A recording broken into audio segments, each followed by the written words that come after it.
Chapter 871, The Publicity Effect is Surprisingly Good? Update. After all the instructions were given, Pei Qian asked, "Have you remembered everything?" Ma Yang nodded. "Don't worry, Brother Qian, I've remembered everything."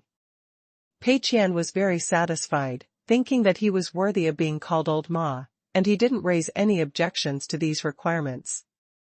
These requirements raised by Pei Qian are obviously very unfavorable for Rabbit Tail Live to compete with other live broadcast platforms. The anchors are free to come and go, and there is no time limit. Objectively, Rabbit Tail Live will definitely become an excellent springboard. In the live broadcast circle, it is normal for anchors to change jobs. On the one hand, this is because the income of anchors is expanding too fast and the legal awareness is weak. On the other hand, it is also because major live broadcast platforms are sparing no effort to poach each other. Now most live broadcast platforms will lock those big anchors with big contracts. Although there are sky-high liquidated damages, the fixed salary is also sky-high. Two-Way Live is a new live broadcast platform, and the official does not give a fixed salary. There are few viewers, and the gift money will not be much. Even if a small anchor becomes popular on Rabbit Tail Live, he will soon be poached by a big platform with a high salary. As long as Rabbit Tail Live continues to lack influential anchors, its appeal to the audience will be very limited and it will be difficult to become popular. It is an open secret that live streaming platforms falsify data. In fact, it is not just live streaming. Data falsification is widespread in the internet industry and has become a de facto bad money driving out good money. Two apps of the same type, one with 1,000 real users and the other with 10,000 fake users, investors will definitely choose the latter. Because they will think that there must be 1,000 or 2,000 real users among these 10,000 fake users? And who can prove that all the 1,000 users of the former are real? Therefore, when data falsification becomes an unspoken rule, companies that do not falsify data will also be considered to be falsifying, and real data becomes meaningless. Many platforms have hundreds of millions or billions of popularity. Although everyone knows that it is fake, looking at this number, it will be much more lively than those live streaming rooms with hundreds or thousands of real people. Guilds, agreement gifts, rankings, robot barrages, etc. are all means of faking popularity. If these live streaming platforms want to do it, they will definitely do it in full.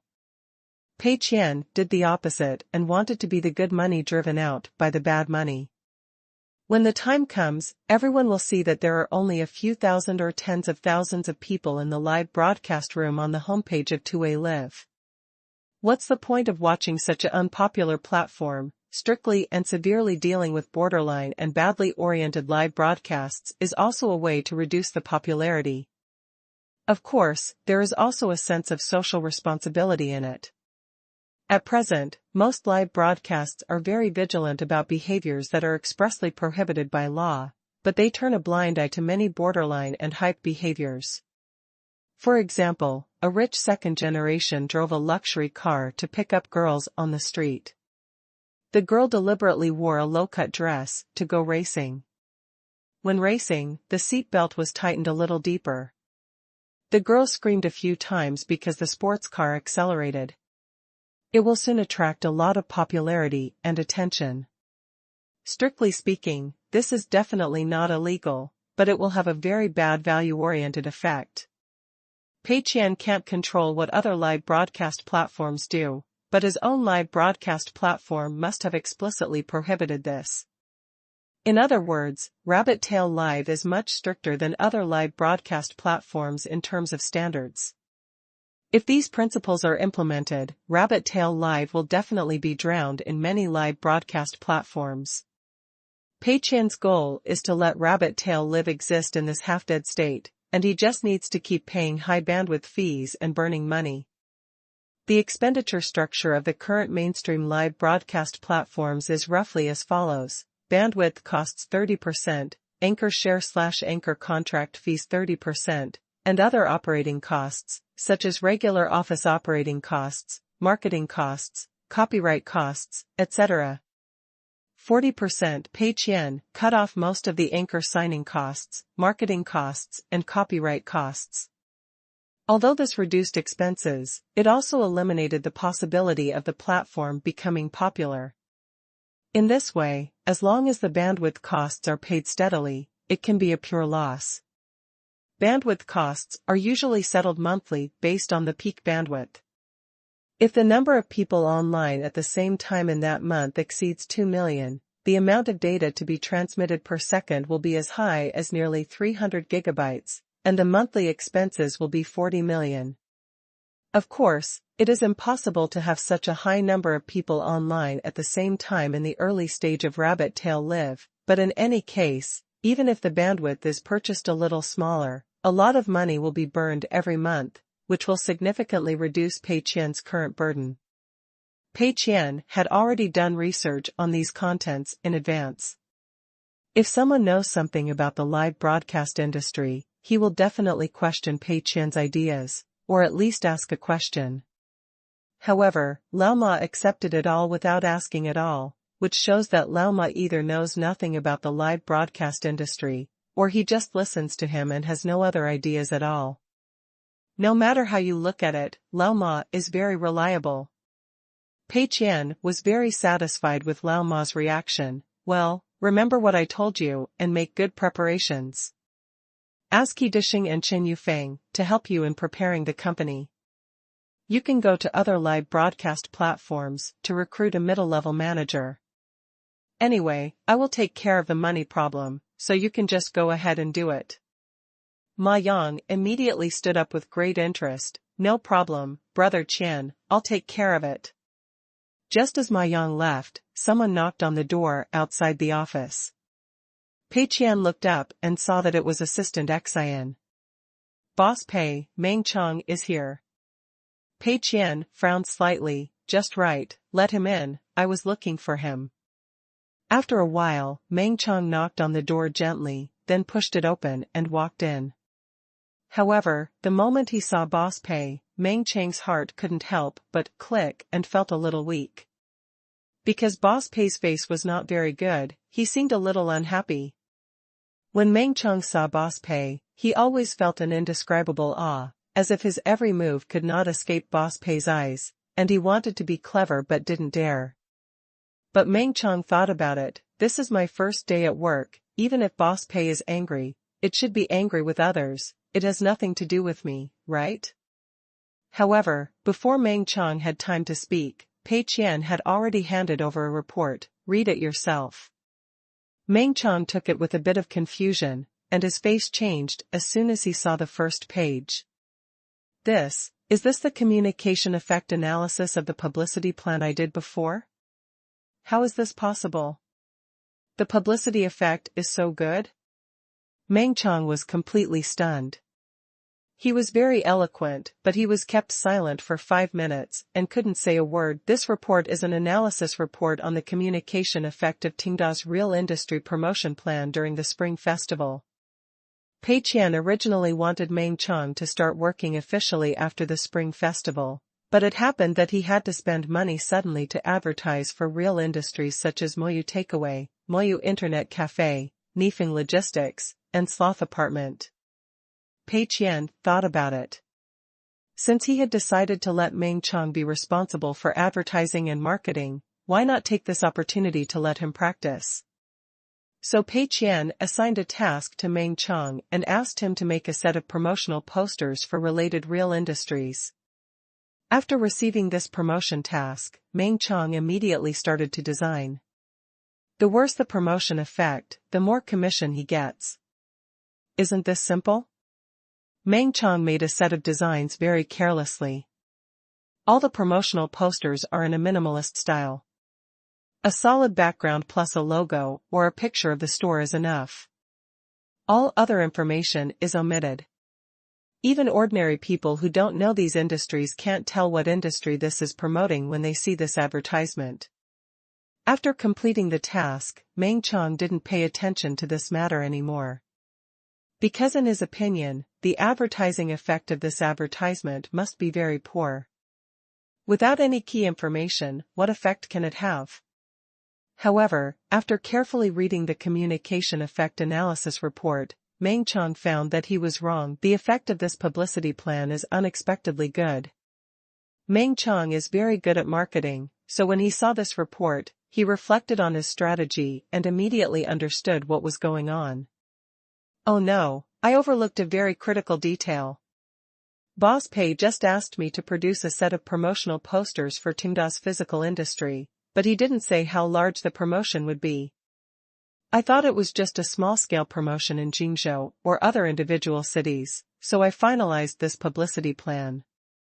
If it was just a small-scale promotion, these extremely simple promotional posters would be inconspicuous among the many colorful billboards. Those who can recognize it as Tenda industry know it without seeing this advertisement, and those who don't pay attention to Tenda industry will feel confused after seeing this advertisement. But I didn't expect that Boss Pei would actually launch it on such a large scale. Not only Jingzhou and Handong province, but also several major cities such as the imperial capital and the magic city have all been promoting it everywhere, and even in some prosperous neighborhoods, these advertisements are all piled together, forming a cluster effect. If it's just a minimalist advertisement, it will soon be buried in all kinds of colorful advertisements, but if the whole street is full of such minimalist advertisements, it will immediately bring a strong visual impact to passers-by, leaving a deep impression, and highlighting a strong confidence in the brand value. But, as far as I know, there are not so many physical industries in many cities. They don't even have stores, but they insist on advertising? This. Meng Chang was dizzy. A small detail was not grasped well, which directly led to a drastic change in the publicity effect. Originally, Meng Chang was full of confidence and thought that the effect of this publicity plan would be extremely poor, but it turned out that it was not the case at all. According to the agreement signed with President Pei before, commissions are paid once a month, and the amount of commissions will be determined by the effects of all recent marketing and publicity activities. Now that the publicity plan of Tenda's physical industry is so successful, it will definitely greatly lower the overall evaluation. This month's commission is likely to be seriously affected. Meng Chang was hit hard and didn't know what to say for a while. He looked up at President Pei, and then looked down at the analysis report in his hand. It's strange, why does it feel like Mr. Pei is angrier than me? Logically speaking, this publicity plan has achieved such a good publicity effect, Mr. Pei's publicity funds have been earned back, and he doesn't have to give me more commission. Shouldn't he be overjoyed and get carried away? Chapter 872 Common Sense in the Workplace has been overturned, for CZ, additional update September 10th. Losing money to become the richest man starts from playing games. Looking at Meng Chang's confused eyes, Pei Qian felt a little helpless. Forget it, after all, it's the first time, so it's not good to be too harsh. Although Meng Chang knows marketing, he has done positive marketing plans before, which have played a good publicity effect. This time, it may be that Meng Chang is not used to it, and he didn't break for a while, and accidentally succeeded in marketing again. I believe that the loss of commission can make Meng Chang pay more attention and come up with a marketing plan with worse effect next time. Pei Qian can't show it too obviously. If he is still furious when the publicity effect is very good, it will be a bit too abnormal and will make Meng Chang suspicious. Thinking of this, he calmed down. Forget it, let this matter go. Let's talk about your next task. Meng Chang nodded quickly and listened carefully. Pei Qian said, I have two projects that need some publicity and marketing. The first is the daily marketing and promotion of GOG and GPL. The second is that Tenda is going to open a new live broadcast platform called Rabbit Tail Live, which also needs some simple publicity in the early stage. Choose one yourself. Think about your commission before you choose. Meng Chang thought about it quickly. He had done a simple investigation and understanding of Tenda's various industries, so he still had some basic common sense. Obviously, doing the first project is a dead end. GOG is so popular in China now, and its popularity is so high. The popularity of the GPL League is also high. It is too easy to promote GOG. Even printing the 3 letters GOG can have a good publicity effect, as long as you buy enough advertising space. As for the second one, it is obviously much easier. A newly opened live broadcast platform has a low popularity. Many people may not know what the advertisement is about after it is put out, and the publicity effect will definitely be poor. Meng Chang quickly made a decision. I choose the second one. Pei Qian nodded. He also felt that this was a better choice. Do you have a general idea of the form of the advertisement? Pei Qian asked. After thinking for a moment, Meng Chang said, make a promotional video. He was very afraid that if he made a promotional poster, he would make the same mistake again. After all, a promotional poster is just a picture. If it is made in a minimalist style, many promotional posters piled together will form a strong visual impact and will still produce good promotional effects. If it is not minimalist, even if only some basic information is put on it, it will become a standard advertisement, and the publicity effect will not be bad. The promotional film is a video, and the content expressed is richer. As long as a little bit of manipulation is done on the content, it should have the opposite effect. Pei Qian nodded slightly again, and he sincerely affirmed Meng Chang's new attempt. Not being stubborn is a traditional virtue of human beings. After hitting a wall with the minimalist poster, he immediately changed his mind and made a promotional video, which shows that Meng Chang is constantly trying and racking his brains to reduce the publicity effect of the advertisement. Sure enough, the incentive effect of high commission is infinite. However, in Meng Chang's eyes, Mr. Pei's smile has another meaning. Why is Mr. Pei smiling at me? It makes me feel a little uneasy. Could it be that Mr. Pei has foreseen that my attempt will fail? Will the publicity effect this time still exceed my expectations? That's impossible. I haven't even come up with the plan for the promotional video yet. How can Mr. Pei predict the future? Meng Chang really couldn't understand what Mr. Pei's faint smile was about, and he inexplicably felt guilty. Pei Qian said, I have asked the Human Resources Department to select several people with relevant work experience to help you, and set up a special advertising and marketing department. Their salaries and various benefits are the responsibility of the company. You don't have to worry about it, just be responsible for coordinating their work, and report directly to me if there is anything. Remember, you can't be passive and lazy, and don't disclose the content of our agreement to anyone, understand? Meng Chang nodded, understood. He had millions of debts on his back and he had to rely on the commission given by President Pei, so he naturally didn't dare to say much. Anyway, Meng Chang's current goal is to reduce the advertising effect as much as possible within the rules and regulations set by President Pei, and he doesn't care about other things. After leaving President Pei's office, Meng Chang saw several Tenda employees who helped him in the advertising and marketing department. Hello, Brother Meng. Several guys greeted Meng Chang. Of course, they knew Meng Chang's glorious deeds, but since they were already colleagues, they would see each other every day in the future, so they must maintain a good relationship. Meng Chang looked at these guys. They were full of energy and looked very healthy. The clothes, watches and mobile phones they wore were all very expensive, and they all looked well off. It was no secret that Tenda had high salaries and benefits, so these guys were naturally not poor. Meng Chang looked at these well-off Tenda employees, and thought about himself who owed millions of dollars in debt, and inexplicably felt a sour feeling. Several young men led Meng Chang to the office area of the advertising and marketing department, which was not on the same floor as other departments of Tenda, but rented a separate place in the building. Because the number of Tenda employees has expanded several times, the original floor is already overcrowded. Before building its own office building, it can only expand to other floors of this office building. Meng Chang couldn't help but raise his eyebrows. He originally thought that he would work at the headquarters of Tenda, under the eyes of President Pei and other employees, but he didn't expect it to be such a remote place. If I just turn a blind eye and let these employees slack off, won't it greatly affect the effect of the promotion plan? And this is not a violation of the rules. If my subordinates don't work hard and the plans they make are not particularly perfect, what can I do? Seeing that these colleagues are relatively young, lively and active, they are probably more playful.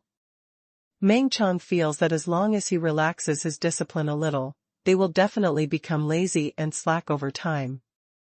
Thinking of this, Meng Qiang feels that his chances of success have increased a little. After sitting down at his workstation, Meng Qiang quickly entered a brainstorming state. His brain worked very well, so he had already thought of the content of this promotional video in just a few minutes. Then he stood up and prepared to tell everyone his ideas. Let me briefly tell you the general content of the promotional video we are going to shoot this time. The theme of this short film is how watching live broadcasts wastes life. There will be 4 characters in the promotional video, 2 college students and 2 office workers, 1 watching live broadcasts and 1 not.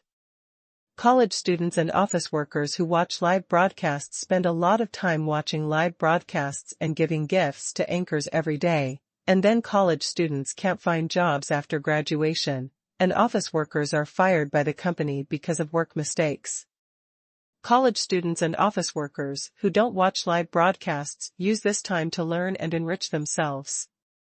College students graduate with excellent grades, and office workers are successfully promoted and get a salary increase.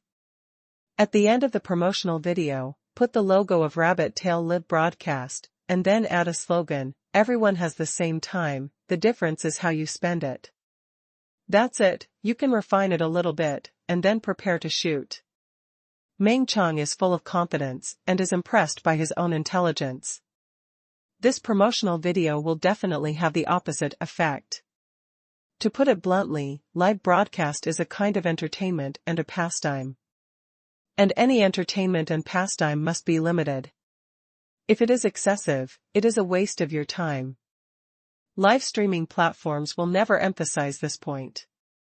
They will only emphasize that watching live streaming can broaden your horizons and relax your mind. The promotional video of Meng Qiang's Rabbit Tail live broadcast will obviously make the audience feel uncomfortable, but the content of the entire promotional video is flawless and impeccable.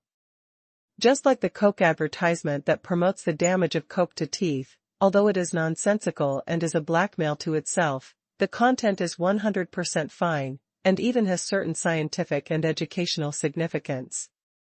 Of course, it is at the cost of reducing its own sales. Meng Qiang originally thought that these colleagues would definitely raise some questions, and he had already thought of how to get around them, but these buddies looked at each other and did not raise any questions. Okay, brother Meng, let's refine the plan now, and then find actors and shoot. Everyone quickly took up their duties and began to get busy. Meng Qiang stood alone, and he didn't say a word of the speech he had prepared. He almost choked and was stunned for a while, before sitting down again. Strange. Is this how Tenda works? They have such strong execution, but they don't even ask? Meng Qiang scratched the back of his head in confusion. At this moment, he felt like an undercover agent who had strayed into the enemy's base camp and was full of flaws. As a result, the enemy turned a blind eye to his abnormality as if his IQ had been reset to 0, and even greeted him with a smile. This feeling was very strange. Meng Qiang struggled for a long time, but still couldn't figure out the situation, so he had to do his own thing silently. When he turned on the office computer, he saw a dazzling array of games, which directly covered the desktop of the office computer. Meng Qiang was a little confused. He silently created a new folder and stuffed all the shortcut icons of all the games into it. This should be a new computer. A new computer comes with so many games? Outrageous. Isn't Mr. Pei afraid that employees will secretly play games and be lazy instead of working? Meng Qiang felt that everything in Tenda was weird, completely subverting his common sense in the workplace for so many years. Meng Chang was not in the mood to work. After all, he only had one idea in his mind now, which was to quickly make a few promotional plans to get commissions and pay off his foreign debts as soon as possible. He kept slacking off like a tool, watching other colleagues busy, and finally made it to the afternoon off time. It's time to get off work. I'll sit for a while, symbolically, and then be the first to leave. After all, I'm the person in charge. As long as I take the lead, others will definitely follow suit. This will subtly influence all employees in the advertising and marketing department to go home as soon as it's time to get off work, slowly wearing down their fighting spirit. However, while Meng Chang was still fantasizing in his mind, he saw others hurriedly packing up their things, and then standing up one after another. Brother Meng, hurry up, it's time to get off work. Brother Meng, you can't stay in the office after get off work. Go, I'll lock the door. Everyone surrounded Meng Chang and left, and then went home.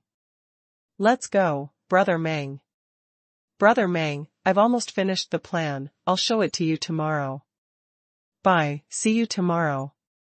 Everyone left in all directions, the whole process was like flowing water.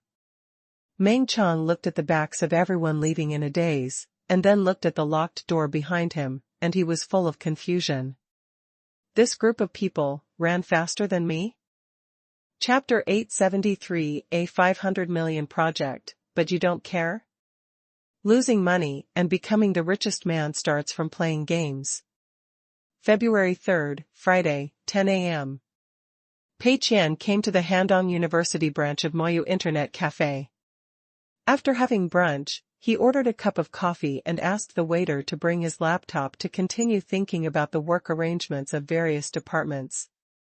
Hey, the latest revenue data of End is still rising steadily. This broken website is really thriving and getting better and better? No, I can't let it go any longer. I must make good arrangements when I have time.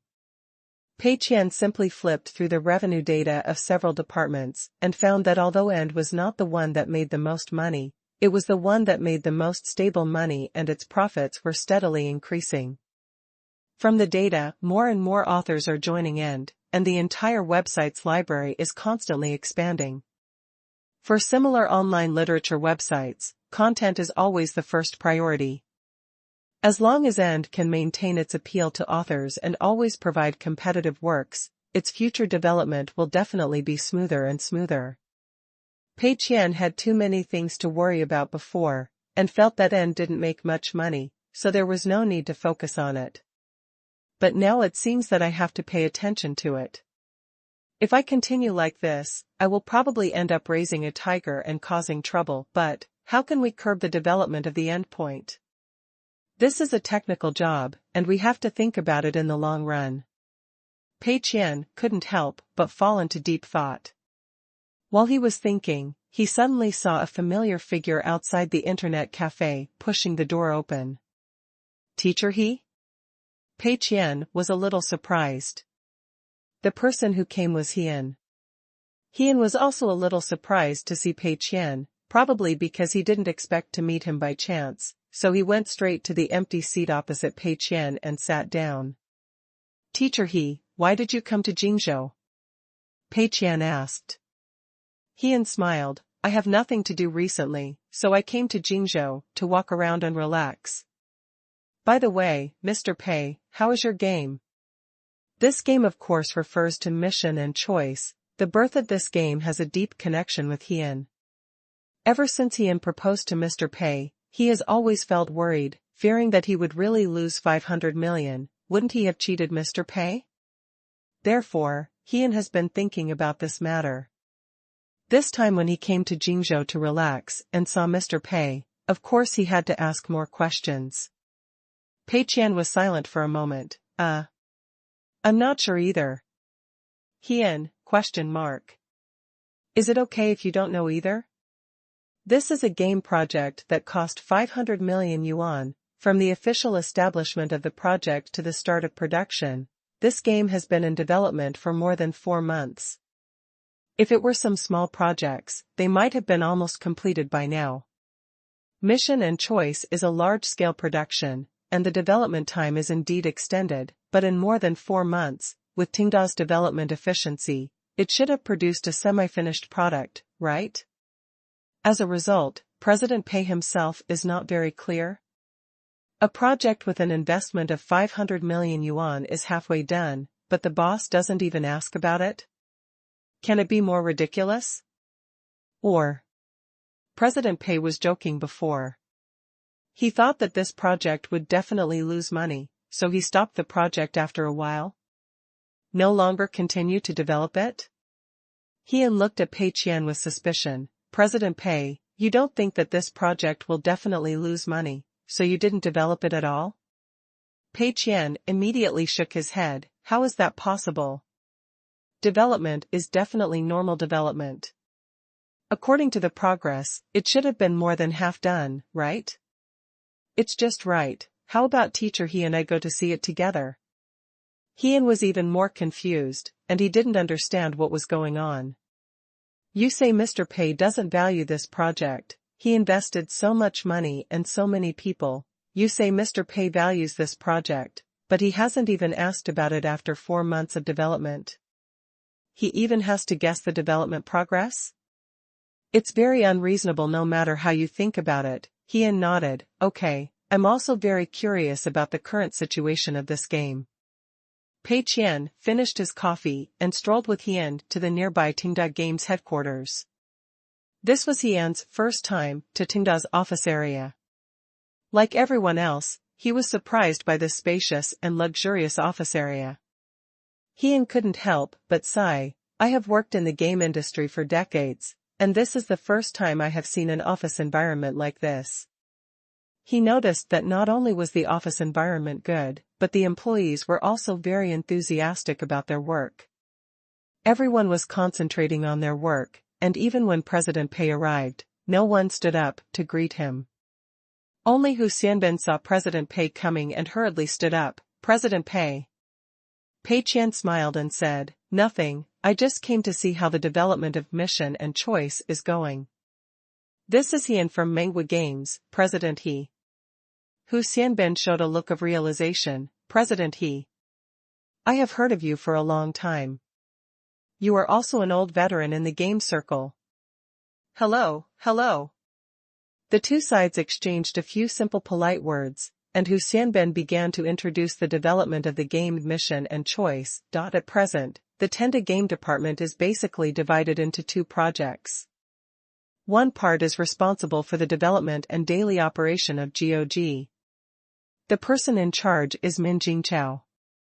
He just came back from Los Angeles a few days ago and will pack his bags to go back to Los Angeles to play. The other part is responsible for the development of Mission and Choice, which is led by Hu Xianbin. Mr. Pei, the game is currently about 60% to 70% complete. The basic gameplay and the big framework of the game have been completed, and the various game mechanisms are almost completed. The design of each level and some details of the game need to be slowly adjusted. Pei Qian listened carefully and nodded frequently. Qian was also listening carefully, but the expression on his face was unpredictable and somewhat exciting. Because he found that Mr. Pei didn't seem to have asked about this project before. It can be heard that the things Hu Xianbin is reporting are relatively basic, including the development progress, preliminary preparations, gameplay settings, etc. If Mr. Pei already knew about it before, then Hu Xianbin has no need to introduce it again. There is no possibility and reason for the two of them to play a double act to deceive themselves. Could it be that Mr. Pei really didn't care about the project after it was launched? So confident? Qian certainly didn't think that Mr. Pei was not paying attention, because he felt that no one would not pay attention to a project that cost 500 million yuan. Then, the only explanation is that Mr. Pei trusts his subordinates very much. President Pei believed that after he gave a design plan, even if he stopped asking questions, his subordinates would be able to understand the design ideas well, complete the work satisfactorily, and finally come up with a finished product that met his expectations. But this would lead to a new problem. President Pei was so confident because he had proposed a very detailed and perfect design idea, which solved a series of problems that existed before mission and choice. But the game mission and choice was too weird. What kind of design idea would make it successful? You know, when this game was first born, it was the most unlikely game plan to succeed that Pei Qian and he discussed. Big investment, RTS game, science fiction theme, poor balance, simple operation. These are the fatal flaws mentioned by Heian. Heian believed that as long as President Pei did it according to his requirements, this game would never succeed. What's more, President Pei used the game name and story background that were previously called the shame of national games, and even the original possibility of success was gone. Now seeing President Pei's confidence, Heian is interested in this game, but he also has more doubts. After a brief introduction, Hu Xianbin said, "Mr. Pei, Mr. He, would you like to try out the demo of this game?" Pei Qian nodded immediately, of course. Hu Xianbin immediately called up the demo of mission and choice on his computer, and then said, "Mr. Pei, the current demo is still complete, but the plot is missing a lot. Because the plot is expressed in movies, but the movie is still being filmed, so the only part that can be experienced at present is the pure battle part." Pei Qian nodded, "Okay, I understand." Then, he looked at Heian, "You should try it and give me some suggestions." Heian did not refuse too much, and sat in front of the computer to experience the demo of mission and choice. As a real-time strategy game, mission and choice is of course divided into levels. Different chapters and levels have different plots, maps are large and small, and the deployment of troops on both sides also changes. The overall difficulty is from easy to difficult. Although the map of this level is all the surface of the planet and there is no battle in the space part, the map size is not small, and it is estimated to be a midterm level. Mission and choice uses the standard third-person perspective of real-time strategy games, but unlike games such as Star Ocean, mission and choice has a higher degree of freedom in perspective, and much higher. General real-time strategy games can zoom in and out of the screen, and can also lower the perspective, but these operations are strictly limited and cannot be zoomed in unlimitedly. Because when players play this type of game, most of the time they are very busy and need to pay attention to all units on the battlefield. Whether it is operation or observation, the perspective must be pulled to the highest. Moreover, the model accuracy of the game itself is not that high, and the game screen will look very rough if the perspective is too close. Considering the aesthetics and practicality, it is normal to have a low degree of freedom in adjusting the perspective. However, the perspective freedom of mission and choice is very high, and the picture can be pulled very close, because the accuracy of soldiers and other combat units in the game is higher than all RTS games currently on the market. Heian sighed silently in his heart, and it is indeed a lot of money, and the picture is impeccable. The model, action, and details of each type of soldier are very well done, and the design is also unique. The picture can be said to be top-notch. After all, so much money has been spent, there must be some effect. The concept paintings of the game should all be produced by Ruan Guangjian's Halo Studio, and the modeling and actions of the game are also handled by the industry's top-notch outsourcing companies, which are absolutely impeccable in terms of art. Chapter 874 Loss is a loss, it doesn't matter, please vote for the monthly ticket. Losing money to become the richest man starts from the game. In addition, Heian also noticed that the buildings and military units in mission and choice have very different sizes. The size of a ground base is several times that of a space starship, and the space starship is dozens of times that of an ordinary spaceship, and the ordinary spaceship is dozens of times that of the smallest single-soldier combat unit Skylark. Therefore, the entire map of mission and choice will appear very large. The scale changes dramatically when the viewing angle is at the highest and lowest.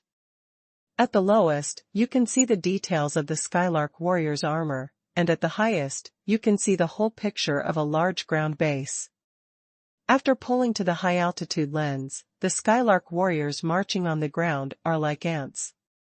Different units are distributed at different height levels. The space starship is at the highest level, followed by ordinary spaceships, and below that are the Skylark squadrons that land from the spaceship to the ground. Therefore, players must adjust the viewing angle frequently to better observe the overall picture of the battlefield. The problems brought about by this are also obvious. The machine configuration is required to be very high and the operation is inconvenient. In classic RTS games like Fantasy Wars and Star Ocean 2, the proportions of various units are distorted. Many arms are set to be dozens of times larger, but in the game they are only less than twice as large at most. Because RTS games require a lot of operations and a high degree of balance. If they are made according to the real size, what are the movement speeds of a large mothership and a reconnaissance aircraft? Will they cover each other and cause players to ignore them? Is it difficult to operate small units? Will the damage caused by small units attacking large units be very limited? Is it very unscientific for a team of soldiers to blow up the main base with machine guns? RTS games are just games after all, not war simulators. Solving these problems is difficult and almost impossible. Therefore, traditional RTS games have greatly sacrificed authenticity for balance and operability. Mission and choice goes the other way and ensures authenticity to the maximum extent, but this also means that the balance and operability of the game are completely gone. In traditional RTS games, 30 soldiers can easily destroy a tank, but in mission and choice, no matter how many machine gunners there are, they will be beaten by large ground-heavy equipment. In Qian's opinion, this undoubtedly greatly increases the probability of game failure. However, the operating difficulty of this game is indeed very low. Qian is old, and his reaction speed and hand speed are far from those of young people, but it is not too difficult for him to complete the operation in the game. Because the units in the game basically act in the form of formations, for example, the most basic combat unit Skylark Squadron is composed of 5 Skylark warriors, and the upper level is a certain battleship, the next level is a small battleship formation, and the next level is the battle group to which the mothership belongs.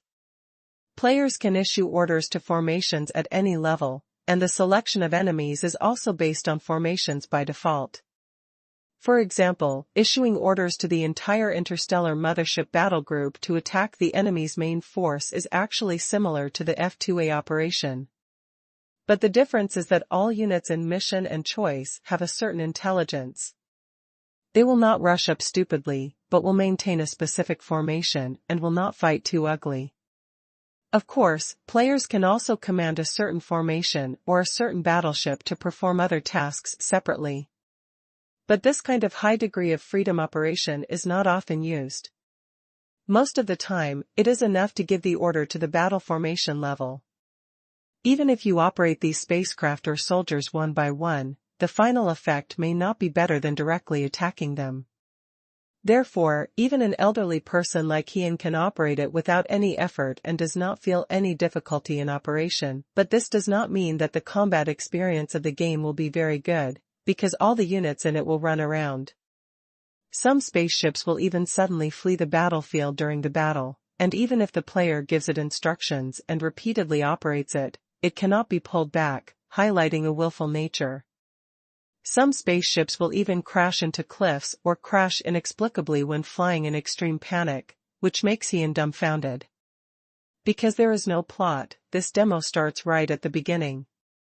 The most important thing Qian has to do is to give orders to the formation to attack the Zerg, and constantly handle the alarm information sent by AEIS and respond. There are a lot of alarm messages, but it is not a big problem to ignore them. If you ignore them for a while, AEIS will handle them by itself. About 20 minutes later, the battle was over. Although it was a bit bumpy when I first started, many things were learned and played, and the score at the final settlement was not high, but Qian still successfully completed this demo.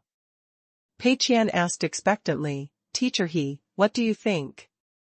Qian was silent for a moment, but decided to tell the truth. The game's graphics are definitely fine, they are well made, and the war scenes are gorgeous, giving people a feeling of intense battles. But, these soldiers are often out of control, which is so frustrating. Many situations where we can win are ruined because the soldiers have their own ideas. This is so annoying. This is an RTS game, and this kind of gaming experience is hard for me to accept. Hu Xianben hurriedly said, "Oh, Mr. He, the AI of the soldiers is still under development, so it is relatively simple and brainless. When the AI is ready, the soldiers' choices will be more diverse and smarter, and the experience should be better." Hian was silent for a moment. In other words, there will be more ways to disobey me?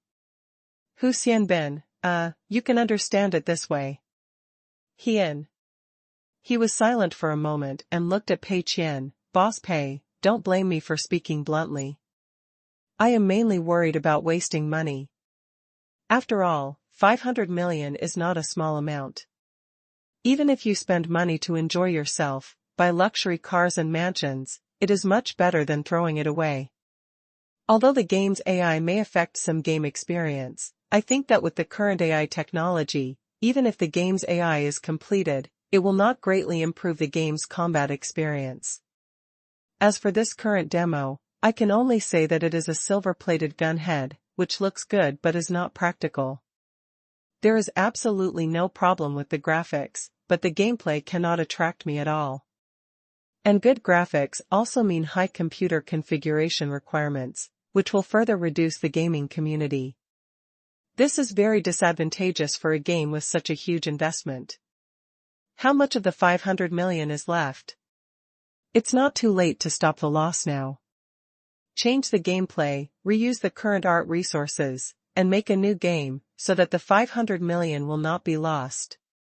Pei Qian couldn't help but smile. Lose all the money? That's great. When the game project was first established, Pei Qian had already explained the basic design ideas of the game to Hian, and got the answer, definitely lose money, but after all, the game was not made. Pei Qian still felt uneasy. Now Hian has played the game demo, but still believes that this game will definitely lose money, and lose all the money, which is undoubtedly a shot in the arm for Pei Qian. But Hu Xianben on the side was unhappy. He frowned slightly, and strongly disagreed with Hian's death sentence for mission and choice. Because this is just a demo, the plot has not been added, and the content is missing. Is it too early to assert that it will fail? The most important thing is that this is Mr. Pei's idea. Mr. Pei's idea, how can it be wrong? Therefore, Hu Xianben subconsciously wanted to say a few words and refute it. Although Hian is an old predecessor, different designers will have different views on the game, and disagreements often occur, and even quarrels when they are intense. As a designer, it is normal to confidently express your own ideas and improve your understanding of games and design level in the process of debating with other designers. But Pei Qian, who was standing by, saw Hu Xianben's dissatisfaction and immediately patted his shoulder inconspicuously, asking him to hold back his words. Pei Qian didn't want Hu Xianben and Hian to have a battle here, that would be meaningless. Hian had just said that this game would definitely be a blood loss, and Pei Qian was too happy to wait. He smiled and said, "Teacher He, you are so right.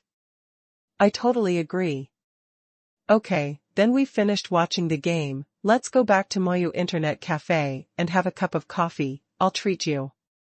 Seeing Mr. Pei's attitude, Hu Xianben's frown relaxed and his mood instantly became relieved. I'm so excited. Mr. Pei's attitude is a confident and tolerant attitude. As a relatively young designer, it is indeed easy to argue with others. After all, to be a designer, you must have strong self-confidence and defend your own views. When two designers think they are right, arguments are inevitable. But President Pei has obviously reached another level. He doesn't argue with others, not because he is not confident in himself, but because he is too confident in himself. That's why he just laughs it off and disdains to engage in such arguments. After all, Hian is an old veteran. It is normal that he cannot keep up with the latest game design trends and cannot see the highlights of mission and choice. President Pei did not explain much, but followed the old man's meaning, which was right. So Wu Xianben also smiled and said, "Okay, President Pei, I will continue to work." Pei Qian smiled and led Heian away from Tenda Games, preparing to return to Moyu Internet Cafe to sit again. Heian followed Pei Qian for 2 steps, but the more he thought about it, the more he felt something was wrong. "Boss Pei, you said you completely agree with me, but you actually have no intention of changing it. Even if you are fooling an old man, it's too perfunctory, isn't it? Do you think I'm old and can't understand the game anymore? Even if you explain it to me, I may not understand it, so you just don't explain it and just follow my words?" Pei Qian immediately denied this statement very sincerely. "How is it possible? Teacher what I said is absolutely sincere, and I do completely agree with you. But, this game has been done to this extent, it's not appropriate to change it anymore, just finish it. It's okay if it loses a little, it doesn't matter." Heian was shocked, but looking at Boss Pei's expression, he really couldn't tell whether he was joking or not. "It's okay if it loses a little? It doesn't matter? That's 500 million.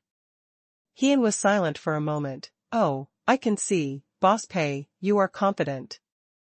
You agree with the problem I raised, but you don't change it, which means you have a better solution.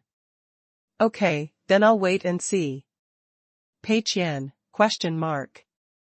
Looking at the old man's determined eyes, Pei Qian felt powerless. There's really no way to explain it. Since that's the case, then I won't explain it.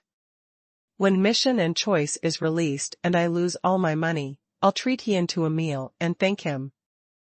Chapter 875 and Chinese website buys out the work. Losing money to become the richest man starts from the game.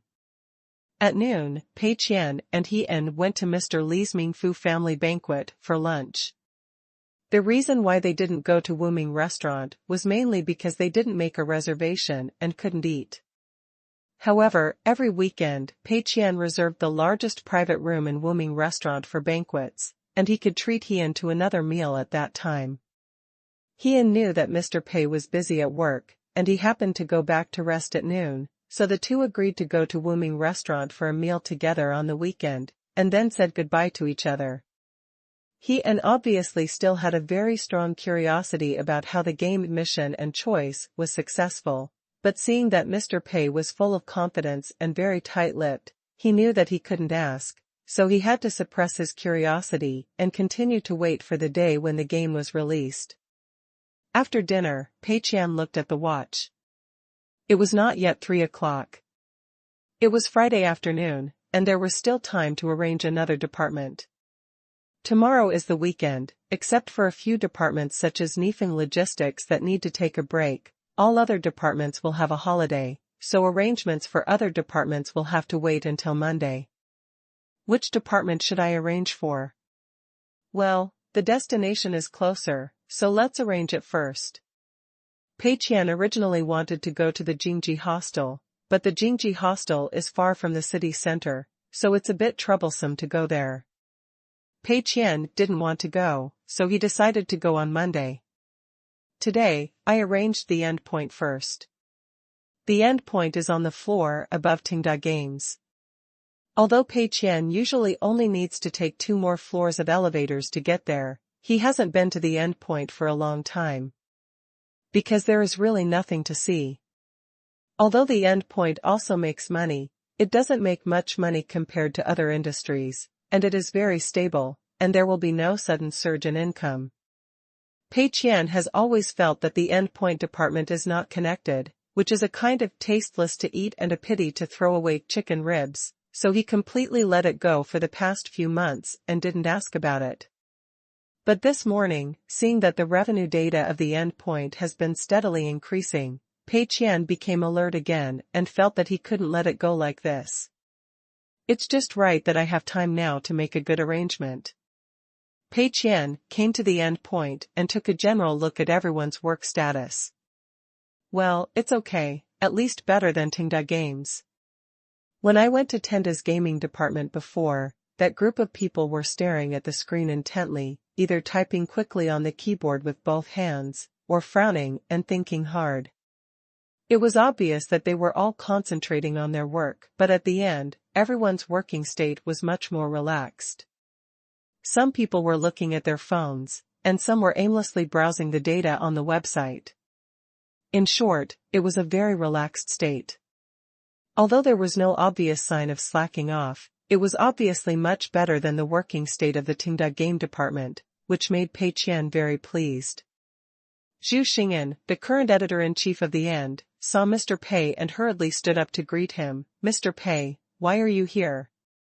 Zhu Xing'an was a little surprised, because Mr. Pei had not come to the End to inspect the work for a whole year, and he did not give any guidance to the End. Many colleagues thought that Mr. Pei had forgotten the End.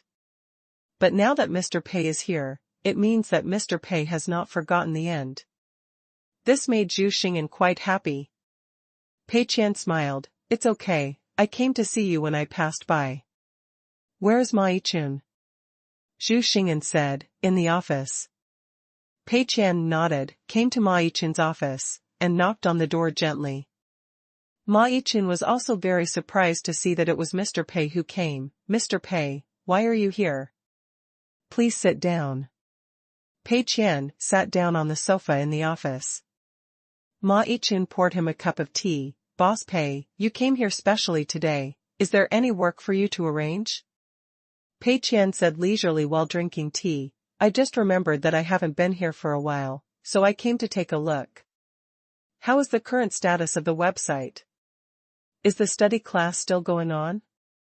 Ma Yichun answered truthfully. "The website is currently in a very good situation, with stable revenue growth, especially the number of authors has been increasing.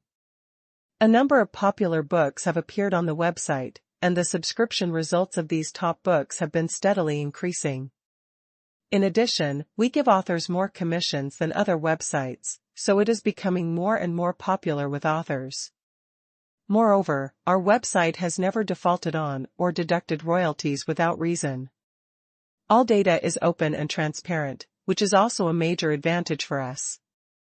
Many authors have come to our website to test the waters with books, and our website's reputation in the circle is getting better and better. The online author training class is still being held, and the effect is remarkable. Now the list of training classes is no longer voluntary, because everyone has to participate, and there are not enough places.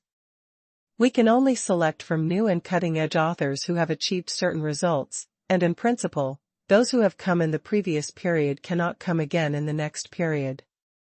But even so, authors are still flocking to it, and readers are clamoring every day to send the authors they follow to the study class to be locked up in the small black room and update seriously. Whether it is the authors who are slow at typing, lack inspiration, or lack writing skills, they have made significant progress and improvement after attending the study class. Once such an atmosphere is formed, coupled with the model of old and new, the study class has cultivated batches of excellent authors for the website, and the content of the entire website has naturally become richer and more exciting. Pei Qian drank tea, and the more he listened, the more melancholy he felt. It sounds like the situation is very bad. Obviously, Endpoint has entered a virtuous circle, with authors' incomes continuing to increase, their enthusiasm for writing being fully stimulated, and their writing skills being improved with the help of other authors. At the same time, as more and more good works are published, readers' stickiness to the website is also increasing.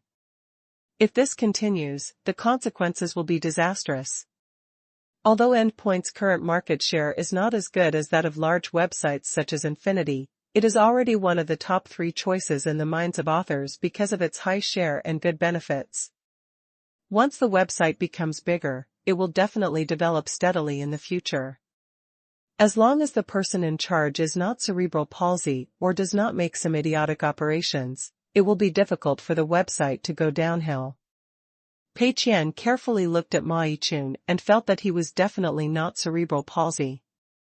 In this case, it is definitely a high probability event that the End will develop better and better in the future. This can't go on any longer, we must do something. Pei Qian is also an online reader, and he knows a thing or two about these things in the online literature circle.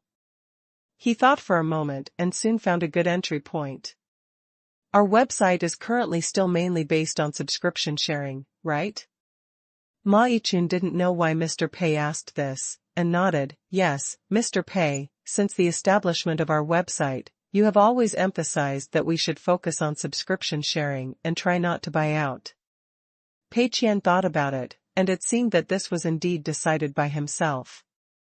Because when the end was first established, the entire website was in a state of no one caring. Pei Qian was worried that Ma Yichun would use buyouts to dig out some great authors from other sites at high prices to bring popularity and traffic to the end, so he repeatedly reiterated that subscription sharing should be the main focus and not buyout. Because there are not many readers, subscription sharing naturally does not get much money. Authors will not come here if they can't make money by writing books. But now, the times have changed.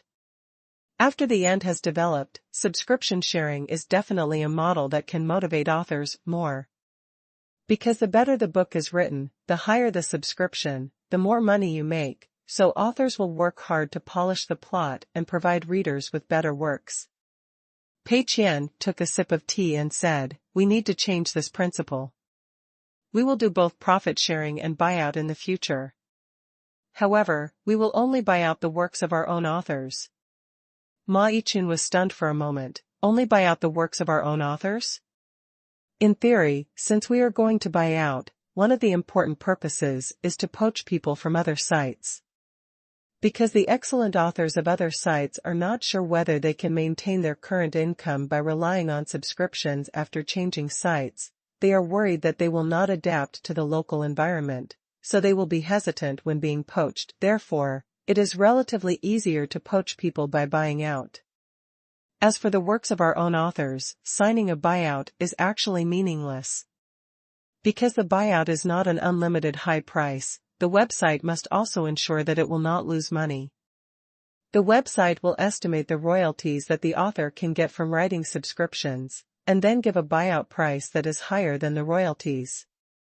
If the content written by the author is lower than the value of the subscription, then the website loses money, and if the content written by the author is higher than the value of the subscription, then the author loses money. But for the authors of this site, if they make a lot of money from writing subscriptions and still think they can make more progress, then they will definitely not sign a buyout, because it will wear down their fighting spirit, and if some authors whose subscriptions don't make much money, they are not capable enough, and signing a buyout will not motivate them to work harder to write books, but will objectively encourage them to eat and wait for death. Therefore, the buyout method is more useful when poaching people, but if it is used on their own people, it is likely to cause a double loss for the website and the author. That's why Ma Yichun was full of doubts about Mr. Pei's buyout strategy. Pei Qian looked at Ma Yichun's confused expression and smiled without saying anything. Confused? That's right. I was just trying to kill the author's fighting spirit. Many authors know that buying out a book can easily ruin a writer. Because buyouts are usually calculated by word count, the quality of the work will not affect the author's income. As long as the contract is strictly followed, no matter how bad the author's work is, as long as there is no obvious violation of the contract, the website will pay according to the word count. For authors, if they write well and exceed the buyout price, the money they earn will remain the same, which means they lose money. Therefore, they will lack the motivation to write a good book.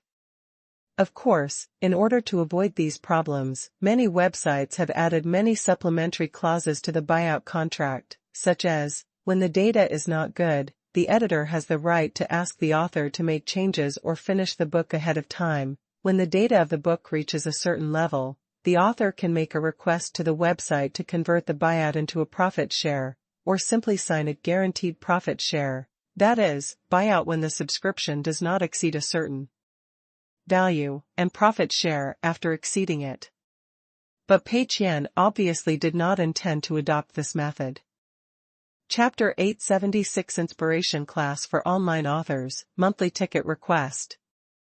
Pei Qian took a sip of tea and continued, "We only offer buyout contracts to the top authors on our website. Because the terms of this buyout contract are better, it is equivalent to a benefit for authors on our website. We do not provide this benefit to authors on other websites before they prove their strength. Buyout of the entire book. The number of words in the book is between 100,000 and 500,000, and cannot exceed 500,000 words. The buyout price is calculated based on 3 times the author's previous share of the income from the old book. For example, the original subscription income of the author's old book is about 1,000 per 1,000 words, so the buyout fee for this buyout book is 3,000 per 1,000 words. There is no minimum daily update requirement. Write as much as you like. Slow work makes fine work. Also, we do not accept completely original works. You can only write customized articles. We provide IP for authors." After Pei Qian finished speaking, he could not help but be impressed by his own intelligence. Buyout plus customization, wouldn't this catch all the great authors of the endpoint Chinese website and make them all useless? Those who often read online articles know that buyout plus customization is the model that is most likely to produce garbage works. Because if you want to create good works, the first prerequisite is freedom. Only when online writers can freely write about the topics they are good at and have a strong driving force, can they write excellent works. If an author who is good at writing science fiction is forced to write romance, the things he writes will definitely be terrible. Customized works are often works that Party A has certain commercial promotion needs. At this time, the author's creative ideas will definitely be restricted by Party A. In order to make the work meet its own requirements, Party A will definitely make some suggestions for changes or interfere with the author's outline, and the author cannot create completely according to his own ideas, and will also have a muddled attitude, and it is impossible to come up with 120% of the creative state. Because the first target of customized articles is Party A rather than readers, it is highly likely that it will not be liked by readers. On the basis of the restrictions on the subject matter of customized articles, plus buyouts, it will further dampen the author's creative enthusiasm. Because buyouts mean guaranteed income, and the price of buyouts for customized articles is very high, the author only needs to use his brain a little to write the work to about 60 points to meet Party A's requirements and fool around. There is no need to work hard to write 80 points or even 100 points. Or even if he wanted to write to 100 points, he simply couldn't do it because of insufficient creative freedom or lack of expertise in the subject matter. Therefore, Pei Qian released this custom plus buyout killer weapon in order to buy off all the top authors of the Chinese terminal website. For these top authors, whether writing for subscription or buyout, it is all about making money. The specific choice depends on which one makes more money. It is easier to write for custom buyout, and the manuscript fee calculated by the number of words is almost doubled. You can get the same amount of money as before by just writing casually every day. Why not do it? If the previous manuscript fee was 1,000 per 1,000 words, you can earn 300,000 by writing 300,000 words per month, and according to the buyout, the manuscript fee will be tripled directly, and you can earn the same amount of money by writing 100,000 words per month. But the workload is greatly reduced. Although this buyout system is voluntary and not mandatory, Pei Qian feels that no one should be able to refuse such a superior condition. Who would be hard on money? In this way, the author's income is not affected, but the website loses money, and Pei Qian's goal is achieved. Ma Yichun obviously knew this very well, so he looked a little shocked, not knowing what exactly Pei was up to. Although it was the author's free decision whether to write a buyout, given the current price, only a few of these top authors would refuse. It is certainly a good thing for the author, but for the website, it seems to be a big risk, and a careless mistake will cause great losses. Ma Yichun thought for a moment and asked, "Mr. Pei, are there any other restrictions on this buyout system? What if no one reads the novel written by the author?" Can he be asked to finish the book in advance or forced to revise it? Pei Qian shook his head. There are no other restrictions, but there are requirements for the number of words. That is, each book must be written with 100,000 to 500,000 words. If it exceeds 500,000 words, no money will be paid, and a new book must be opened. The reason for setting the number of words is mainly to create difficulties for those authors who are used to writing long novels. The current standard number of words for online novels is 2 to 3 million words. For longer novels, there are many people who write 5 million or even more. Therefore, when the authors first set the story outline, they are used to setting the full text to more than 2 million words. The great authors who can write well must be more familiar with this. At this time, asking them to compress the story to 100,000 to 500,000 words and write short stories is a way of creation that they are not very good at. As for online novel readers, most of them like to read long works and are not very interested in short stories. As a result, the possibility of making money from novels is further reduced. Pei Qian asked again, if the author has written several books that are rubbish, can we terminate the buyout contract? Pei Qian wanted to say no, but he felt that it didn't make sense. An author has been producing rubbish, but the website has been paying him a high fee to write buyouts. This is a bit unreasonable and unacceptable. So, he thought about it and adopted a relatively compromised plan. If the performance of 2 consecutive buyout books is very poor, let him go back to write the share, and after the share is written, he can continue to write buyouts. In this way, authors who want to get by can continue to write buyouts to cheat money after writing a share, and the website's regulations will not write "come and cheat me" and "stupid people with a lot of money" on their faces. Pei Qian asked again, only write custom articles. What kind of custom articles are they? Can I take custom articles from outside companies? Pei Qian immediately shook his head, no. I can only write IPs that we have ourselves. Pei Qian. If you can take custom articles from outside companies, then this kind of buyout may still make money. For example, if some popular online games need to be promoted, Pei Qian can recommend his excellent authors to the company, let the company pay, and then let the authors write the buyout. In this way, Zhongdian Chinese network can also earn advertising fees in the middle, but Mr. Pei immediately denied this possibility of making money. According to Mr. Pei, the subject matter restrictions of this custom article are quite bizarre. It cannot be purely original, nor can it be customized by outside companies. It can only be written for Tengda's IP. What are Tengda's IPs? Pei Qian briefly counted them, including various games that Tengda has currently developed, such as Turning Back, Sea Fortress, Struggle, etc. Including short videos and movies that Fei Huang Studio has already shot, such as A Better Tomorrow and Mission and Choice that is being filmed. Including various purchased IP images in GOG's game, as well as original hero characters such as Modest and Yuan. Including various superhero characters in the works of Hurricane Comics Company that were purchased. In addition, some popular novels on the Chinese website of the end, as well as other miscellaneous things, are also considered Tengda's IP. It seems that there are indeed a lot of them, but what is the point of writing these things for customization? The only function may be to enrich the story reserves of the entire Tengda universe, but many of these IPs do not need to be enriched at all. The content of the original work has been expressed very clearly and thoroughly, so why do we need to add to it? If these authors write seriously, can they write stories that are comparable to the originals? Pei Qian doesn't think so at all, because many of the original works were written by President Pei himself, and these authors can't catch up.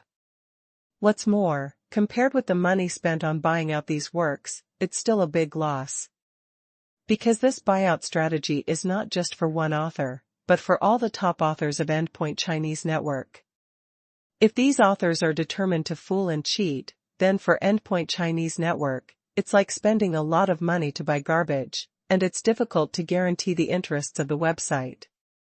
Pei Qian thought for a long time, but was still confused about President Pei's decision this time.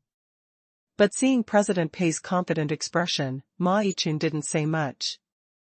After all, President Pei's actions are always so difficult to guess, and no matter how outrageous and strange the decisions made by President Pei seem at the beginning, they are finally proved to have other meanings and are a great success. So, Ma Yichun nodded, "Okay, Mr. Pei, I will arrange it soon." Pei Qian was very satisfied with his attitude. "Yes, very good.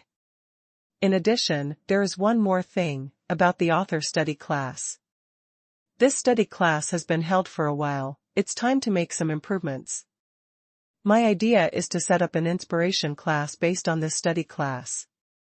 Gather the top authors, especially the top authors who have decided to write customized buyout articles, to participate in this inspiration class. In the inspiration class, we prepare a lot of novels, movies, and games for them, so that they can collect materials from them every day, and then exchange writing skills and knowledge, and recommend each other games or movies that they think are fun or good. This inspiration class must have some initial investment. For example, the monitor must be large, the headphones must be good, and the seats must be comfortable. We directly purchase genuine, ultra-high-definition Blu-ray discs for various resources in it to provide everyone with the best viewing experience. In the previous study class, the authors could only code and search for information, and could not do anything else. In this inspiration class, the authors can only do things related to collecting inspiration. In the 8 hours of the inspiration class every day, they can only spend 2 hours coding at most. Ma Yichun was stunned again. "Ah? This is not an inspiration class at all, it is obviously an enjoyment class, a slacking class." An important reason for the success of the previous study class is that through the small black room method, these authors with poor self-control can concentrate on their creation in this environment, which is why many excellent works were born. But now, everyone can watch movies if they want to, play games if they want to, and not only are they not locked up in a small dark room, but on the contrary, their writing time is restricted to a maximum of 2 hours a day. Isn't this the same as encouraging them to slack off? Moreover, Mr. Pei also said that this inspiration class is mainly for those authors who have decided to write customized buyout articles. These people have low update requirements, and their enthusiasm for creation is not expected to be very high. If they are arranged in such a comfortable and enjoyable environment, this group of people is afraid that they will be ruined. They are all top authors and mainstays of the Chinese website. If they are ruined, it will not only affect the income of the website, but also the number of excellent works on the website and readers' evaluation of the website. Ma Yichun hesitated and said, "Mr. Pei, is this environment too relaxed?" Pei Qian laughed. "It should be relaxed. For these top authors, they have no shortage of skills and strength. If they want to go further, they need more inspiration, slow down, and do a good job. Now many novels are millions of words, and thousands or more are updated every day. In the face of such huge update pressure, how can they write fine works? Let them slow down and polish well." Ma Yichun opened his mouth and wanted to say something else, but in the end he couldn't say it. Obviously, Mr. Pei's idea seems a little unrealistic. This is an online novel, originally for entertainment. What's wrong with slowing down and polishing it? Can it be polished into a masterpiece? However, Mr. Pei's idea cannot be said to be wrong. It can only be said that Mr. Pei has a higher level of vision and a more ambitious goal than himself. Ma Yichun hesitated for a moment, but finally nodded. "Okay, Mr. Pei, I'll arrange it right away." Chapter 877 Faith Lives Forever, added for CZ 10/10. February 4th, Saturday. Lu Jiao had just finished eating the Moyu takeaway food delivered to him in the hotel where he was staying. Today is the weekend, and the crew is also on vacation. Generally speaking, the crew will not take a holiday on weekends. After all, most movies are very tight in time, and the crew's shooting tasks are also very tight. Not to mention weekends and holidays, even at night, they often shoot until late at night to rush the work. But since this is a Tenda crew, it is natural to abide by the Tenda spirit and take a holiday on weekends. Fortunately, Huang Sibo and Zhu Xiaozi, the director, are both masters of time management. Even if they take a break on holidays, they still arrange the shooting work clearly. Of course, this movie is basically a one-man show by Liu Zhiyao, and there are not many outdoor scenes. It is all special effects. There is no need to coordinate the time, venues, and props of a large number of actors, so there will be more freedom in time arrangement. So far, the shooting of the movie Mission and Choice has reached the last part. After the first few parts were shot, they were already being edited and made into special effects, because it would be too late to edit and make special effects after the entire film was shot. The plot of this movie is divided into stages, and the connection between each stage is not very close, so it is completely fine to edit and do special effects separately. After the last part is shot, the rough cut and special effects of the previous part are almost done. Finally, there will be 2 or 3 months of fine editing, and the special effects will be perfected, and the movie can be scheduled for release. Now, Liu Zhiyao's main task is to figure out the script of the last stage, perform the plot of the last part well, and make a perfect ending. He just got the script of the last stage last night, but he was too tired after coming back, so he fell asleep before he had time to read it carefully. After a good sleep today, after breakfast, Liu Zhiyao took out the script again and prepared to finish the last part of the plot. The previous plot was interrupted at a very desperate note. Qini ushered in the final battle and tried his best to command the battle, thinking that he could finally die for a good cause and get rid of this difficult fate. However, after the battle, he realized that this was just the final test simulated by AEIS.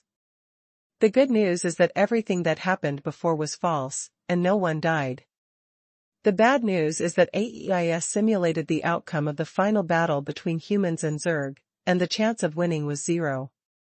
The best outcome was that the commander and the Zerg queen died together, and the next commander was selected to prepare for the next decisive battle, but the next battle will become more and more difficult, and the chances of human victory will be lower and lower. Because of the existence of the hive consciousness, the wisdom of the Zerg queen will continue to improve, and the ability of the Zerg to replenish troops will be higher than that of humans.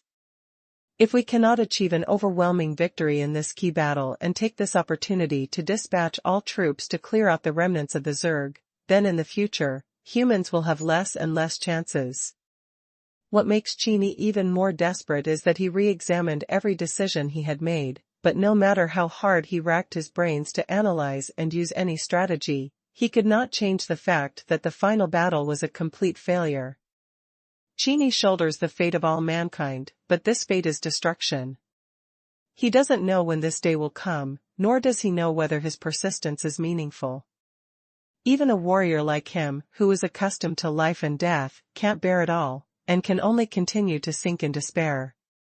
Liu Zhiyao is more curious about the ending of this story, and hurriedly opens the last part of the script to check it carefully. A close-up of Qini in the hibernation capsule. There was also such a close-up at the beginning of the film, but there is a clear difference between the two shots. This time, Qini had messy hair, unshaven beard, dull eyes, wooden expression, haggard face, and heavy dark circles under his eyes, all of which showed that he was in a very poor mental state. Although he was in the hibernation capsule, his eyes were staring straight up, blinking only once in a long time, telling everyone that he did not die suddenly. He could not fall asleep in the hibernation capsule, and it was obvious that his mental stress was about to reach the limit. And this angular hibernation capsule, which was just enough to accommodate one person, looked like a coffin. The voice of AEIS sounded, "Commander, your mental state is extremely unstable and your physical condition is also very poor. You need to rest. I have arranged an extra 2 hours of rest time for you. Please fall asleep as soon as possible. Your body belongs not only to you, but also to all mankind. If you die suddenly before the decisive battle, then mankind will completely lose its only remaining hope. Qingshan did not answer, but stretched out his slightly trembling hands, stood up with the help of the wall of the hibernation capsule, and sat on the ground with his back against the hibernation capsule. He gently closed his eyes and rested for a moment. In fact, he knew very well that the final battle between humans and Zerg could come at any time, and the time did not depend on humans, but on Zerg.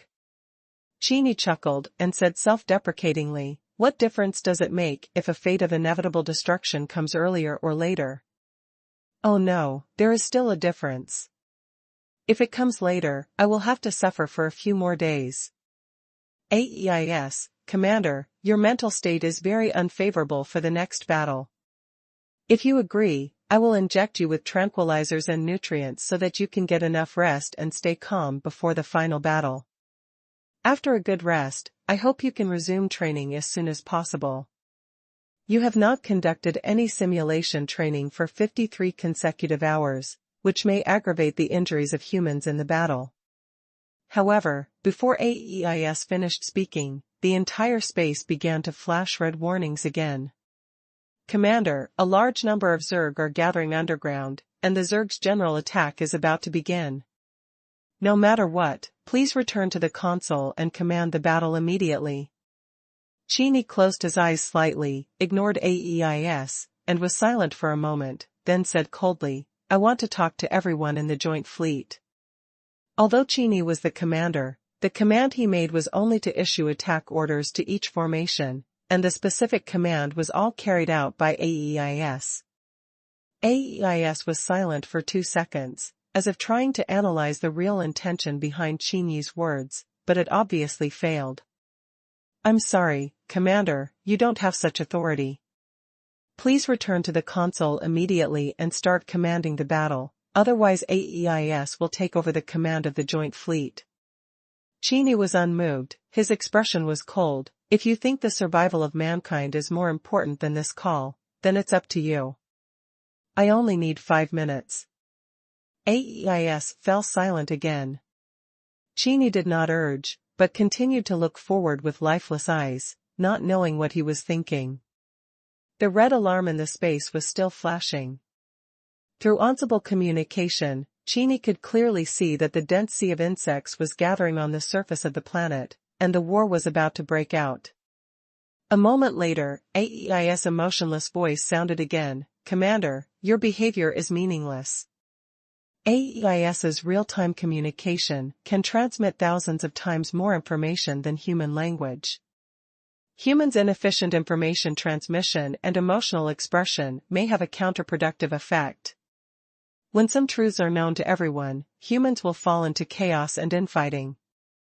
The Joint Fleet Executive Committee does not want to take such risks. "Commander, please stay rational and stop making such meaningless attempts." Qingshan said coldly, "AEIS, I'll say it one last time. I will use the console and Ensemble communication to speak to all the soldiers of the Joint Fleet. If you obstruct me, then you, me, and all mankind will perish together. You are just a stupid robot who tries to solve all problems with data. If you can solve the Zerg, the Joint Fleet will not choose me as the commander. I'll say it one last time. I'm the commander. Complete my request." A full minute passed as the red alarm kept flashing before AEIS said again, "Commander, you can use the console to speak to all the soldiers of the Joint Fleet. The fate of mankind rests on you. I hope your speech has been carefully considered." Qingshan supported himself and stood up from the ground with both hands, slowly walked to the console, and then sat down at his seat. Here, he can see the deployment of all the forces of the human Joint Fleet. Qingshan randomly observed the personnel inside several starships through Ensemble communication to make sure that what he said could indeed be heard by everyone. He could see the confusion, anxiety, fear, and confusion on the faces of the soldiers inside the starship, which meant that what he saw should be real-time images, because AEIS should not be able to imitate the expressions of each human so realistically. At the same time, this also means that all the soldiers were very surprised that the commander suddenly wanted to speak to all the personnel. Because since the beginning of the war, all commanders have been commanding troops through the artificial intelligence AEIS. The soldiers can only communicate with AEIS and have no idea who the commander is, what he looks like, or which spaceship he is on, but this time, they not only heard the commander's voice, but also saw the commander's appearance. Only a few people in the Asian fleet who knew Qingshan recognized him. And most of the soldiers in the joint fleet only saw a man with unshaven beard, heavy dark circles under his eyes, and extremely poor mental state on the screen, which was a far cry from the image of the commander they imagined. Qingshan's eyes swept across the faces of many soldiers again. He knew that everyone he controlled in the war was actually a living life. In the future, in the decisive battle between humans and Zerg, there will definitely be people who disobey orders, flee in extreme fear, or make mistakes, and these people may be in the starship at this time, waiting to hear him speak, perhaps one of these young faces. The first sentence Qingshan said stunned everyone. I am Qingshan, the captain of the AS-371-45 team that successfully carried out the decapitation mission, and I am also the current commander of the joint fleet. I hope to tell you some truths, before the human race perishes. The Zerg are already preparing for the final attack. According to AEIS's deduction, the chances of humans winning the final battle against the Zerg are 0. Even in the best-case scenario, I will die with the Zerg Queen, and humans will eventually perish in a long tug-of-war. In the past 50 hours, I have tried countless ways, but no matter how I try, the final result will not change. I believe that all of you should be tired of concealment and deception like me. In order to fight against the Zerg, every commander is trying to train humans into Zerg, and through various methods, deceive humans with wrong beliefs and die like Zerg. Maybe we have won in this way, but this is definitely not the belief and way of winning for humans. So, even if we all die in the end, I hope you can die with faith. Qingshan's eyes suddenly widened, and he, who had been decadent before, seemed to suddenly glow with a strong brilliance. You can choose to escape in the face of the battle, disobey orders, and live for a few more hours. You can have 10,000 reasons to convince yourself that your death is meaningless in front of hundreds of millions of Zergs. You can also blame the executive committee, the commander, or anyone else after failure again and again. But the final result will be the same. Blue Star will be devoured by the Zerg, and you will watch your homeland destroyed in the flames of war and become the bait of the Zerg. A few of you will flee in a hurry in spaceships, drifting in the vast universe like a stray dog. You look back at Blue Star, the once beautiful blue planet has become devastated and riddled with holes, and all traces of human existence will be completely wiped out by the claws and fangs of the Zerg. Qingshan's voice became high-pitched, and he shouted almost hoarsely, at that time, you will regret why you didn't die on the front line, why you didn't die on the battlefield with the Zerg. Those who choose to live in shame, even if they are alive, will live in eternal regret and remorse. You will regret why you didn't use these few hours of shameless life to exchange for an opportunity to prove human beliefs. Yes, for everyone, what happens after death is meaningless, because what awaits us will be eternal nothingness. But our death is meaningful to the living, to our relatives, friends, and compatriots. AEIS calculated the final winning rate to be 0, but I will never agree with this result. Because artificial intelligence can never calculate the value of human beliefs. If we lose this battle, then mankind will perish, our civilization will disappear forever in this universe, and all evidence of our existence will be completely erased. But if we win, then your death will be remembered by civilization and history. Behind us is the Blue Star. In this final battle, we will give meaning to all the sacrifices made by mankind before. We will die in a glorious battle, we will be drowned in an endless sea of insects, we will be reduced to ashes in the explosion, and our bodies will be destroyed by the claws of the Zerg. But our faith will remain forever in this starry sky, just like those stars that have existed since ancient times, and will be immortal forever. The faith of mankind will never be extinguished. Warriors, join me, gamble everything for the fate of mankind, and die bravely. Chapter 878 Ending of Mission and Choice, a long chapter, please vote for it.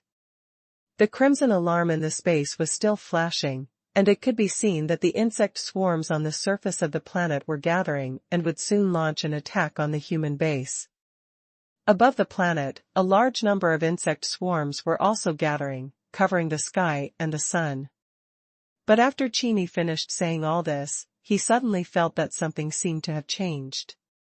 The human starships suspended in space, the Skylark warriors ready to go in those starships, the individuals behind the combat units.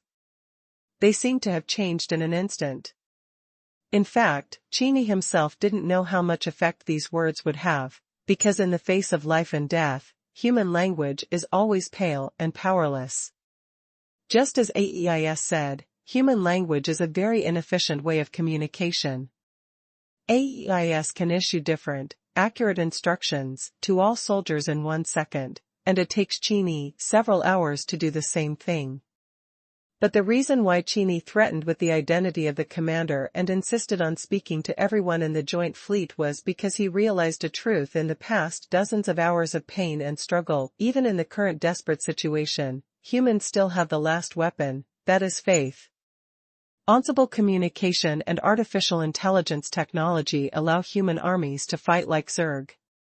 AEIS splits the commander's instructions and transmits them to every soldier on the battlefield through ensemble communication, and the efficiency of tactical transmission is unprecedentedly improved.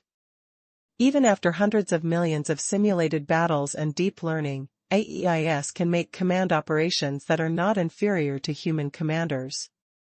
The first encounter between humans and Zerg, the combined fleet was defeated, so the executive committee of the combined fleet decided to adopt the command mode of AEIS plus ensemble communication, and the situation improved. But it is precisely for this reason that humans gradually forgot what they once held on to. After establishing the command mode of AEIS plus ensemble communication, under the big data analysis of AEIS, successive commanders have unknowingly developed in the direction of microcontrol masters. They tried every means to make every soldier and every individual unit give up their human feelings and fight like cold Zerg to increase the winning rate of the battle. But over time, lies and deception became part of command, and distrust between soldiers and commanders continued to grow. Humans are trying to defeat the Zerg in the Zerg way, but they will never succeed. Therefore, in the final deduction of AEIS, humans have no chance of winning, because the human army at this time cannot break through the normality predicted by AEIS.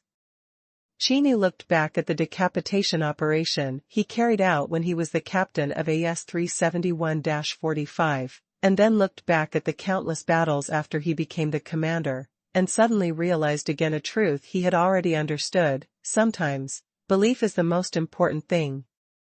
It is meaningless to blindly emphasize discipline and try to train soldiers into emotionless war machines. Those countries that rely on religion to lead the army in history have not achieved such brilliant and glorious records. And a truly powerful army is that every soldier has an unshakable belief, which does not come from deception and brainwashing, but from the heart. All the soldiers of the Joint Fleet have received rigorous training, and they know clearly in their hearts that humans are facing a crisis of life and death, but the long battle, the way AEIS and the commander act, have dulled their beliefs. What Qingshan has to do now is to awaken the beliefs in the hearts of all soldiers at the last moment.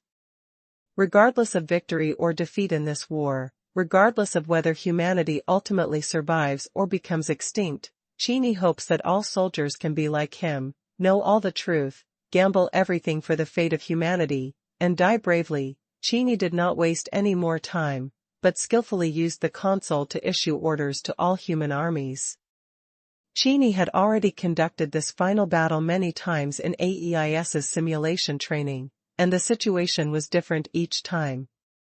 However, the general attack launched by the Zerg in the real world seemed to be more fierce than any simulation training. On the surface of the red planet, the swarm of insects poured out from the underground nest like a tide, and the base left by humans on the surface of the planet was like a small boat in a storm, submerged by the dense swarm of insects, as if it could capsize at any time. Even though the human base on the surface and the starship in the air had already launched an attack on the sea of insects at full firepower, they still had little effect. The human firepower dragging arcs in the air was like a scattered meteor under the dark sky, and was soon swallowed up by the swarm of insects that fell at night. The current situation has exceeded Qingyi's expectations. Even the most difficult simulation battles have never faced such a difficult situation. Even AEIS did not give any more suggestions, but silently conveyed every instruction to Qingyi. A starship was besieged by Zerg and was on the verge of collapse. For some reason, this starship seemed to be alone in the deep. Qingyi only took a glance and determined that the starship could not be saved, so he considered giving orders to the starship to evacuate all the soldiers on it by small spacecraft or using Skylark combat suits and reunite with another nearby starship. Although Skylark combat suits can only glide and cannot fly, as long as they can glide away from the battlefield and land safely, they still have a chance of survival. Before issuing this order, he saw a huge pit exposed on the surface of the ground that was bombed and riddled with holes in the distance. It seemed to be a nest of the Zerg. You can see dense insect eggs inside, and it seems that new Zergs are breaking out of their shells every minute. After these new Zergs are born, they will immediately eat the shells of the eggs cleanly, and then they will soon rush to the battlefield, eat the remains of their dead counterparts and the bodies of the fallen humans, and continue to attack the human army in accordance with the Queen's orders. An idea flashed through Qingyi's mind. If this starship could be used to destroy these insect eggs. He subconsciously gave the starship an order to attack the insect eggs, but just a few seconds later, he changed his mind. Based on past experience, it was impossible for this starship to reach the location of the insect nest, which was a meaningless act. So, Qingyi changed the order and asked the soldiers on this starship to evacuate by small spacecraft or using Skylark combat suits and reunite with nearby starships. However, his order was not executed. Although the order to retreat had been issued, the starship still staggered towards the Zerg nest, not far away. Qingyi couldn't help but shake his head slightly, as if he had foreseen the fate of the starship. It would soon be besieged by the Zerg and fall into the wasteland because no one could provide it with fire support and cover. However, a large number of small spaceships and soldiers wearing Skylark combat uniforms rushed out of the starship and began to fiercely counterattack the Zerg besieging the starship in the sky. These soldiers wearing Skylark combat uniforms could not fly and could only glide in the air for a short period of time, but they still tried to control the direction of the glide and rushed to the most densely populated area of the Zerg. Before the Zerg tore them apart, they took the lead in destroying the micro-reactor in their chests. Strings of fireworks flashed in the sky. Under the cover of countless small spaceships and Skylark warriors, the starship suddenly accelerated and rushed towards the Zerg nest exposed on the surface. A moment later, a terrifying explosion spread from the ground. This nest has a network of connections underneath, and only a small part of it is exposed on the ground. After the starship rushed into the ground, it manually detonated all the weapons and fuel on it, not only destroying all the exposed eggs, but also destroying the Zerg deep in the nest. Before the starship exploded, the only communication message came from it. Humanity will live forever. Before Qingyi reacted from the brief shock, more communication messages flashed on the display screen. No one questioned Qingyi's command, and no one issued a request for evacuation. These communication messages seemed to be just a final farewell to Qingyi, the commander, before dying in battle. On the vast battlefield, the war between humans and Zerg gradually entered a white-hot stage. Watching the battle between the two sides fall into a stalemate, and not being crushed by the Zerg one-sidedly, Qingyi couldn't help but show a relieved expression. Then, he began to transfer his command ship and the surrounding frigates, just like in the simulation exercise, preparing to meet his final fate. For him, no matter what the outcome is, he can finally die without any heavy fate. However, at the moment of completing the deployment, Qini suddenly felt that his lips seemed to be a little wet, and a bloody smell rushed into his mind. He subconsciously wiped it with his hand and saw a bright red bloodstain.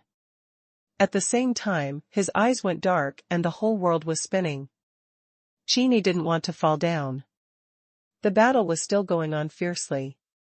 As the commander, he had to continue to command the battle, but long-term, high-intensity thinking overwhelmed his body and mind. After long-term, high-intensity command of the battle, he finally couldn't hold on. In the darkness, Qini seemed to see some images. These images were blurry and unclear at first, but gradually became clear. He felt as if he was in a huge spider web, unable to move, but his spirit extended infinitely to the distance in the darkness, and the images in his mind gradually became pictures that he could see clearly. He saw the underground nest and the zergs busy. From time to time, terrible explosions came from their heads, blowing the zergs into mucus and limbs all over the ground. He saw the zerg flying in the sky, fearlessly rushing towards the human starship in the air, and they were quickly wiped out in the powerful firepower, but more zergs continued to rush forward. Qini realized that this seemed to be a war scene in progress. What surprised him even more was that what he saw now seemed to be the perspective of the zerg. Qini even had a very special feeling.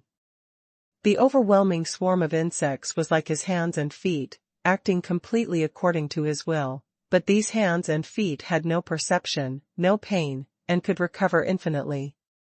Qini tried hard to trace the source of this consciousness, but found nothing. Suddenly, he felt a special emotion that came from nowhere. A sadness gradually rose from his heart and quickly spread. At this time, some other pictures appeared in his mind. He saw that this red planet was originally an extremely desolate planet without any life. The zerg drifting in the universe came to this planet, began to multiply on this planet, built nests underground, and gradually expanded to the surrounding areas with this planet as a base. However, after an unknown period of time, human starships also came to this planet.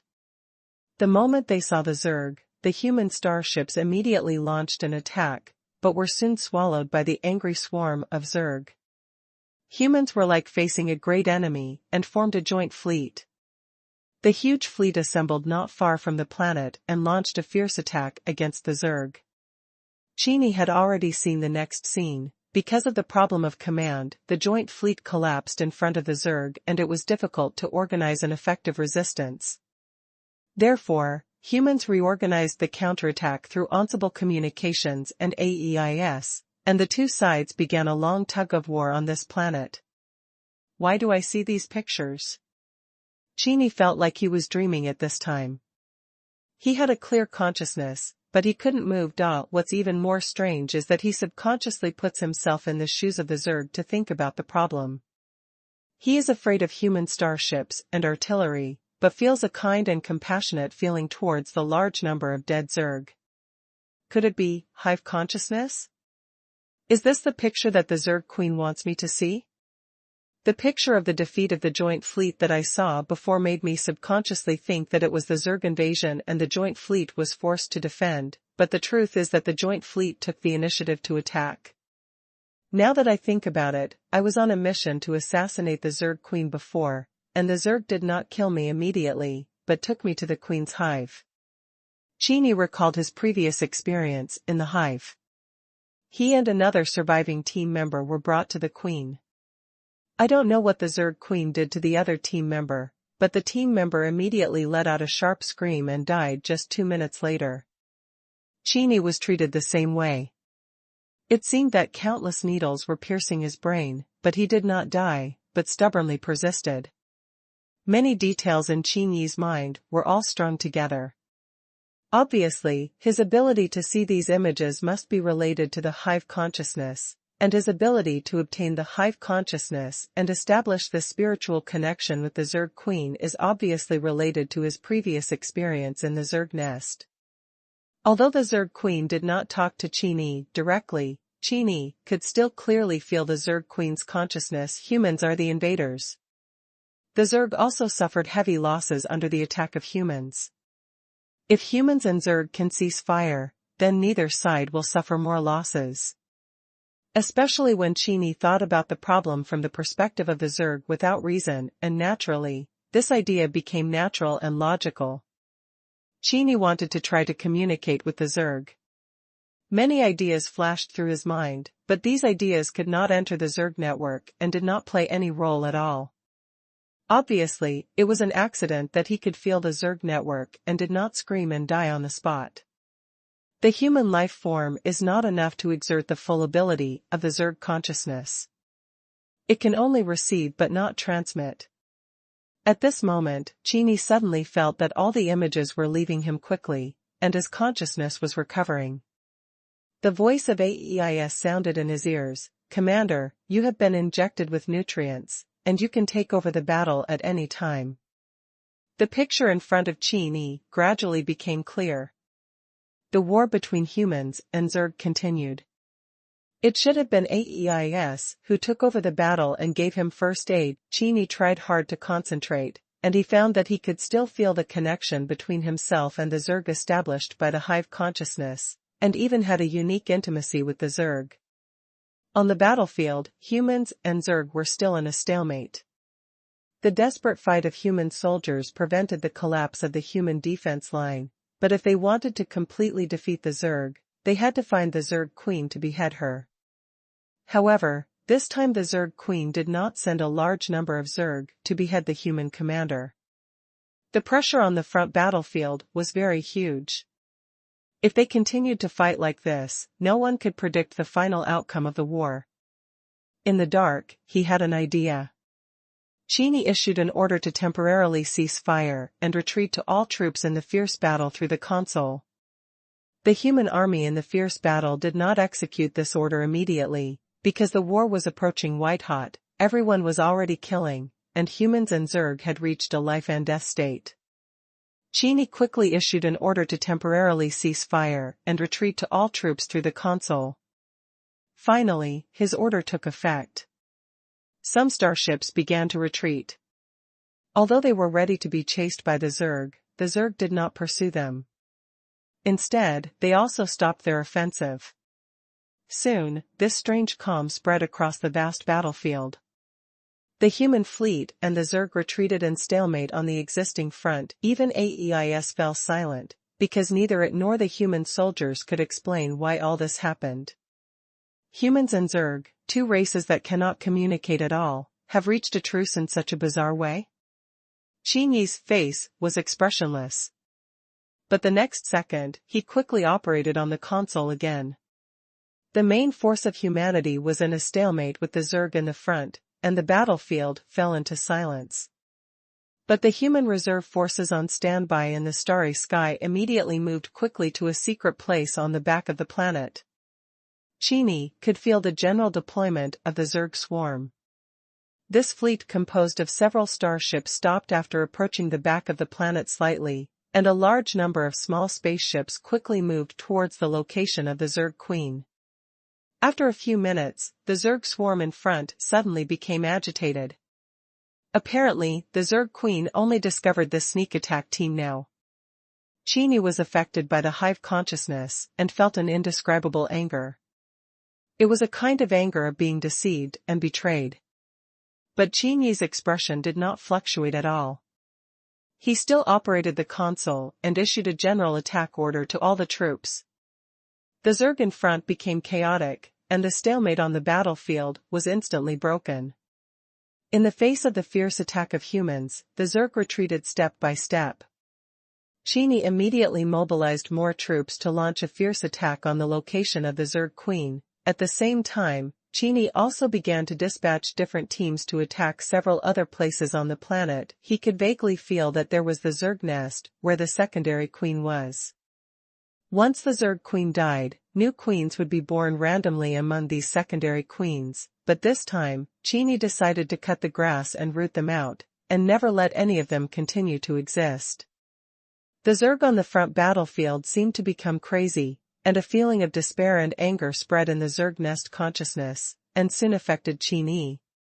Countless Zergs abandoned the human army that was fighting fiercely. They had no time to rush back to protect the Zerg queen, so they rushed to the command ship where Qini was desperately. Those Zerg swarms that were free from the planet also began to attack the command ship where Qini was desperately. Qini deceived the Zerg. The former Zerg queen planted the seeds of the Zerg nest consciousness in Qini's mind through mental connection. This seed continued to take root and sprout, affecting Qini's consciousness. The new Zerg queen showed Qini some scenes through the Zerg hive consciousness, which made Qini stand on the side of the Zerg involuntarily. And Qini did what the Zerg queen expected, and ordered all human troops to temporarily stop the attack, but all this is actually an illusion.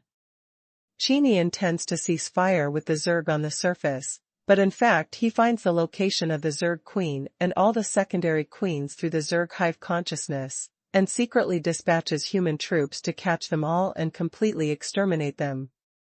Watching the crazy Zerg swarm rushing towards his command ship, Qini had a blank expression on his face and issued a quick retreat order to the command ship and the surrounding frigates.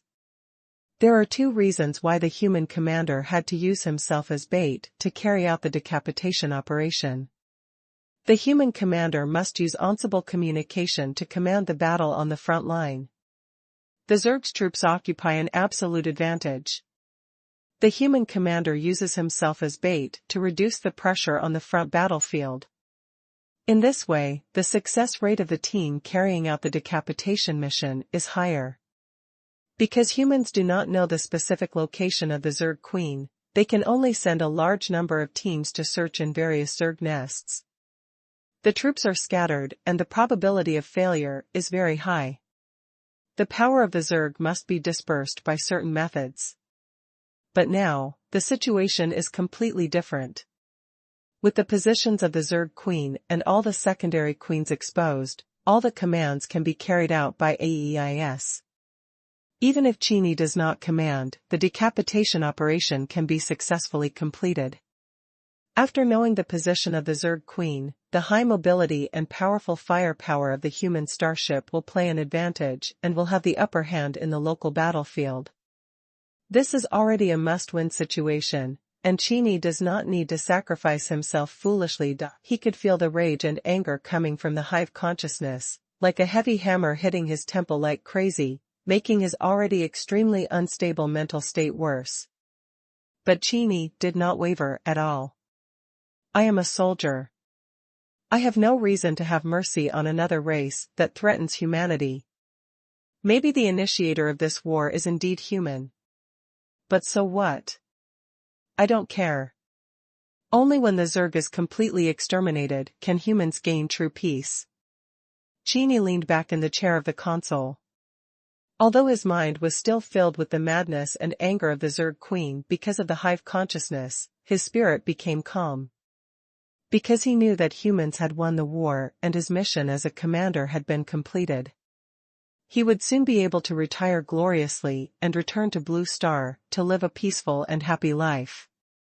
The voices and smiles of the members of the AS-371-45 team appeared in his mind again.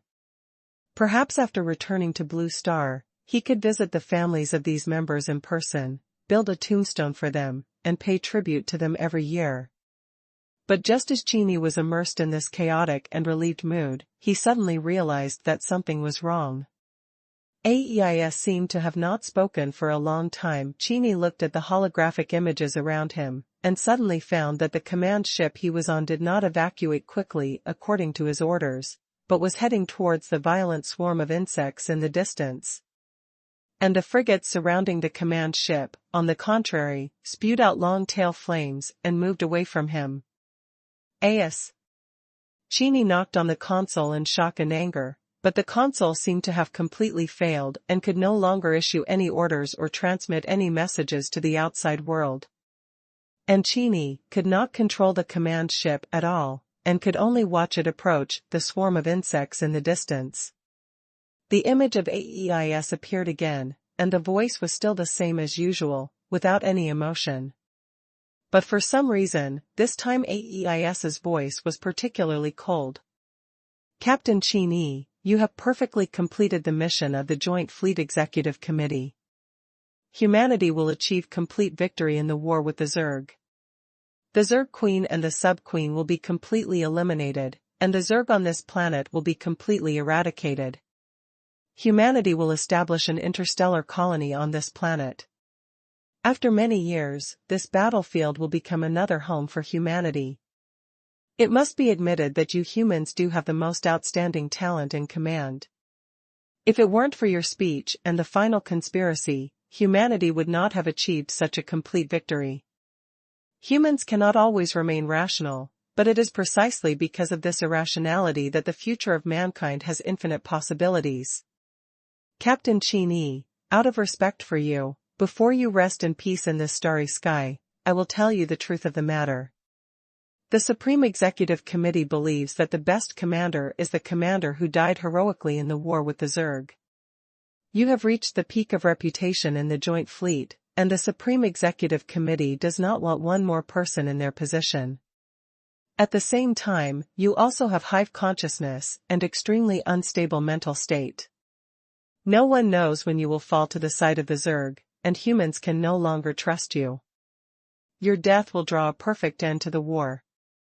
Captain Qin, your name will be remembered by humans forever. After AEIS finished speaking, the lights in the entire space immediately disappeared, and the command ship dragged a long tail flame and accelerated towards the dense swarm of Zerg in the distance. On the other side of the planet, human starships broke through the dense swarm of Zerg and began to bombard the mother nest where the Zerg Queen was. The surface was torn apart, and countless Zergs were reduced to ashes in the powerful firepower. But under the will of the Zerg Queen, all nearby Zergs still gathered towards the nest regardless of everything and made a final struggle. The camera turned, and countless Zergs had already clung to the command ship where Qin was in the starry sky. The Zerg's fangs and claws tore the weak parts of the starship, and small Zergs swarmed in from the cracks, searching for the location of Qin, the only human on the starship. In the darkness, Qin still sat in front of the command desk like a sculpture. Suddenly, the wall opposite him was torn apart, and a large number of Zerg warriors poured in. And a huge Leviathan monster had also stopped next to the command ship, as if it was going to completely devour the entire command ship. The camera turned. The human soldiers received the news that the commander had died, and they madly poured their anger on the Zerg. Suddenly, a large area of Zerg on the surface no longer swarmed towards human soldiers and starships, but instead became like headless flies, bumping around everywhere, and some Zergs with low intelligence simply froze in place, motionless. The human offensive became more fierce, sweeping away all the Zerg on the planet with overwhelming force. Soon, the secondary queens and other nests were also wiped out.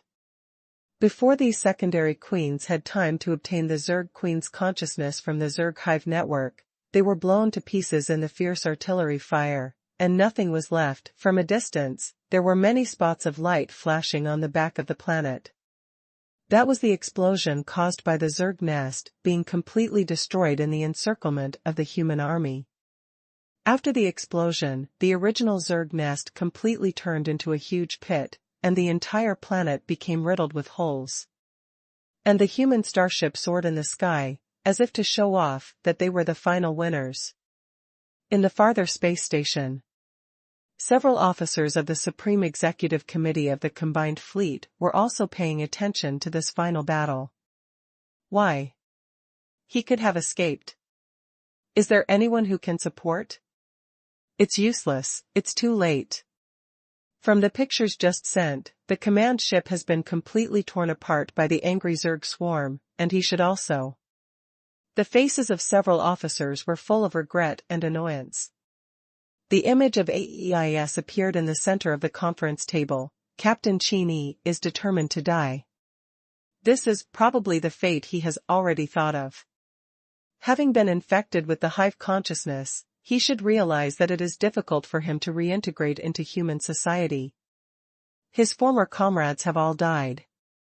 He is exhausted physically and mentally. Dying on the battlefield is the best choice for him. And, gaining the hive consciousness means that he will have sympathy and empathy for the Zerg. He deceived the Zerg queen and destroyed the entire race. I am afraid he also has a very heavy sense of guilt in his heart. Perhaps it was under such complicated emotions that Captain Qingshan made such a decision. The leaders of the Supreme Executive Committee sighed. What a pity, he is a genius commander. If he can continue to be trained, he will definitely take over my job. Humanity has lost a genius. What if we encounter a similar situation again? We can't be so lucky to find the next Qingshan. Don't worry, the Zerg on that planet has been completely exterminated by us, and humans should not encounter such a difficult enemy again. Forget it, the dead are gone, the war is over, and there is no point in discussing these. Build a statue for him on Blue Star, and humans will remember him forever. Amid the sighs of the leaders of the Supreme Executive Committee, the image of AEIS disappeared silently. The camera turned, in the endless dark starry sky. A huge Zerg Leviathan drifted aimlessly in the starry sky. After losing the Zerg Queen, these behemoths have completely lost their intelligence and can only drift aimlessly in the universe. However, in the body of the Leviathan, there is a huge hatching pool. The incubation pool was filled with disgusting translucent mucus, and countless underdeveloped larvae were floating in the mucus. They also had no consciousness. Among countless larvae, Qingshan was also floating and sinking, and his life and death were unknown. But he was not completely corroded by the Zerg's mucus, but instead grew some dark gray keratin. Suddenly, Qingshan's eyes opened. His thoughts seemed to be connected to a huge network, instantly extending to the distant universe. After all the secondary queens in the nearby area died, Qingshan became the only life with hive consciousness. All the larvae in the hatching pool woke up at this moment. These larvae that had not yet grown sharp claws and pincers all surrounded Qingshan, like an extension of his consciousness. And the Leviathan monster that was drifting aimlessly in the starry sky suddenly opened its eyes and sped up to move quickly towards the endless starry sky. The script of Mission and Choice ends here. Lu Jiao finished reading the entire script. Are you planning to shoot a sequel? For the entire script, the war between humans and Zerg has come to an end, ending with the comprehensive victory of humans. But the script left a lot of suspense at the end. For example, Qingshan was abandoned, which was not actually the order of the Supreme Executive Committee, but the AEIS. The AEIS actually controlled the command of all the troops and deceived the Supreme Executive Committee by saying that Qingshan took the initiative to seek death. Does this imply that the artificial intelligence AEIS has awakened its self-awareness and is planning to form an artificial intelligence army? In order to prevent excellent commanders like Qingshan from hindering their plans, they are decisively eradicating them? But Qingshan is not only alive, but also has become the new Zerg master because of the hive consciousness. He has such a deep hatred for the Supreme Executive Committee of the Combined Fleet. Will he come back for revenge? These are all suspense left by the plot of the movie. It seems that we can only wait for the next movie to reveal it. Lu Jiao fell into a long silence. Fuck. Broken chapter dog. Chapter 879, The Cultural Perspective of Mission and Choice. Lu Jiao was speechless. The script of Mission and Choice was originally given in sections. Director Zhu Xiaozi said that Lu Jiao should carefully figure out the plot of each section, and not let the current performance be affected by knowing the ending in advance. Director Zhu Xiaozi's goal was achieved. When Lu Jiao played each section, he really put himself into the role of Captain Qingshan. He had no idea what would happen in the future, so his performance was closer to the real state of Qingshan in the play. But this also brought a problem, that is, Lu Jiao was interrupted to death. Each time, only a small section of the script was given, and the plot development was particularly tortuous. Every time Lu Jiao wanted to know the next section of the plot, it was interrupted. Now I finally got the script for the end of the movie, but I never expected that it was still interrupted, and there was still no plot behind. This made Lu Zhiyao very upset and desperate. Of course, he also knew in his heart that based on the current content alone, the whole story was already complete, with a beginning, a middle, and an end, and it was more than enough content to be a movie. It is estimated that even Huang Sibo and Zhu Xiaozi, the director, have not thought about the plot in the back. They just left such a tale to leave suspense for the next series. But even if Lu Zhiyao knows this very well, he can't help but scold broken chapter dog. After calming down, Lu Zhiyao began to re-examine this last plot. Before, his acting skills had been tested in all directions without dead ends, and he thought he had been through hundreds of battles and was fearless. But after seeing the last part of the script, Lu Zhiyao realized that the real difficulty was at the end. The final ending still has many reversals. Qingyi's emotions first collapsed from despair, and then he found a glimmer of hope in despair, and then he inspired the morale of all the soldiers through an impassioned speech, successfully allowing mankind to see the dawn of victory. If the script ended here, then this would be a standard popcorn movie, a very orthodox and passionate ending. But when Qingyi was about to see the dawn of victory, the plot took a sharp turn. After falling into a coma, Qingyi discovered that he had a hive consciousness, which allowed him to naturally think from the perspective of the Zerg and empathize with them. Qingyi realized that it was actually humans who first started the attack on the Zerg, and strictly speaking, the Zerg were the invaded party. After waking up, Qingyi issued a ceasefire order to all soldiers, forcing the already fierce war between humans and Zerg to stop.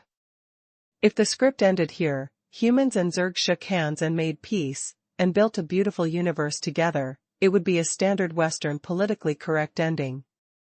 But Qingyi did not want to shake hands with the Zerg, but deceived the Zerg while finding the location of the Zerg queen and all the secondary queens through the Zerg hive consciousness, and continued to carry out the decapitation operation. Qingyi deceived the Zerg for humans, but he himself was deceived and abandoned.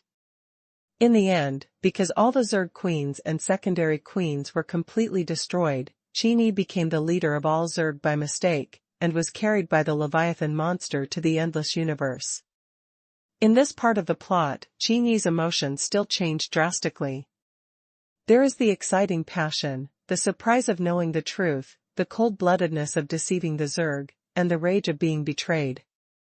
Especially the last shot, when Qingyi wakes up in the incubation pool inside the Leviathan, there will be a close-up, and Lu Zhiyao must use one look to express Qingyi's various complex emotions. Obviously, for Lu Zhiyao, the difficulty of performing this plot is one level higher than the previous script, and just as Lu Zhiyao knew from the beginning, the reason why the role of Qingyi is a test of acting skills and difficult to interpret is because his character setting is a tough soldier. Qingyi is emotionless in most cases, and even if he has emotions, he is very reserved and introverted. But in this script, Qingyi's fate is too tortuous, and he always faces extreme despair or extreme pain, which makes it difficult for Lu Zhiyao to find a balance. If he uses a little more force, Qingyi's character setting will easily collapse. A tough soldier will be furious or mentally collapsed, which is not in line with the character setting, and if the force is not enough, it will make the audience feel that Lu Zhiyao has no acting skills and cannot express emotions well. In comparison, young roles are easier to play, because the emotions of this type of role are often very simple. Joy is joy, anger is anger, not so complicated, and the degree is also very loose. On the contrary, it is the most difficult for a person with a strong will like Captain Qingyi to act out his emotions. Lu Zhiyao sighed softly, and it seems that he will be busy again in the next period of time. He would continue to stay in the hotel room, looking in the mirror, to study the plot, adjust his acting skills and expressions, and perfectly present the last part of the plot. But before that, Lu Zhiyao first gathered all the scripts so far, read them from beginning to end, and analyzed the story from his own perspective. The most profound impression this story left on Lu Zhiyao was its cultural perspective. As an actor, Lu Zhiyao has of course watched many movies, including movies from various countries and various themes. If the story of mission and choice is disassembled separately and a small plot is picked out, it is actually no different from many traditional science fiction movies. Of course, this is also normal. After all, the theme of Zerg has existed in science fiction movies for decades, and various predecessors have explained many different concepts from various angles and in various ways, leaving little room for innovation for future generations. With so many classic works, it is impossible to subvert tradition in every plot of the story. But in Liu Jiao's view, the biggest breakthrough of mission and choice is actually the combination of Chinese cultural perspective and science fiction themes, which has never been seen before. In China, science fiction movies are very rare. Because science fiction movies require too much investment, a large number of professional props, special effects, and staff, if there is no accumulation, it is easy to make a foreign one. Therefore, even in the domestic film market, when talking about science fiction movies, the first things people think of are often those European and American science fiction blockbusters. The problem brought about by this is that almost all the popular science fiction works that can be seen at present are interpreted from a Western cultural perspective. This has caused many domestic audiences to question and feel a sense of separation about the values and value orientation in these science fiction movies. Things that are commonplace for Westerners are completely unacceptable to domestic audiences. The idea of the story of mission and choice was actually written by a famous foreign science fiction writer as early as 1985, and it also won the Hugo Award and the Nebula Award. It is an eternal science fiction classic. But in that story, the commander is a child. After he destroyed the Zerg, he felt very guilty, so he took the young Zerg queen to the universe to find a new home, hoping to atone for himself. This is standard Western thinking, just like many people in Western animal protection organizations, calling on humans to be vegetarians and let animals enjoy the same rights as humans. For people living in a Western cultural background, perhaps this is a natural political correctness and kindness. But for people living in a Chinese cultural background, this is a complete stupidity and hypocrisy, a manifestation of an overflowing Madonna heart. Westerners shout slogans of political correctness and even fight for the rights of animals. In the final analysis, it is because their lives are too rich and comfortable. Because the materials are too abundant, they have the energy to spread their excessive sympathy everywhere after squandering. The root of the rich and comfortable life of Westerners is the exploitation, plunder, and bloody killing of the whole world by their ancestors hundreds of years ago. While Westerners shout animals also have rights, they never look back at the indigenous people who were slaughtered by their ancestors. They don't think that they can get such rich material wealth by just moving their hands and feet because their country is plundering and exploiting other countries in the world. While these Westerners are full of sympathy and seeking rights for animals, their countries are bullying, oppressing, and exploiting other countries in the world, constantly spreading wars, famines, and plagues there, making their fellow human beings live in purgatory on earth. Therefore, from the perspective of Chinese culture, it is a very stupid and hypocritical behavior for humans to sympathize with the Zerg. If Westerners could treat other races and people of other countries in the world with half the compassion they show to animals, the world would be a much better place. In the setting, the Zerg is a race in the universe that is extremely threatening to all life. They have a strong collective consciousness, efficient information sharing ability, and strong mutation ability. The only meaning of this race is to expand and reproduce in the universe and wipe out all other races.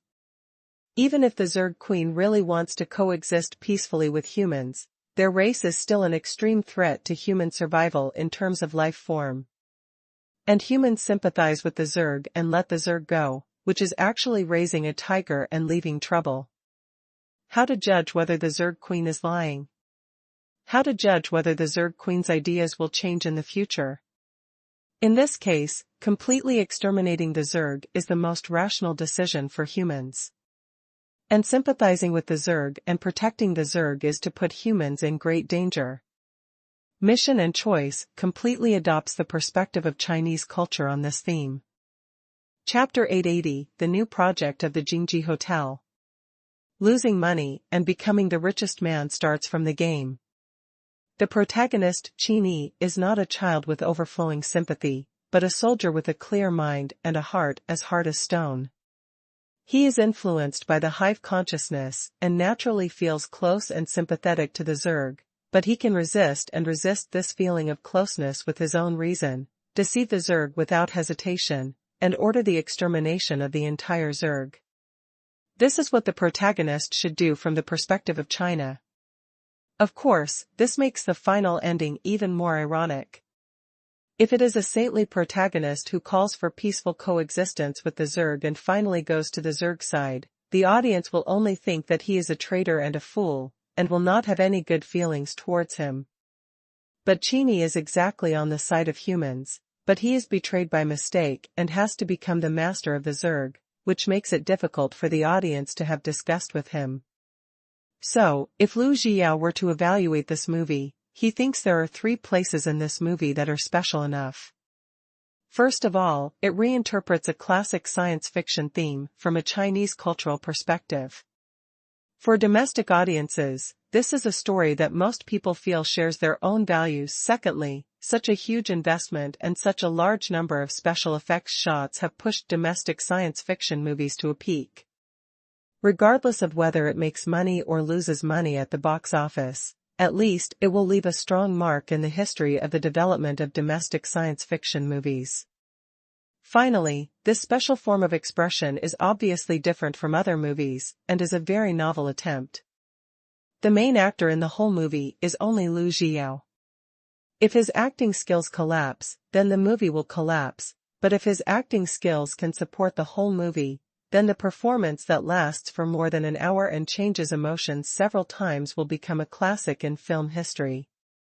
There are no outdoor scenes and all green screens. Although it greatly increases the cost of shooting, it is also a way to play to one's strengths and avoid weaknesses. At present, there are many companies doing game special effects in China with good technology, and few companies doing movie special effects with poor technology. In addition, Tenda Group itself has more technical reserves in games. In this case, deliberately not doing so many real scenes, just a space capsule and a circle of green screens, all the actual combat scenes are done with special effects, which can maximize the effect. In addition, Lu Zhiyao also vaguely felt that this movie was inextricably linked to the gameplay of the game Mission and Choice. However, Lu Zhiyao himself is not a hardcore game player. He has only a vague understanding of games, and knows nothing about the details of the game Mission and Choice, so he can only wait until the game is released and the movie is released before he can figure out the connection between the two. After reading the last part of the script, Lu Zhiyao is more certain that he has chosen the right film. Come to think of it, can there be any problem with Mr. Pei's films? Each one must be a classic.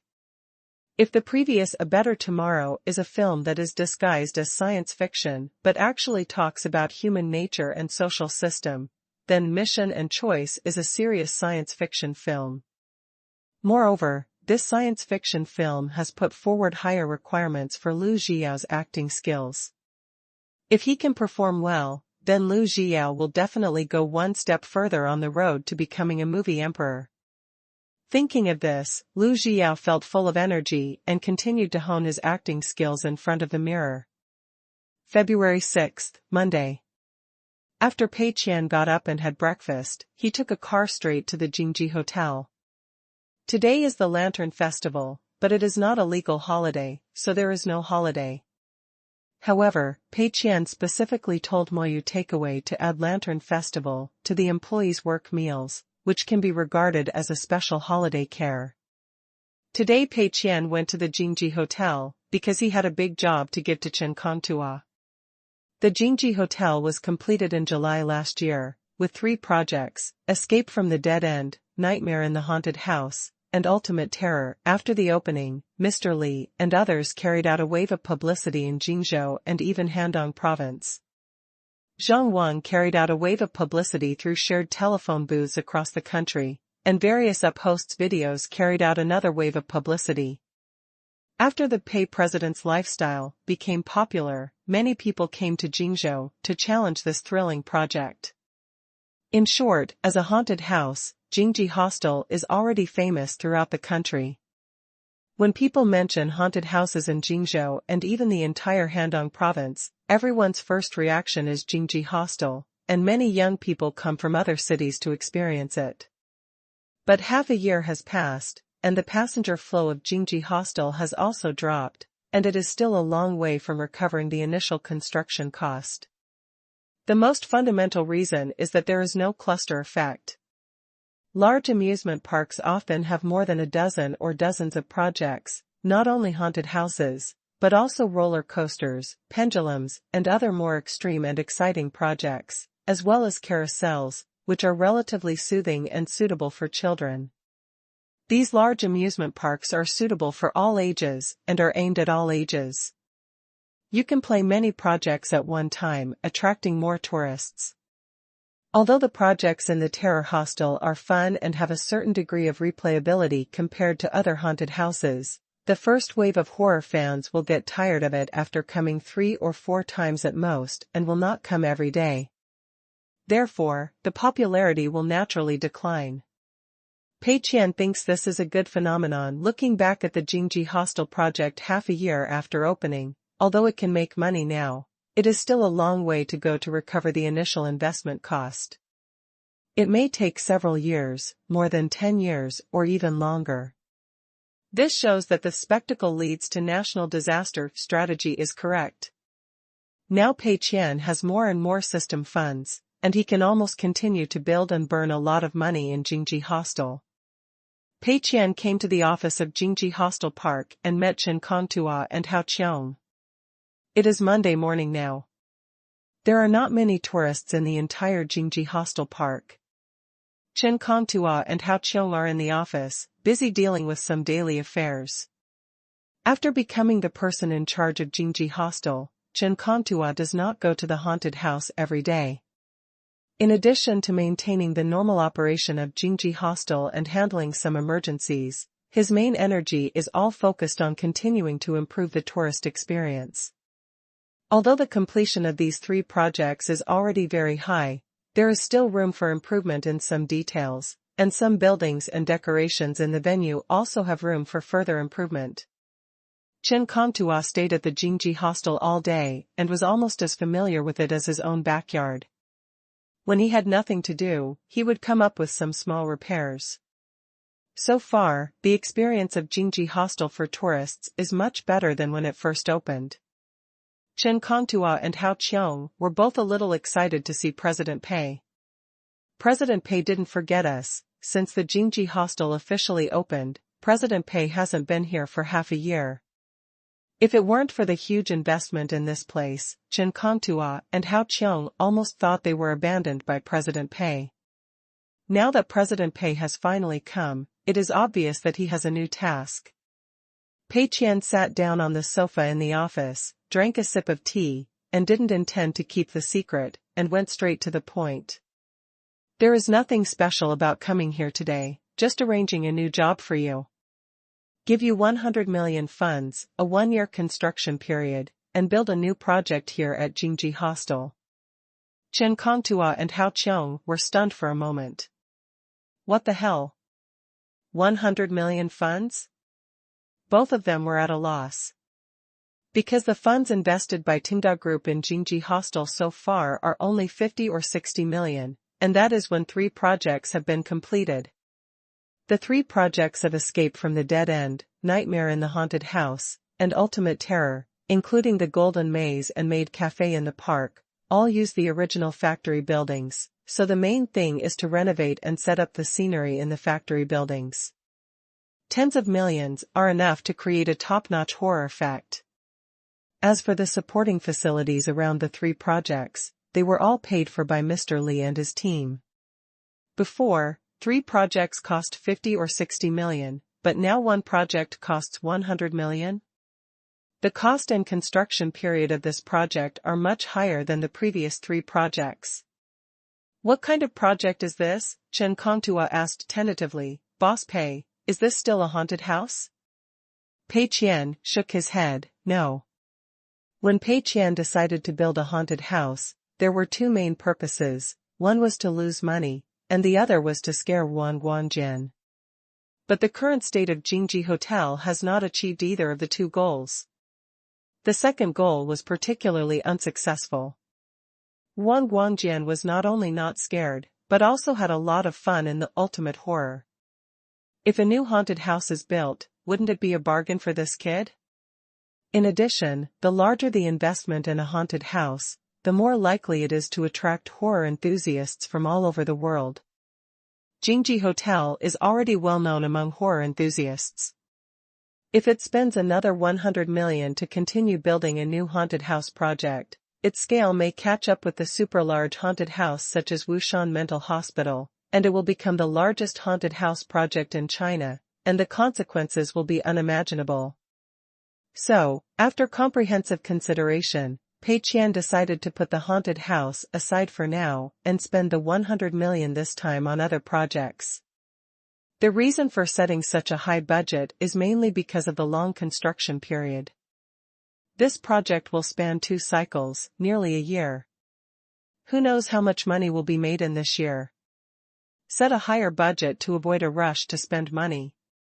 Hearing that Mr. Pei said it was not a haunted house project, Chen Kongtua was slightly relieved.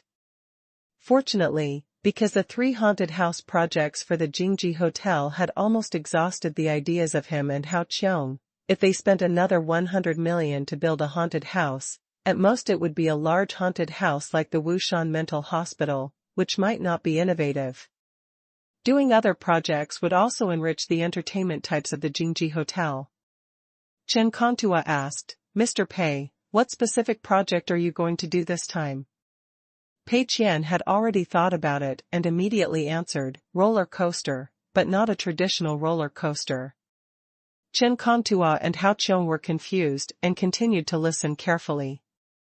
Chapter 881 Indoor Roller Coaster Plan, Additional Update for Shizhong Wumu 7/10.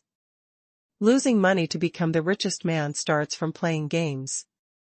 After a little thought, Pei Qian said, first, this project must be far away from the current Jingji Hotel's park. Second, the height of this roller coaster should be as low as possible, and must be less than 30 meters. Finally, this roller coaster must have a certain degree of randomness in the route. After saying these 3 requirements, Pei Qian saw that the confusion on Chen Kongtua and Hao Qiong's faces increased. Pei Qian couldn't help but feel happy in his heart. Confused? Confused is right. Being far away from the current Jingji Hotel's park means that tourists need to walk a long time to walk from those 3 projects to the new project, which has a certain dissuading effect in terms of geographical location. The higher the height of the roller coaster, the longer the distance, and the more tortuous the route, the more exciting it will be. On the contrary, if the height of the roller coaster is very low, it will be difficult to play any tricks no matter how it is designed. It stands to reason that with this 100 million yuan, according to the normal cost, it would not be a big problem to build a roller coaster with a height of 60 to 70 meters, and you can also add some other features. The key to a roller coaster is that it must be high and long, because the excitement that passengers feel when riding a roller coaster mainly comes from the special acceleration experience, such as the vertical drop or the weightlessness when the roller coaster does parabolic motion, or the super acceleration like a sports car, or the vertical roll in the air that makes the human body bear a large acceleration. These are the most exciting points of the roller coaster. But there is a prerequisite for these excitements, that is, the height of the roller coaster must be high. The higher the height, the stronger the excitement for passengers, the longer the distance, the longer this excitement lasts. Therefore, the roller coasters in large amusement parks in the world will be built higher and higher, and the highest has reached 100 meters or even 120 meters. Higher roller coasters will definitely be more exciting, even if there are not so many tricks, just a simple vertical rise and fall, it is enough to make passengers lose their souls. Jingzhou, as a second-tier city, has Xintiandi Amusement Park, which has all kinds of equipment such as roller coasters, bungee jumping machines, and pendulums. The height of the roller coaster there is about 40 to 50 meters, which is actually very thrilling for ordinary tourists. But if Pei Qian built another 60 to 70 meter high roller coaster at Jingji Hotel, those tourists who came to Jingzhou might have to arrange an extra day to go to Xintiandi Amusement Park first and then to Jingji Hotel. After all, tourists who like roller coasters will want to try higher and more exciting rides. Therefore, Pei Qian simply did the opposite. As long as the roller coaster is built lower than 30 meters, and the thrilling level is not as high as the roller coaster at Xintiandi Amusement Park, no one will come to play. Of course, there is also a problem with building it lower, that is, the money will definitely not be spent. There are both domestic and imported roller coasters, and they are directly shipped here for assembly after they are produced. If it is some large roller coasters, you can only buy imported ones, and some small roller coasters made in China are also well made. If you think about it this way, buying a smaller roller coaster may cost a few million or tens of thousands, and it will definitely cost less than 100 million. So Pei Qian deliberately added a little bit, that is, to make this roller coaster have a certain degree of randomness in the route. Roller coasters don't actually need randomness. Because the speed of the roller coaster is very fast, the whole experience is completed in 2 or 3 minutes. When people are on it, their brains will be blank due to weightlessness and acceleration. How can they be in the mood to watch you do so many tricks? Therefore, most of those large roller coasters only have one planned route, so that tourists can enjoy themselves for 2 or 3 minutes after getting on and then get off. Pei Qian now decided to make the route somewhat random, which would definitely double the cost and make the cost-effectiveness extremely poor. Wouldn't this result be that the money was spent but no one came to play? Pei Qian was impressed by his own intelligence. Chen Kongtua and Hao Qiong were obviously very clear about this truth. They had no idea what Mr. Pei was up to, nor could they explain how to repair the roller coaster. Chen Kongtua asked tentatively, then, "Mr. Pei, should we buy ready-made projects at home and abroad, or should we spend money to create original works?" Pei Qian did not hesitate. Of course, we should create original works. Buy ready-made projects at home and abroad? They must be mature projects that can make money and can be used as soon as they are bought, which not only reduces costs but also increases the success rate. How can that work? Let Chen Kongtua and his team figure it out and create original works by themselves. The probability of failure will be greater. Pei Qian felt that he had explained almost everything. If he said more, it would be bad, and it would easily trigger the imagination of these two people, so he stood up and left. "Okay, you two should take the time to think about it. After considering the plan, go to the contractor to ask for the price and start the work as soon as possible. Time waits for no one." Chen Kongtua and Hao Qiong looked at each other, and hurriedly turned on their computers to start looking up relevant information. Soon, 2 hours passed. Chen Kongtua and Hao Qiong have been searching for information online for 2 hours, but they are still at a loss. Hao Qiong was a little disappointed. The conditions given by Mr. Pei this time are completely uninspiring. A relatively short roller coaster with some randomness? I can't imagine what kind of project this is. Logically speaking, with this 100 million, wouldn't it be better to just buy those ready-made roller coaster plans from abroad? Save time and effort. Chen Kongtua shook his head slightly. You don't know Mr. Pei's character yet? When will Mr. Pei buy ready-made ones? All 3 projects of Jingji Hostel are original, and new projects must also be original, otherwise how can they be clearly different from Xintiandi Amusement Park?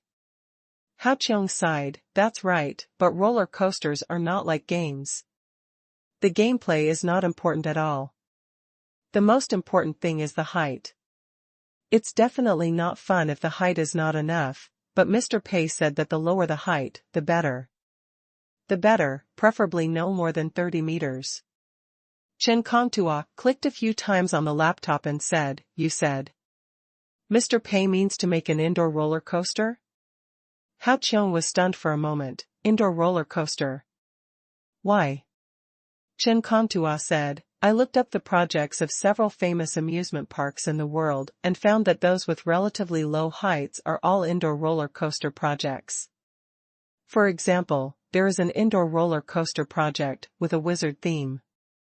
Its selling point is to combine huge physical scenery with projection screens to give tourists a surreal immersive experience. Indoor roller coasters are fully enclosed environments. Although they are certainly not as high and fast as outdoor roller coasters, they can create a special environment and atmosphere that gives visitors a strong sense of immersion. Although the highest drop of this project is only more than 10 meters, it can give visitors a more exciting feeling than a roller coaster of dozens of meters. Why does President Pei emphasize the height of the roller coaster? It is obviously hinting that we should make a similar indoor roller coaster project to combine the feeling of weightlessness, acceleration, and virtual environment. Only in this way can we need a budget as high as 100 million.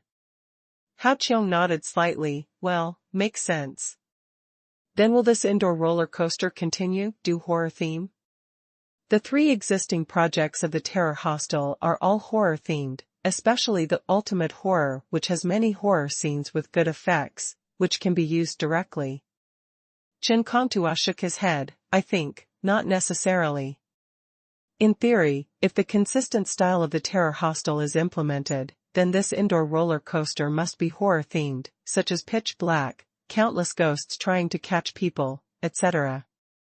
But President Pei has given a hint, especially pointing out that this roller coaster should be built farther away from the current 3 projects. Obviously, President Pei hopes that the new project will be clearly distinguished from the existing 3 haunted house projects. Building it farther away is naturally to distance themselves from each other. To sum up, I think Mr. Pei is hinting that we should build a project that can give tourists a moderate fright and fit the theme of the horror hotel, but it should not be obviously related to the existing 3 projects, that is, abandon the existing horror themes. Hao Qiong thought for a while. Well, it makes sense. In this way, Mr. Pei's 3rd requirement is also intriguing. Mr. Pei said that this project must have a certain degree of randomness. If it is an ordinary roller coaster, it is obviously not necessary to have randomness at all, and a fixed route is enough. But as you said, if you build this kind of surreal immersive experience roller coaster, a certain degree of randomness can increase the fun. Fun. But how to make it random is a problem. If this project becomes popular, tourists will definitely want to experience all the routes. If it is purely random, tourists cannot be sure whether they will go to the route they have not experienced yet, which will dampen their enthusiasm for multiple visits. Chen Kongtua nodded. Well, there must be multiple routes, but they cannot be completely random. If you use game thinking to think about it, when there are multiple routes, it is best for players to choose by themselves. Players make different choices, and the routes they experience automatically change, so that players will be interested in playing again. That is to say, Mr. Pei hinted to us that this should be an indoor roller coaster project, with multiple routes for players to choose from. At the same time, its packaging should give people a certain degree of scares, but it should not collide with the existing ghost theme of the Terror Inn, and give tourists a brand new experience. What kind of theme should it be? Chen Kongtua fell into deep thought, because there are actually many similar themes, and it was difficult to choose for a while. Hao Qiong suddenly slapped his forehead. Got it. I thought of it. Mr. Pei just said that we can't buy ready-made plans and let us be original, but he didn't say that we have to be original with the background of the story. Doesn't Tenda have a ready-made IP to use? Terror Inn can be regarded as Tenda's theme park, so it is reasonable to use Tenda's IP for amusement projects. Isn't this plot content of the Sea Fortress DLC quite suitable for direct use? Chapter 882 Design of Skylark Operation. Additional update for Shizhong Wumu August 10th. Chen Kongtua thought for 2 seconds. Yes. It's very suitable. The plot content of the Sea Fortress DLC is that Captain Qian goes deep into the Zerg nest and executes the decapitation operation on the Zerg queen. The Zerg's sense of terror is not as strong as ultimate terror, but it will still maintain a moderate sense of fright. The light in the Zerg nest will not be as dark as in the haunted house, but it will still create a more depressing environment. Choosing this theme can give tourists who are tired of horror themes a sense of freshness, and it is also part of Tenda IP, which is conducive to the extension and expansion of IP. The most important thing is that this theme can be interactive. Chen Kongtua hurriedly created a new document on the computer and quickly recorded his ideas. This project is tentatively named Skylark Operation. In this project, we can let tourists play the role of Skylark warriors to execute the decapitation operation on the Zerg queen. The whole process is carried out indoors, creating an immersive experience through physical scenery and huge projection screens. According to the data of some successful projects, the maximum speed of this project does not need to be very fast, about 20 to 30 miles is enough, because in the actual experience of the project, the forward movement and rotational movement are closely combined, so the perceived speed for tourists will be much faster than the actual speed. Its height does not need to be very high, the difference between the highest and lowest points is about 25 meters. The entire project is an intricate and surrounding layout, with more than a dozen scenic spots and channels distributed. The channels will connect these scenic spots, and tourists will quickly pass through these channels on the rails of the roller coaster, sometimes rising, sometimes falling, and sometimes sliding sideways on the wall, just like a lark. Just like a warrior marching in a worm nest. The scenic spot is a huge wraparound projection screen, where a huge Zerg will appear, which can be regarded as a battle scene. The actions taken by tourists at the scenic spot will affect their next route. At the scenic spot, when passengers face the projection screen, the roller coaster will move in multiple angles in accordance with the images on the projection, creating dive, rise, and other effects. We will not use traditional roller coasters, but like the indoor roller coaster project with the theme of wizards, tourists sit in chairs in rows of 4 with their feet hanging in the air. 4 people in a row, experience separately, so that each tourist basically can't see the people in front, behind, left and right, and the immersive experience is better. Standing may give you a stronger sense of immersion, but there may be some safety issues, so sitting is the better choice. And with your feet suspended in the air, the feeling of flying can also be made more realistic. In order to enhance the player's sense of immersion, a more technological display screen can be attached to the front of the head of the seat, and the UI information on it can introduce the players to the tactical objectives of the current scenic spot. Tourists are provided with the Skylark Warrior's rail rifle, which is fixed to the hands and the seat to prevent it from falling during the game. The gun body will simulate recoil and vibration, and the muzzle is equipped with a flamethrower like the prop gun in the film and television. When firing, the sensor in the scenic spot will sense the direction of the tourist shooting and project the projected the Zerg on the screen will cause damage. Hao Qiong interrupted Chen Kongtua, there may be a slight delay, right? Moreover, should we add a crosshair? What if the tourists can't shoot accurately? Chen Kongtua shook his head, it's not necessary.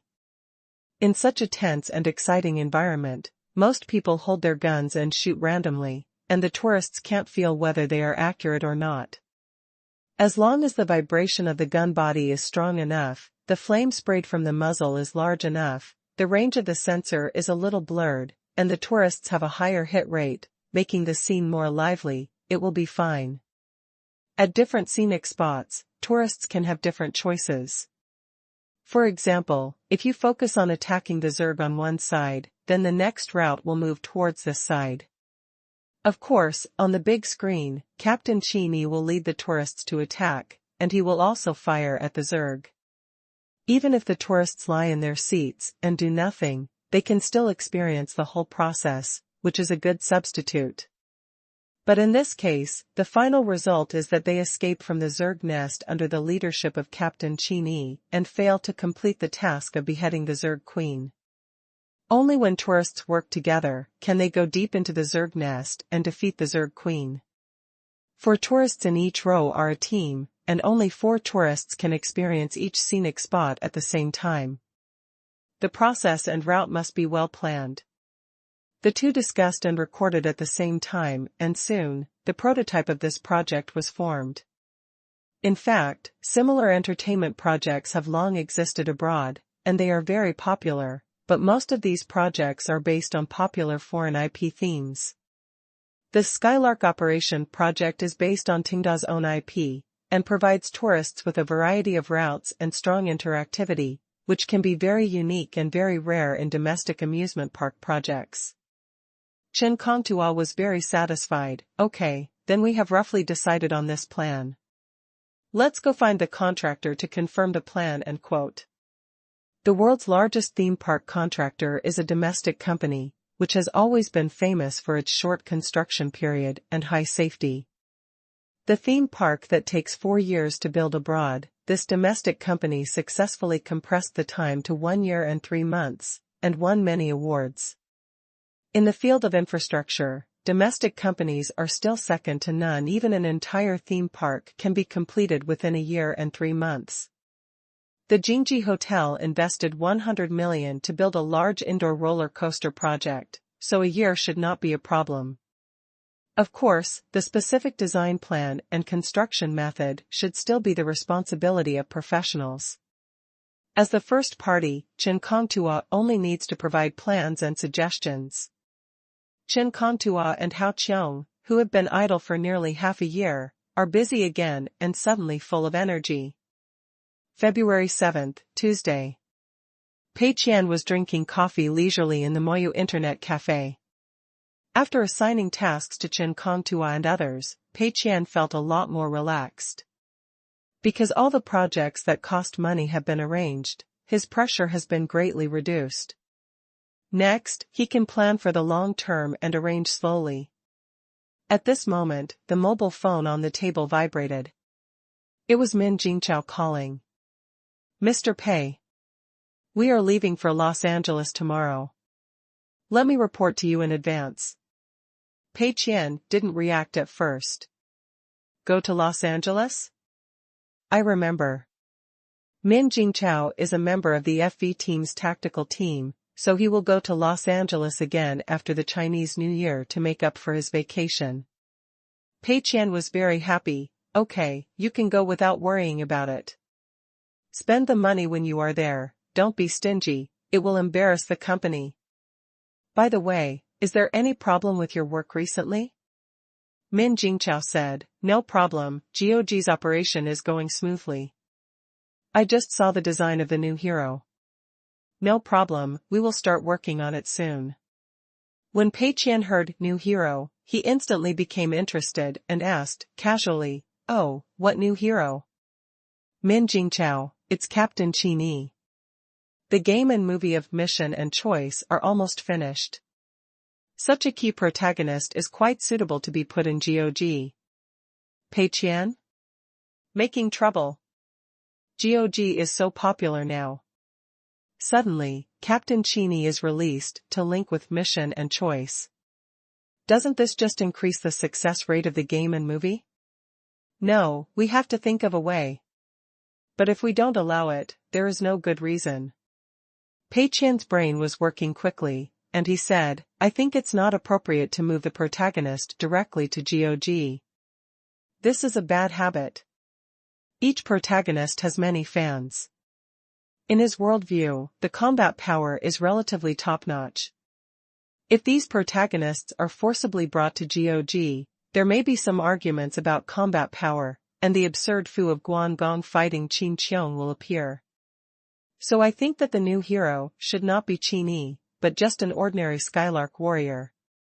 In this way, even if the new hero is not powerful at that time, we can also say that this is not Qin, but an ordinary Skylark warrior, and the combat power is more acceptable. Min Jingqiao was stunned for a moment. Mr. Pei, you have a point. Okay, I'll tell them right away and ask them to change the demand plan. After hanging up, Pei Qian let out a sigh of relief. Although it was just a trivial episode, it should not be taken lightly. I hope that my suggestion can make the linkage between GOG and mission and choice have the desired effect. Chapter 883 Professional Equipment for the Inspiration Class. Monthly votes requested. February 8, Wednesday. Min Jingqiao, Yi Zhizhou, and the FV Club set off for the Magic City Airport and flew directly to Los Angeles again to make up for their vacation. Before leaving, everyone took the time to deal with all the work at hand.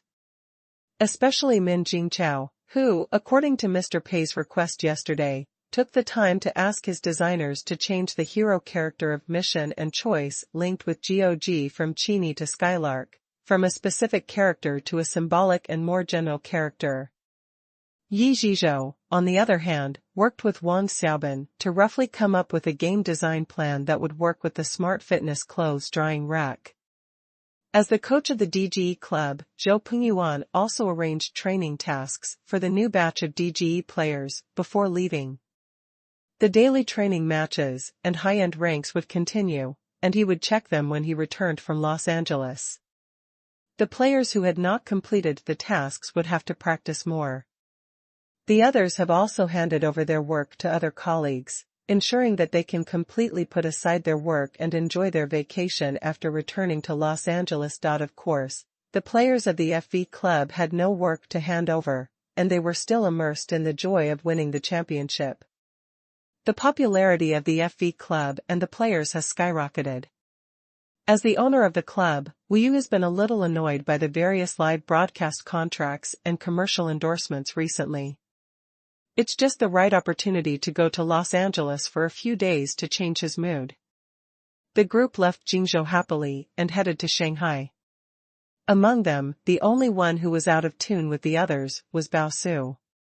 He had just used up the 5-day tour of the annual meeting grand prize, and less than a few hours after returning to Jingzhou, he had to pack his bags and set off again. On the high-speed train to Shanghai, everyone else was discussing the itinerary of this trip to the United States with great enthusiasm, but Bao Su was the only one who sat slumped in his seat, looking at the picture that was quickly receding outside the high-speed train window, with a dull expression. At the same time, Chui Geng came out of the high-speed rail station in Jingzhou, took a taxi, and went to the location of the Terminal Chinese Network study class. Looking at the familiar city scenery outside the window, Chui Geng sighed quietly, feeling an inexplicable melancholy. How can I be full of energy in my life? Chui Geng asked this soul-stirring question. At this time, he actually had 3 identities: a second-generation demolition worker, a top author of the Chinese website Endpoint, and a special observer of Tenda Group. These 3 identities all have one common feature, which is that they seriously weakened his motivation to strive. The combination of the 3 made him always maintain a state of intermittent ambition and continuous idleness. He finally got up and wanted to work seriously, but he would lose all his fighting spirit in 2 days. Chui Geng has been running back and forth between his hometown and Jingzhou. It's not that he likes to live the life of a businessman, but mainly because he thinks that if he stays in the same environment for a long time, it is easy to produce a slack mentality. Changing the environment can motivate himself to re-energize and strive. Even if it's just a 3-minute enthusiasm, it's better than a stagnant pool of water. But this has little effect. And to make matters worse, Butterfly Game has been completed some time ago. The good news is that this book was completed normally and did not end badly. Although the last part was written very slowly, it was finally written to nearly 3 million words, giving an ending that satisfied most readers. This is a historic breakthrough for Chui Geng, and it is also a touching thing for readers who have been mumbled by him countless times. The bad news is that all the inspiration he had accumulated before has basically been used up. He wrote several beginnings for the new book, but after reading it several times, he felt completely dissatisfied, so he deleted them all, and has not started a new book until today. This made Chui Geng feel that his creation fell into a very embarrassing situation, and his creative passion was getting worse and worse. Of course, In addition to being a second-generation demolition writer and an online writer, Chui Geng also has another identity, that is, a special observer of Tenda Group. This identity of a special observer allowed him to collect a lot of materials for Butterfly Game and also helped Wu Bin of the Human Resources Department to compile an annotated version of Tenda Spiritual Manual. But Chui Geng was very clear-headed.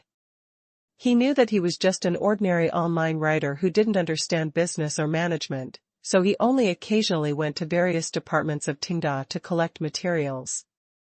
He never guided the experts and influenced the work of various departments of Tenda.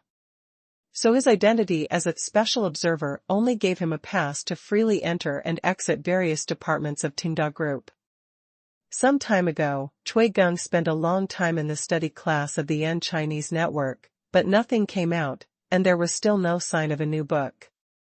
So during the Spring Festival, Chui Geng went home for a few days of peace and quiet. Every day he just slept in and read novels, and completely forgot about the new book. As a result, after a few days of peace and quiet after the new year, Chui Geng learned from the editor-in-chief Xu Xing'an that the N Chinese network was going to hold an inspiration class.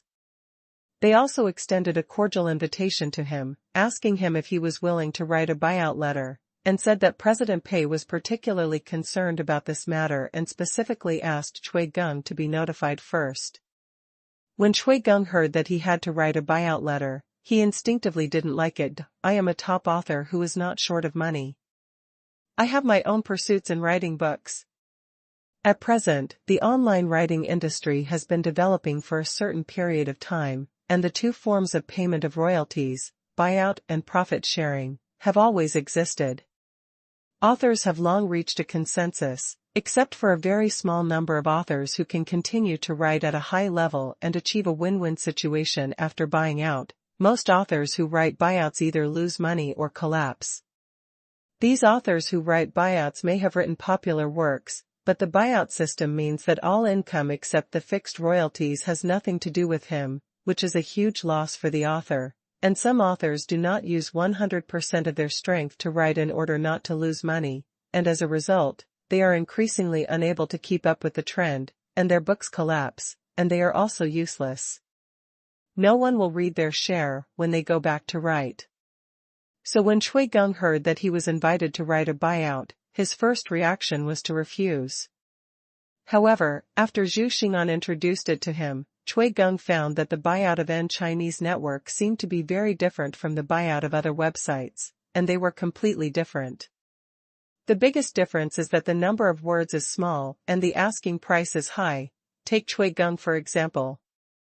If an external website poaches him, the maximum amount he can get is a little higher than his current fee. After all, Chui Geng is already the top author of Zhongdian Chinese network, and his fee is already very high. In fact, there is not much room for improvement. If they poach him, it will be too risky for those external websites, and the gains will not outweigh the losses. But Zhongdian Chinese network requires between 100,000 and 500,000 words, and the fee per 1,000 words is 3 times his original fee. Moreover, after adopting this new buyout model, you can also get the priority to experience the inspiration class. Although Chui Geng is not sure what the inspiration class is, the study class has indeed played an immediate role in improving his creation, helping him evolve from a cuckoo spirit to a serious author who can complete the book normally and write new ideas. So can this inspiration class save his inspiration that is on the verge of exhaustion? Chui Geng is very curious. With this complicated mentality, Chui Geng came to Jingzhou again. Soon, the taxi arrived at the destination. This inspiration class is held in the same office building as the original study class, but on different floors. The previous study class was very successful and has been held for many sessions. The scale has also gradually expanded. At the beginning, there was only 1 room, but now it has expanded to 3 rooms. Even so, the authors of the N Chinese website still actively participate. The number of applicants is full every time, and the editors need to carefully select them. The number of places for the inspiration class is even smaller, and only the top authors of the Chinese terminal website can participate. After Cui Gong arrived at the destination, he put his luggage at the hotel first, and then went straight to the inspiration class. Although the inspiration class will not be officially opened until tomorrow, Cui Gong has been to the study class many times after all, and he is familiar with the route and can easily find the door. When he came to the floor where the inspiration class was located, Cui Gong saw several familiar editors busying themselves with packing. The editors were also very familiar with Cui Gong, and after greeting him, they let him enter the inspiration class area to watch freely. Cui Gong's first feeling was that this space was too big. Although it was the same office building, the study class and the inspiration class were on different floors and occupied different areas. The inspiration class was only half the number of people in the study class, but the area occupied was more than twice that of the study class. Looking more closely, the equipment in the inspiration class was completely different from that in the study class. The study class is equipped with standard computer desks and chairs. At first glance, it looks similar to the structure of an internet cafe or computer room, but in fact the chairs are ergonomic chairs and the height of the desks has been specially adjusted, all to allow authors to have a more comfortable typing experience. However, there are no ergonomic chairs in the inspiration class. Instead, there is a single-person functional sofa from a famous foreign brand. Compared with this high-end single-person functional sofa, the common point between ergonomic chairs and this high-end single-person functional sofa is that they are ergonomic and will not make you tired even if you sit for a long time. Compared with other chairs, they have less impact on your health. Of course, no matter how good the ergonomics is, you will still feel tired if you sit for a long time, and you need to get up and move around every once in a while. But at least ergonomics will make the body less burdened. The difference between the two is that the use scenario of ergonomic chairs is office, while the use scenario of single-person functional sofas is leisure. In order to give customers the best viewing experience, many high-end VIP seats in cinemas also use this high-end single-person functional sofa. The backrest can be adjusted electrically, whether sitting, half-lying, or cross-legged. It will make people very comfortable. Since there is no office chair, there is no need for a desk. Opposite the single-person functional sofa is a TV cabinet close to the ground, and above it is a high-end OLED TV with the best viewing height and viewing distance supported by a bracket. OLED TV is the latest technology in recent years. It is much smaller than traditional TV, but the price is as high as tens of thousands of yuan. The reason why it is so expensive is mainly because OLED TV has an extremely low screen response time of about 1 millisecond, almost no screen smear, can achieve pixel-level light control, and has an almost infinitely high contrast ratio, so the HDR effect is better. At the same time, the color is pure and the color gamut is naturally high. In short, the picture quality performance in most aspects is better than traditional TV, and it can achieve better results when watching movies and playing games. Of course, compared with those equally expensive esports monitors, the refresh rate of TV will be much worse. But the TV in the inspiration class is mainly used to watch movies and play console games, so the refresh rate requirements are not so high, and the big screen is more important. Although it is smaller in size than traditional TV, after all, each person has one and can watch it close, so considering the size and picture quality, this is the best choice for watching movies. On the TV cabinet close to the ground, there are ROF consoles, game consoles, and various high-definition Blu-ray discs. And on the bookshelf covering the front wall behind, there are also Blu-ray discs of various movies and physical books of novels. Next to the single-person sofa, there are high-end headphones, a mouse and keyboard, and a foldable small table. In addition, there is a reading light next to each person's sofa, and you can choose whether to turn it on. When you are tired of watching a movie, you can also read a book. Cui Gong was a little surprised and asked the editor, would it be uncomfortable to type in this place? Although the single-person sofa is very comfortable to sit on, It is very suitable for watching movies and playing games, but it may not be used for typing. After all, the sitting posture of the single-person sofa is not specifically used for typing, the editor explained. Oh, that keyboard and mouse is for you to use in emergencies, such as typing to search for movies, recording inspiration at any time, etc. If you really want to create, go to the work area over there. Chui Geng turned his head and found that there was another office area next to it, with standard desks, ergonomic chairs, and mechanical keyboards, which were completely separated from the area here. Obviously, whether it is a TV, a single sofa or a Blu-ray disc in this area, the purpose is to allow authors to concentrate on watching movies, collecting inspiration and materials. Since it has been arranged like this, there will obviously be no small black room or other procedures that force daily coding time. The editor explained, there is also a large audiovisual room over there. The whole room is soundproofed, with cinema-level projectors and audio equipment. You can watch movies on demand and make appointments for use. If you want to achieve the best viewing effect and watch a complete movie, you can go there. If you just collect materials, don't have high requirements for picture quality, or watch it in a skipping manner, then you can stay in your own position. Chui Geng was shocked when he listened to the editor's introduction. Is this heaven? Chapter 884 Chui Geng and Superhero Themes. Chui Geng looked at the entire inspiration class environment and found that the environment here was much better than he had imagined. The TV, single sofa, and even a dedicated audiovisual room, although the viewing experience of the inspiration class will not exceed that of a dedicated movie theater, it is definitely better than the viewing experience of places other than movie theaters. And there are not only movies here, but also a large number of single-player games with excellent plots and physical books of comics, etc., which can be a huge treasure trove of inspiration. And the most important point is that there is no black room in the inspiration class, and there is no restriction on the creation time of the authors. If you want, you can stay on the single sofa and watch movies for 2 consecutive weeks without writing a word. This environment is simply a dream for Chui Geng.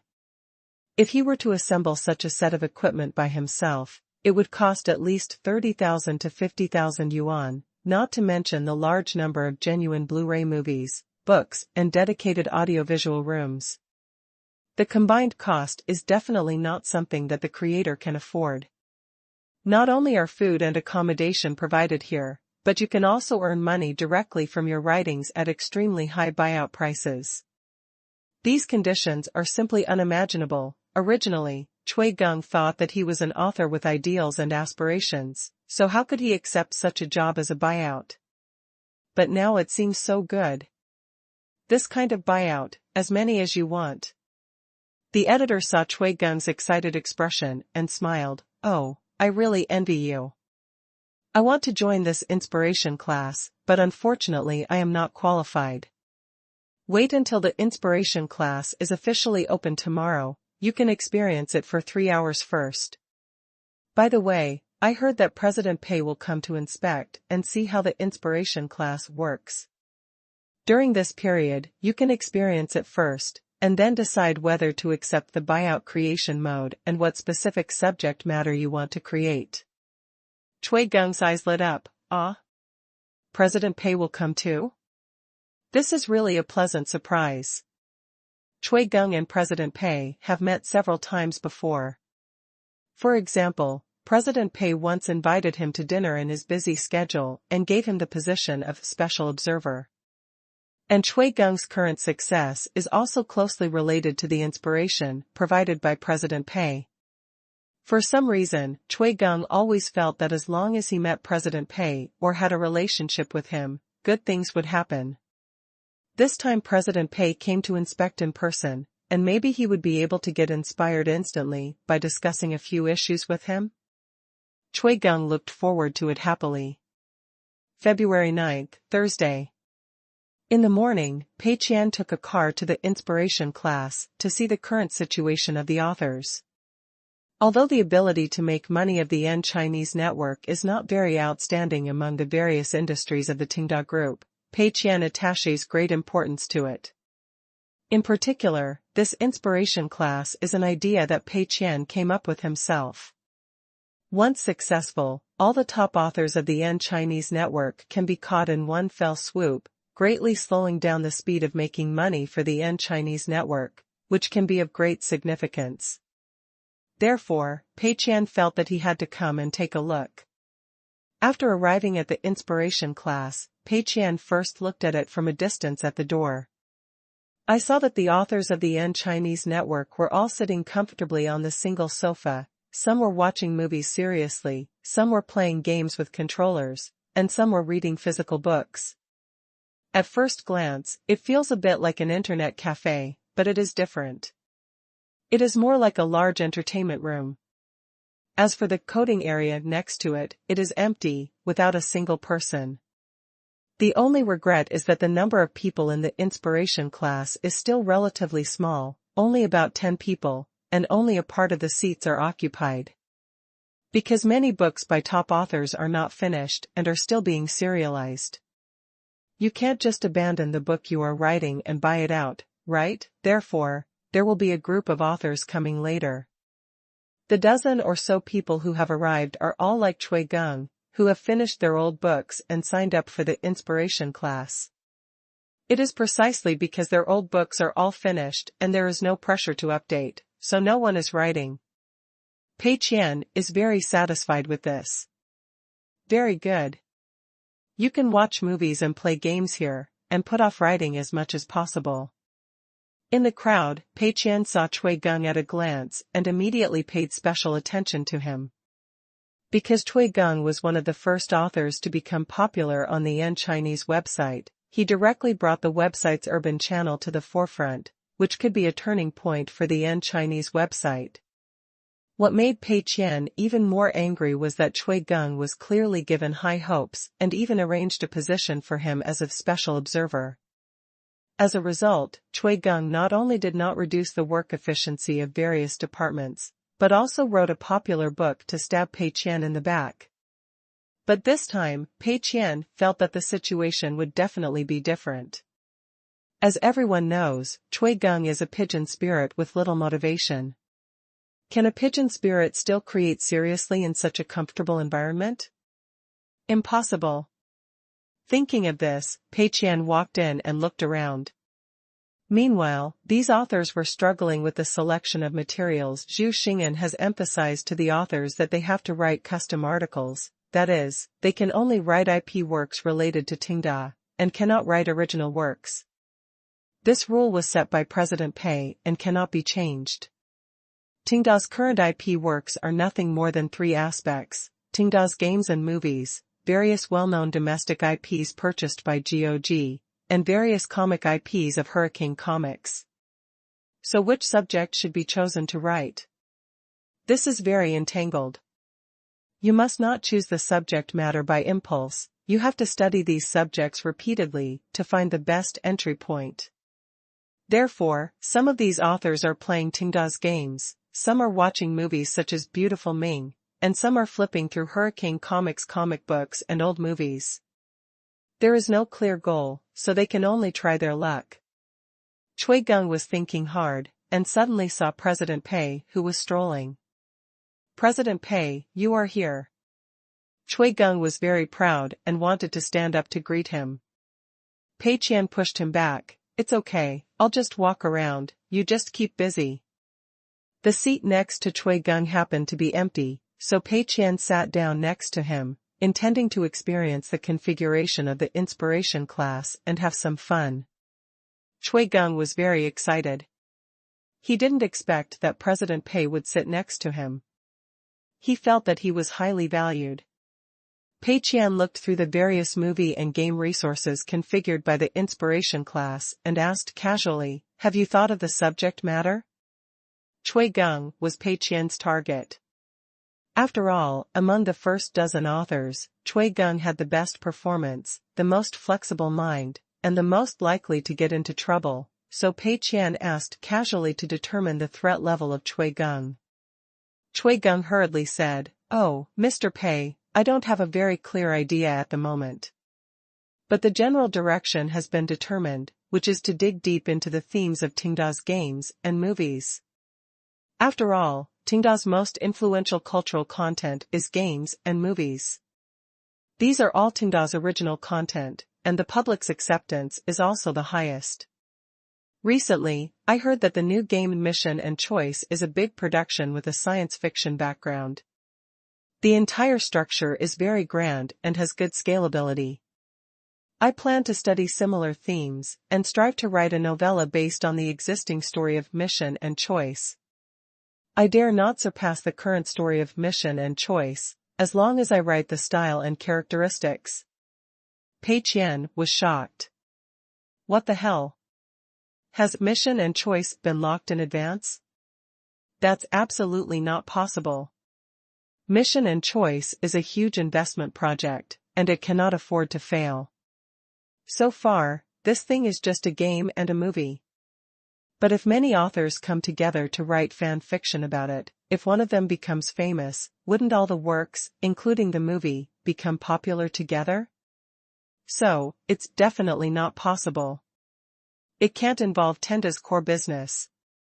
Thinking of this, Pei Qian hurriedly said, I think this choice of material is not very good. Because the stories of Tenda's games and movies are basically complete, even if there are some pits left, they may have to be filled by the official themselves, which is related to future development plans. If you write a fan work of Mission and Choice, but the setting deviates from the subsequent works of Mission and Choice, wouldn't it be very embarrassing? It's equivalent to doing useless work. It's not that you absolutely can't write it, but I suggest that you put it aside and consider other directions first. Chui Geng nodded. Mr. Pei makes sense. In that case, there are only domestic IPs purchased by GOG and those comic IPs of Hurricane Comics. Let me think. Although these domestic IPs are relatively old, they are still well known. Maybe writing a fan work can evoke some of Rao's childhood memories, and this theme will become popular again. Moreover, it can also have some linkage with GOG. Pei Qian frowned again when he heard it. This is not okay either, it's still dangerous. Many classic IP characters are likely to become popular again. For example, some old movies were not popular at first, but they became popular inexplicably after adding some BGM. This situation has happened before. Moreover, although these classic domestic IP characters are outdated, they are the common memory of a generation of Chinese people after all, and they have the characteristics of traditional Chinese culture. If they become popular, it will be difficult to deal with them. Coupled with the huge influence of GOG in China, the probability of accidents is greatly increased. Of course, Pei Qian believes that the creation mode of the inspiration class determines that no matter which subject the authors choose, the success rate will not be high. After all, writing custom articles is like dancing with shackles. But Pei Qian still hopes that these authors, especially Chui Geng, can choose a subject with the lowest success rate. Thinking of this, Pei Qian said with a little regret, Chui Geng, you are an author with ideals and aspirations, why do you always choose the easy difficulty for yourself? Even if you write this kind of subject seriously, what kind of height can you reach? If you have confidence in yourself, you should directly choose the highest difficulty and write these superhero characters of Hurricane Comics Company. Chui Geng was stunned for a moment. Mr. Pei, you think too highly of me. Writing superhero themes? I'm just an ordinary online writer. Superhero themes are the private domain of the top 2 comic book companies in the United States, and only they can handle them. Other countries and other authors write about them, but they don't have the flavor. In addition to the objective strength of the screenwriter, another very important reason is the cultural background. The West advocates individualism, so superhero stories are particularly popular. And Western audiences are also particularly receptive to superheroes, so the film will have a good market. The top 2 comic book companies in the United States have accumulated decades of rich experience in hero characters, which is absolutely unshakable.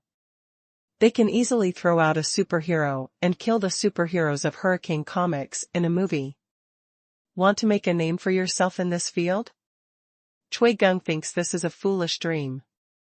He has a hunch about this. As an online writer, even if he writes about superheroes, he may not be able to get rid of the strong flavor of online writing, and then he will be unpopular. So, Chui Geng wanted to back out on the spot. Boss Pei, I'm just an online writer. You want me to write about superheroes? Isn't that asking too much? The story structure and excitement of online literature and superheroes are completely different. If I really force myself to write, the final result will definitely be neither fish nor fowl.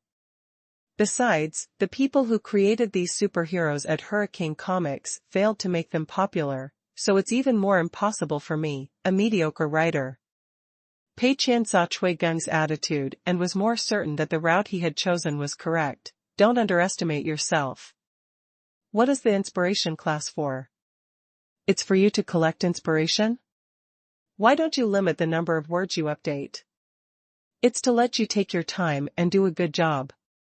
If you follow the way online writing is written, and you are forced to update thousands or tens of thousands of words every time, it will be difficult for you to write a good enough superhero story.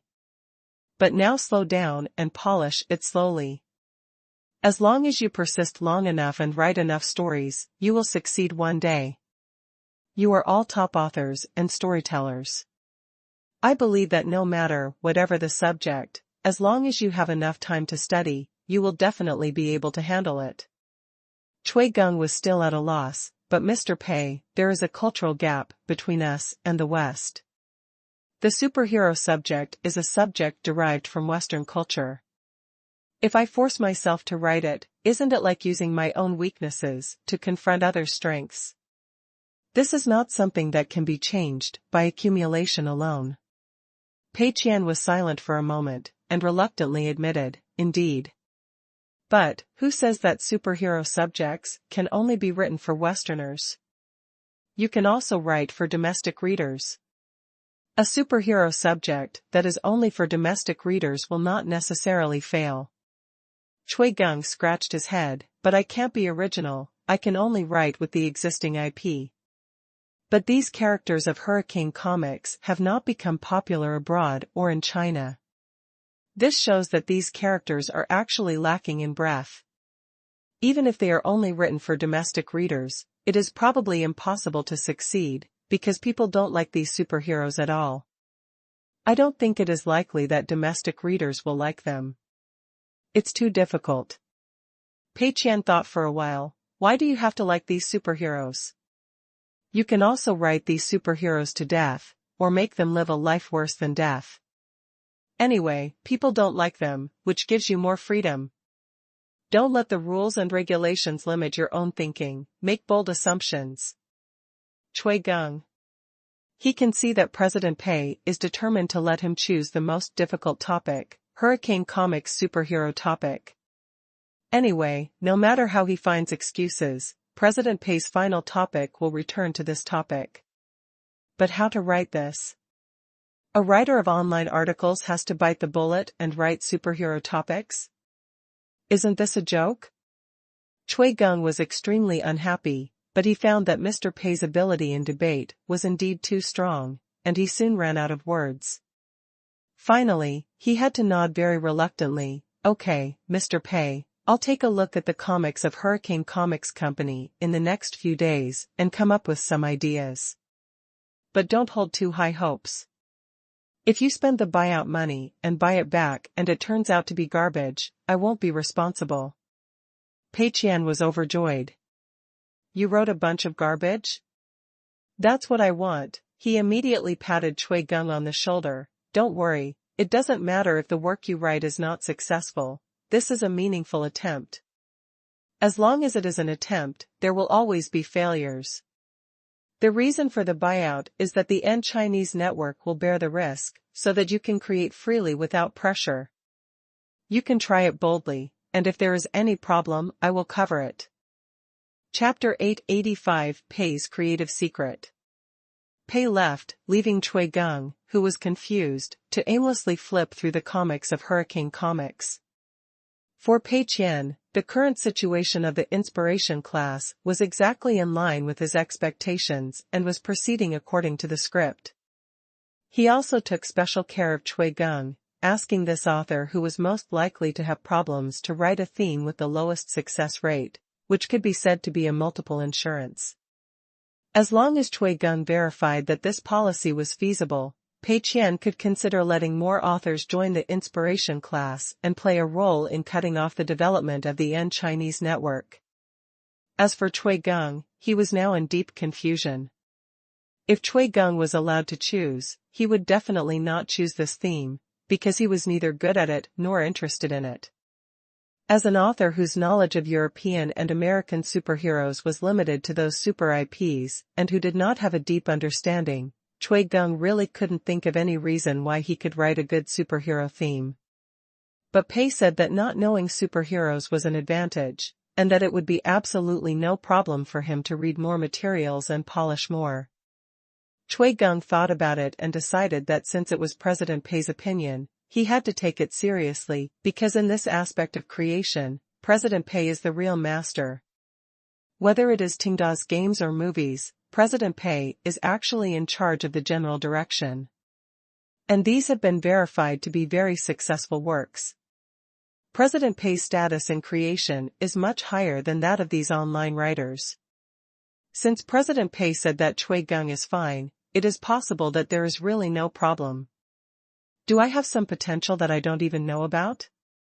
With this doubt, Chui Geng decided to follow President Pei's request and try his best on the superhero IP of Hurricane Comics. As an important part of Tenda Group's IP, the inspiration class also prepared a large number of Hurricane Comics comics. Chui Geng picked a few books with relatively high sales, returned to his seat, turned on the reading light, played light music with headphones, and then nestled in the single sofa to read carefully. Afternoon. Chui Geng put the last comic book he brought aside and rubbed his temples with a headache. He read from morning to afternoon, and was thinking about the plots of these superheroes in his mind during lunch, but now, the more he read, the more he felt that there was no hope. The more you understand, the more you will feel the difficulty of this task. Because they were all comics, there was less text information, so I flipped through them very quickly. After Chui Geng skimmed through several comics with relatively high sales and understood the general plot outline, his mind became even more confused. This Hurricane Comics company only has 5% of the market share in the United States. It is not without reason that it is crushed by the top 2 comic companies. Whether it is from the character design of superheroes or the story plot, there is a big gap with the level of the top 2 comic companies. These stories are not good at first glance. Moreover, these characters and plots are not very suitable for the tastes of domestic readers. It can be said that the advantages of the top 2 comic companies have not been learned, but the disadvantages have been retained. Writing this kind of IP character, am I not seeking death? Chui Geng fell into deep melancholy. Like the multifaceted man, the Duke of Purgatory, the Alien, the Robocop, etc., they are already the most famous IPs of the Hurricane Comics company. Although these IPs have left a certain impression on people, they are out of date. Moreover, in Chui Geng's opinion, these IPs either have weak story scalability or their settings no longer meet current aesthetic standards, so it is not easy to write derivative plots. If these IPs are simply used as game characters in GOG's game, there is no problem at all, but if you want to write a sufficiently attractive story with them as the protagonists, it is extremely difficult. As for other IPs, let alone, they are all given away for free. There are even many superheroes that are comparable to the top 2 comic companies, such as a hero called Captain of the World. You can see the signs of copycats at a glance, so this kind of thing is even more unusable. If I really write it, I'm afraid people will laugh at me. In short, Chui Geng is overwhelmed. Or, I'll just deal with it? Choose an IP like Multifaceted Man or Robocop and write a fan fiction first? Although this IP is very old and outdated, at least domestic readers still have some impression of it. It shouldn't be considered cheating on the manuscript fee if I make do with it. After thinking hard for several hours without any results, Chui Gong subconsciously wanted to choose easy way. But the face of President Pei suddenly appeared in his mind, and he immediately gave up this idea. No, absolutely not. How can I have such an idea? Boss Pei has been very caring towards me, and he obviously attaches great importance to what I want to write and has high expectations. How can I have the idea of just muddling through? This will make Boss Pei so sad. Boss Pei has already said that he doesn't require a certain number of words, and that slow work produces fine work. If I give up so quickly and start writing rashly, wouldn't that be a complete disappointment to Boss Pei's expectations? No, think about it again. I must bring out the energy I had when I analyzed the Tenda spirit with Wu Bin, and try to figure out the deep meaning behind Boss Pei and find the only correct answer. I should interpret Mr. Pei's true intention according to Tenda's internal interpretation method. When Chui Gong wanted to give up, Tenda's spirit inspired him again.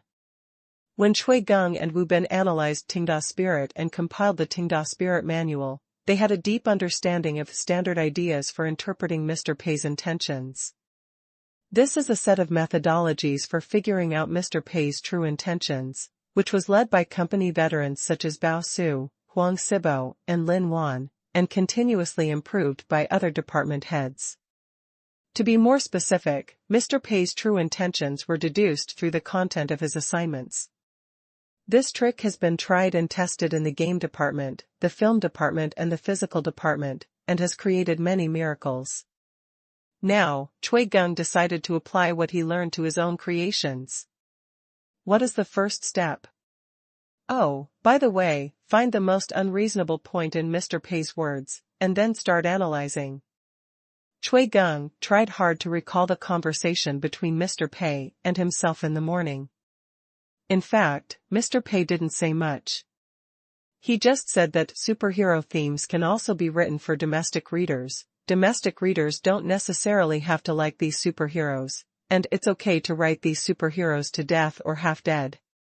It sounds like Mr. Pei is hinting at me not to use the traditional Western story structure to write superhero stories, but to try to tell them in a way that domestic readers can accept. Chui Gong began to look up relevant information online. Superhero movies are considered part of cultural exports and have a large market in China. Although Chui Gong has not paid special attention to them, he still fully understands some basic concepts. Although superheroes have different abilities, personalities, and identities, most of them have similar characteristics. They have extraordinary strength, technical ability, or proficiency in related equipment in a certain aspect. It doesn't matter whether it's strength, wisdom, special abilities, or money ability, they can all be counted in this category. They hope to uphold justice, have a strong sense of responsibility, and will choose to stand up in danger without asking for anything in return. To some extent, they represent Western moral concepts and generally do not kill people, but hand them over to the police and the law. They generally have a secret identity to protect their friends and family. At the same time, they often have another identity besides superheroes in real life, such as reporters, students, rich second generation, etc.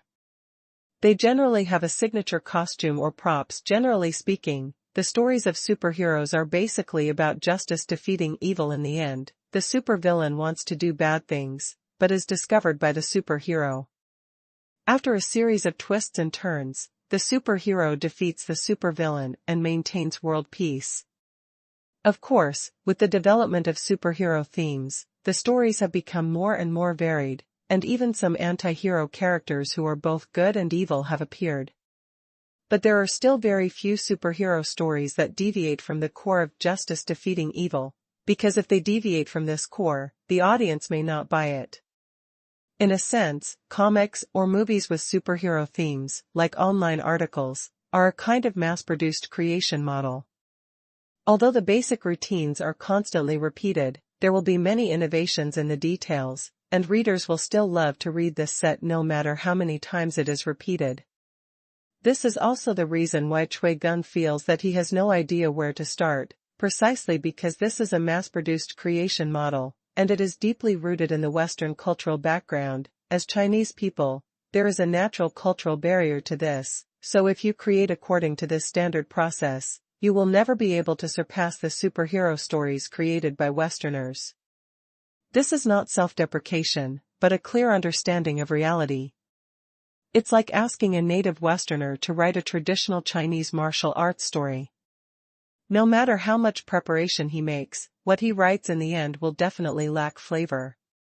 Chui Geng frowned. In other words, it is impossible to sell the stories I wrote to foreigners, and I can only sell them to Chinese people.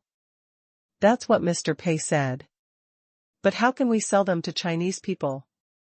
Mr. Pei seems to have done a lot of Western-themed content, which seems to be very popular among Chinese people. How did Mr. Pei do it? Chui Geng couldn't help but think of the game Struggle. In fact, the game Struggle is also a completely Western story background. From the characters to the stories, they are all based on the Western background, but domestic players like it very much.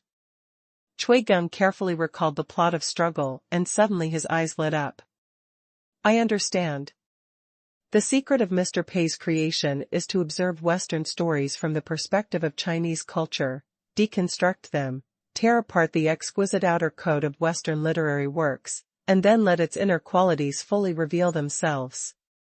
Please remember the domain name of the first release of this book. Top Novel Mobile Reading Website. Chapter 886 Superhero Theme Story Background. Chui Geng suddenly understood what Mr. Pei meant. Just like Struggle, it actually reflects the deep contradictions of Western society and analyzes the social phenomenon. It tears apart the warm and beautiful fig leaf in Western works, so it will cause such a profound response. For a long time, the domestic cultural industry has been relatively weak. Whether it is games, movies, or even ideologies in certain fields, they are all in a state of being fully suppressed by the Western world. There are many reasons, the most important of which is the historical legacy. Although many people are reluctant to admit it, this phenomenon does exist and is very serious. The cultural output of the Western world has always existed and has produced very complex effects. Of course, it is undeniable that there are some positive factors in Western culture, and some movies do play an inspiring role. But many people mistakenly believe that everything in Western culture is good and perfect, and even love the house and the dog. Because of the beautification of these cultural works, they have a good impression of everything in the West. This is a typical brainwashing by the beautification of literary and artistic works. For example, many people believe that in the United States, everyone lives in a big villa with a swimming pool, the house is cheap, the doctor is free, and the dishwasher can live the life that Chinese people dream of. This is obviously a misunderstanding. As a developed country, the overall living standards of the people in the United States are definitely better, but it is only the rich who spare the United States. People in the lower and middle classes of society still have a very difficult life. However, Chinese people have long accepted a large number of cultural works exported from the United States. Under the packaging and beautification of these cultural works, many people have an illusion that the Western world is the world of the living world. An important reason for the success of Struggle is that it breaks this illusion, allowing more Chinese people to see the Western world from a more objective perspective, which is equivalent to deconstructing the ideal country constructed in Western cultural works. Chui Geng instantly realized that President Pei asked him to write a superhero theme. Was it also for this purpose? It is not to let him write a cliched superhero story that conforms to Western mainstream values, but to deconstruct Western mainstream values like Struggle and write a story that reflects deep-seated problems and breaks the illusions of some Chinese people? Once he accepted this setting, Chui Geng found that many things could be matched. Why did President Pei not mind even if these superheroes were killed or even made to live a life worse than death? This is because it is not a traditional superhero story. The superheroes in the story do not represent fairness, justice, and beauty, but something else. Therefore, their death will not make the audience feel extremely unhappy. Chui Gong subconsciously thought of a question: if superheroes exist, will they act like in the movie? Of course, human nature has good and evil. When humans have the power of superheroes, those kind people become superheroes, and those evil people become supervillains. But can kind superheroes persist as described in most stories? If some bolder settings are given, if the power of superheroes is not born or mutated, but obtained in some other way, then what will the so-called superhero stories look like? Just like the West has been sparing no effort to export their freedom and democracy, then this seemingly perfect system must be a perfect system? It seems that there is a similarity. Chui Gong suddenly found the inspiration he wanted. He almost couldn't wait to come to the workspace, open a new document, and then write down the background of the story that suddenly appeared in his mind. The story, like other superhero stories, takes place in the United States, but the story of this superhero is different from other superhero stories, because in this story, the superhero's powers are not innate, nor do they rely on mutation or money. About 200 years ago, the first superhero in the United States appeared. His superpowers are derived from people's support and trust, and once people's support and trust in him weaken, his superpowers will also be reduced or even cease to exist. But this superhero has many virtues such as fairness, integrity, and bravery. In all major historical events, this superhero has played a key role, saved countless lives, and is deeply loved by the American people. As a result, his power has become stronger and stronger. He has not only become a symbol of the American spirit, but also shouldered the responsibility of maintaining world peace. The American people affectionately call him Captain of the World because they believe that his existence will maintain world peace and save mankind from war. But no matter how powerful a superhero is, he will always age and die. 70 years ago, Captain World, who was more than 100 years old, was old. He still had people's trust and support, and still had powerful superpowers, but his body was no longer enough to support him to use these superpowers. Politicians, media, wealthy people, and various figures in the United States took turns to visit Captain World in the hospital ward, hoping that Captain World could choose one person from many carefully selected successors to inherit Captain World's superpowers and identity. Captain World saw through their thoughts at a glance. Obviously, different factions are coveting the superpower that can influence the world pattern, and they all want to use their own chess pieces to inherit Captain World's ability and status. If this superpower falls into the hands of bad people, then everything will be unimaginable. Therefore, Captain World did not give his superpowers to any successor, carefully selected by politicians, wealthy people, or other forces, but spread his superpowers to the whole United States, so that every American has the possibility of becoming a superhero. And the strength of this power depends on the support and trust of the American people. Captain World firmly believes that only people with virtues such as integrity, justice, and kindness can gain the support, trust, and love of most American people. Although this move cannot guarantee that all his superpowers are concentrated in one person and play the greatest role, it can at least ensure that most of his superpowers are controlled by kind and upright people, and at the same time, they will not fall completely into the hands of a bad person.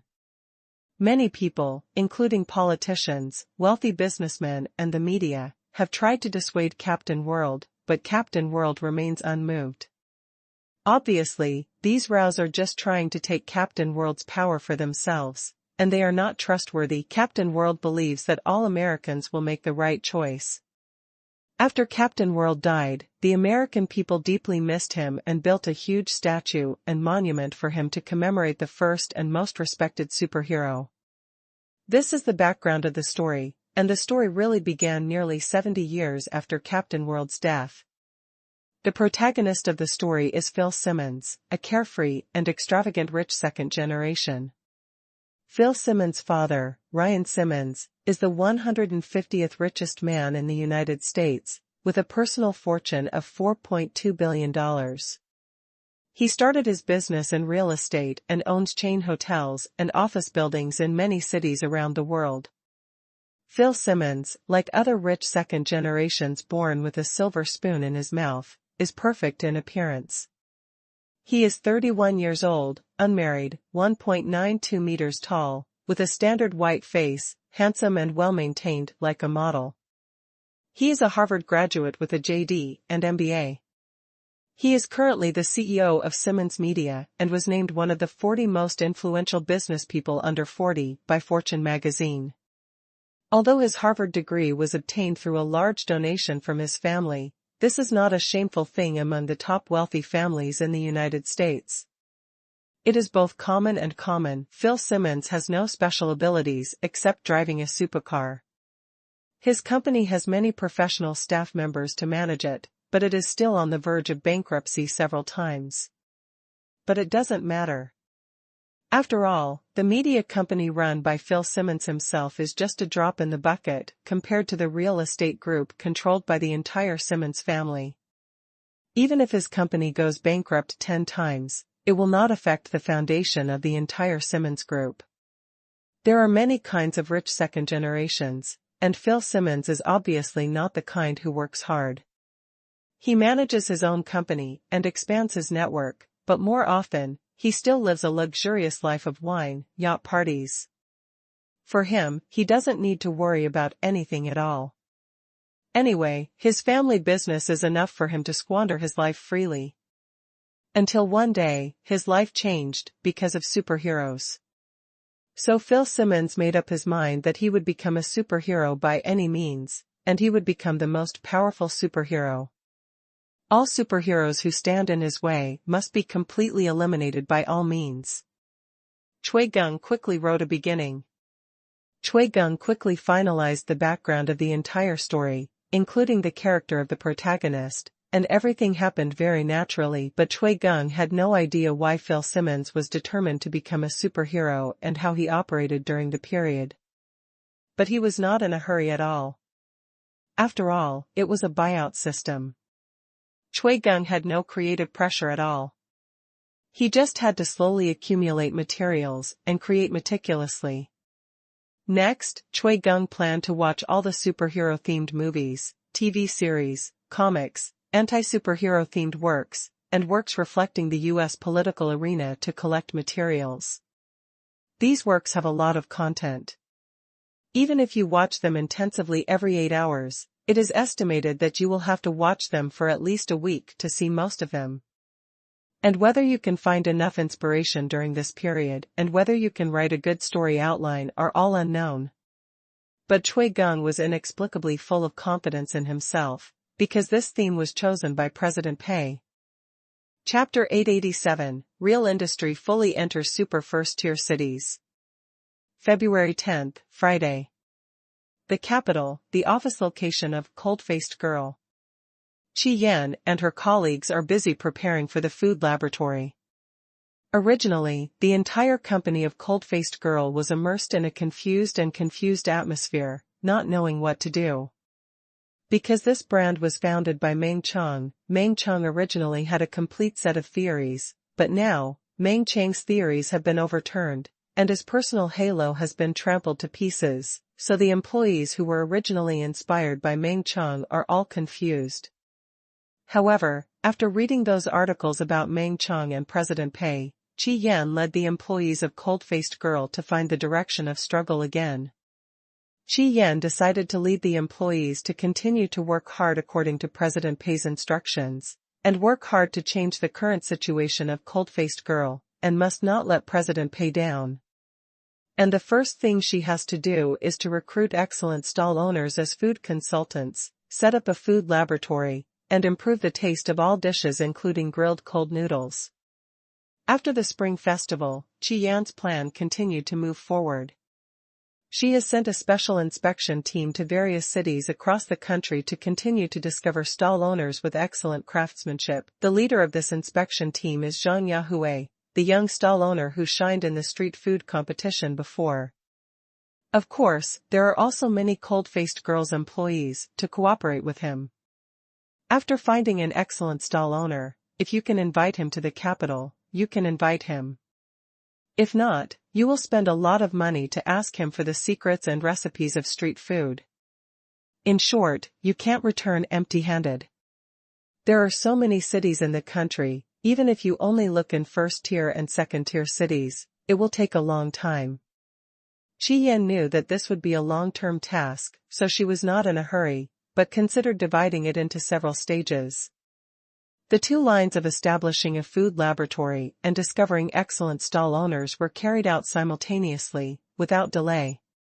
At this time, the food laboratory in the capital was almost ready, but some details had not been finalized, and Qian was still considering it seriously. Just then, a colleague came over and said, "Sister Yan, I have something to report to you." He paused. "Mayu Takeaway has opened a store in the capital. The address is just opposite our store, only about 10 meters away, almost face to face." Qian looked up and was stunned. Mayu Takeaway? As far as Qian knew, Mayu Takeaway already had stores in the capital, but not many. Before, the closest store to Linmian Girl in the capital was more than 10 kilometers away, so it would not constitute any competition with Linmian Girl, but this time, Mayu Takeaway opened opposite the store of Linmian Girl? The distance is less than 10 meters, which is almost the same as face-to-face. What does this mean? Qian knows very well that except for the nameless restaurant that does not move or open branches in Jingzhou, Mayu Takeaway is the only catering group of Tenda Group. The operation mode of Mayu Takeaway is very different from other takeaways. Its regular takeaway and high-end takeaway, Shurhi, are mainly tableware recycling services, and mainly home-cooked dishes with less oil and salt. It is very popular in Handong province, where garbage classification is implemented. In recent months, Mayu Takeaway seems to have entered the first-tier cities such as the imperial capital, Magic City, and Guangzhou under the instruction of President Pei, and the effect seems to be good.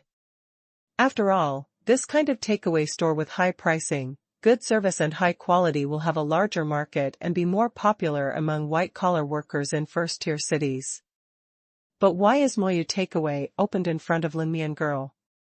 There is no doubt that Mayu Takeaway will definitely compete with Linmian Girl. Don't be fooled by Meng Chang's exaggerated words at that time, saying that Mayu Takeaway and Cold Noodle Girl complement each other, but that was all to deceive investors. People only have 3 meals a day, and there are only so many people ordering takeaways in the same area. Now that there is Mayu Takeaway with rich ingredients and excellent taste, who would still order grilled cold noodles? This will definitely have a great impact on Cold Noodle Girl. Of course, after all the twists and turns in the past period of time, Linmian Girl has long lost its previous crowded situation and seems very deserted. Although it is not making enough money, there are still some customers. The arrival of Mayu Takeaway will definitely make Linmian Girl's already bleak situation even worse. The colleague who came to report was obviously very clear about this and was a little panicked. "Sister Yan, do you think this is what President Pei meant, or is the person in charge of Mayu Takeaway acting on his own? What should we do?" Compared with the upcoming market competition, President Pei's attitude is what everyone is more worried about. As for market competition, everyone knows that they will definitely not be able to compete with Mayu Takeaway. The worst-case scenario is nothing more than losing more money every month. But if this matter was instructed by President Pei, then President Pei's current attitude towards Linmian Girl is worth further investigation. Is he hoping to burn Linmian Girl as firewood to make Mayu Takeaway more popular? In that case, all the employees of Linmian Girl will probably be sacrificed together. Qian was silent for a moment and said, "Calm down, don't scare yourself. I'll go there myself and find out what's going on." Half an hour later, Qian came to the Mayu Takeaway store diagonally opposite the Linmian Girl store. This store had been idle for more than 2 months and is now being renovated. The workers are busy inside and outside. Judging from the progress of the renovation, the construction should have started after the new year, and there is still some time before the store officially opens for business. From a geographical point of view, this Moyu takeaway store will indeed directly compete with the cold-faced girl, because the two stores are too close and the takeaway coverage is basically the same. There was a man wearing a safety helmet watching on the scene, and someone was introducing the renovation to him. Qian judged that he should be the manager of this store. After all, everyone is considered an employee of President Pei. Qian went up to say hello, and then introduced herself. The young man wearing a safety helmet immediately smiled and shook hands with Qian. "Hello, I am Yuan, the person in charge of Moyu takeaway." Qian was stunned for a moment. Yuan? Isn't that the person in charge of the entire Moyu takeaway? A senior executive of the Tenda Group who can report directly to President Pei? Qian knew very well that although the cold-faced girl was also an industry of the Tenda Group, her status was far from enough. She could not report directly to President Pei. If she encountered any problems, she could only ask He Dishing first, and then He Dishing would report to President Pei. Of course, the status of the cold-faced girl and Moyu takeaway within the Tenda Group is completely different. But Qian didn't expect that Yuan, as the person in charge of the entire Moyu takeaway, was not in Jingzhou at this time. Why did he come to the imperial capital? Although Yuan didn't know Qian, he obviously knew about the cold-faced girl. He took off his helmet and handed it to others, inviting Qian to sit in a nearby cafe. Qian also had a lot of questions to ask, so the two of them went to a small cafe nearby. After ordering coffee and exchanging a few words, Qian hesitated and didn't know where to start. Although she had a lot of doubts in her heart, after all, the cold-faced girl and the lazy girl were too light, and asking directly seemed a bit ignorant. Moreover, if this was arranged by President Pei, would it be too presumptuous to ask like this? Yuan saw Qian's hesitation and smiled and said, "I know you must have a lot of questions. Don't be embarrassed. Just ask if you have anything to ask. If you want to ask about this store, I can tell you that the location of this store was decided by President Pei himself. There happened to be another suitable store nearby, so I decided to open the new branch here. However, there are more than a dozen new stores opened this time, and it's not just Moyu takeaway. Tengda's other physical industries, including Moyu Internet Cafe, managed gyms, etc., also have plans to enter the capital." After Yuan briefly introduced the situation, Qian roughly understood the ins and outs of it. Around the Spring Festival, a series of physical industries of Tengda once again faced the question of where to open new stores. Yuan was also a little troubled by this problem. Before, the location of the branch was decided by President Pei, and Yuan only needed to execute it. But now, all the locations of the branches must be decided by him, and President Pei generally will not ask about it anymore, which makes Yuan's responsibility and pressure on his shoulders increase sharply. There are already many cold-faced girl stores in first-tier cities such as the Imperial Capital and the Magic City. But should we continue to go deep into these large first-tier cities and open more dense stores of Moyu takeaway? Or turn to other second-tier cities, first ensure that most cities have Moyu takeaway stores, and then develop slowly? But Yuan didn't hesitate for too long, because he and Xiaopeng and others soon got inspiration from President Pei. Although President Pei didn't say it clearly, his behavior has already explained everything. President Pei has placed a large number of Tengda physical industry advertisements in major cities such as the Imperial Capital and the Magic City. What does this mean? Obviously, it is a hint that Yuan, Xiaopeng and others should seize the time and continue to fill these super first-tier cities with branches. If Mr. Pei's advertisements were all put out, but he didn't follow up with opening branches, wouldn't that disappoint Mr. Pei? Therefore, the physical industries such as Moyu Takeaway, Moyu Internet Cafe, and Managed Gym immediately decided to continue opening branches in cities such as the Imperial Capital and the Magic Capital, because of funding issues and the fact that the local market in Jingzhou is not saturated. Sloth Apartment did not follow up immediately. However, businesses such as Moyu Takeaway and Moyu Internet Cafe have made a big investment and have finalized several new branches in a row. These branches directly filled in all the profits of the two industries for a long time in the near future, but it doesn't matter. After all, this is the established policy set by President Pei for them, and all the profits will be spent on the branches without leaving a penny. With President Pei as a guarantee, there is no need to worry about the capital chain breaking, so Rui Yuchen and Xiaopeng and others can naturally spend as much as they want. Therefore, this Moyu Takeaway store is also one of the new stores. Because the focus of work has shifted to the imperial capital, Rui Yuchen also came all the way to the imperial capital, and he must keep an eye on these stores in the imperial capital until they are opened and there are no problems, and then decide on the next move. After learning that Rui Yuchen was going to continue to open more stores in the imperial capital, President Pei did not say much, but specifically emphasized that a flagship store of the highest standards must be built opposite the cold-faced girl. As for why, President Pei did not say. Chapter 888 Rabbit Tail Live Promotional Video. Qian drank coffee, her face was not very good. The location of this branch was decided by President Pei himself. What does this show? In the competition, the cold-faced girl will obviously be crushed by Moyu Takeaway, and President Pei must be very clear about this.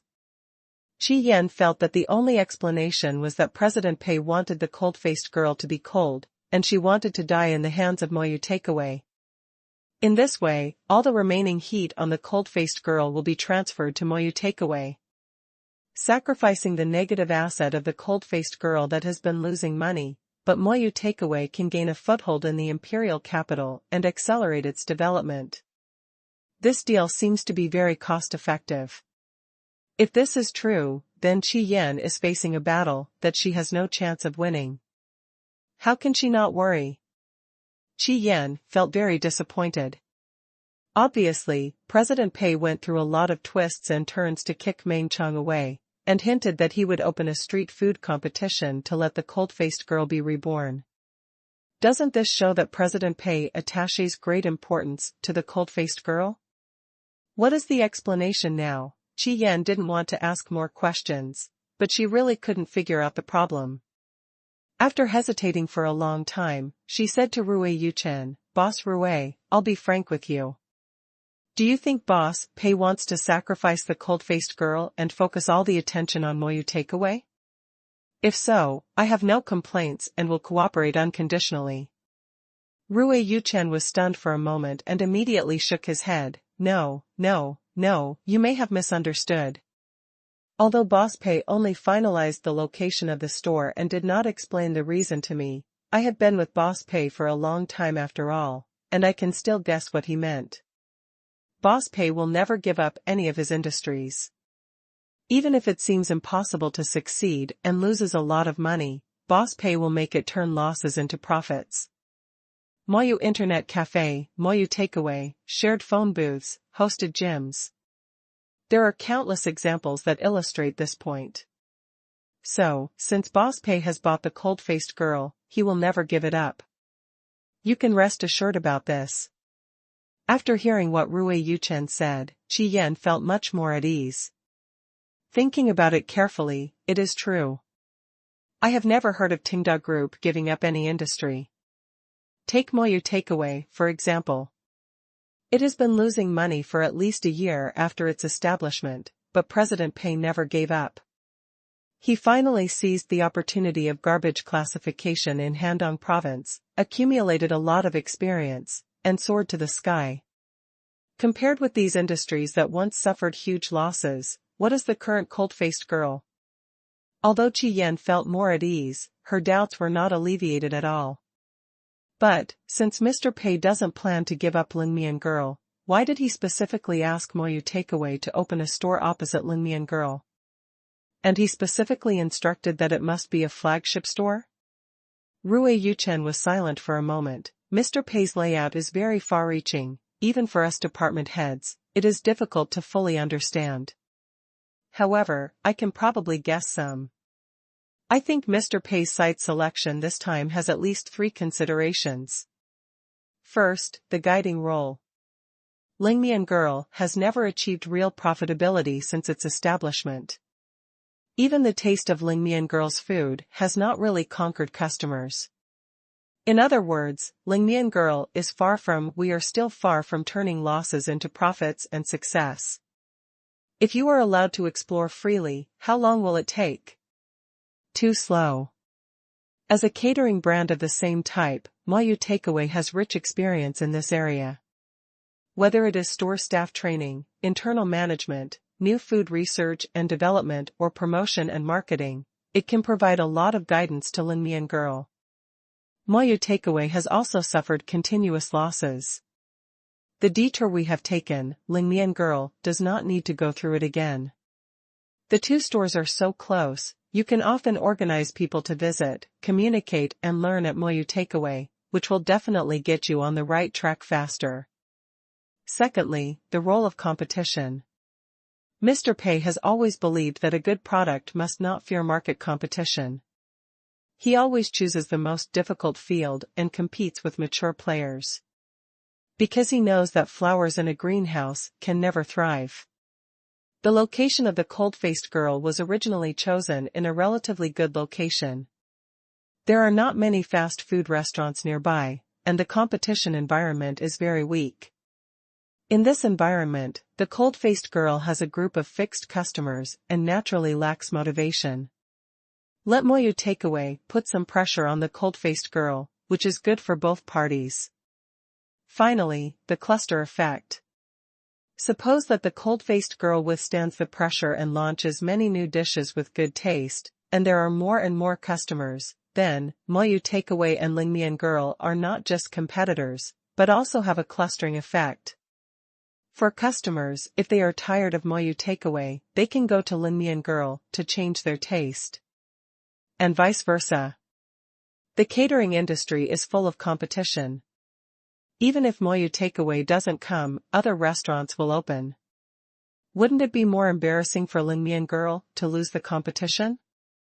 Thinking the other way around, Lingmian Girl and Moyu Takeaway can join forces to kill other fast food restaurants and takeaways nearby. In this way, no matter how they compete, the money will flow into Tenda Group, which is the same for us.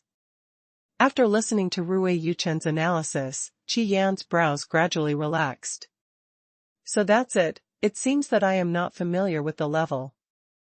In other words, President Pei not only did not think of sacrificing the cold-faced girl, but also took great pains to motivate the cold-faced girl to improve?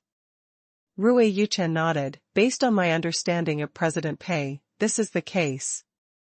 It just so happens that the strategic focus of Moyu Takeaway will also be transferred from Jingzhou to these super first-tier cities. I will wait in the capital until several stores are operating normally before returning to Jingzhou. If the cold-faced girl has any questions, you can contact me at any time. Qiyan was very happy. That's great. In fact, the cold-faced girl has always wanted to follow the example of Moyu Takeaway to prepare a food laboratory. I have a lot of questions to ask. However, it will definitely affect the normal work of Moyu Takeaway. I feel a little embarrassed. Rui Yuchen smiled. That's not necessary. Almost every department of Tenda has suffered losses before, and there will always be other departments to lend a hand in time, and help without any selfishness. This is the traditional culture within Tenda, and Moyu Takeaway has also received care from many other departments. After all, everyone works for President Pei. There is no competition between the departments within Tenda, and there is no pressure from KPI.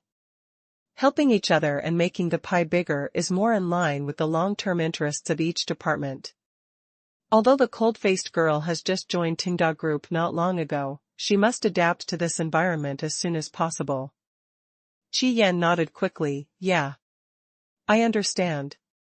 Rui Yuchen took a sip of coffee and asked casually, so, the recent work of the cold-faced girl is just to prepare a food laboratory? Is there anything else I can help with? Qiyan thought for a while. Well, actually, we are also planning a promotional video recently. wanting to record the daily life of the stall owners and show their bitterness and sweetness to netizens. It is still being filmed. The two drank coffee and had a good discussion about the future development plan of the cold-faced girl and Moyu takeaway, and they were deeply inspired by each other. At the same time, Jingzhou. Achoo.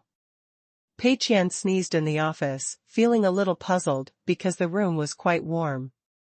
Before the Spring Festival, Pei Qian launched advertisements for the physical industry in super first-tier cities such as the capital and the Magic City.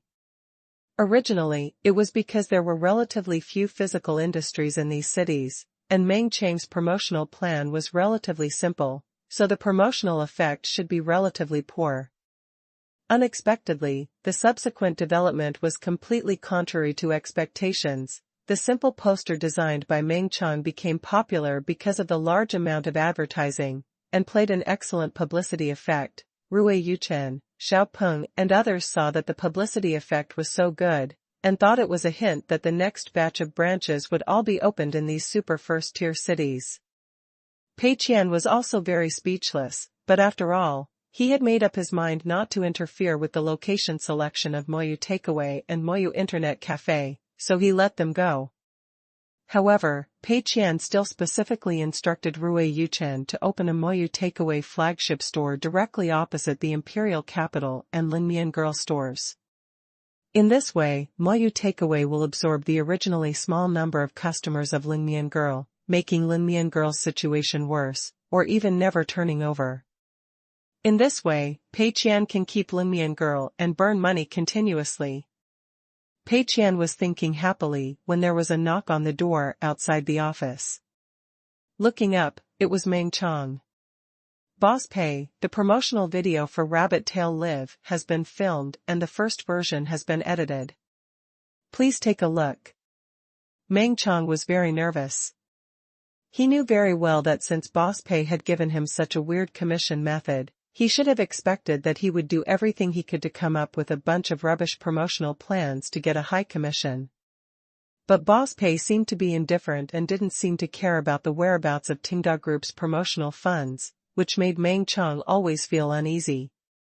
Meng Chang was in a contradictory situation where he was afraid of losing money if the promotional plan was too good, and afraid of being scolded by Boss Pei if the promotional plan was too bad. This time was no exception.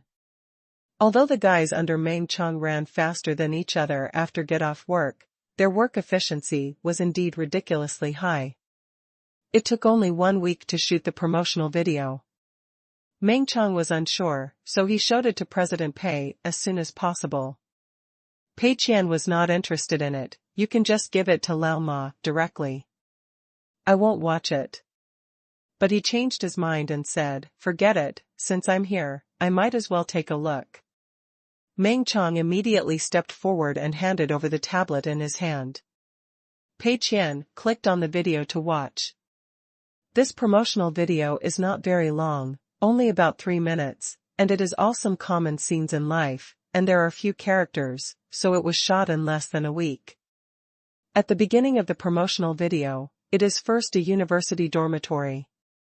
There are 2 students in the picture, one with messy hair, listless spirit, and looks listless, while the other is wearing glasses and looks much more energetic.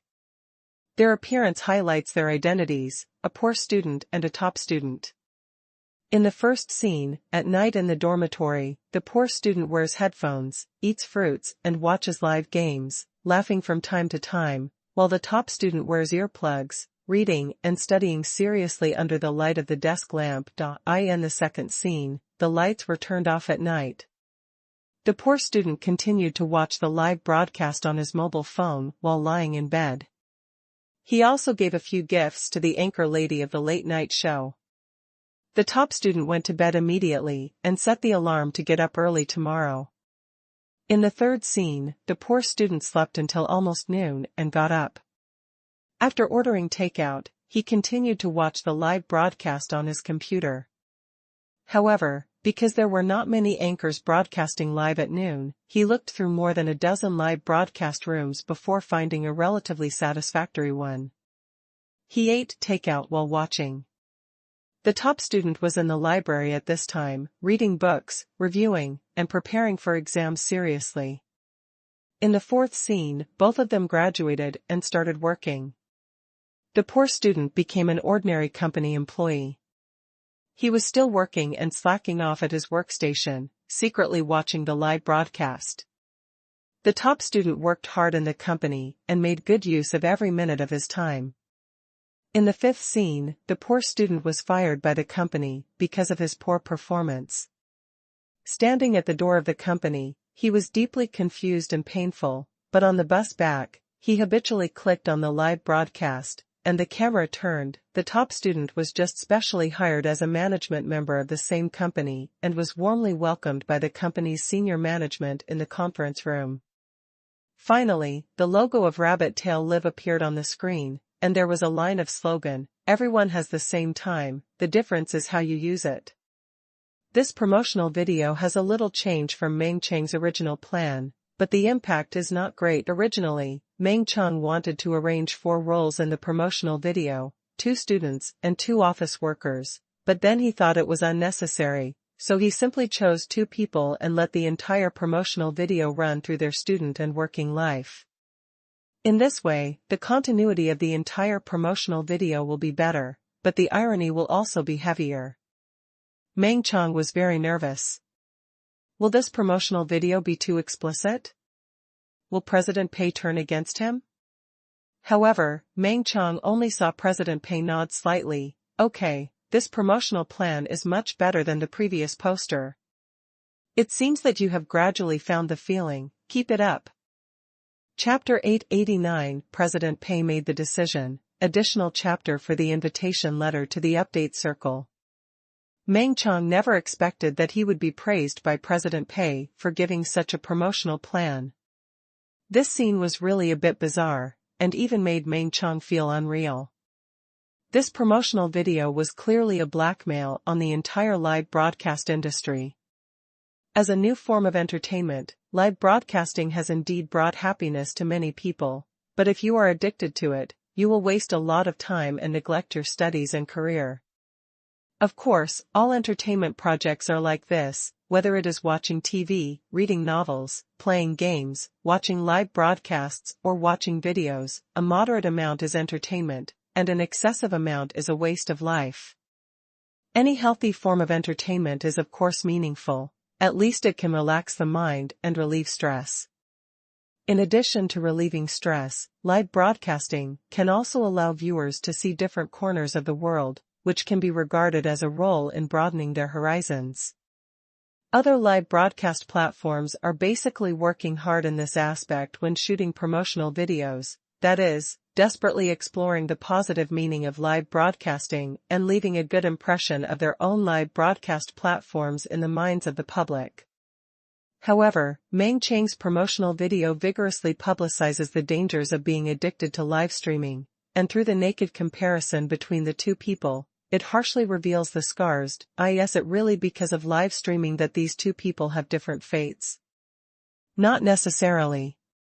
Students who are poor at studying have poor self-control. Even if they don't watch live streaming, they will browse the web and play games. They always have ways to kill time.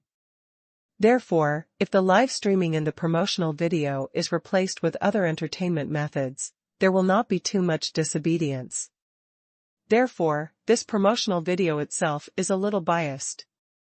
When the script of the video was written, it was already obvious. Now that the video has been shot, this is even more obvious. But what is very strange is that the guys in the advertising and marketing department had no questions at all and shot the promotional video very efficiently, and President Pei had no questions either, but praised Meng Chang. At this moment, Meng Chang even thought that everyone was acting together, and he had a magical feeling of, am I crazy or is the whole world crazy? Therefore, although President Pei praised him, he didn't know how to react. He froze in place and was at a loss for words. Pei Qian didn't say much. He thought this promotional video was pretty good. On the one hand, it is very educational, reminding everyone not to indulge in live streaming, to do more meaningful things and be responsible for their own lives. On the other hand, it dissuades the target users of rabbit tail live streaming. It's perfect. Pei Qian handed the tablet back to Meng Chang. Show this video to Mr. Ma, and tell him that I have already agreed to use this version. Meng Chang, with a confused look on his face, took the tablet and left the Tenda headquarters, and took a car to Tuwei Live. The office building of Tuwei Live is the place where Ma Yang live-streamed goods before.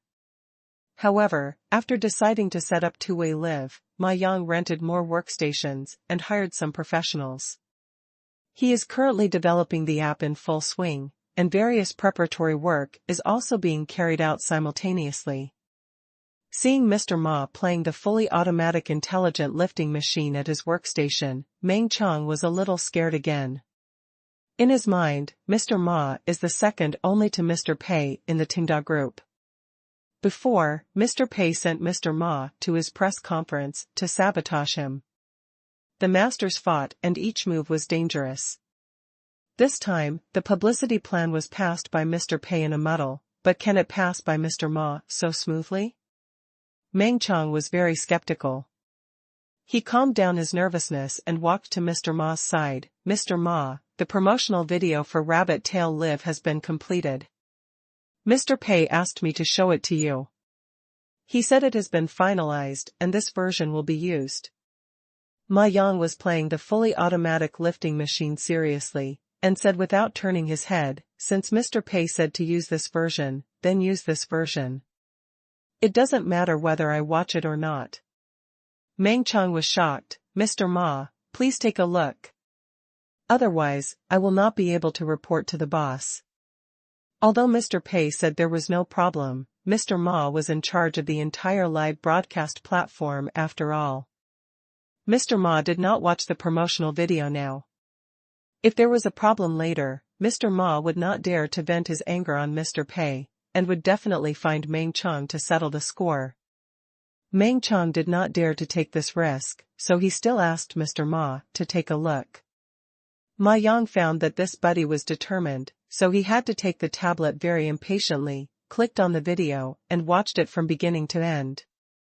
I've watched it, it's good. I'll use this version. After Ma Yang finished speaking, he went to fight with the fully automatic lifting machine again.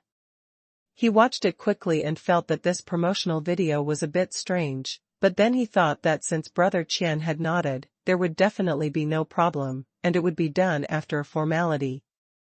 Meng Chang's mouth twitched slightly, and he could see that Mr. Ma's long face seemed to be full of perfunctory.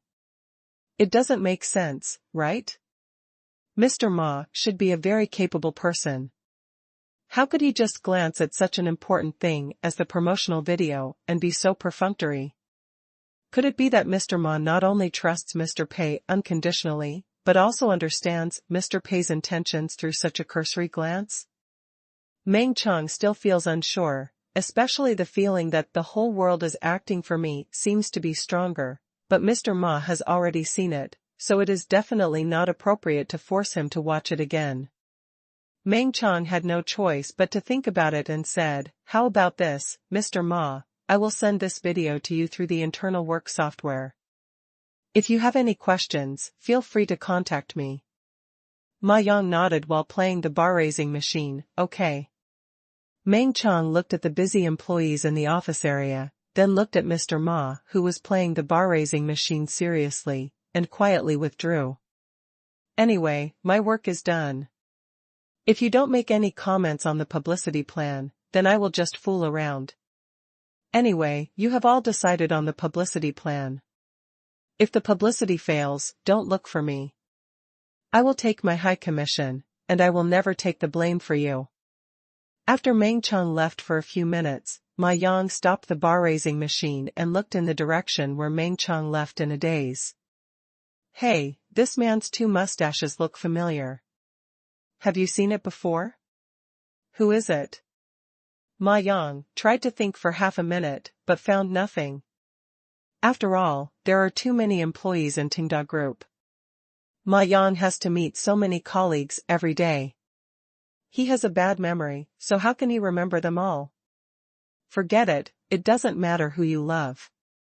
Chen Yufeng is not here, let him watch this promotional video when he comes back. When Lao Ma was promoting the product, Chen Yufeng had been writing articles for Lao Ma, working diligently. This time, Chen Yufeng was naturally entrusted with an important task and was fully responsible for all the preliminary preparations for the rabbit tail live broadcast. If there was anything that was difficult to handle, Lao Ma would throw it all to him. Although the promotional video this time was finalized by President Pei and could not be changed, Chen Yufeng, as the actual person in charge of the rabbit tail live broadcast, must be shown to him first.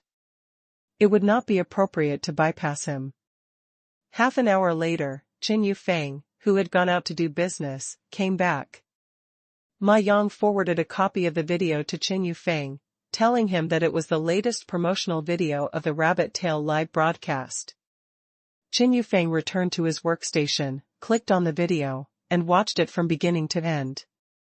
After watching it, Chen Yufeng was shocked. What the hell is this? This is not a promotional video, isn't it throwing dirty water on its own live broadcast platform? No, to be more precise, it should be throwing dirty water on the entire live broadcast industry. This is simply a range AOE effect. If this promotional video is released, it will definitely offend all peers on the live broadcast platform and all the viewers who love to watch live broadcasts. Making enemies before going online? Chen Yufeng was shocked. Mr. Ma, who made this promotional video? Isn't this nonsense? Ma Yang shook his head. It seems to be made by the marketing and publicity department, but I don't know who it is. Chen Yufeng hurriedly said, this promotional video is absolutely not acceptable. If it is released, it will cause great damage to the image of our live broadcast platform. This is equivalent to exposing our own shortcomings. If you don't know, you will think that the advertising and marketing department has a big grudge against us. How did you get this plan passed, Mr. Ma?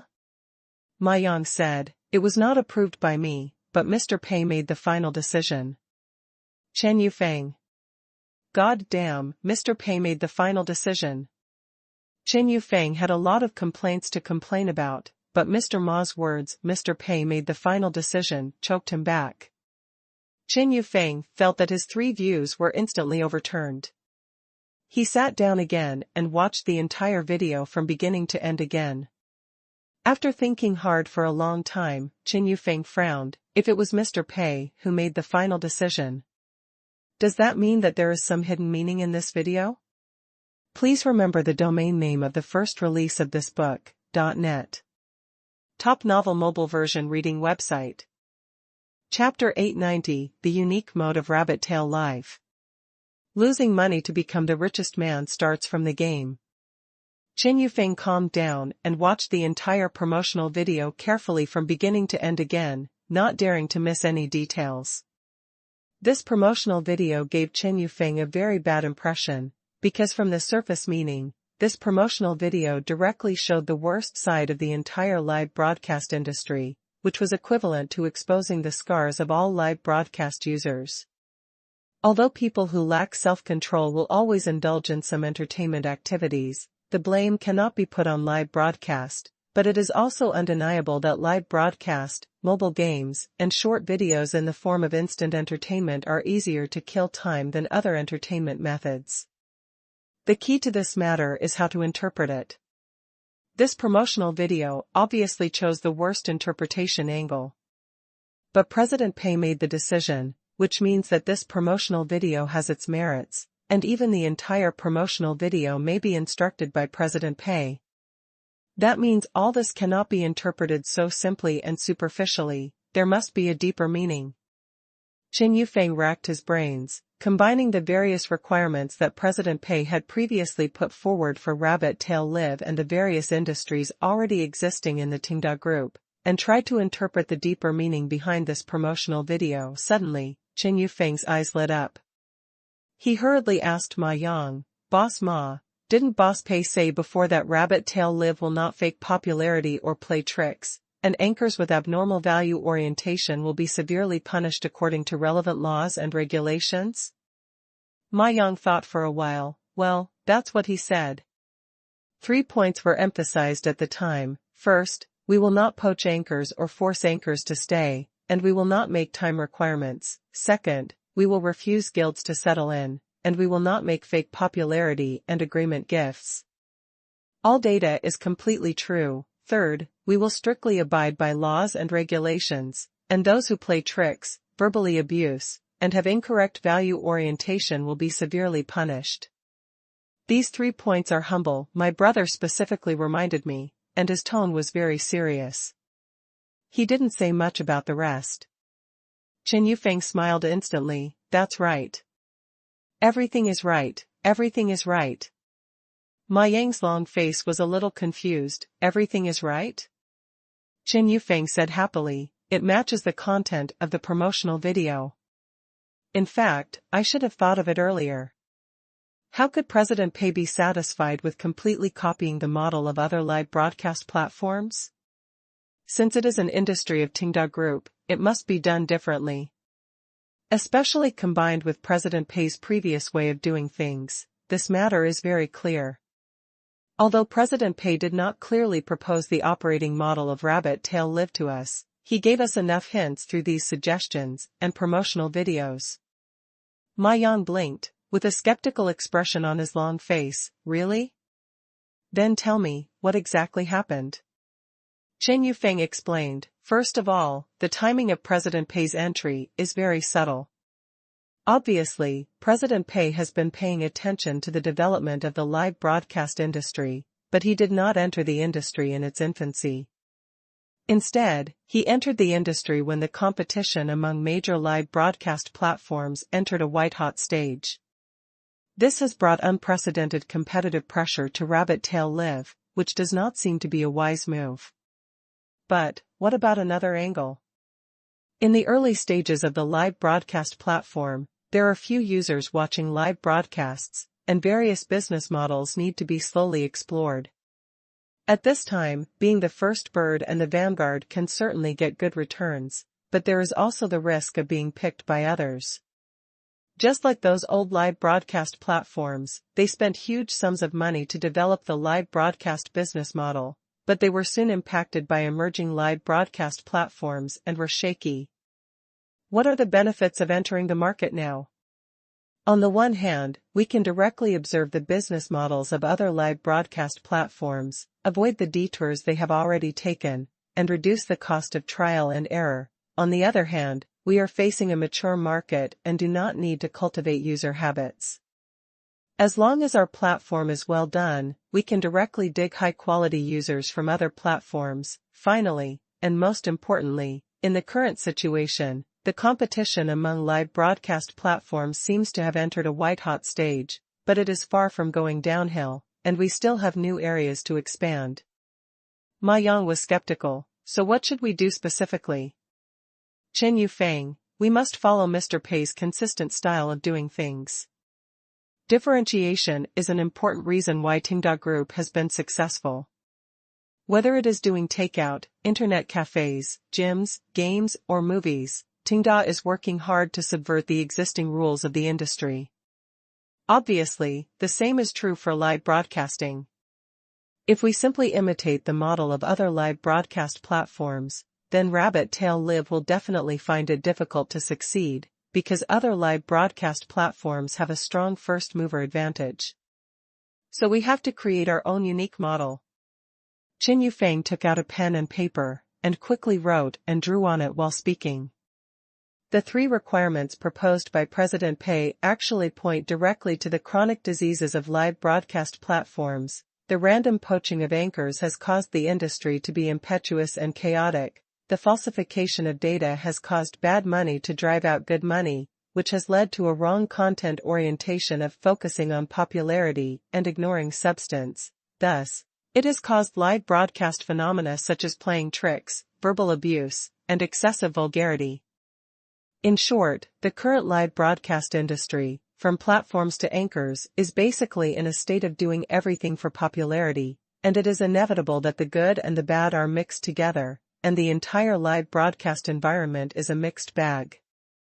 Live streaming is a very interesting and addictive form of light entertainment. It has a huge market potential and affects a wide range of people. Once a problem occurs, it will cause a very bad impact, not only affecting the audience of the platform, but also the public opinion and value orientation of the entire society. And rabbit tail live streaming obviously can't go down this old path again. This promotional video is apparently firing at the entire live streaming platform, but in fact it attacks the negative impact that the live streaming platform has on people's lives. If we don't limit the negative impact of live streaming, then this promotional video is scolding ourselves, but if we limit the negative impact of live streaming, this promotional video is equivalent to highlighting the difference between rabbit tail live streaming and other live streaming platforms. Ma Yang nodded frequently. What Qing Yufeng said seems to make sense. The development of live streaming platforms to this stage is indeed a mess. Several live streaming platforms have made some big news before and have been criticized by name. But even if the live streaming platform has been rectified many times, the platform's pursuit of popularity is still engraved in its bones. Many viewers who like to watch live broadcasts do not want live broadcasts to be regulated and restricted. This feeling is understandable, but this idea is unrealistic. The key is to see where the degree is. People are very curious. Live broadcast content that obviously violates public order and morality can certainly attract a lot of attention, but it will also cause very bad social impacts and must be resolutely resisted, Qing Yufeng continued. So, if we consider this direction, I think the future development of rabbit tail live can consider three aspects. First, strictly implement the requirements of President Pei, the freedom of anchors to come and go, the authenticity of data, and strengthen the supervision of live content and concept guidance. We can recruit more administrators and provide them with more rigorous training to achieve this.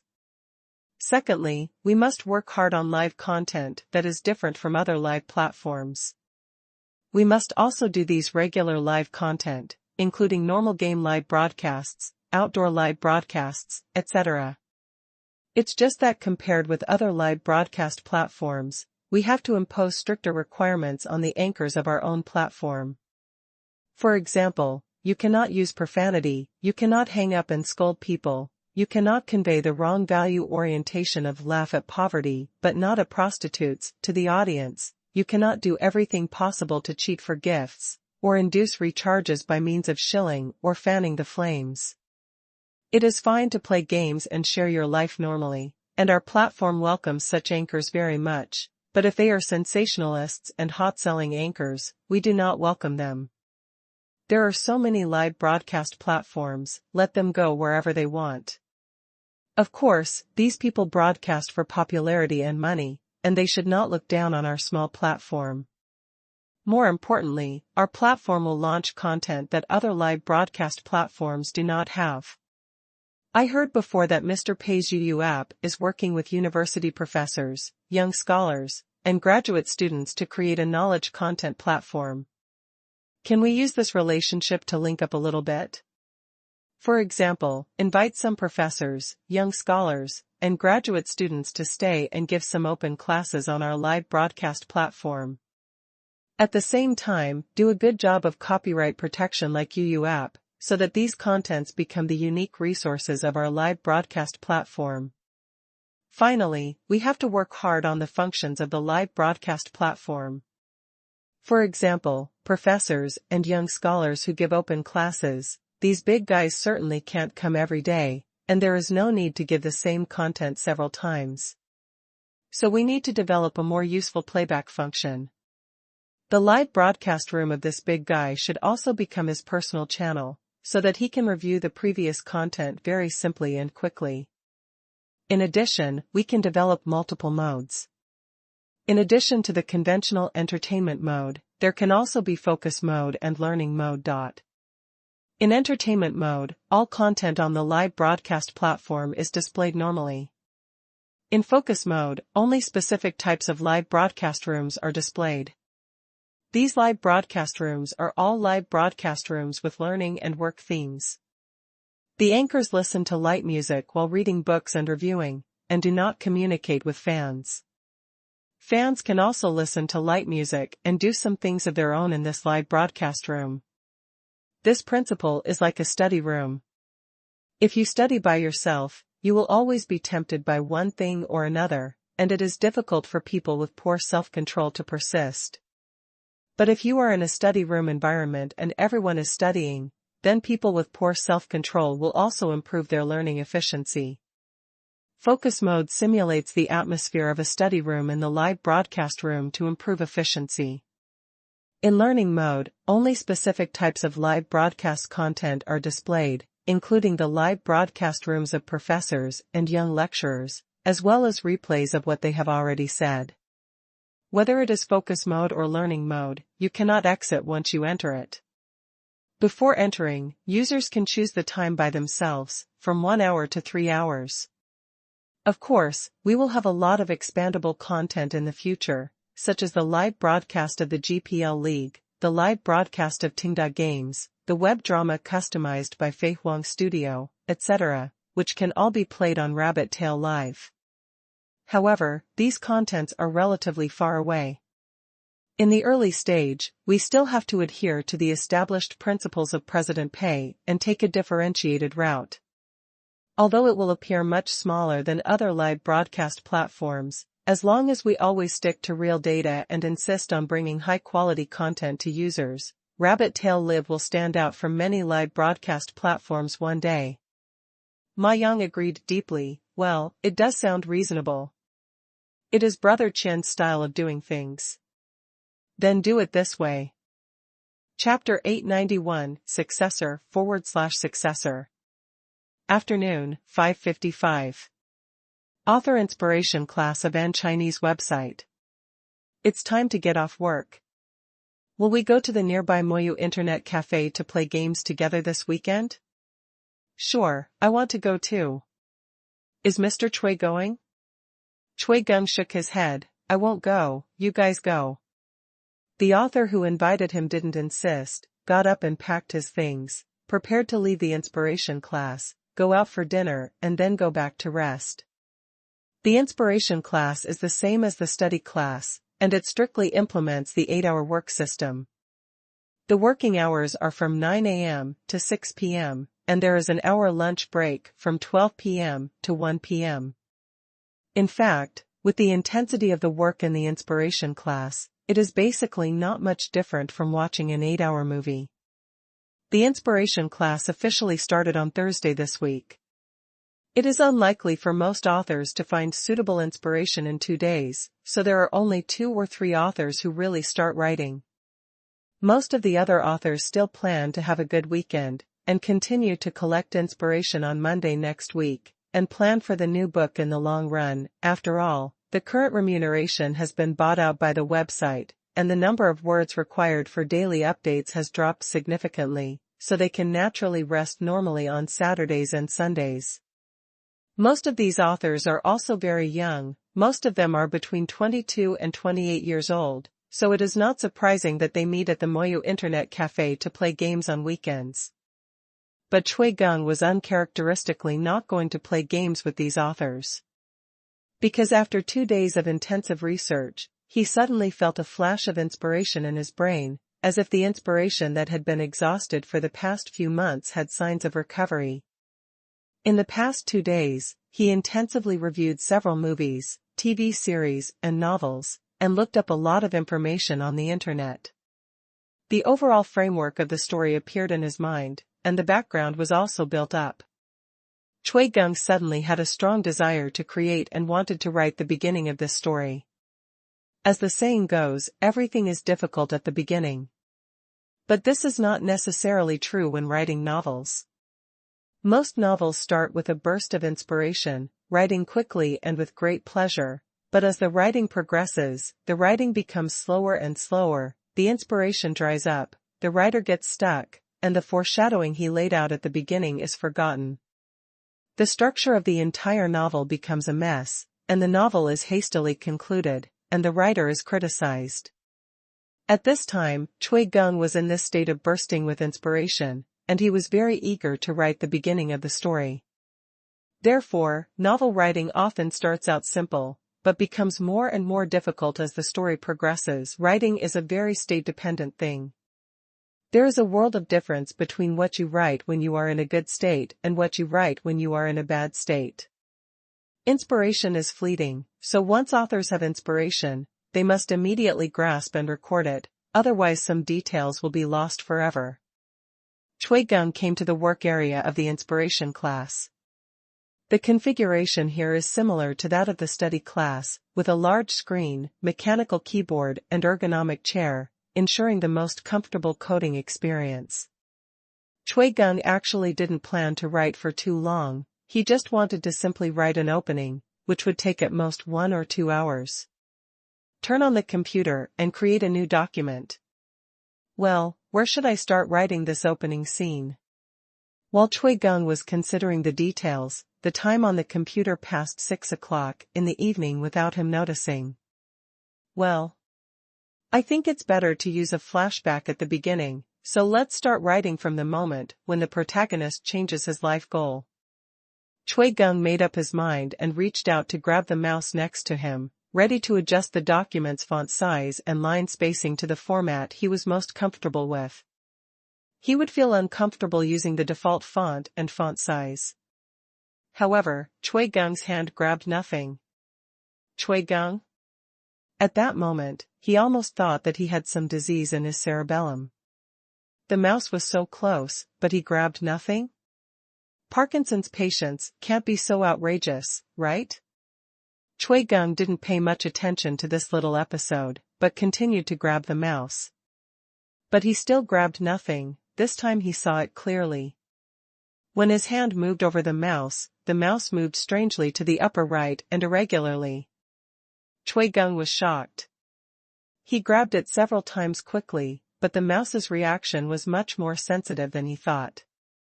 It kept moving irregularly, and he couldn't catch it.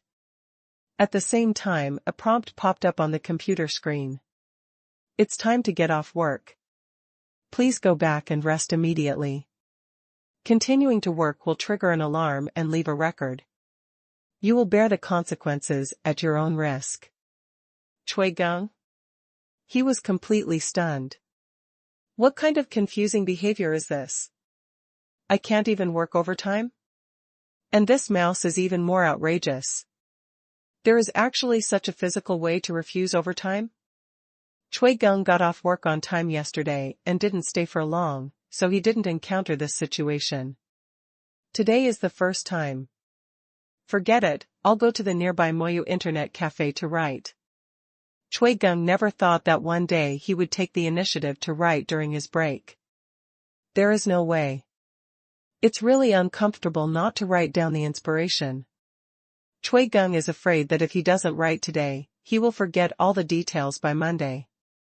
So he immediately set off to a nearby Moyu internet cafe, where he planned to write the beginning of this story.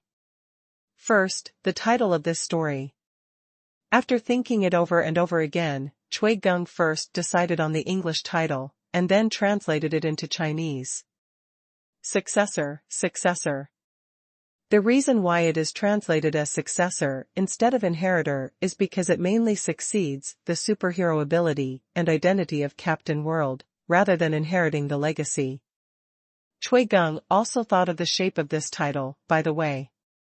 On the basis of the capitalized artistic font of the word successor, the success in it is painted bright red.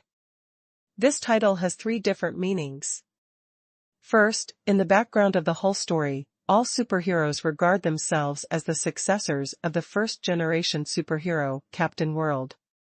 Captain World spread his superpowers throughout the United States, allowing everyone to become a superhero. At the same time, he is deeply loved by the American people and is regarded as a role model for superheroes. Therefore, all subsequent superheroes regard themselves as successors, which means that they will act like Captain World and will not disappoint those who support them. Secondly, there will be a very critical plot in the book, which is a TV show called Successor. This show is an important part of the protagonist's plan. Finally, the word successor, happens to contain the word success. The bright red color of success implies that this is a story of a successor on the surface, but in fact it is a story of a successor. The so-called success here is on the surface, the success of an ordinary person becoming a superhero, but in fact it is the success of an ambitious person who achieves his evil goals through dirty means, which is accumulated with blood and killing. Before starting to write the beginning, Cui Gong also carefully considered the specific writing method. There are many entry points at the beginning of the whole story. If it is based on the habit of general online writing, most of the narrative methods will be used in a chronological order. But Cui Gong considered that the content he is writing now should not be written in the way of online writing in a strict sense, but should be written in the way of movie scripts or short and medium-length novels with strong literary qualities. Therefore, in order to make the story more compact, he decided to use the flashback method. United States, Hope City, 2010s, a rainy night. Hope City, one of the most prosperous cities on the east coast of the United States, has complex and changeable weather, sometimes cloudy and sometimes clear. This bustling metropolis is like a huge melting pot. Buildings of different styles can be seen everywhere in the city. Under the surface of extravagance and vanity, the dark alleys are full of filth.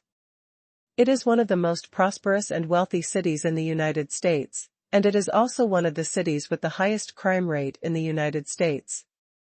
However, with the joint efforts of superheroes and the police, just like the name of the city, the crime rate here is decreasing year by year, and the whole city and its citizens are bathed in hope. Although the crime rate in Hope City remains high, people can often see various superheroes patrolling in the air and hear news about criminal organizations being destroyed by superheroes every day.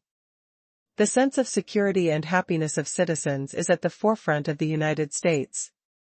Phil Simmons, the only son of real estate tycoon Ryan Simmons, is a famous playboy in Hope City. Sports cars, yachts, private jets, supermodels, sea parties. Phil is very good at spending money and enjoying life and time. Phil is by no means the richest second-generation rich, but he is definitely the most high-profile second-generation rich. At the age of 31, he has a strong sense of self-promotion. Through day-to-day accumulation, he has accumulated millions of fans for his personal social accounts.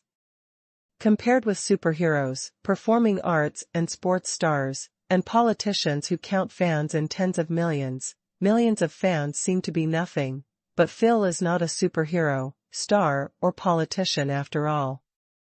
As a pure second-generation rich, being able to obtain these fans does show his talent in some aspects. Of course, his Simmons Media Company has also made a lot of efforts in this regard. At this moment, the CEO of Simmons Media, who had been very successful most of his life, was 1.92 meters tall, had a handsome face and perfect body, and held a doctorate in law and an MBA. He was on the rooftop of a skyscraper under construction, crying. The uncontrolled urine due to fear stained the well-tailored expensive trousers, leaving an embarrassing dark wet spot on them that was still slowly expanding.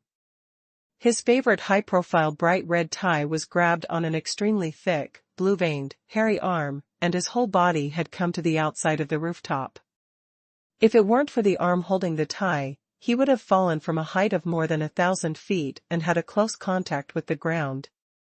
Phil Simmons' handsome face was completely distorted by fear, and tears, snot and rain mixed together. A small part of it flowed into his mouth, which was begging for mercy with all his might, and was sprayed out with a small part of saliva. "Please, don't kill me.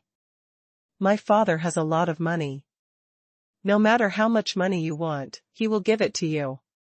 At this time, the one holding Phil Simmons' bright red tie was a super strong man who was nearly 2 meters and 5 meters tall and weighed nearly 200 kilograms. Tonight, when Phil Simmons was driving his sports car for a ride in the rain as usual, this burly man suddenly appeared in front of his sports car, smashed his beloved sports car into pieces, and then dragged Phil Simmons, who was in a brief coma due to the impact, out of the deformed cab, and brought him to the roof of the skyscraper under construction like carrying a chicken. When Phil Simmons woke up in the cold rain, his whole body was hanging on the skyscraper, and his life and property were all in the hands of this strong man. Phil Simmons had no intention of resisting at all, because this strong man who looked extremely vicious had the same strength as the weakest superhero. There were not many supervillains with great destructive power in Hope City, but each of them was a headache for the police who maintained the city's law and order. However, although the crime rate in Hope City remained high, it basically occurred frequently in neighborhoods where some poor people and homeless people lived. Phil Simmons lived in a rich area, and in his 31 years of life, he had never encountered such a situation. The extreme fear made his hands and feet cold and his body uncontrollable. He had no choice but to cry and beg for mercy. And this villain, who was like a mountain of meat, looked at Phil Simmons's terrified and twisted expression with interest, revealing a mocking smile. Background, appearance, wealth, intelligence, etc., the villains can't compare with Phil Simmons. But the villains have one thing that Phil Simmons doesn't have, that is power. Please remember the domain name of the first release of this book. Top Novel Mobile Reading Website. Chapter 892 Plan, Successor 2, Additional Update for Shizhong Wumu, September 10th. However, just when the villain was about to speak, his expression froze on his face. Phil saw a strong silver light in the villain's eyes, and then a beam of light formed by particles hit the villain's chest, knocking him back. Phil was frightened and screamed, his tie was burned by the beam, and the whole person fell out of the skyscraper. But he did not fall, but floated in the air. A light flashed quickly from his side, and the villain got up from the ground and wanted to fight back, but was pressed to the ground and beaten by the light, and had no power to fight back. The other superhero floating in the air concentrated his mind and put Phil, who was floating in the air, safely on the roof of the building. Phil, who was still in shock, saw his savior, clearly, two superheroes from Hope City. They were the superhero, Silver Lightman, and the female superhero Crystal, who has no ranking, but has recently become famous. Silver Ray is a handsome Caucasian man with skin that glows with brilliant silver light. His superpower is that he can emit or transform into a beam of light to attack the enemy at an extremely fast speed. Crystal is a beauty with an angelic face and a hot body. She wears a white and gold tights. When she uses her superpowers, her eyes will emit a strong light, as dazzling as crystal, and she is extremely beautiful. Silver Lightman quickly solved the powerful villain, and Crystal came to Phil, leaned over slightly, and smiled condescendingly. "Mr. Phil, what a coincidence, we meet again." Silver Lightman said with sarcasm, "Mr. Phil, your money ability seems to be somewhat ineffective in this situation. But please rest assured, Hope City is still one of the safest cities in the world, because we are here. Come on, let's take a photo together." Silver Lightman came to Phil without saying anything, took out his mobile phone, and took a photo with a click. Phil was soaked, his hair was messy, snot and tears were flowing on his face, and there was a wet spot on his crotch, which was extremely embarrassing, while Silver Lightman was clean and tidy, calm and composed, and the two formed a very sharp contrast. The camera turned, and a photo of Phil and Silver Ray appeared on the TV program of Hope News. A news commentator was introducing the news event to all viewers. Last night, a kidnapping occurred near 6th Avenue. Phil Simmons, CEO of Simmons Media, was kidnapped by criminals. Fortunately, the superheroes Silver Ray and Crystal happened to be nearby and rushed to rescue Phil as soon as possible. The criminal has been detained by the police, and he may face more than 10 years in prison. Interestingly, at a charity dinner just 3 days ago, Phil Simmons donated $1 million to the Superhero Association and publicly expressed his love for the superhero Crystal. Crystal declined Phil's courtship, but Phil immediately tweeted that he would never give up. The Silver Man, who was also pursuing Crystal, publicly stated that he would compete fairly with Mr. Simmons. After this kidnapping, Mr. Simmons still did not appear in public, and his Twitter account has not been updated. However, his personal doctor said that Mr. Simmons was not seriously ill, but had a slight stress reaction after being frightened, and needed to rest for a while. During this period, Mr. Simmons will close the door and stop all public activities. Pop, the TV was turned off. Crystal, wearing daily clothes, leaned on the sofa in her mansion and said with a straight face, this time it was too stiff. As long as Mr. Simmons is not stupid, he should be able to realize the problem. 6th Avenue is a wealthy area with the most patrolling superheroes. There are very few blind criminals who would choose to commit crimes there. What's more, they stopped Phil Simmons' sports car directly on the road.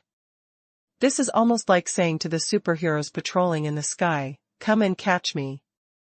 If you told me this plan in advance, I would never agree. The Simmons family is worth at least billions. Phil Simmons is the only son in the family. If he has any misfortune, the two of us will also be affected. Silver Ray Man, sitting next to him, smiled and said, don't worry, dear. You have just become a superhero not long ago. It is normal that you don't understand these things. Just let me handle it. It's just necessary to make it obvious enough, only then can this brainless playboy who only knows how to think with his lower body realize his fear and give up. Otherwise, his persistent pursuit of you will bring a lot of trouble to you and me. This Mr. Simmons should be scared now, hiding in his mansion, calling mom in the arms of a young model, right? As for the so-called revenge, there is no need to worry at all. The Simmons family is just one of the wealthy families in Hope City. Apart from money and real estate business, they have no power or authority. They did win over several politicians and several second-rate superheroes through political donations, but they can't get evidence, and it is impossible for them to break up with us because of a false alarm or just suspicion. Even if Phil Simmons doesn't know how much he has, his father must know. Ryan Simmons will never come to trouble us, and will only let his son take care of his lower body. Crystal asked again, what if he wants to become a superhero himself? Silver Lightman laughed and said, who? Phil? Absolutely impossible. How can a person like that become a superhero? This is really the most outrageous joke I have heard this year. So, dear, just keep your heart in your stomach. I promise that Mr. Simmons, who was scared to pee his pants, will never have the face or confidence to entangle you. Silver Lightman said as he approached Crystal. Crystal's eyes instantly lit up with crystal-like light, and through meditation, he pushed Silver Lightman aside with telekinesis. Honey, no? Silver Lightman looked helpless. Crystal showed a very cold smile. I am still in the public inspection period. My agent said that there must be no scandals exposed at this stage, otherwise it will affect my selection. Silver Lightman spread his hands. It doesn't matter, no one will know. The smile on Crystal's face gradually disappeared. Get out. Silver Lightman was very helpless. Okay. He came to the side door of the mansion and looked back reluctantly, but only heard a bang. The side door of the mansion had been closed by Crystal with telekinesis. Silver Lightman could only sigh helplessly, and quickly turned into a silver light and flew away. At the same time, in the center of Hope, the magnificent Simmons building. Phil Simmons looked gloomy and knocked on the door of his father's office. His father, Ryan Simmons, was blond and burly. Although he was nearly 60 years old, he was still energetic and had the majesty of a business tycoon. Ryan Simmons looked up at his son. Phil gritted his teeth and squeezed out a few words. Father, I want to be a superhero. Ryan Simmons, who was reading the newspaper, put the newspaper down, took off his reading glasses, and looked his son up and down. How much do you want? Phil said without hesitation, 1 billion. Ryan Simmons was silent for a moment, and his expression became serious. I will give you 2 billion, but there is a condition. No matter what happens in the future, whether you are in jail or ruined, whether you have broken hands and feet or are deserted by everyone, as long as you are not dead, you can't give up. If you can't do it, go back now, and don't mention this matter again. Phil's face became more gloomy, and the veins on his face were exposed because of clenching his teeth. Father, I won't let you down. Ryan Simmons nodded slightly. He did not speak again, but turned to look out the French window. Countless superheroes shuttled back and forth among the tall buildings. There were also huge posters of various superheroes on the buildings, all of which showed the special status of superheroes in this city. Phil Simmons was also overlooking this magnificent city. In his mind, a plan gradually took shape. In the decades since Captain World's death, superheroes, Captain World's successors, have perfectly integrated into society. Once upon a time, there were many ways to become a superhero. Many superheroes were lone rangers, and many superheroes fell because they lost people's trust. Every 3 to 5 years, the most powerful superhero may change hands. But in the past 20 years, this situation has changed. There are fewer and fewer ways to become a superhero, with only a limited number of ways left. Superheroes all belong to certain consortiums or organizations and no longer act alone. The ranking of superheroes has become fixed and rarely changes. The rankings of the top 4 superheroes have not changed for 10 years. If you want to become a superhero, you need to take the following 4 steps. The first step is to find a way to become an apprentice and make a successful debut. Every year, several large brokerage companies or commercial companies in Hope City search for newcomers who want to become superheroes, sign contracts with them, and train them through the company's resources. You may encounter a series of problems when you debut as an individual, such as being suppressed or smeared by other brokerage companies, and there will be no one to do image public relations for you when you encounter problems. Therefore, although debuting as an individual will not be restricted by others, it is also a very dangerous thing. The fastest way to debut is to participate in talent shows organized by some large companies. In these talent shows, superhero mentors will arrange a lot of daily training to ensure that these apprentices have enough potential to become a superhero. Superhero. The second step is that after the debut, the superhero will successfully accumulate a certain number of supporters and obtain preliminary superpowers. Depending on the number of supporters, the superhero's superpowers are also different. Some popular superheroes, such as Crystal, can obtain very powerful superpowers when they just debut. This step is also called the observation period. Superheroes must maintain their image, perform tasks steadily, show up more, improve their status, and accumulate connections. Some fools were exposed in this step, lost a large number of supporters, and their superpowers naturally disappeared, becoming abandoned. The third step is to participate in the superhero election. After having a certain amount of connections, a certain number of supporters, and gaining recognition from big capital, big financial groups, and the public, superheroes must become spokespersons for a certain group or group, and clarify their own ideas, speak on behalf of the fan group, perform large-scale tasks, and prove their abilities to the fans. At this stage, superheroes will become important assets, and many staff will spontaneously gather under them to give them advice. The fourth step is to become the top superhero, the most powerful and influential person in this city, and even the entire United States. Every once in a while, major media will rank the top superheroes based on public opinion surveys and estimates of their strength when performing tasks. The top 10 superheroes, the top 4 superheroes will be on the list of heroes, and they will become the center of power. They have close relations with politicians and consortiums, and will even participate in some major decisions involving national interests. This list is the ultimate dream of all superheroes. But no matter which stage, superheroes must be very careful not to let their black materials be exposed. Because once this happens, supporters will disappear and superpowers will decline, and once this vicious cycle begins, it is often difficult to stop. The quickest way to become a superhero is to participate in a talent show. But I have a better idea. I want to make a talent show myself, and the name is Successor. Please remember the domain name of the first release of this book. Top novel mobile version reading website. Chapter 893, The IOI Money-Burning War Begins. After writing this opening, Cui Geng opened the backstage contentedly and posted it to the Yan Chinese website. According to his plan, the whole story is roughly divided into 4 or 5 parts. The opening paragraph is just an introduction, and then he will officially enter the formal content of the first part.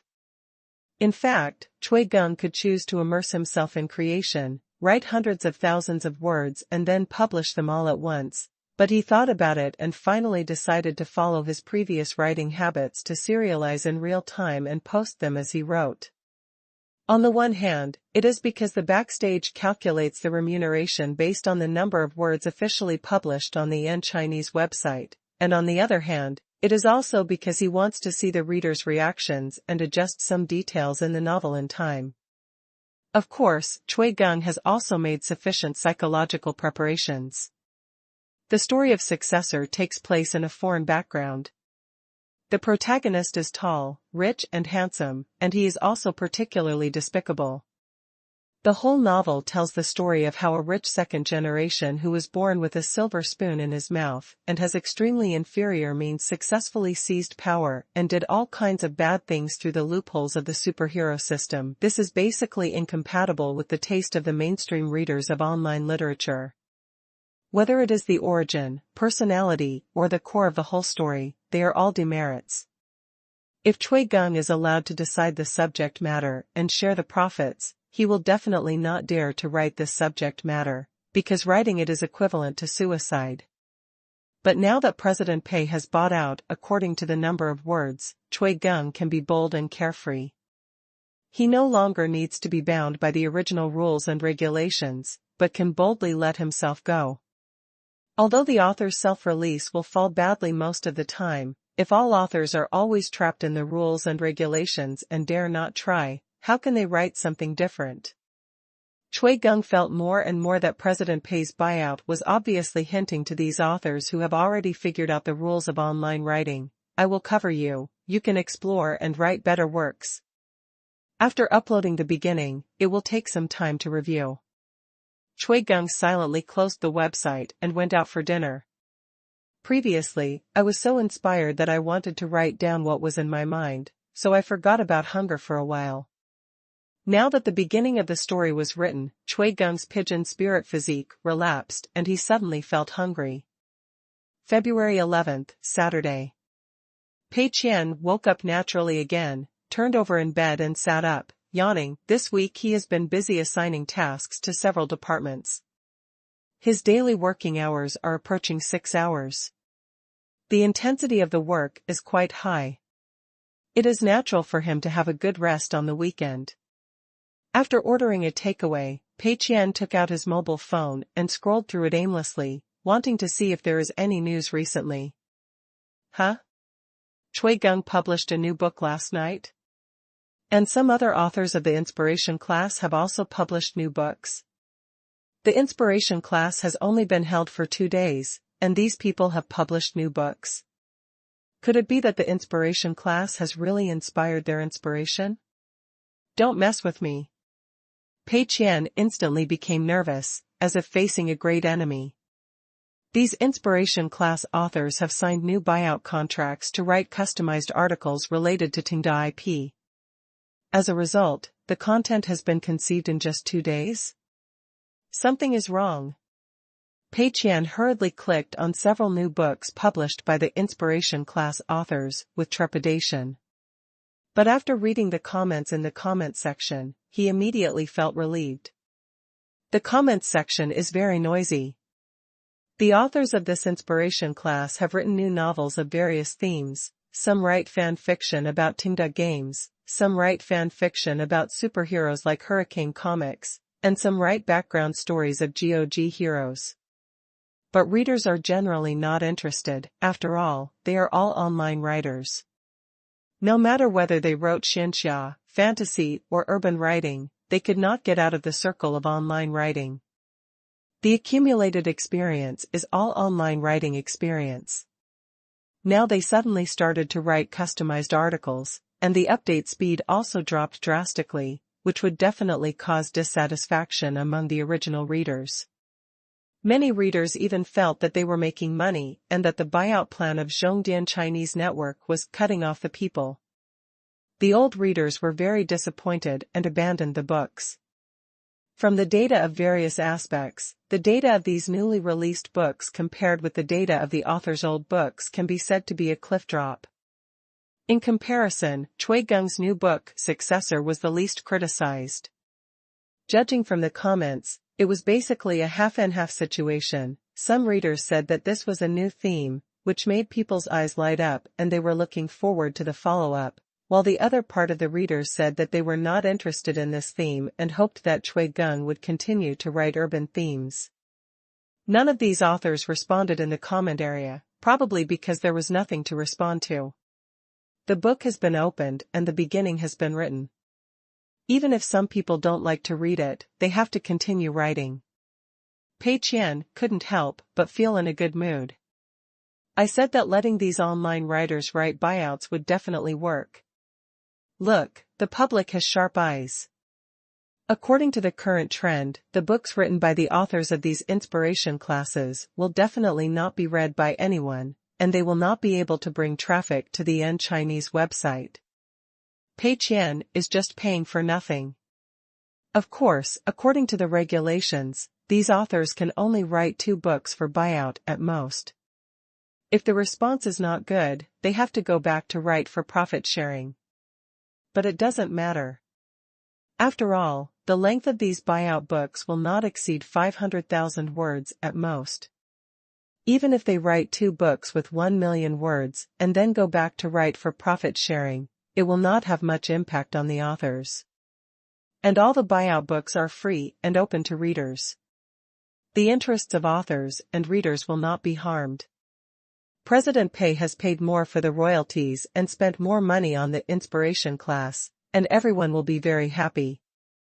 Pei Qian is much more relieved about the inspiration class and the Chinese website, and he has put this matter aside for the time being. He continued to browse the latest news on his mobile phone. Huh? Eric finally started to give money. Pei Qian was overjoyed. The official website of the National Service IOI released the update and operation plan of the latest version of IOI. The content involves many aspects, but it can be summarized in 2 words, that is, give money. According to the official website, all heroes of the national server IOI will be free, the base price of all skins will be reduced to 30% of the original price, and the price difference will be calculated based on the heroes and skins that old players have previously purchased and converted into tokens for refund. At the same time, there will be various preferential policies for returning old players and registering new players. Such a discount can be said to be unprecedented. And more importantly, this discount is not only for IOI National Server, but also for IOI World Server, and the price of skins has also dropped sharply. Obviously, Eric has also learned from previous experience. If you want to fight a price war, you have to fight to the end. If you can't reduce the price level of IOI heroes and skins to the same level as GOG at once, it is better not to reduce it. Not only will it not have the effect of attracting players, but it will also reduce your own income, which is not pleasing to both ends. After the price reduction, the interests of old players must also be taken care of, and compensation must be given enough, otherwise it will accelerate the loss of core players. After Eric returned and took charge of IOI National Server, he did not make the same mistake that Zhao Ximing had made before. From the feedback of IOI players on the internet, it can also be clearly seen that this price war has an immediate effect. Finger Company's IQ is finally back to normal. It finally stopped making stupid moves. Indeed, this discount is decent, and the compensation for old players is in place. What about the previous price cuts? But the price cuts at home and abroad are happening at the same time. I'm afraid that the income of Finger Company will plummet. Finger Company, yes, you guys made money, but we are almost bankrupt. What are you thinking? How can the Finger Company lose money? They are backed by the Dayak Group, which is very rich. Besides, burning money now is to seize market share. Small profits, but quick turnover, can also attract players to buy more skins. In the long run, it will definitely make money. Continuing to maintain the original price is a slow death. This time, all the players of IOI cheered and jumped for joy. Many people even thought that IOI's national server should be strong. To be fair, the quality of IOI's games is not bad. The reason why it has opened up a gap with GOG is mainly due to gameplay details, pricing strategy, and promotion. Now, IOI has reached the same level as GOG through price wars, which is indeed a major good news. Although old players of GOG are unlikely to switch to IOI because of this, there are still new players entering the pit. At present, the player group of MOBA games is still expanding, and there are still many player groups who have never been exposed to MOBA games. IOI mainly targets this group of people. This sum of money has made the long competition between IOI and GOG full of suspense. Pei Qian was very happy about this. Eric cooperated well. Since Jito Company was burning money so hard, Tenda had a reason to burn money. Pei Qian had helped IOI before. He specially allocated half of the staff from Shangyang Games, which was responsible for GOG International Service, to update the old version of Tenda's game. It was like fighting IOI with one hand, for fear that he would kill IOI accidentally. Now, we can finally increase our efforts. However, Pei Qian thought about it carefully and felt that he should not be too excited. He should restrain himself a little and not exhaust all the resources. The money spent was only a little less than that of IOI, and the publicity was also a little worse than that of IOI. In this way, Eric could always see the hope of a comeback, and he and Pei Qian would continue to spend happily. Pei Qian became happier and hummed a little tune. With Eric's help, great things can be accomplished. At the same time, it was almost late at night in a tourist city in the United States. Bao Su, Yi Zhizhou, and others had visited another scenic spot today and had returned to the hotel to rest. This hotel has a sauna room, so everyone wrapped in bath towels to steam a sauna, relieve fatigue, and then go to bed. In the steamy sauna room, Bao Su leaned against the wall, with a look of despair. Although steaming in a sauna can relieve physical fatigue, Bao Su's mental fatigue is irreparable. He was like a walking corpse now, completing his schedule every day, and even saying one more word was unnecessary. He just wanted to return to Jingzhou immediately and stay at home for a few months. Yi Zhizhou and Min Jingqiao were chatting. Yi Zhizhou said, "On the way back, I saw a message that the Finger Company is finally going to start a price war with us. All heroes are free, and the price of all skins has been reduced to 70% of the original price." Min Jingqiao nodded. "Well, I noticed it too. One of them is responsible for GOG's R&D and domestic server operations, and the other is responsible for GOG's overseas server operations, so they pay special attention to similar information and know the movements of the Finger Company at the first time." Yi Zhizhou was a little worried. The newcomer is not good. In the short term, the income of the Finger Company will definitely fall. But the Finger Company, especially the Dayak Group behind them, is a big family with a lot of money to burn. The challenges we encountered this time are more severe than the previous ones. Min Jingqiao nodded. "Well, there are still smart people in the Finger Company. The Dayak Group is worthy of being a super-large multinational group. It has repeatedly fought with President Pei. Although it has never won, it has persisted until now and can still make such a strong resistance. It is really amazing. Since joining Tenda, they have also witnessed many business wars. Whether it is games or other fields, President Pei is invincible. Anyone who dares to go against President Pei almost always ends up in a miserable defeat. The difference is that most companies have no voice after the miserable defeat and no longer pose a threat to Tenda. Only Finger Company and Dayak Group have persisted until now. From this point of view, it is indeed more difficult than any enemy we have encountered before. Yi Zhizhou said, this time, the finger company started a price war, which is more difficult to deal with than before. Before, whether it was digging deep into the gameplay or organizing the GPL League, it was all won by President Pei relying on his vision and layout, but once it came to funds, Tenda was no longer advantageous. Sure enough, the competition between the two sides has reached a white-hot stage, and it is still a matter of who has stronger financial resources. Min Jingqiao nodded. Indeed, for Dayak Group and Finger Company, this should be the last move. They have no better way and can only fight a price war with us. But I believe in President Pei. No matter what method the Finger Company comes up with, President Pei will definitely have a countermeasure. Yi Zhizhou, I don't know what the countermeasure will be. Min Jingqiao sighed, how can we guess what President Pei does? But I believe the answer will be revealed soon. Our vacation is about to end. Let's get ready and go back to work immediately, fully cooperate with President Pei, and fight the last battle with Dayak Group. Yi Zhizhou nodded, yeah, I think so too. I can now understand how Bao feels. After working for a long time, he wants to go out and play and relax. But if he plays outside all the time, it will be very torturous. I have played enough during this vacation. I can't wait to get back to work. Please remember the domain name of the first release of this book, .net.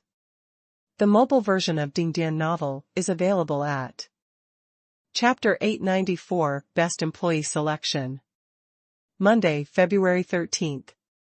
Jingzhou High-Speed Railway Station. Baosu was almost moved to tears when he stepped on the land of Jingzhou again. I, Baosu, am finally back. The long-paid tour is finally over. Seeing the familiar city scenery outside, Baosu felt as if he was in another world. The FV Club flew directly from the United States to Shanghai, and then the FV Club players stayed in Shanghai, while Yi Zhizhou, Min Jingqiao, Baosu, and Coach Lao Zhou took the high-speed rail back to Jingzhou. Because they were still in business class on the plane, they rested well.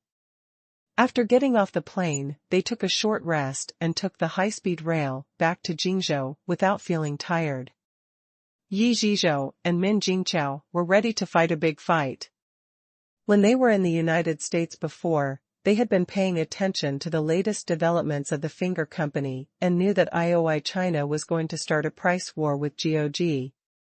The work they are both responsible for is related to GOG. After this period of vacation, they have all adjusted to their best condition and are just waiting for President Pei's order to devote themselves to their work with 120% enthusiasm. Baosu had only one thought in his mind, that is, to return to his workstation immediately, get a cup of coffee, play games to his heart's content, and never go out again. As a homeboy, no matter how good the scenery is, it can't compare to the comfort of staying at home. And Baosu hasn't experienced this kind of comfort for too long. The 7-seater business car responsible for picking people up stopped in the underground garage of Shenhua Haojing. Baosu followed Yi Zhizhou, Min Jingqiao, and others into the elevator, and suddenly realized that something seemed wrong. Why did Yi Zhizhou come with him? Yi Zhizhou is from Shangyang Games, and he doesn't work at Shenhua Haojing? Baosu asked Yi Zhizhou with some doubts, you come here, do you have work to report? Yi Zhizhou shook his head, no. Baosu looked confused, meaning that you are not reporting work, what are you doing here? Come to visit? That doesn't make sense. Yi Zhizhou smiled, Brother Bao, today is the selection of outstanding employees. I am the head of the department, of course I have to come. A bolt from the blue flashed, and Baosu froze, his expression stagnant. Excellent employee selection. Yes, it's already February. Tengda's excellent employee selection is held twice a year, in February and August.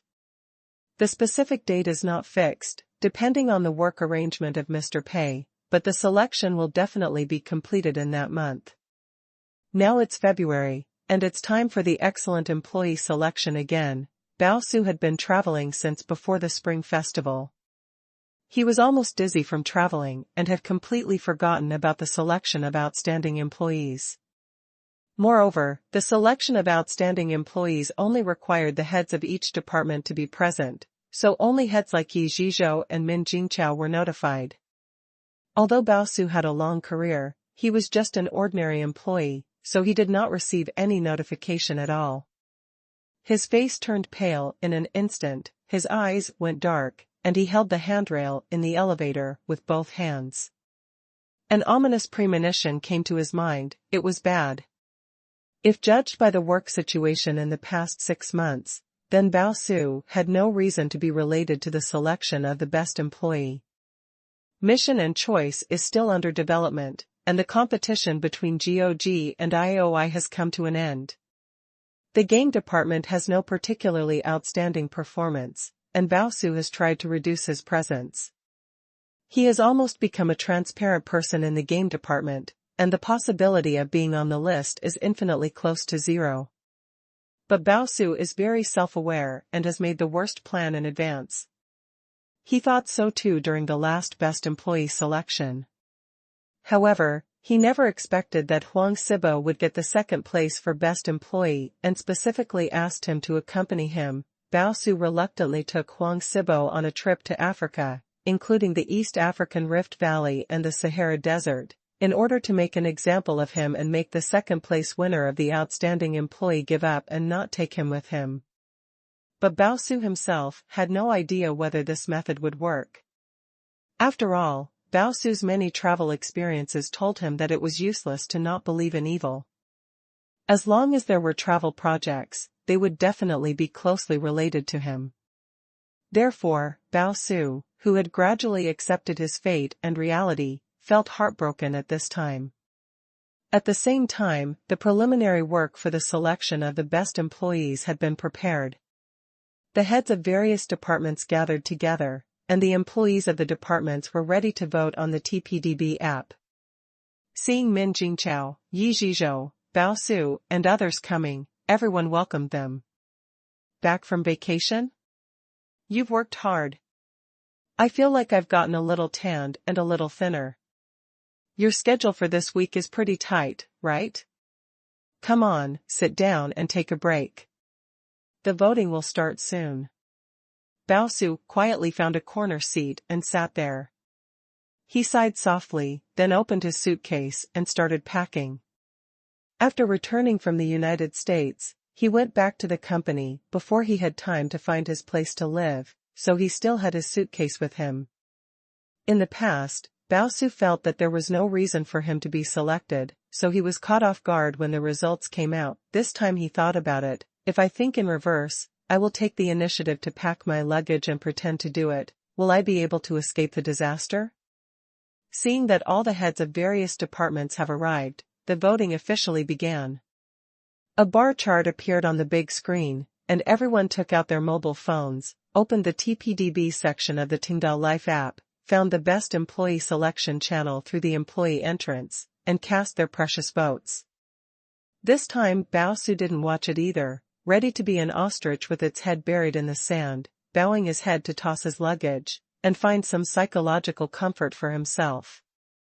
In the end, the bar chart jumped a few times, and several numbers changed slightly, and finally froze. Best employee, Chang Yu. Second place in the best employee, Liang Qingfan. Third place in the best employee, Zhang Yuan. Seeing this list, everyone began to applaud enthusiastically. Compared with the previous best employee selections, this time's best employee selection seems to be a little worse. The performance of these people is not as outstanding as the previous best employees. It's mainly due to time issues. The big project, Mission, Seconds, has not been completed yet, the game has not been released, and the movie has not been released, so there is no very popular project, and the votes in many departments are relatively close. The esports division that Zhang Yuan is in charge of was actually very impressive in the previous 6 months.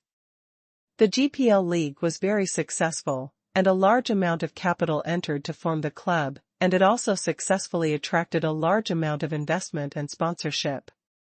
Moreover, the FV Club won the championship in the IOI Global Finals, which also made the Tenda Group very well known. The coaching team played a very important role, which was also related to the esports division. But the problem is that in the eyes of others, most of the credit should be attributed to President Pei, not Zhang Yuan.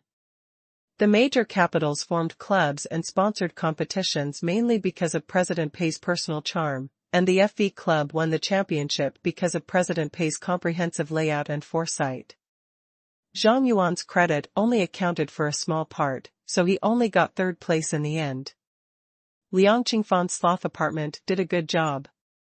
It established the Tenda standard in furniture and accumulated a good reputation. At the same time, it customized furniture, sold design plans, cooperated with real estate developers to make model houses, etc., and also made a certain profit. But after all, Sloth Apartment still didn't make enough money, so it could only get second place. In comparison, although OTTO Technology has not released any new mobile phones in the past 6 months, its new operating system has been a great success and has gained a good reputation. Its artificial intelligence AEIS and fully automatic intelligent argument machine have also been well received. Overall, its performance is the most outstanding. Of course, the votes of these 3 people are actually not much different. It can be said that they are on par with each other, which is like picking a general from a group of dwarfs. In fact, there are some other departments that have achieved results, but they are not included in the scope of this selection due to some special reasons. For example, the independent game incubation base that Chiu Hong is in charge of is still confidential. Some department heads have already won the Best Employee Award, so they can't win it again, and can only take the second place. The 3 people who appeared on the big screen had different expressions. Zhang Yuan was stunned for a moment, then patted his chest, feeling very fortunate. It was a close call, and he almost went out to travel. Zhang Yuan is not very interested in traveling. His personality is actually more of a homebody.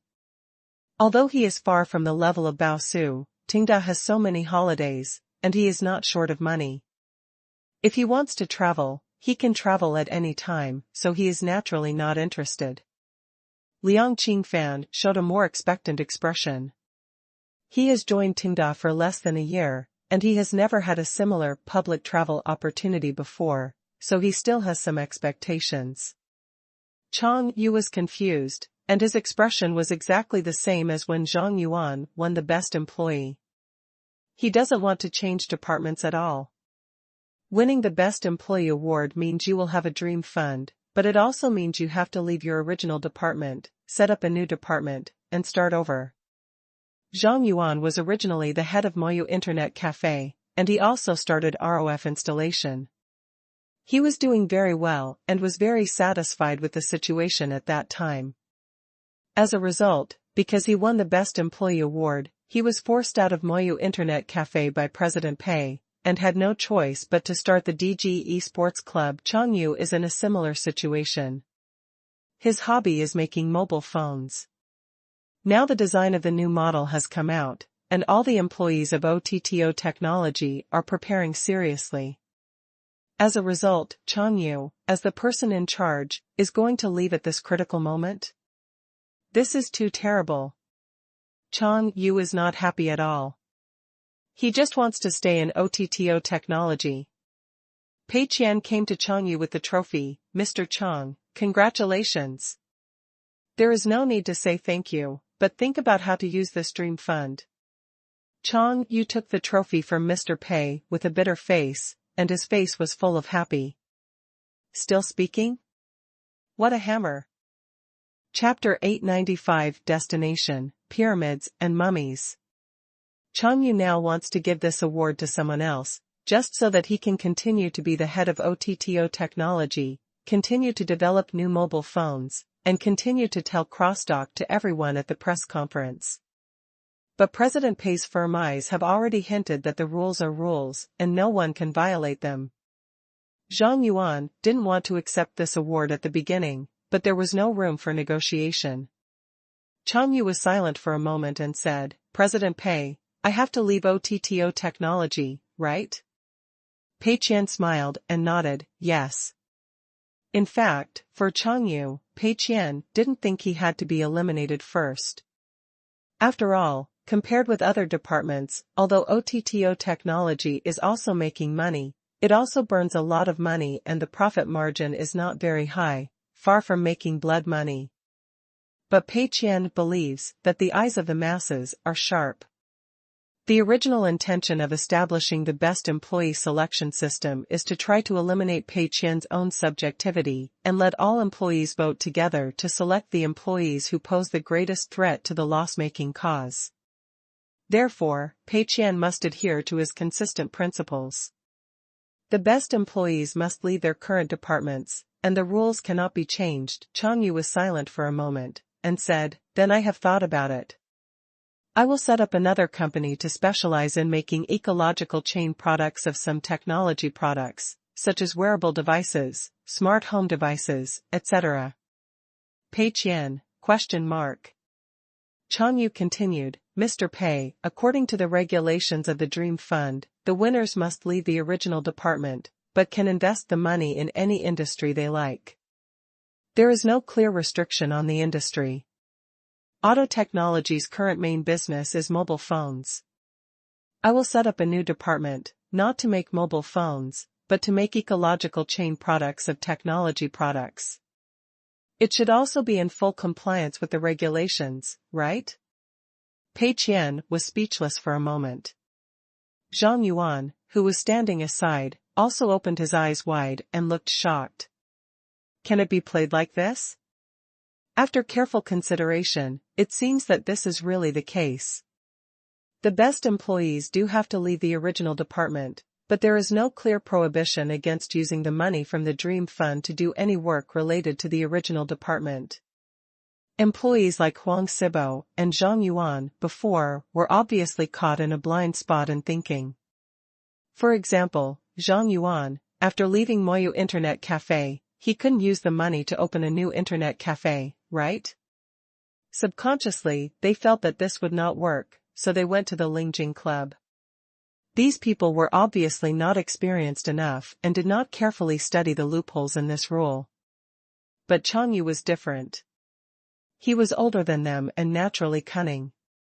He easily found loopholes in the best employee selection system. Auto Technology's main business is mobile phones, but strictly speaking, the smart ecological chain is also within its business scope, and it will be sooner or later. But after all, except for the smart argument machine and the mouse that gets off work on time, Auto Technology has not clearly entered the planning of the smart ecological chain. Chang Yu said that he took the Dream Fund not to make mobile phones, but to make a grocery store, and there is a difference in the business scope.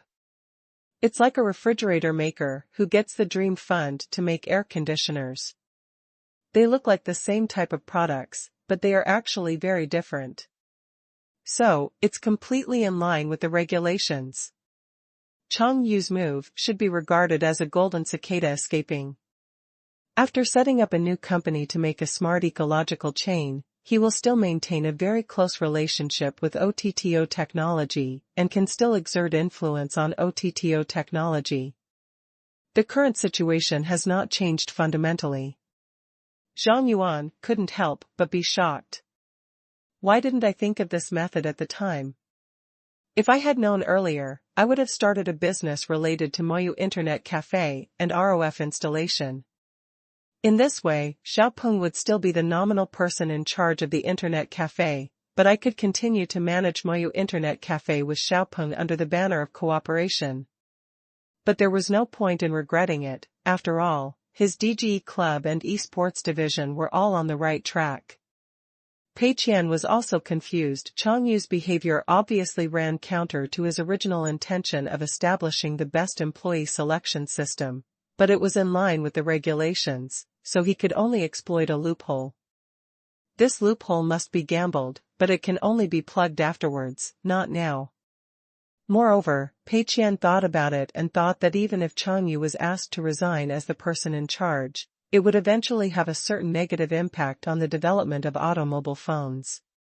Pei Qian could only nod and said, "Okay, this is a loophole in the rules. Since you caught it, let's not do it again.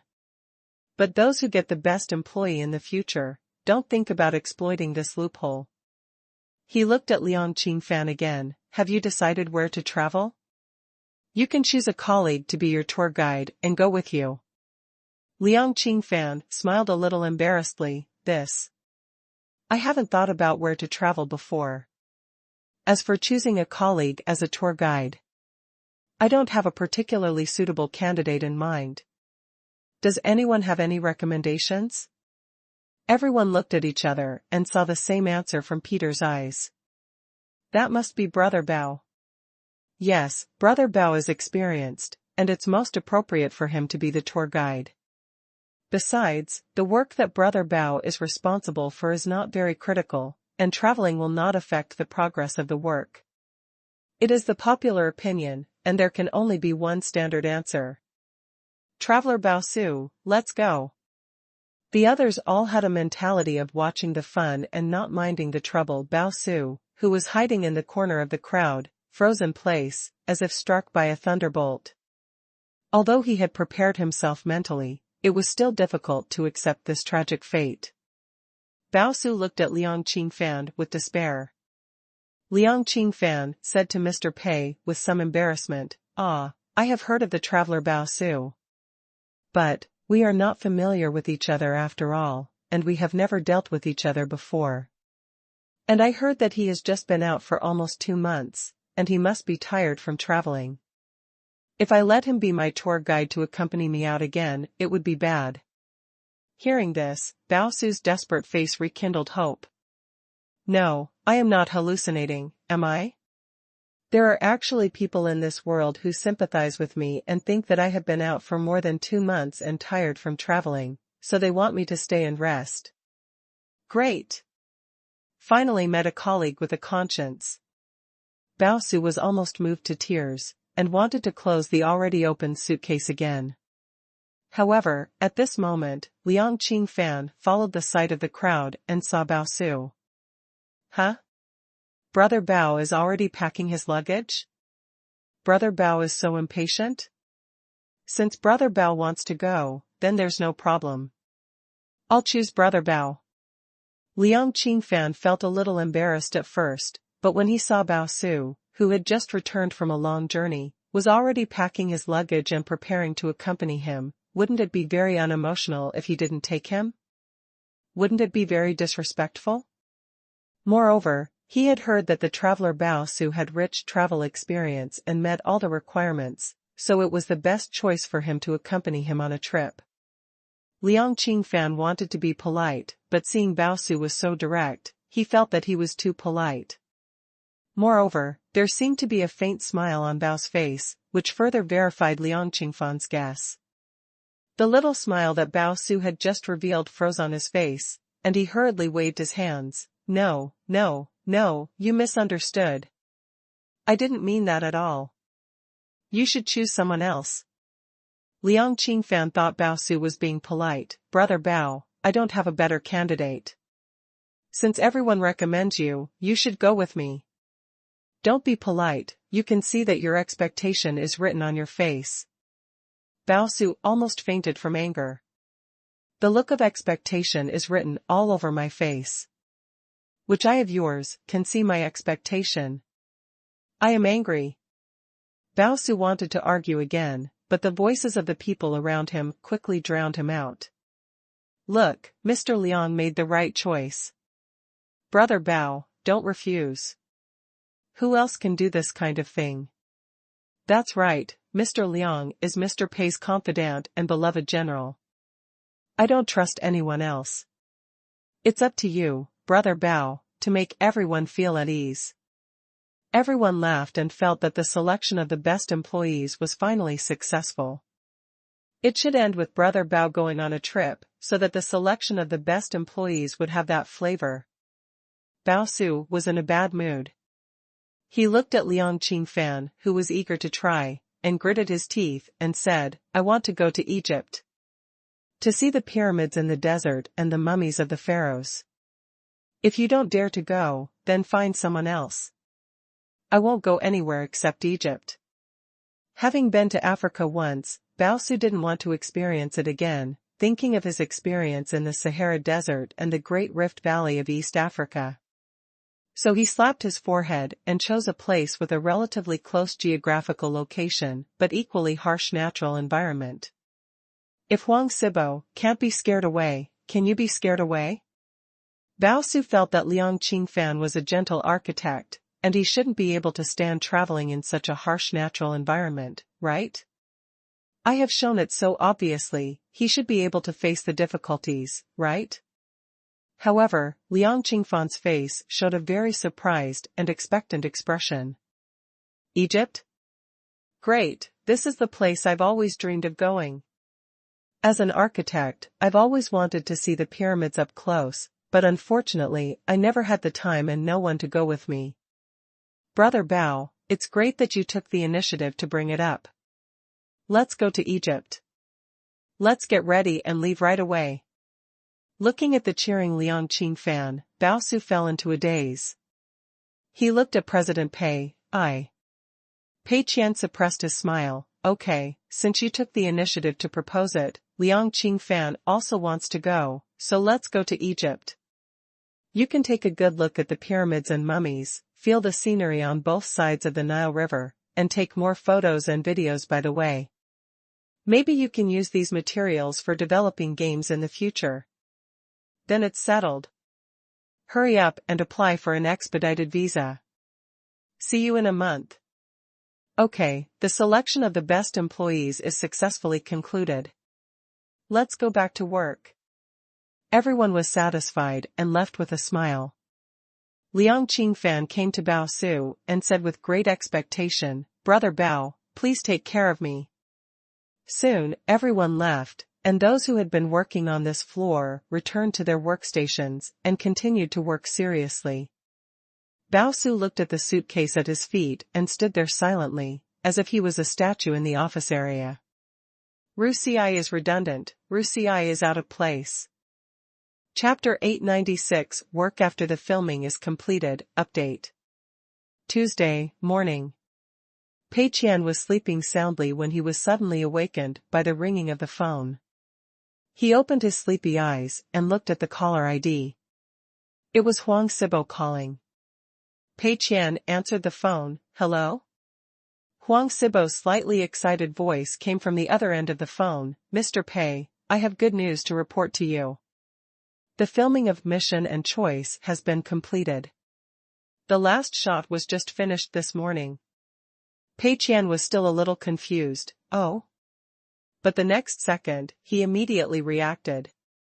The filming of the movie is completed. Although he was very reluctant, this one still came. After deciding on the game plus movie joint project Mission and Choice, Pei Qian did not pay much attention to it. The reasons were complicated. On the one hand, Pei Qian was afraid that his attention would create an observer effect, or that his subconscious suggestions would inexplicably serve as the finishing touch and backfire.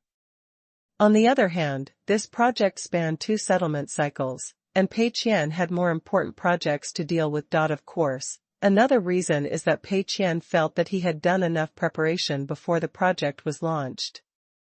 Mission and Choice almost embodied all the factors of failure.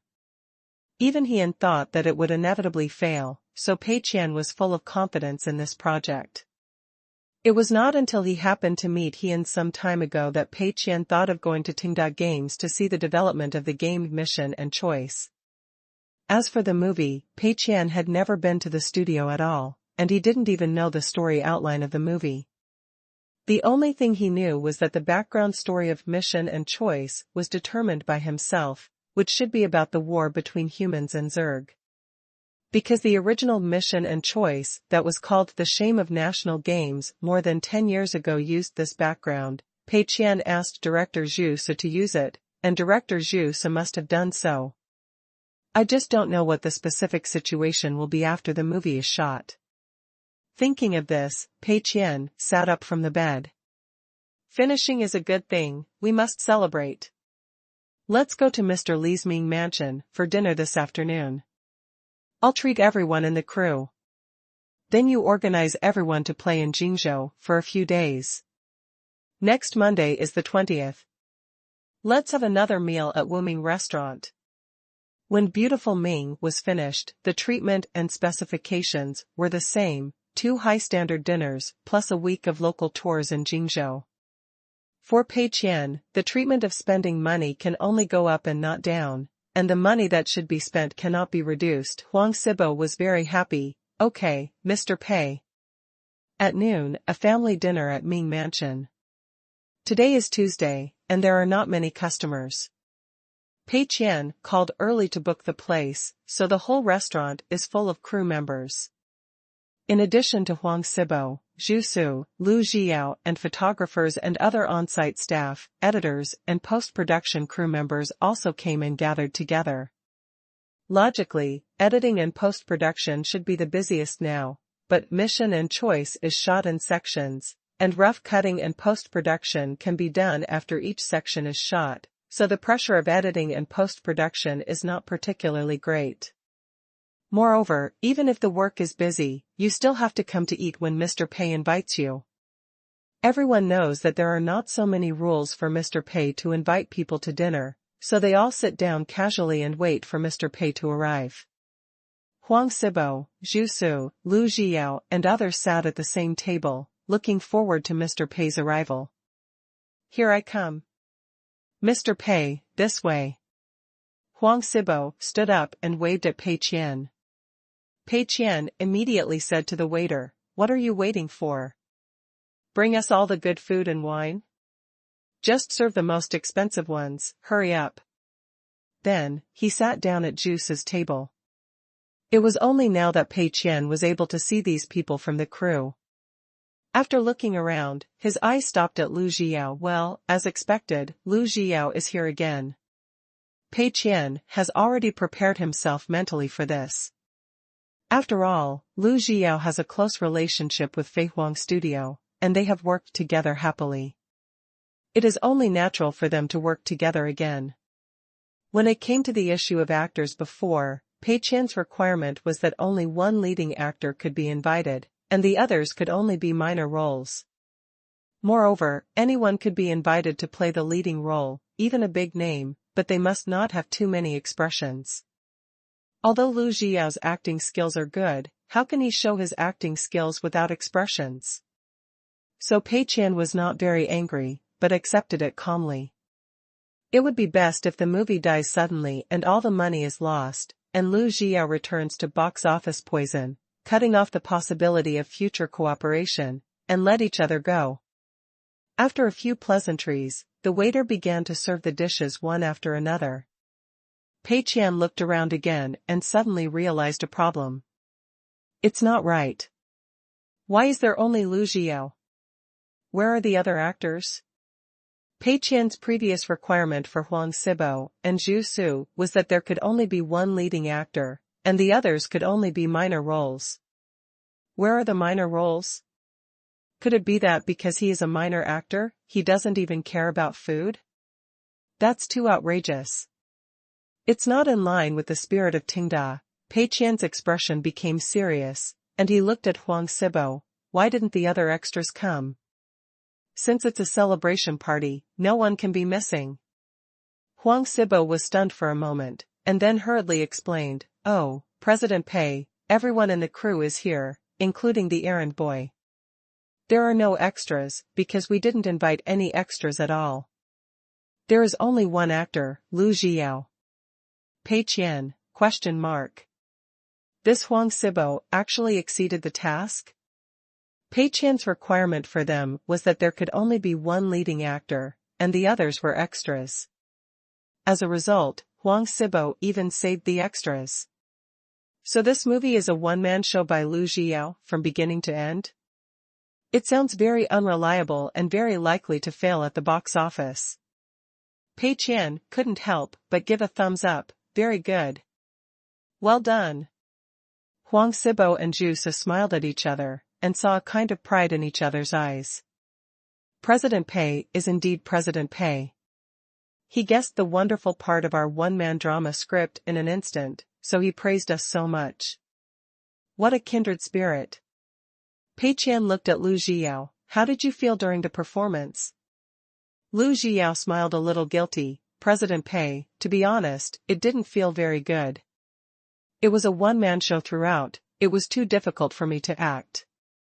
And Director Zhu also asked that there should not be too many expressions, and the facial muscles must change as little as possible. I feel so suffocated that I almost went crazy. Pei Qian couldn't help but smile. Well, not bad. It's a one-man show, and the leading actor's acting skills are not fully utilized. It is definitely a bad movie, no doubt about it.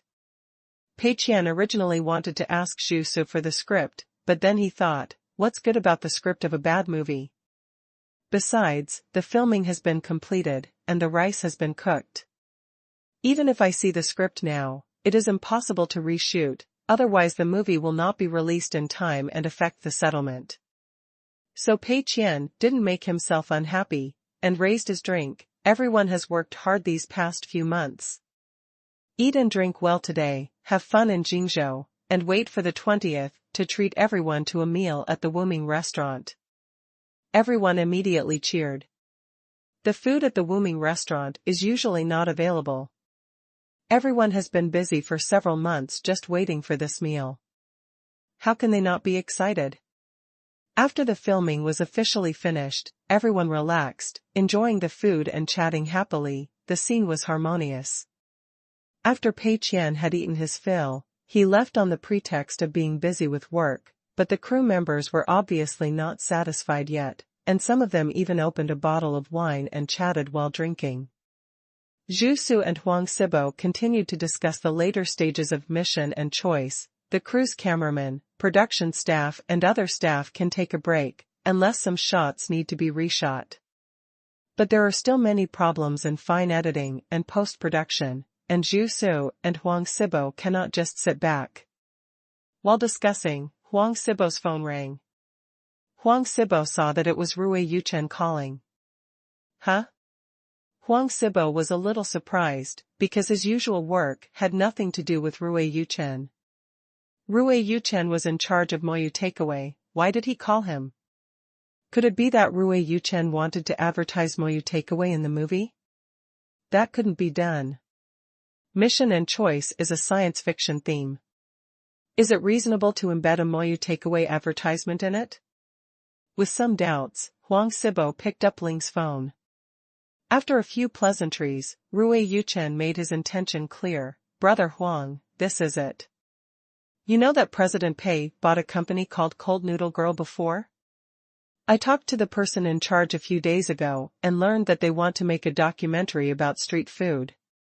I heard that you have made documentaries before, so I want to help you. It's not impossible to find someone else to shoot it, but the key is that I don't know how good the outsiders are, and I'm afraid that I won't be satisfied with the result when the time comes. The only problem is that you have shot esports documentaries before, and I don't know if you can handle a food documentary? Huang Sibo said, wait a minute, I'll ask Director Zhu.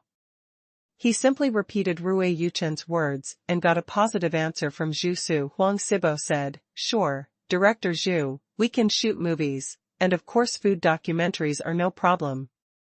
It's just that in order to achieve the best picture effect, we may need to prepare some special photography equipment.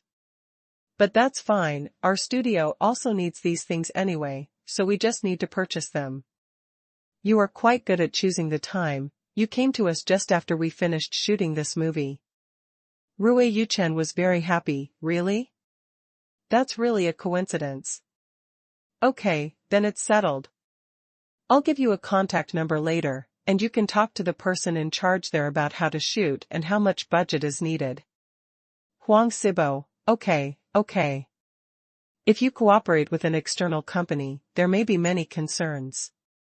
For example, what if the other party bargains? What if the other party is not satisfied with the things shot? What if there are some disputes over expenses during the shooting process? This will make people very upset. But if it is a department within Tenda, there will be fewer concerns. Everyone gets their money from President Pei. It doesn't matter who is Party A and who is Party B. The money just flows from one hand to the other. There is no need to worry about any wrangling. It just so happened that the filming of the movie was finished, and many people in the crew were free and had nothing to do. I took this opportunity to shoot a promotional video for a food show. After all, it was about eating at a street stall, and the work was not tiring, so I just took it as a way to change my mood. So, Huang Sibo readily agreed. Chapter 8, 97 Fitness War. Losing money to become the richest man starts from playing games. February 15, Wednesday. In the conference room of Uda Technology, the fitness equipment R&D team, composed of Changyu, Guoliqing, Wang Xiaoban, and Xiao Jiang gathered together. Today's meeting is to explain the handover of the work of the person in charge of Uda Technology, and to further determine the design form of products and games. Chang Yu won the best employee, so he must leave Uda Technology. Although Chang Yu took advantage of the loophole and can actually continue to influence the R&D of Uda Technology, the rules are the rules, and he must give up his position as the person in charge. Chang Yu looked at Guoliqing and Wang Xiaoban. For reasons that are well known to everyone, Jiang Yuan will be the person in charge of Uda Technology in the future. You have all met him a long time ago, so I won't introduce him to you. Of course, if you need me, you can always call me. Jiang Yuan nodded and said a little stiffly, just call me Xiao Jiang. I don't have much experience. Please take care of me in the future. Changyu, Xiao Jiang was a little nervous and declined several times. It's obvious that he is not very confident. Please help him more in the future. Wang Xiaoban smiled at Jiang Yuan, it's okay. When I first became the person in charge, I was just like you. I was very nervous and afraid that I wouldn't do well. But in Tenda, there are such magical things. No matter who is chosen as the person in charge, they will be inspired by the spirit of Tenda and will definitely do a good job. I was also afraid that I wouldn't do well at the beginning, but President Pei kept giving me projects and training me, so I gradually got better. What's more, since President Chang chose you, it must mean that you have the potential. As long as you get a stage, you can play it. Besides, even if something happens, we can cover you. Jiang Yuan was very moved. Thank you, Brother Wang. In fact, he just got the news 2 days ago, and the whole person felt quite surprised. Although Chang Yu has already determined to step down as the person in charge of O2 Technology in the selection of the best employees, it still depends on who Chang Yu chooses to take over. After knowing that Chang Yu finally chose him, Jiang Yuan was also very terrified and nervous, but on the one hand, Chang Yu just changed departments, and he could still ask for advice if he had any questions. On the other hand, Tenda has always been so casual in selecting department heads, and it seems that there have been no problems until now, and it has been very successful, so Jiang Yuan did not hesitate and calmly accepted this pie in the sky. Now that everyone supports him so much, he feels much more at ease. Chang Yu looked at Jiang Yuan, now you are the person in charge, you will host this meeting. Jiang Yuan nodded, okay, I will briefly talk about the general design of the smart fitness clothes drying rack, and then our focus today is to discuss the game plan that matches the equipment. Wang Xiaoban nodded, and the game design draft on his side has also been written. Jiang Yuan distributed the first version of the design drawing of the smart fitness clothes drying rack to everyone, and then began to introduce it. After repeated discussions with the OEM, we fine-tuned the previous design, mainly in terms of safety and some details, but the changes are not big. Also, there were some disputes during our internal discussions before. I think we need to further clarify the market positioning of this machine. Home fitness equipment itself is a niche market. Chinese people don't have many fitness habits. This kind of equipment is expensive and occupies a large area. This is a natural disadvantage. It is difficult to reverse it with products alone. It is unrealistic to expect to sell this equipment to thousands of households. We actually have only two choices: either make small, space-saving, lightweight and cheap equipment, or make expensive, space-consuming, but highly professional equipment. Although the former is easy to make and sell, it certainly cannot achieve a good fitness effect, and it is difficult to distinguish it from the existing equipment on the market. So we chose the latter solution. Although it is expensive and takes up space, we must ensure its fitness effect as much as possible. As long as the fitness effect is good, and the reputation and popularity can be established, then our products can move from commercial use in gyms to civilian use in ordinary families, and there is still room for profit. Our product is not benchmarked against cheap small equipment such as yoga mats and ab wheels, but existing large fitness equipment to grab the market for these equipment. Those who don't plan to buy won't buy anyway, so we don't need to worry about the target for people other than users. We only need to satisfy those customers who have urgent fitness needs and are more likely to stick to it. So, the key to our product actually lies in 2 points. First, how can we grab the market from other large fitness equipment? Compared with these fitness equipment, our equipment will definitely have a premium in price because it has added smart modules, game development costs, and unique designs. How to make those professional users accept this premium is the first problem we need to solve. Second, after professional users accept it, how should we break the circle and let ordinary users who don't have fitness habits also buy our products? Everyone nodded as they listened. The Smart Fitness Clothes Drying Rack is actually a professional composite fitness equipment, and it is interesting when paired with games. Its target customers can be divided into 2 categories. The first category is professional users with strong fitness needs. They may have considered buying large fitness equipment, so how should they be persuaded to pay more for the Smart Fitness Clothes Drying Rack? The second category is ordinary users who have certain fitness needs, but find it difficult to make up their minds to buy this big guy. How to dispel their concerns and let them buy this big guy is also a very critical issue. Jiang Yuan continued, I think the key to breaking the game lies in fun. People are lazy. Whether it is learning or fitness, the biggest problem is not skills or physical conditions, but willpower and persistence. We must use fun to guide customers to focus more on fitness and achieve better fitness results. As long as most of the first batch of users really stick to it and achieve fitness results, our product reputation will explode, then we can continue to spread it to the general public through publicity. Just like hosting a gym at the beginning. Guo Liqing nodded, the key to the success of hosting gyms is that they are indeed more effective than other gyms. Of course, this effectiveness is subject to prerequisites, screening out most of the customers who cannot persist, forcing users to ensure training time, and bundling healthy meals. Solving the problem of persistence will allow even those who don't understand fitness to achieve results.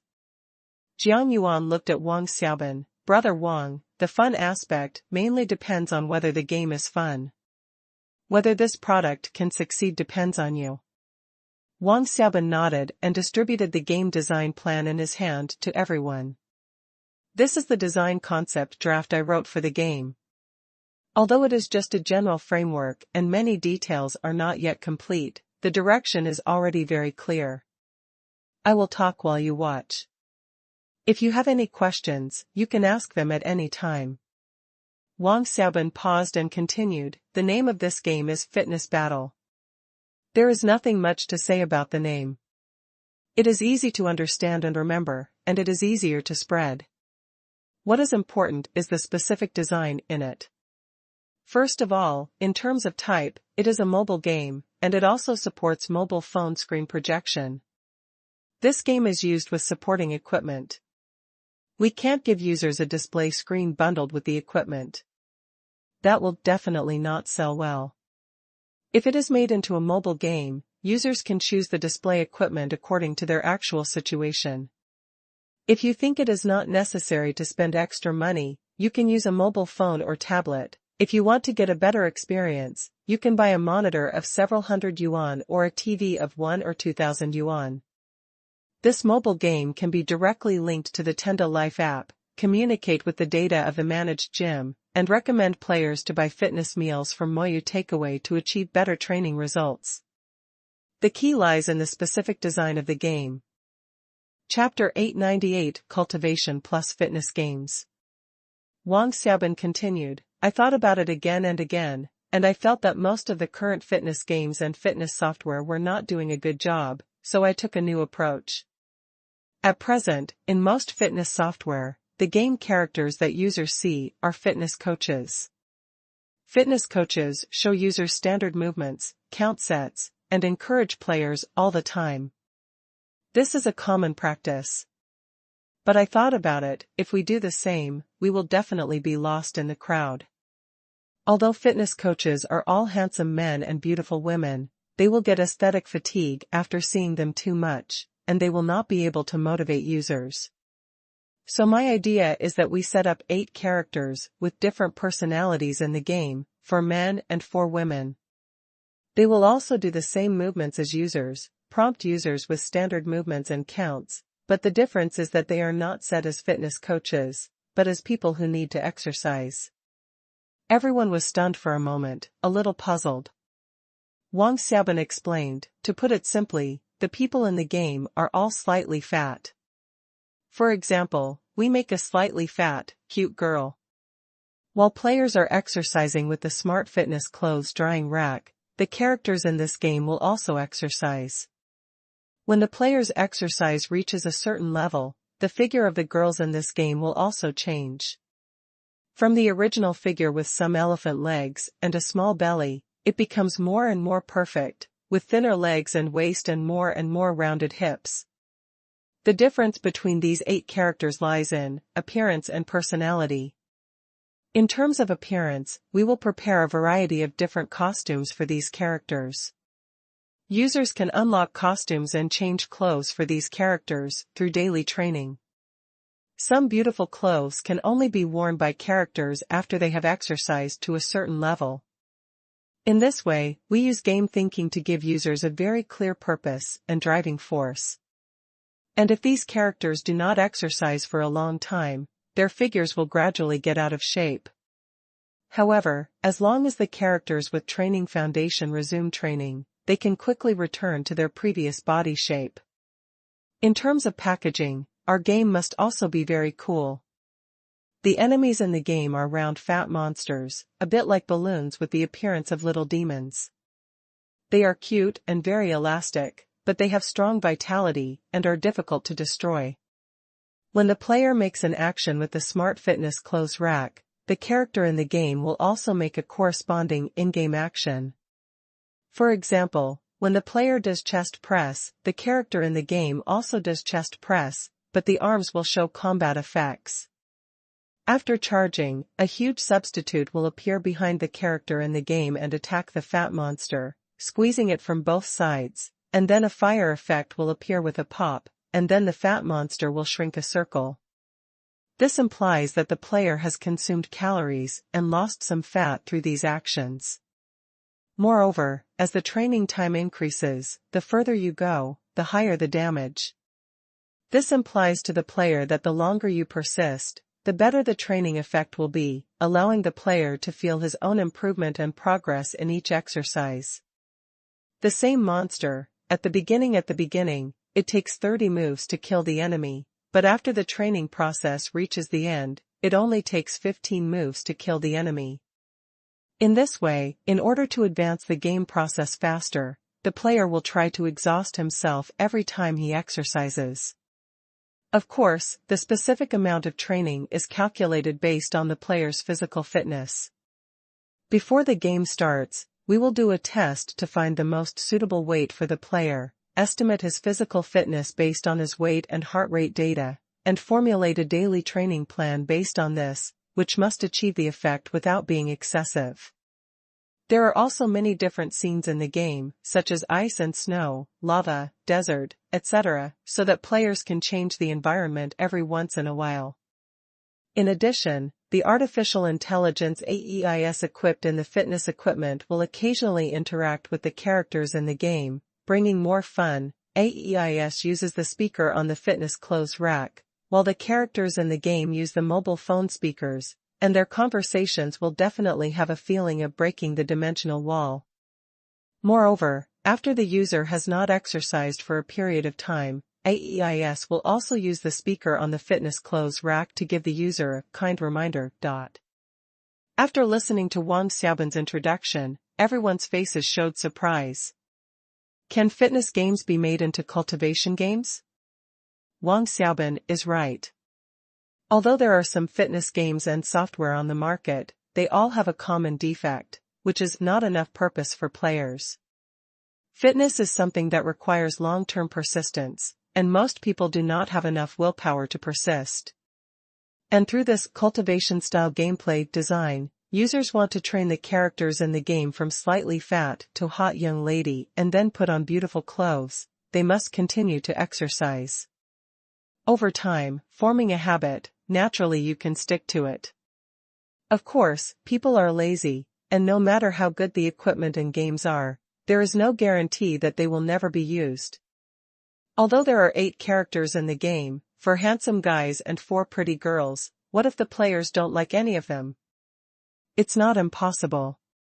But the current design does minimize the possibility of using them. Jiang Yuan was very happy. Brother Wang is really professional. I think this game is still very attractive to me.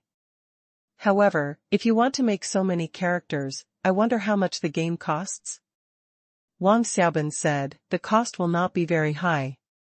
Because the resources involved in the game are relatively limited, there are only a few scenes, actions, and monsters. Maybe the models of these 8 characters at different stages need to be made more detailed, which is where the most money is spent. However, you still have to be prepared for the game itself to not be able to recover the cost. My plan is to make the game free, but add some in-app purchases to sell some small things like appearances.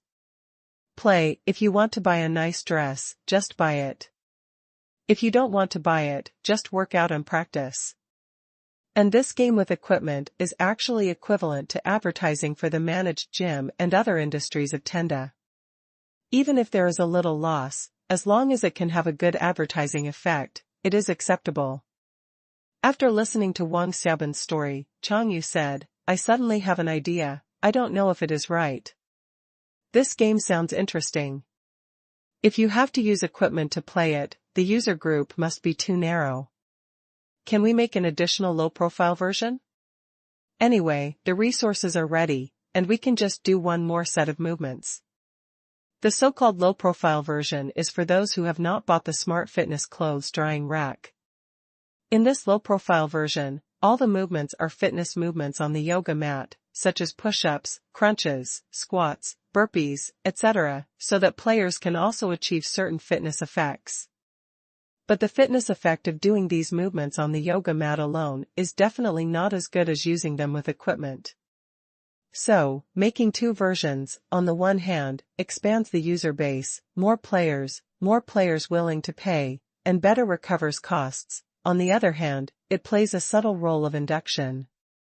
When a player plays the low-profile version for a period of time, he is attracted and feels that he can stick to it. Then, after looking at the reviews and feedback from other players online, I will naturally consider buying the equipment. Wang Xiaoban suddenly realized, what Mr. Chang said makes sense. Yes, we should indeed make a low-profile version. The defect of the low-profile version is that it is impossible to monitor whether the player's movements are standard and whether the training effect has been achieved, but it is better to have it than not. This is a good idea. I will add it immediately when I go back. It's just. Coach Gua, I'll have to trouble you to come up with another set of training plans and standard movements. Gua Liqing nodded, no problem, this is very simple for me. After everyone discussed it, the settings of the smart fitness equipment and the game fitness battle were finally finalized. After that, we need to continue to improve some details and then enter the formal preparation stage. We need to find a factory to make a sample of the fitness equipment, and we need to develop the game in full swing. After several discussions, everyone found that under the guidance of Mr. Pei and the collective efforts of everyone, the product positioning of this product is becoming clearer and the design is becoming more mature. Everyone is full of expectations for this smart fitness equipment that has never appeared on the market, and the fitness game that integrates the cultivation gameplay. Chapter 899 IOI Mobile Game Edition. February 16, Thursday. Imperial Capital, Poor Road Plan Independent Game Incubation Base. After the Spring Festival, the incubation base has resumed normal operation, and independent game producers have resumed game development. Before the Spring Festival holiday, the promotional video released by Poor Road Plan had a very good publicity effect. The success of Office Worker Survival Manual and Water Ink Clouds demo gave all independent game producers a shot in the arm, making them feel that their dream of making independent games seems to be closer than ever before. Wu Zhiqing is obviously the most motivated. The demo of Water Ink Clouds is very successful, and players are supporting it with real money. It is almost certain that as long as the subsequent content of Water Ink Clouds is completed step by step, the sales will definitely not be bad. Moreover, the staff of the entire incubation base are also fully cooperating. Wu Zhiqing has everything he needs. He only needs to focus all his energy on game design. The only drawback is that the incubation base has a rule that a certain amount of game time must be guaranteed every week to collect inspiration, which gives Wu Zhiqing a headache. It would be great if this time could also be used to develop games. This time, Wu Zhiqing was at his workstation, carefully designing the subsequent levels of Water Ink Clouds and Smoke. Each level chapter must have its own characteristics in packaging and gameplay, which is also a very brain-consuming thing. Qiu came to the incubation base and looked around. He found that everyone was working very hard and was very satisfied. He couldn't help but think of the situation when he opened a game company and started a business. At that time, Qiu was also a boss, but every time he went to the company, he could see that the employees seemed to be working hard but were actually slacking off, and the independent game producers at the incubation base were really designing their own games very seriously. Qiu couldn't help but sigh, is this the charm of President Pei? Even though almost no one knew the relationship between the desperate plan and President Pei, and even though all independent game producers had not been inspired by the Tenda spirit, they still did the same thing as Tenda employees. President Pei's incentive buff can actually take effect without revealing his identity? And it can also directly affect the imperial capital from Jingzhou? It's outrageous.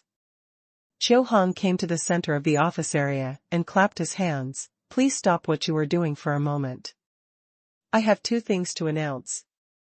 Wu Zhiqing and other independent game producers all raised their heads and listened carefully. Qiu said, the first thing is that I will be away for a while. I don't know how long it will be. It may be 1 or 2 months, or 3 or 5 months, depending on the work situation. The independent game incubation base in the imperial capital is already on track. Next, I will go to Shanghai, Guangzhou, and other cities to open an independent game incubation base in each city. The initial plan is to set up 3 studios, namely the Northern Studio, Eastern Studio, and Southern Studio of the Poor Road Plan. Everyone should work harder in the future. Our Northern Studio was established the earliest. If it is surpassed by the Eastern Studio and the Southern Studio in the future, it will be embarrassing. If you encounter any problems at work, you should continue to find Shihao. He will communicate with me at any time. Some surprised expressions appeared on everyone's faces, but they did not overreact. This is actually an unexpected and reasonable thing. The Poor Road Plan was originally for independent game developers across the country. The independent game developers in the imperial capital have been arranged almost, and it will definitely be the turn of the independent game developers in Shanghai and Guangzhou. It's just that everyone didn't expect it to be so fast. However, it was Shihao who was responsible for the normal operation of the incubation base, so Chiu Hong's departure had no impact and no one would make a fuss about it. Chiu Hong paused and continued, the second thing is that I have given everyone in the incubation base a membership in the managed gym, and everyone must exercise on time. In the future, everyone's work meals will also be replaced with fitness meals that are matched with the managed gym, in order to ensure everyone's health. After all, game development requires long periods of sitting, and the lumbar and cervical vertebrae are prone to problems over time. Insisting on fitness can give everyone more energy to develop games. Everyone was stunned when they heard the news. What the hell? Give us a membership in the gym? Wu Zhiqing was also at a loss. He was already very dissatisfied with the rule of must guarantee game time every week.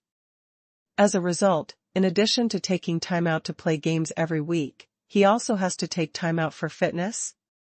And everyone has been eating the regular meals of Moyu takeout, which tastes very good.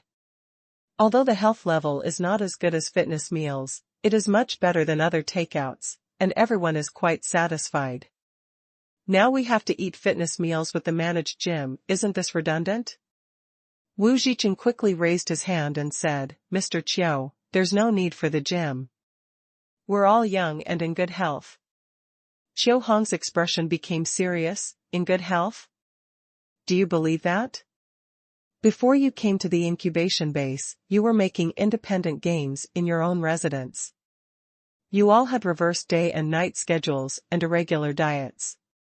Although you are young and don't have any serious illnesses, who doesn't have some minor problems? It just so happens that the managed gym has opened in the imperial capital. I heard that the fitness effect is very good. I have arranged for everyone to go. Shi Hao, you have to supervise everyone and urge everyone to exercise. If anyone doesn't go, I will hold you accountable. Shi Hao also froze in his workstation, not knowing how to react for a moment. Chiu Hong spoke very toughly, but in fact he was unsure. In fact, these requirements were all proposed by President Pei, and he was just a mouthpiece.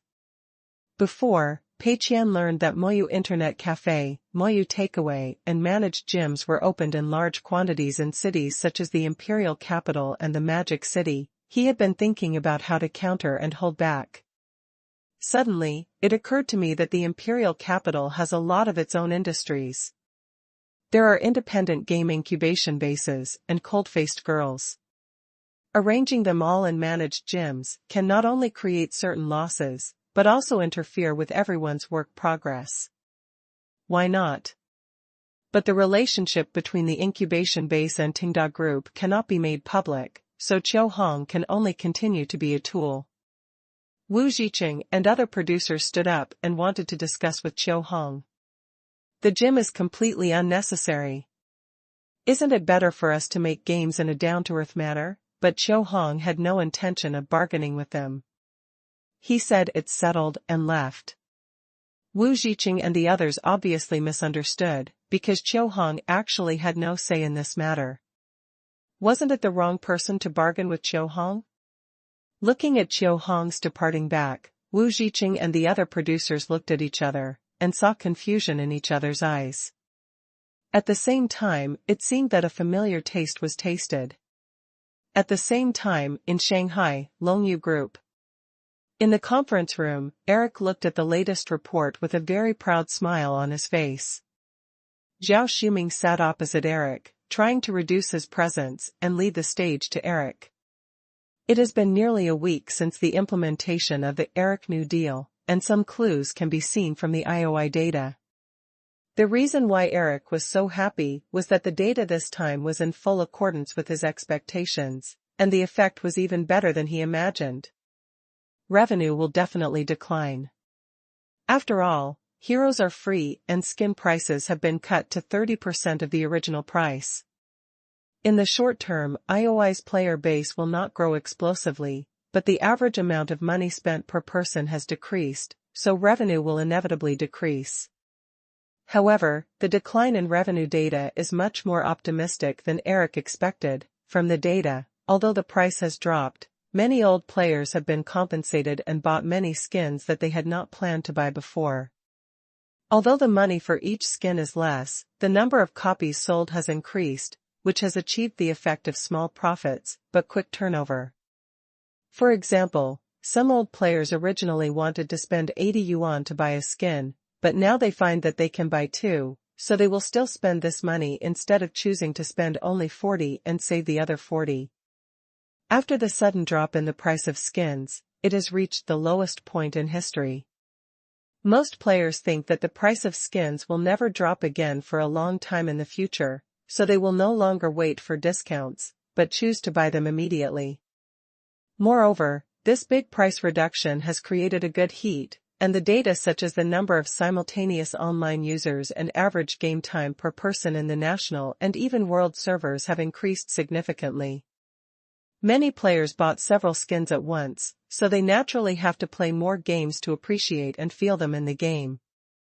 In short, Eric is very satisfied with the data in the report, and naturally very proud and even a little inflated. Eric looked around at everyone. The new version of the data, the Diak Group's top management is also quite satisfied, completely in line with our previous expectations. So next, we have to seize the opportunity and continue to make up for a major shortcoming of IOI. Mobile game version. One of the main reasons for GOG's success is its mobile version. Whether it is promoted in China or in the world, GOG's mobile games have played a very critical role. Before, we were too arrogant and thought that the mobile version was useless, so we missed the opportunity. Seeing GOG's huge success in the mobile game market, we also realized our mistakes. Therefore, the Finger Company is currently developing the mobile version of IOI, which is interoperable with both the terminal and mobile versions like GOG. After filling this shortcoming, the gap between IOI and GOG will be further narrowed. Combined with our price war, we will definitely be able to take back the market taken away by GOG. Chapter 903 Points of Courtesy. Eric was very proud. He could feel that under his leadership, IOI was on the right track, and the gap between IOI and GOG was shrinking for the first time. He looked at Zhao Shuming. Mr. Zhao, the official website of the Finger Company will release some news about the mobile version of IOI in the next 2 days. The task of Longyu Group is to cooperate with the Finger Company to spread these news better. Of course, there is another very important thing. That is, after the mobile version of IOI is launched, Longyu Group will be responsible for contacting channels and promoting the mobile game. Zhao Shuming nodded hurriedly. No problem, this is my job. Obviously, the mobile version of IOI has always been in Eric's plan. After he took over the operation of IOI's national service and became the vanguard general who directly fought against Tenda Group, he had already started to prepare for both.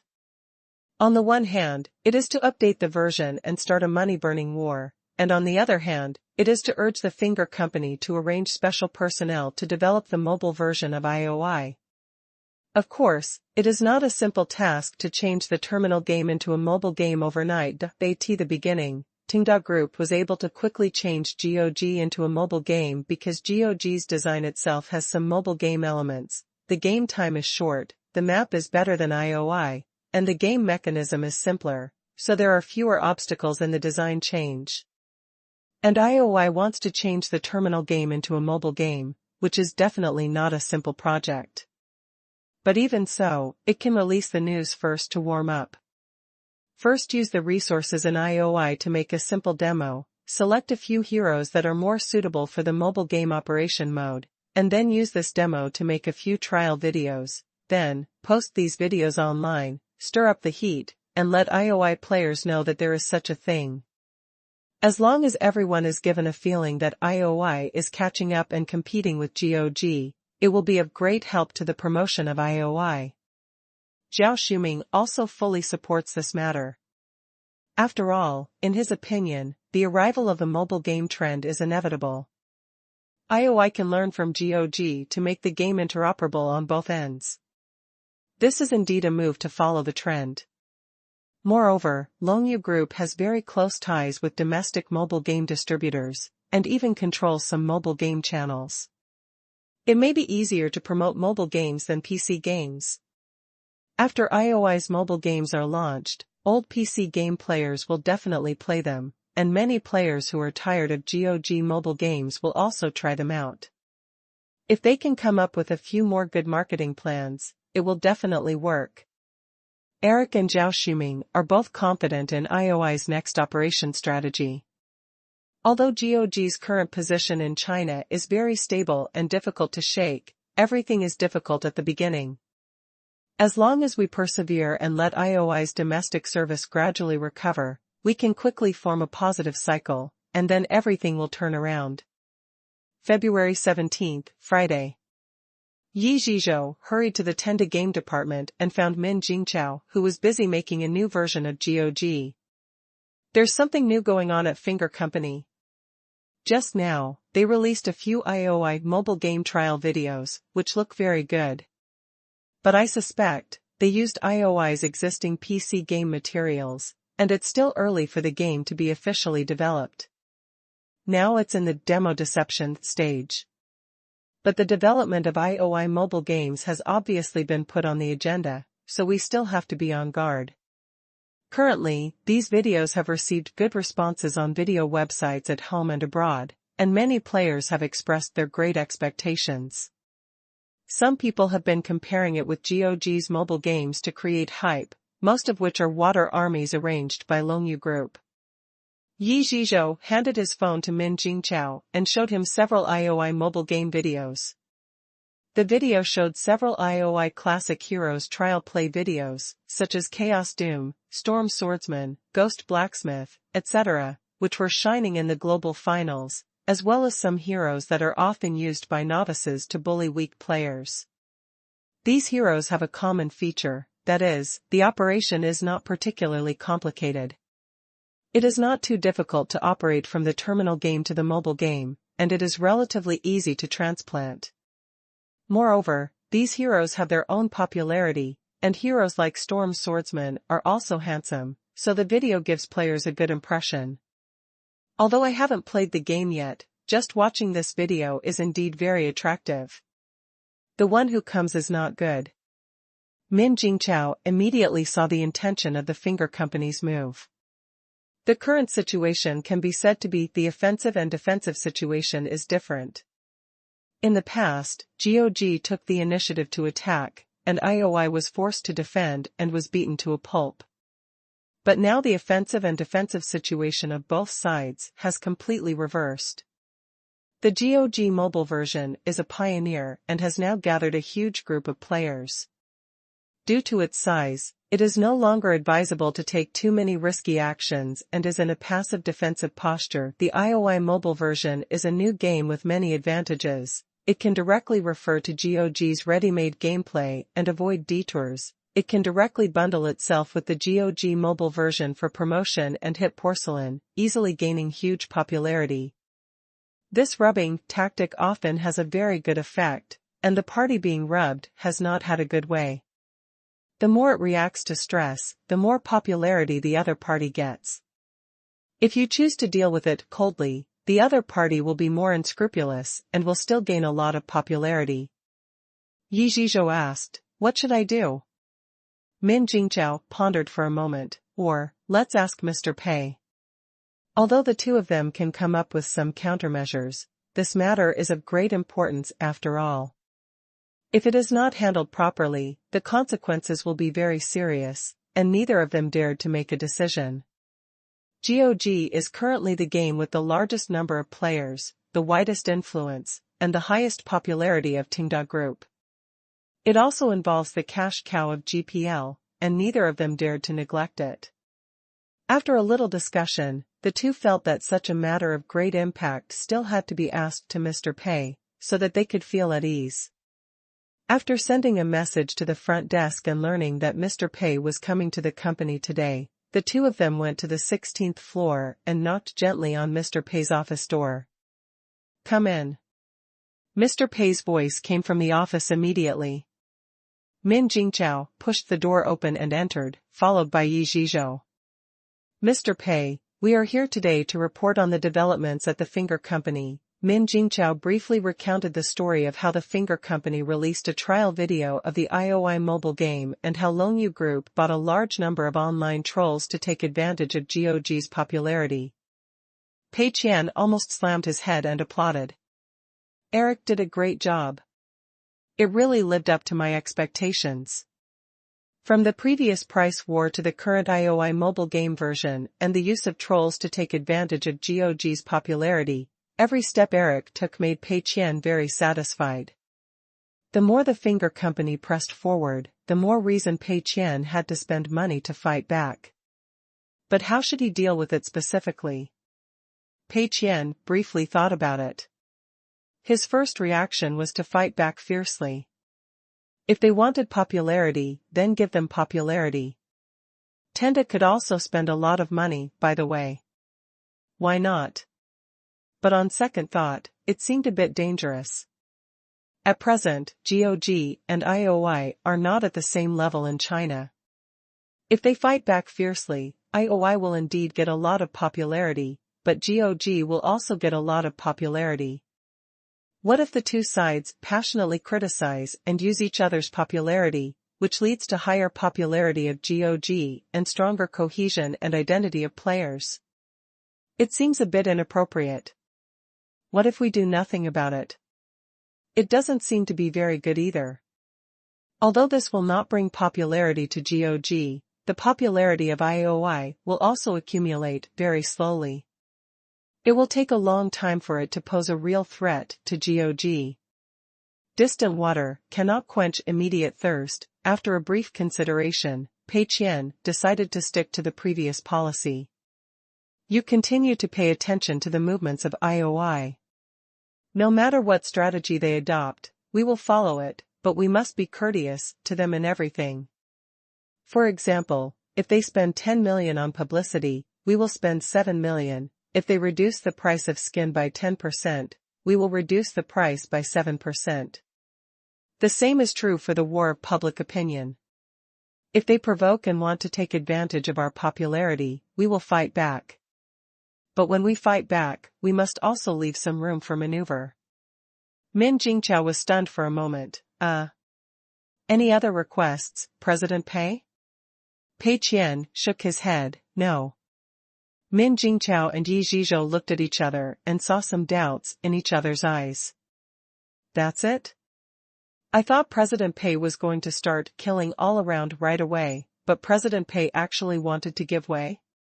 When I consulted President Pei before, President Pei always seemed to be able to give some very subversive and creative suggestions, but this time, the suggestions given by President Pei seemed to be quite conventional and there was nothing special about them.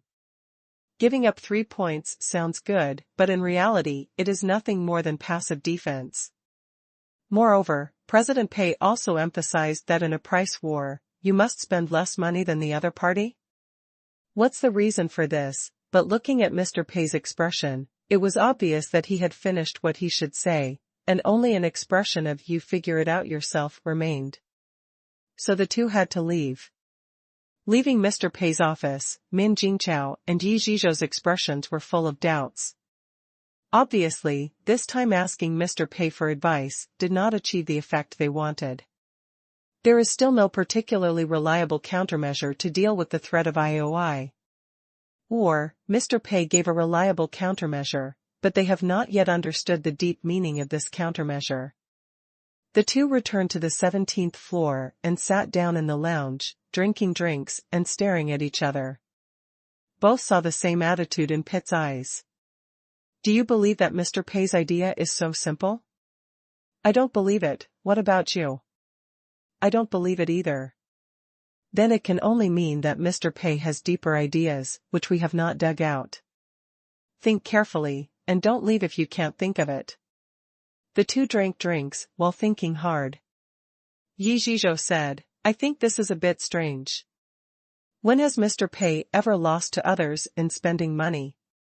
Before, whenever we spent money, we had to spend a little more than the other party, whether it was games or the real industry, it was all the same. But this time, Mr. Pei actually asked us to give way? How is this possible? It doesn't fit Mr. Pei's usual style at all. Min Jingqiao nodded, indeed. Key Finger Company and Longyu Group are our mortal enemies. They are competitors, but we don't have any cooperative relationship, let alone friendship. They started the price war first, and we should give them some courtesy? Why?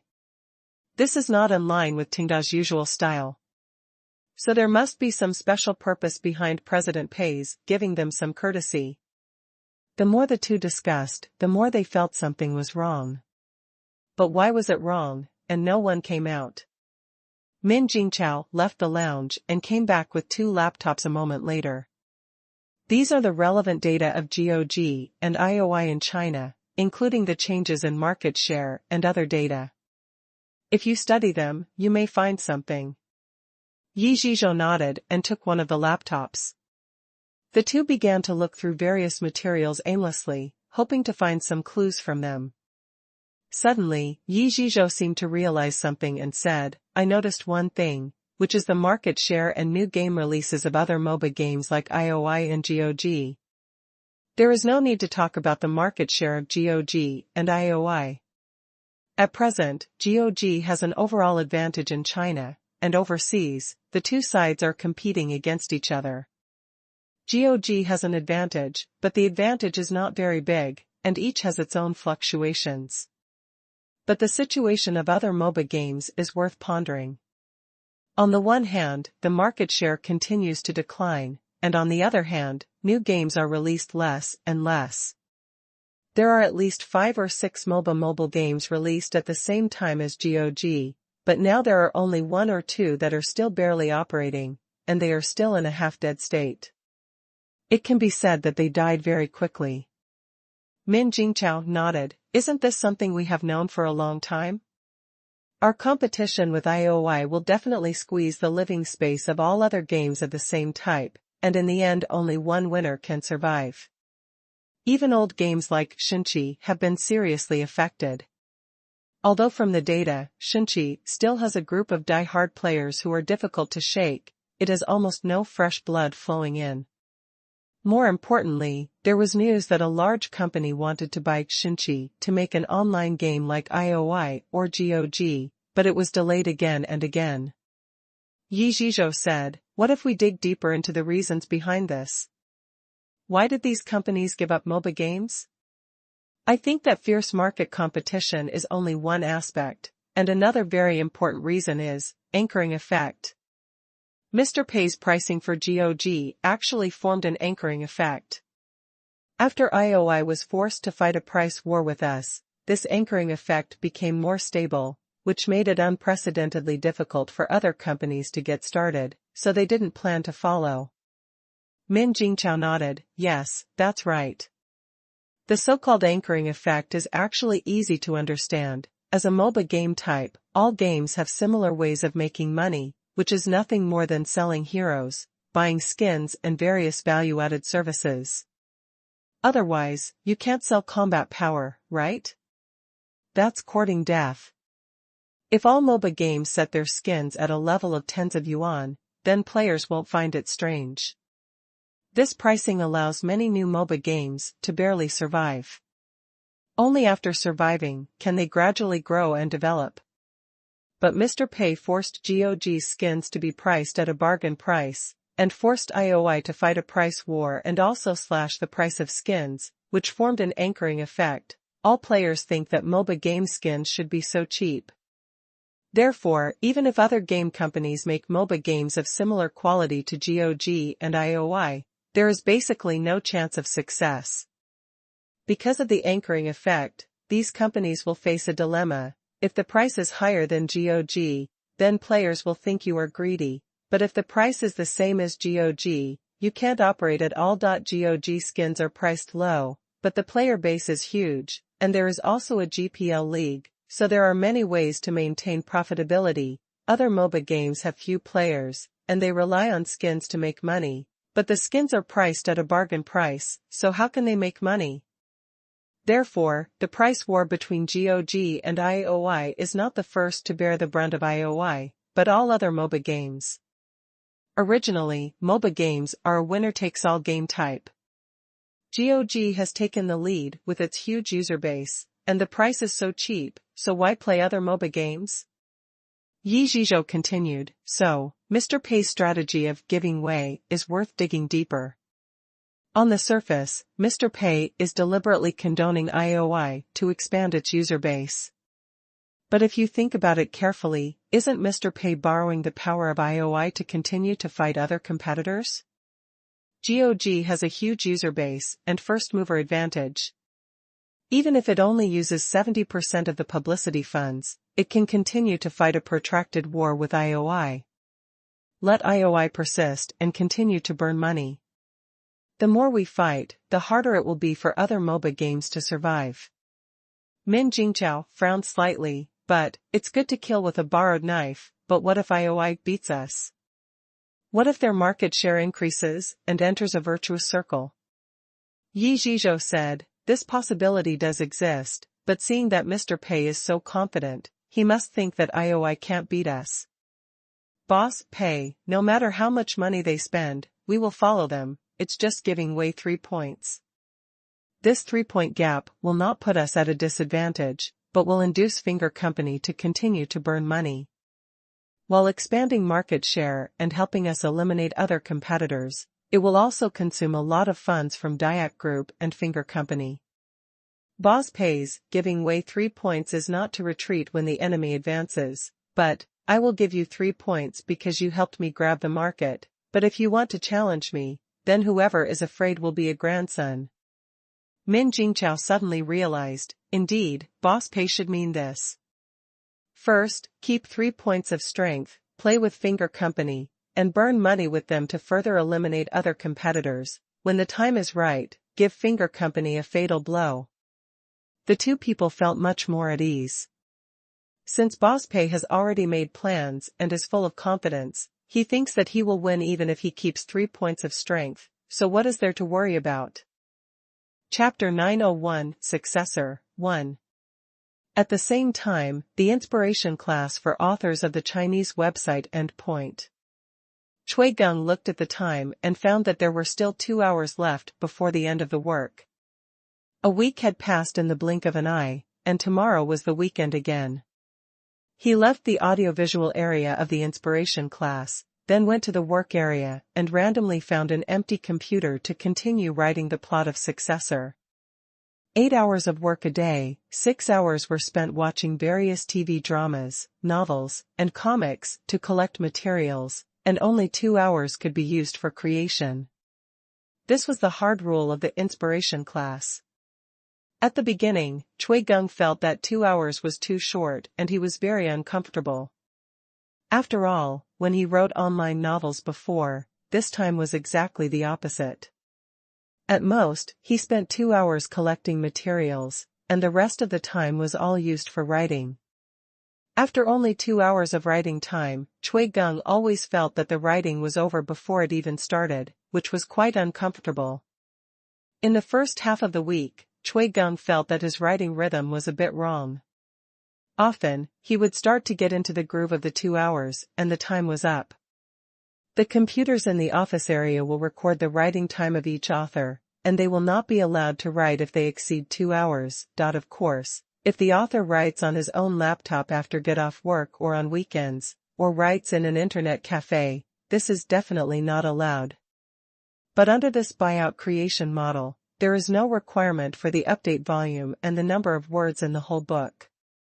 Who among the authors who choose to participate in the inspiration class would use their rest time to write? So Chui Geng had a hard time adapting at the beginning.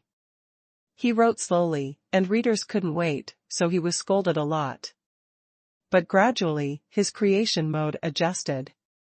Now he spends 6 hours a day collecting materials and finalizing the details of the story, and the remaining 2 hours can concentrate on writing. All the content is well thought out, and there is basically no problem of writing. Moreover, because he has to compress all the content he wants to write today into 2 hours, the compactness of the story seems to have improved a bit. After gradually adapting to this creation rhythm, Chui Geng thinks it is still pretty good. Chui Geng came to the work area, turned on the computer and quickly got into the state, tapping the keyboard with both hands quickly, and the plots of the story quickly turned from the ideas in his mind into real words. Chui Gong didn't dare delay for a moment, because he knew that once it was time to get off work, all the mice in the office would come alive and run around like real mice, and he couldn't catch them anymore. He had to hurry up and finish today's work before these mice ran away. This week, the inspiration class has also grown stronger. More authors of Endpoint Chinese Network have finished their old books, accepted new buyout agreements, and come to the inspiration class to collect materials and create. But most of them are still criticized. Readers of Endpoint Chinese Network have also known about the existence of this inspiration class, and their opinions are getting stronger and stronger. Because only a small number of authors of Endpoint Chinese Network finished their old books and started writing customized articles for Tenda's IP before, the scope of readers affected was not so wide. But now, more and more authors are affected. In the past week or so, readers have watched the authors who have finished their old books lose their integrity in their later years, and the new books they like to read have become less, so they are naturally very dissatisfied, thinking that Endpoint Chinese Network is just messing around, giving orders blindly, aiming too high, and taking too big a step to easily get into trouble. But Endpoint Chinese Network has not made any response to this. The authors have different reactions. Some people think that this way of writing is good, it is very leisurely and allows them to write whatever they like, ignoring the protests of readers, while another group of authors regretted it, thinking that they were not satisfied with the content they wrote, and the readers were not satisfied with it either, and they thought that after finishing this story, they would go back to write traditional works with profit sharing.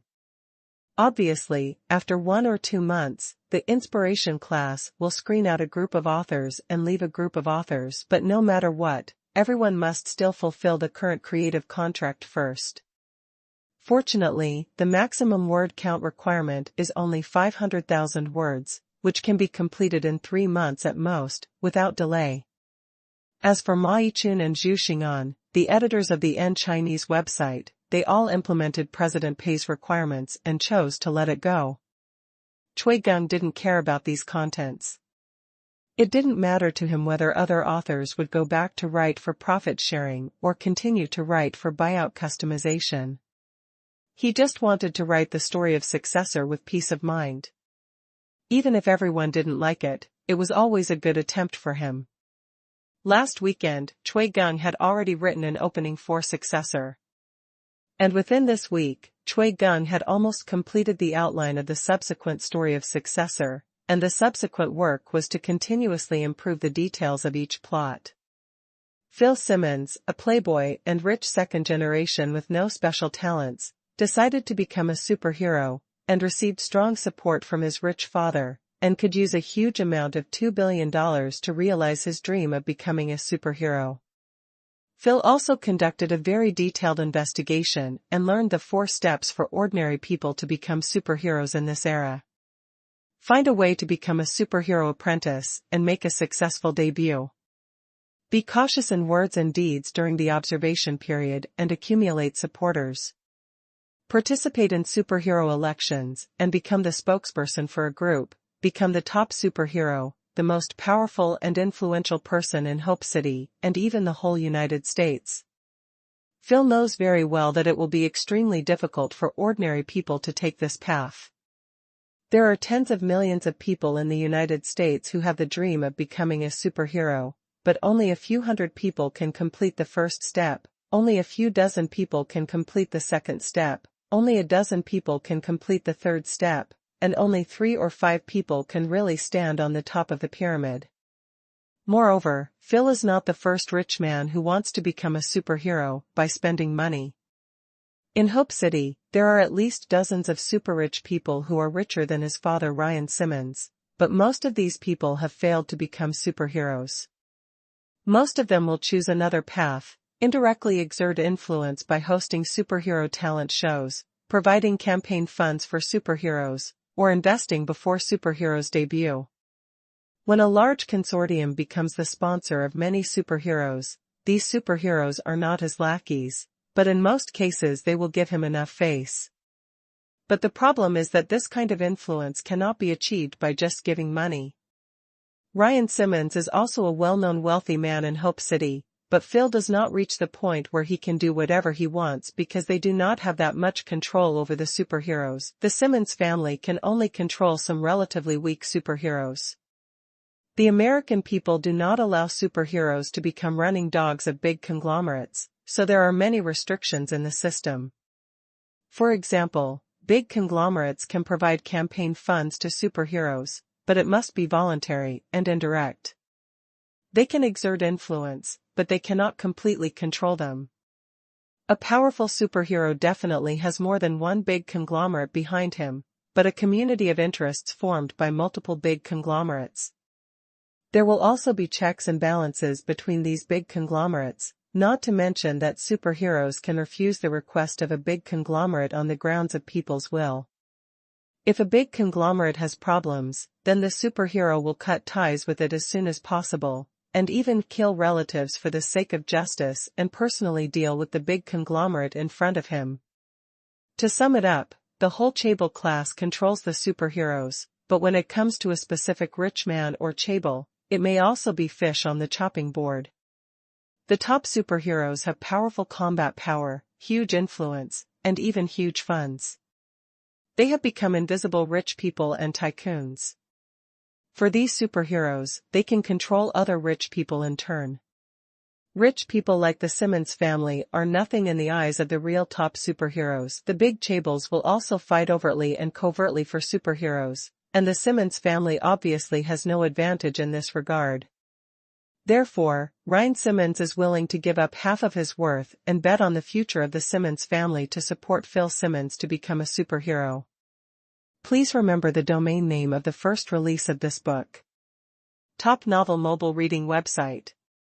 Chapter 902 Successor, 2. Losing money to become the richest man starts with playing games. Phil knew that if he followed the path of ordinary people, the chance of failure would be too high. Although he had a lot of money to use, this would not necessarily be an advantage on the path of ordinary people, but might have the opposite effect. Before, there were rich people who participated in superhero talent shows. By giving money to the program team, they got more shots for themselves, got higher evaluations from the mentors, and got some contestants to cooperate with their performances. But such behavior aroused the disgust and resistance of the audience. Although they gained some popularity by spending money when the talent show was broadcast, they were no longer heard before the second stage. It has to be said that to become a superhero, you need not only money and popularity, but also strength, and at least you have to be liked by the public, no matter what kind of like it is. After thinking about it, Phil felt that if he participated in the superhero selection program like others, he would just follow this old path. Would the audience like him? It is likely that they would not like him. Because rich people participating in superhero selection is a natural deduction, the audience prefers superheroes who come from the civilian class, have tragic life experiences, and show a strong sense of social responsibility. Although Phil has fans, in the minds of most of the public, he is a playboy who does not work properly, and naturally gives people a sense of unreliability. What's more, the motives of rich people participating in superhero talent shows are obvious.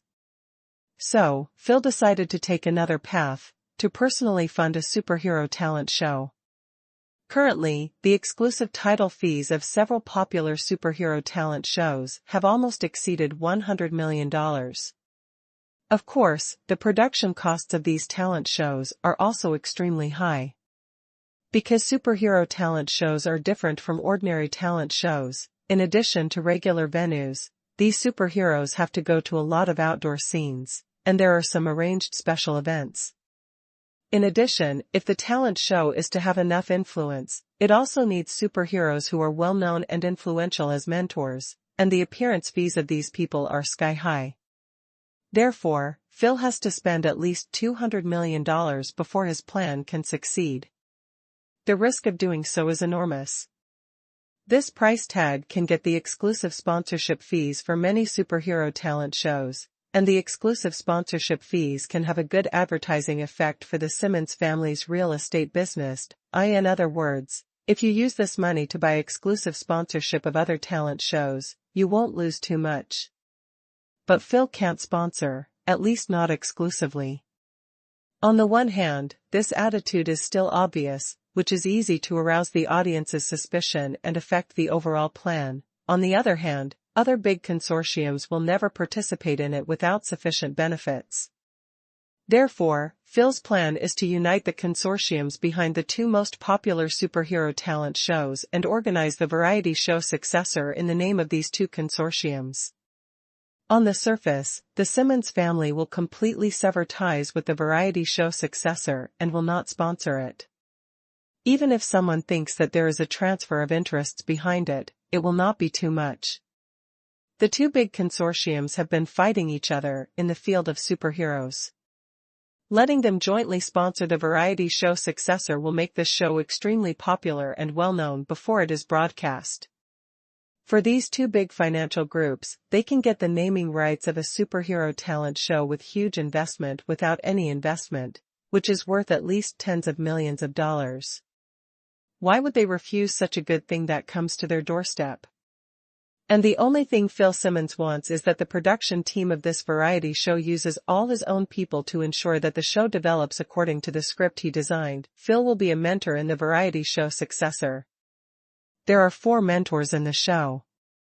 In addition to Phil, there is a superhero's gold medal agent, and a marketing director of the company behind the superhero. The other 3 mentors are all big names in the field of superheroes, and the whole meaning of their existence is to play with Phil and create an illusion for all the audience that Phil is at the same level as these people. In fact, with Phil's ability and knowledge reserves, it is absolutely impossible for him to show a completely same level of performance as the other 3 mentors in such an occasion. But it doesn't matter, he has a script in his hand. As long as he acts according to the script, Phil will be successful. Phil has no experience in making superhero talent shows, but there will be brave men under heavy rewards. As long as you are willing to spend enough money and the right people, all these problems can be solved. Not every top superhero is interested in being a mentor in such a variety show, because it is a bit like a child playing house, but as long as the money is enough, you can always find the right person. After Phil spent a lot of money, successor was entrusted to a very powerful TV station in Hope City for production, and auditions and filming were soon put on the agenda. The production of the show successor is similar to other superhero talent shows. The auditions are carried out normally, and potential newcomers who hope to become superheroes are discovered from all over the country. Through a series of practices and competitions, the final winner is determined. It is just that there are some innovations in the rules of the show. The rules of mentors snatching people and forming teams to compete are adopted. The 4 mentors form teams by snatching people, and the 4 teams compete with each other to determine the final winner. Based on this rule, Phil got the script of second place. The reason for getting the script of second place is that the first place is too ostentatious.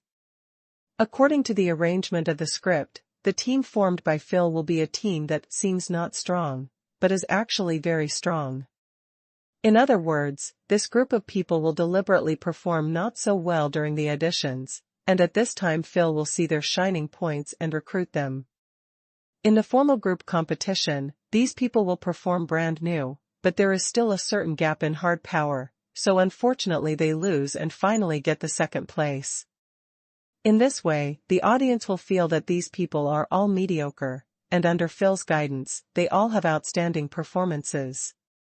The reason why they finally got second place was not because of Phil as a mentor, but because the team members were too inexperienced and could not lead them. In this way, most viewers will think that Phil is a playboy on the surface, but in fact he is a very capable person, at the same level as the other 3 big guys. And this will lay a solid foundation for Phil's next plan. Soon, Successor became popular before it was even aired, just after the list of mentors was released. Among these lists are long-established superheroes, gold medal agents, and marketing department directors. All of them are insiders in the field of superheroes, and all of them have a high reputation. But in addition to these three people, there is Phil Simmons, a famous playboy and rich second generation with many fans on Twitter. There was a voice of doubt on the internet immediately. Phil Simmons may have a good academic background and is also the CEO of a company, but is he really qualified to be a mentor for such a program? However, this voice of doubt was soon overshadowed, because the program team of Successor immediately announced the competition system of the program, for mentors will snatch people from the contestants and start team competition. As a result, those viewers who had previously questioned Phil Simmons began to gloat and were waiting to see Phil Simmons make a fool of himself on the show. Although the four mentors had the same enrollment quota, the best and most promising ones will definitely be snatched away by the other three mentors, and Phil can only pick up some crooked ones with a lower level of strength. By then, the team battle will probably be one-sided, and Phil's team will undoubtedly become a gift baby, and it will be difficult to win a small game. So under this huge topic heat, the first episode of Successor was officially launched.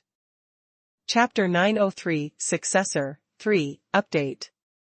Phil Simmons was well-spoken on the show, chatting and laughing with the other three big guys, communicating with an equal attitude. Phil could catch the jokes thrown by the other party steadily, without any stage fright. Not only that, Phil often made fun of himself and told a few jokes, which made the audience laugh. But when it came to the selection stage, it turned out as expected. Phil couldn't recruit any talented apprentices. Successor has gone through the audition, and all the participants are people with the potential to become superheroes, but only a very small number of these people can still win the favor of the judges. During the on-site selection, the main task of the contestants is to leave an impression on the judges and the audience. And there are many ways to leave an impression. It may be good-looking, it may be special talents or skills, or it may be a good story.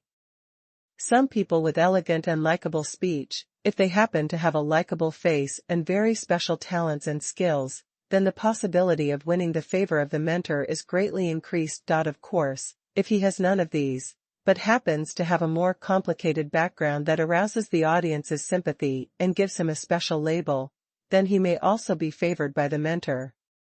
In the first episode, all the outstanding contestants were basically divided up by the other three mentors, and the worst one also grabbed an apprentice, while only Phil Simmons' team was still empty. So after the first episode was broadcast, it immediately caused a great deal of heat on the internet. Some people think that Phil is not qualified to be a mentor in this program at all, and they are gloating about it, while others think that Phil is well-spoken and is not inferior to the other judges. He is also very knowledgeable when discussing some professional issues, which shows that Phil is still capable. What's more, Phil did not advertise his real estate business on this show at all. He is not for fame or profit. The appearance fee is probably far from his worth. In other words, he probably participated in this show just as a free and easy attitude of playing life. On the other hand, none of the apprentices saw the shining points in Phil, and still regarded him as a second-generation rich man with no ability. Even the program team deliberately made Phil sell misery to create heat. It was too much. The two sides quarreled fiercely on the internet, which triggered another round of heated discussions. Many of these voices are obviously supported and instructed by Phil. Amid the high popularity and topicality, Successor continues to be filmed and broadcast. In the second episode, Phil finally got his first apprentice. He was very happy and gave a warm hug to the unprepossessing black apprentice, and promised to let him enter the top 5 of this draft. The internet was once again hotly discussed, saying that Phil was boasting and talking big, and such a mentor was not worthy of the apprentices to follow. The other three mentors also ridiculed this point in the show, and one mentor even joked that it was not too late for Phil to withdraw from the competition now. But Phil was not angry at all, but always said confidently that he was confident that he could lead the apprentices to win the team competition. Soon, the first part of Successor was broadcast. The teams of the 4 mentors were all fully staffed, and the teams of the other 3 mentors looked very luxurious, but Phil's side was very shabby. Most of the apprentices joined in the second half, and were the type that the other mentors looked down upon. The audience response was also mediocre, and there were even 2 vacancies at the end. The program crew had to temporarily start a revival match and selected 2 people from the previously eliminated people to complete Phil's team for the upcoming team competition. All the audiences are not optimistic about Phil's team. In the random questionnaire survey conducted by the TV station, more than 70% of the audiences believe that Phil's team will definitely be the last one, and almost no one thinks that Phil's team can get the top 2. But all the audiences don't know that this is all a script arranged by Phil. The second part of Successor is a team competition led by 4 mentors. The competition is divided into 4 forms. The first one is speech/debate. The program team gives a topic, which is often a hot topic with high attention, mostly related to superheroes. Each mentor leads his team to prepare, give a live speech and debate with the team with the opposite attitude, and decide the winner based on how much he persuades the audience. Superheroes have their own groups, their own propositions and programs, and often have to give speeches, and this form of team competition is to test the apprentices' abilities in this regard. The second one is to formulate a rescue plan. The program team gives a specific scenario, such as a group of gangsters hijacking hostages, and the apprentices study and formulate a rescue plan. But they don't need to rescue the hostages themselves, but professionals will conduct drills according to the rescue plan. Superheroes often have to participate in similar rescue operations, but they can't be brainless and reckless, otherwise they may hurt the hostages or cause greater damage to the city. Superheroes with brains are more popular with the public, and this form of team competition is to test the apprentices' abilities in this regard. The third type is the fighting ability test. The program team will give a specific physical challenge level, including physical confrontation between groups, to see which group completes it better. Although superheroes need to have brains, necessary physical fitness and fighting skills are also indispensable.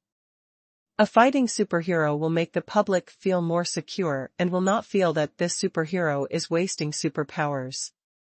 The fourth type is a large-scale comprehensive test.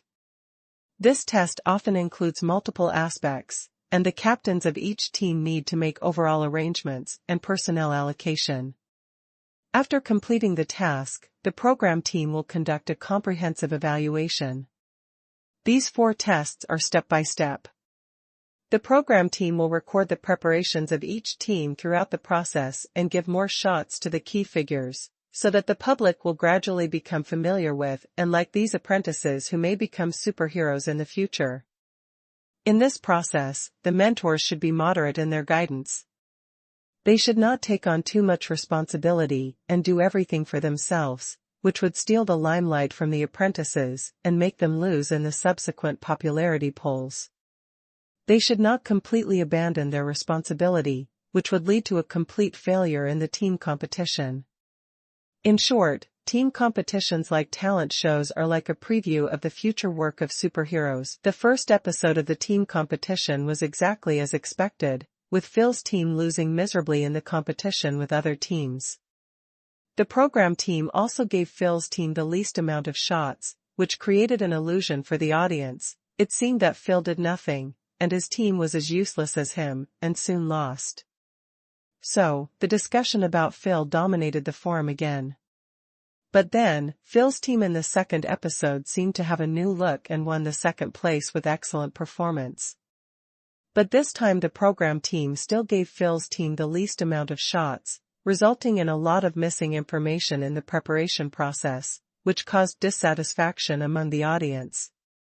The audience felt that it was the program team that looked down on Phil's team and did not pay attention to them, giving more shots to the other 3 groups, resulting in Phil's team not being treated fairly despite achieving good results. So, in the third episode of the team competition, the program team gave Phil's team more shots, and this time the audience was able to see the whole process of Phil's team's preparation.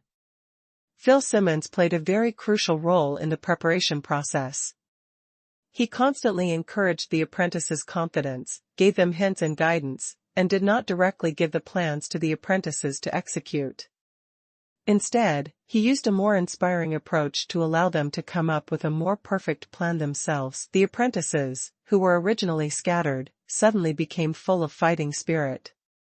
Not only did the team trust rise to a higher level and they became a whole from fighting alone, but their personal abilities also seemed to shine. As a result, Phil's reputation in the show began to change. Many people's impression of Phil changed greatly, and their evaluation of him also showed more dimensions. He is a playboy, a second-generation rich man, born at the end of many people, which makes people envious and jealous. He is a true person, outspoken on Twitter, and the things he likes are no different from those of poor young people, which makes people feel very down-to-earth. He has a high degree of education and opened a company with good performance. Considering his age, this shows that he has a high talent and achievement in business. He is not only smart but also hardworking. What makes people look at him most impressively is that he has a clear understanding of many problems and sees problems much more clearly than ordinary people. In the show Successor, he not only chats and laughs with the other three mentors, but also strategizes and leads a team with poor ability to win. His level is completely the same as that of the big guys in the industry. Of course, there are still doubts about Phil, and they are growing stronger. But the voices supporting Phil are getting stronger, completely drowning out the doubts. After all, Phil's performance in the show has conquered many people, and those who doubt Phil can easily be labeled as red-eyed, rich-hating, and loser mentality. After the show, the black guy in Phil's team won the second place with his outstanding performance in the end. Phil had promised to let him get the top 5, and he fulfilled it, and even exceeded it. On the show, the black guy was grateful to Phil and burst into tears, but Phil just smiled and said, "This is all your own efforts. I just helped you tap your potential." This made the audience feel that Phil was good at judging people and was worthy of the title of mentor. After the show, the program team cooperated with several large brokerage companies, and several apprentices with outstanding performance were arranged to debut as superheroes, which was a great success. Many people went crazy and thought that Phil would also take this opportunity to debut as a superhero. But Phil sent a tweet saying that participating in this show was completely a whim and he had no idea of becoming a superhero. After that, Phil did not participate in any topics related to superheroes, which caused regrets among the audience. But what they didn't know was that Phil's first phase plan had been a complete success. Although he did not debut as a superhero, he received extremely high attention and successfully reversed the public's impression of him, from a rich second generation who had nothing to do with superheroes, to a truly capable industry insider who is well versed in professional superhero content. Next, Phil will have to wait for a better opportunity to implement the next plan. Chapter 904, Successor, 4. Phil's plan not only successfully deceived all the audience, but also the two big consortiums that brought in the title sponsors, as well as the other 3 judges. To the public, Phil's move was that of a rich second generation who had no other pursuits in life and came to a superhero talent show to satisfy his addiction to mentorship. He was not seeking fame or profit, and he did his job well. To the other big consortiums and mentors who cooperated with Phil spent a lot of money to host this variety show just to show off in front of the public, and it did not pose any threat to them. The audience did not know that this show had a script, nor did they know that the actual investor behind the show was Phil himself, so naturally they could not guess Phil's true purpose.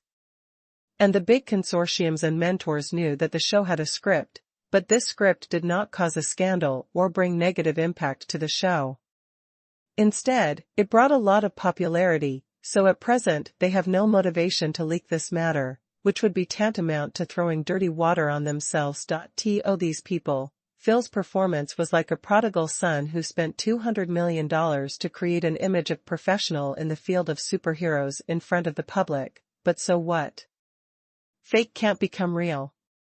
These people knew that Phil's super performance was based on the script, so they didn't think that Phil would really threaten their interests at all.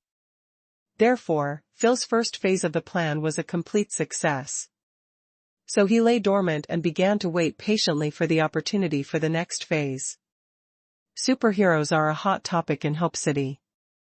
In this city that is both heaven and hell, violent incidents such as murder and robbery occur every day, and there are also cases of superheroes rescuing hostages successfully or unsuccessfully every day. But Phil has not made any moves. His Twitter has returned to normal. Every day, he shares private jets, yachts, young models, or photos of him eating at some roadside shops and taking photos with fans. However, compared with the past, his Twitter has gained a lot of fans. These fans have changed their views on him because of the talent show, Successor, and have become sincere supporters. Until more than 2 months later. A very bad kidnapping case happened in Hope City. A group of lawless gangsters kidnapped the daughter of a wealthy businessman and demanded a huge ransom. The superheroes immediately went to rescue her, but because of their miscalculation of the enemy's strength, although they killed some of the gangsters and captured most of them alive, the hostages were also brutally killed. The youngest daughter of the rich businessman is kind and beautiful, and has a very high favorability in the eyes of the public. I don't know who took the tragic scene of the crime scene. The little angel fell in a pool of blood. Her hands and feet were tied, a cloth was stuffed in her mouth, and tears were on her face. She died very beautifully, which also aroused infinite sympathy from the public. Therefore, the 3 superheroes who participated in the rescue faced huge public pressure. Although they defended themselves, the criminals did not seem to come for the ransom and had never thought of releasing the hostages. But the public did not accept such a scapegoating behavior. Instead, they continued to put pressure on the Superhero Association to cancel the qualifications of these 3 superheroes. Amid the public's questioning, the power of these 3 superheroes plummeted, and the Superhero Association had to distance itself from them. While admitting their mistakes to the public, they revoked the licenses of 2 of the superheroes, while the other was saved because of a strong enough relationship. But they also needed to reflect deeply in front of the public, repent, and do volunteer work for a long time to gradually calm the public's anger. The thug who killed the young daughter of a wealthy businessman had been shot dead on the spot, and the other thugs who were captured alive were only guilty of kidnapping rather than murder, so when some members of the jury objected, they were sentenced to sentences ranging from more than 10 years to several decades. And only the leader of the thugs was sentenced to life imprisonment. People came to the streets and spontaneously laid flowers for the little angel to express their grief. At this time, Phil began to bombard all interest groups related to this incident on Twitter. Superheroes do not have enough intelligence and ability to deal with this incident. The Superhero Association did not see the inadequacy of the abilities of these 3 superheroes and the misuse of personnel. The superheroes did not have a clear estimate of the potential risks in this city. They were just passively catching criminals, but never thought about fundamentally solving the problem of high crime rates in Hope City.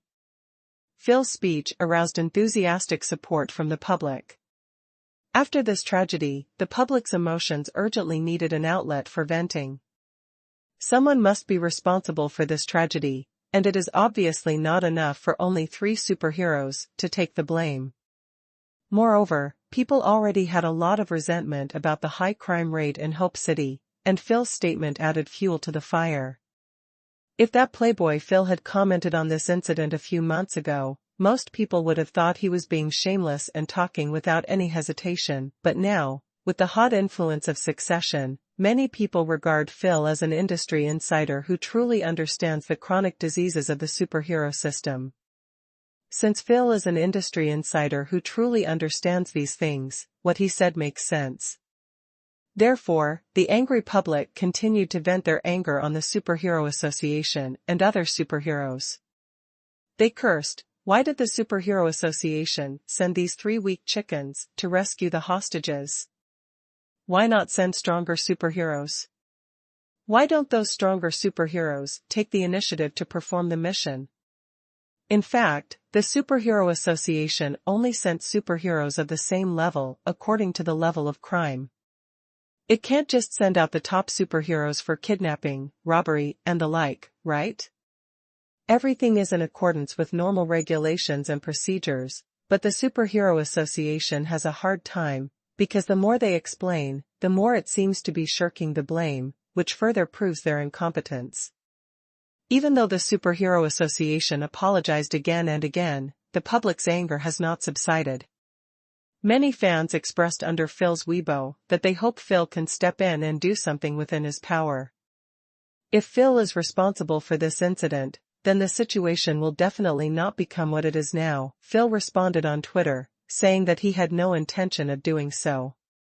His previous tweets were also a true expression of his indignation. He emphasized that the Superhero Association was very successful in dealing with most problems. Although it made a small but fatal mistake this time, as long as it can seriously improve its own problems, it is still trustworthy. Fans also expressed their understanding of Phil. After all, he is a billionaire and has his own company to manage. There is no reason for him to wade into this muddy water. But fans still hope that Phil can comment more on superhero-related events in the future. Phil reluctantly agreed to this request. So Phil began to comment on superhero-related events on Twitter. If an action is successful, he will review the experience of this success in detail and praise the successful superhero. If an action fails, he will also carefully review the lessons of this failure and fiercely criticize the failed superhero or the association itself. Of course, these comments are created by his think tank team, and then he polishes them and posts them on his Twitter. Such detailed, professional, easy-to-understand and down-to-earth comments gave Phil's fans a strong sense of participation. They were able to see the details of these actions from a bird's-eye view, and at the same time, their admiration and trust for Phil deepened. Although the superheroes were unhappy with Phil's behavior, they could do nothing about it. Because Phil's remarks were very smart, in most cases, he would join the authorities in attacking the fallen dogs after the mission failed, those superheroes who had few fans and made obvious mistakes. In a few cases, he would praise the superheroes who completed the mission successfully and had many fans, winning the favor of these superhero fans. In very rare cases, Phil would criticize the Superhero Association.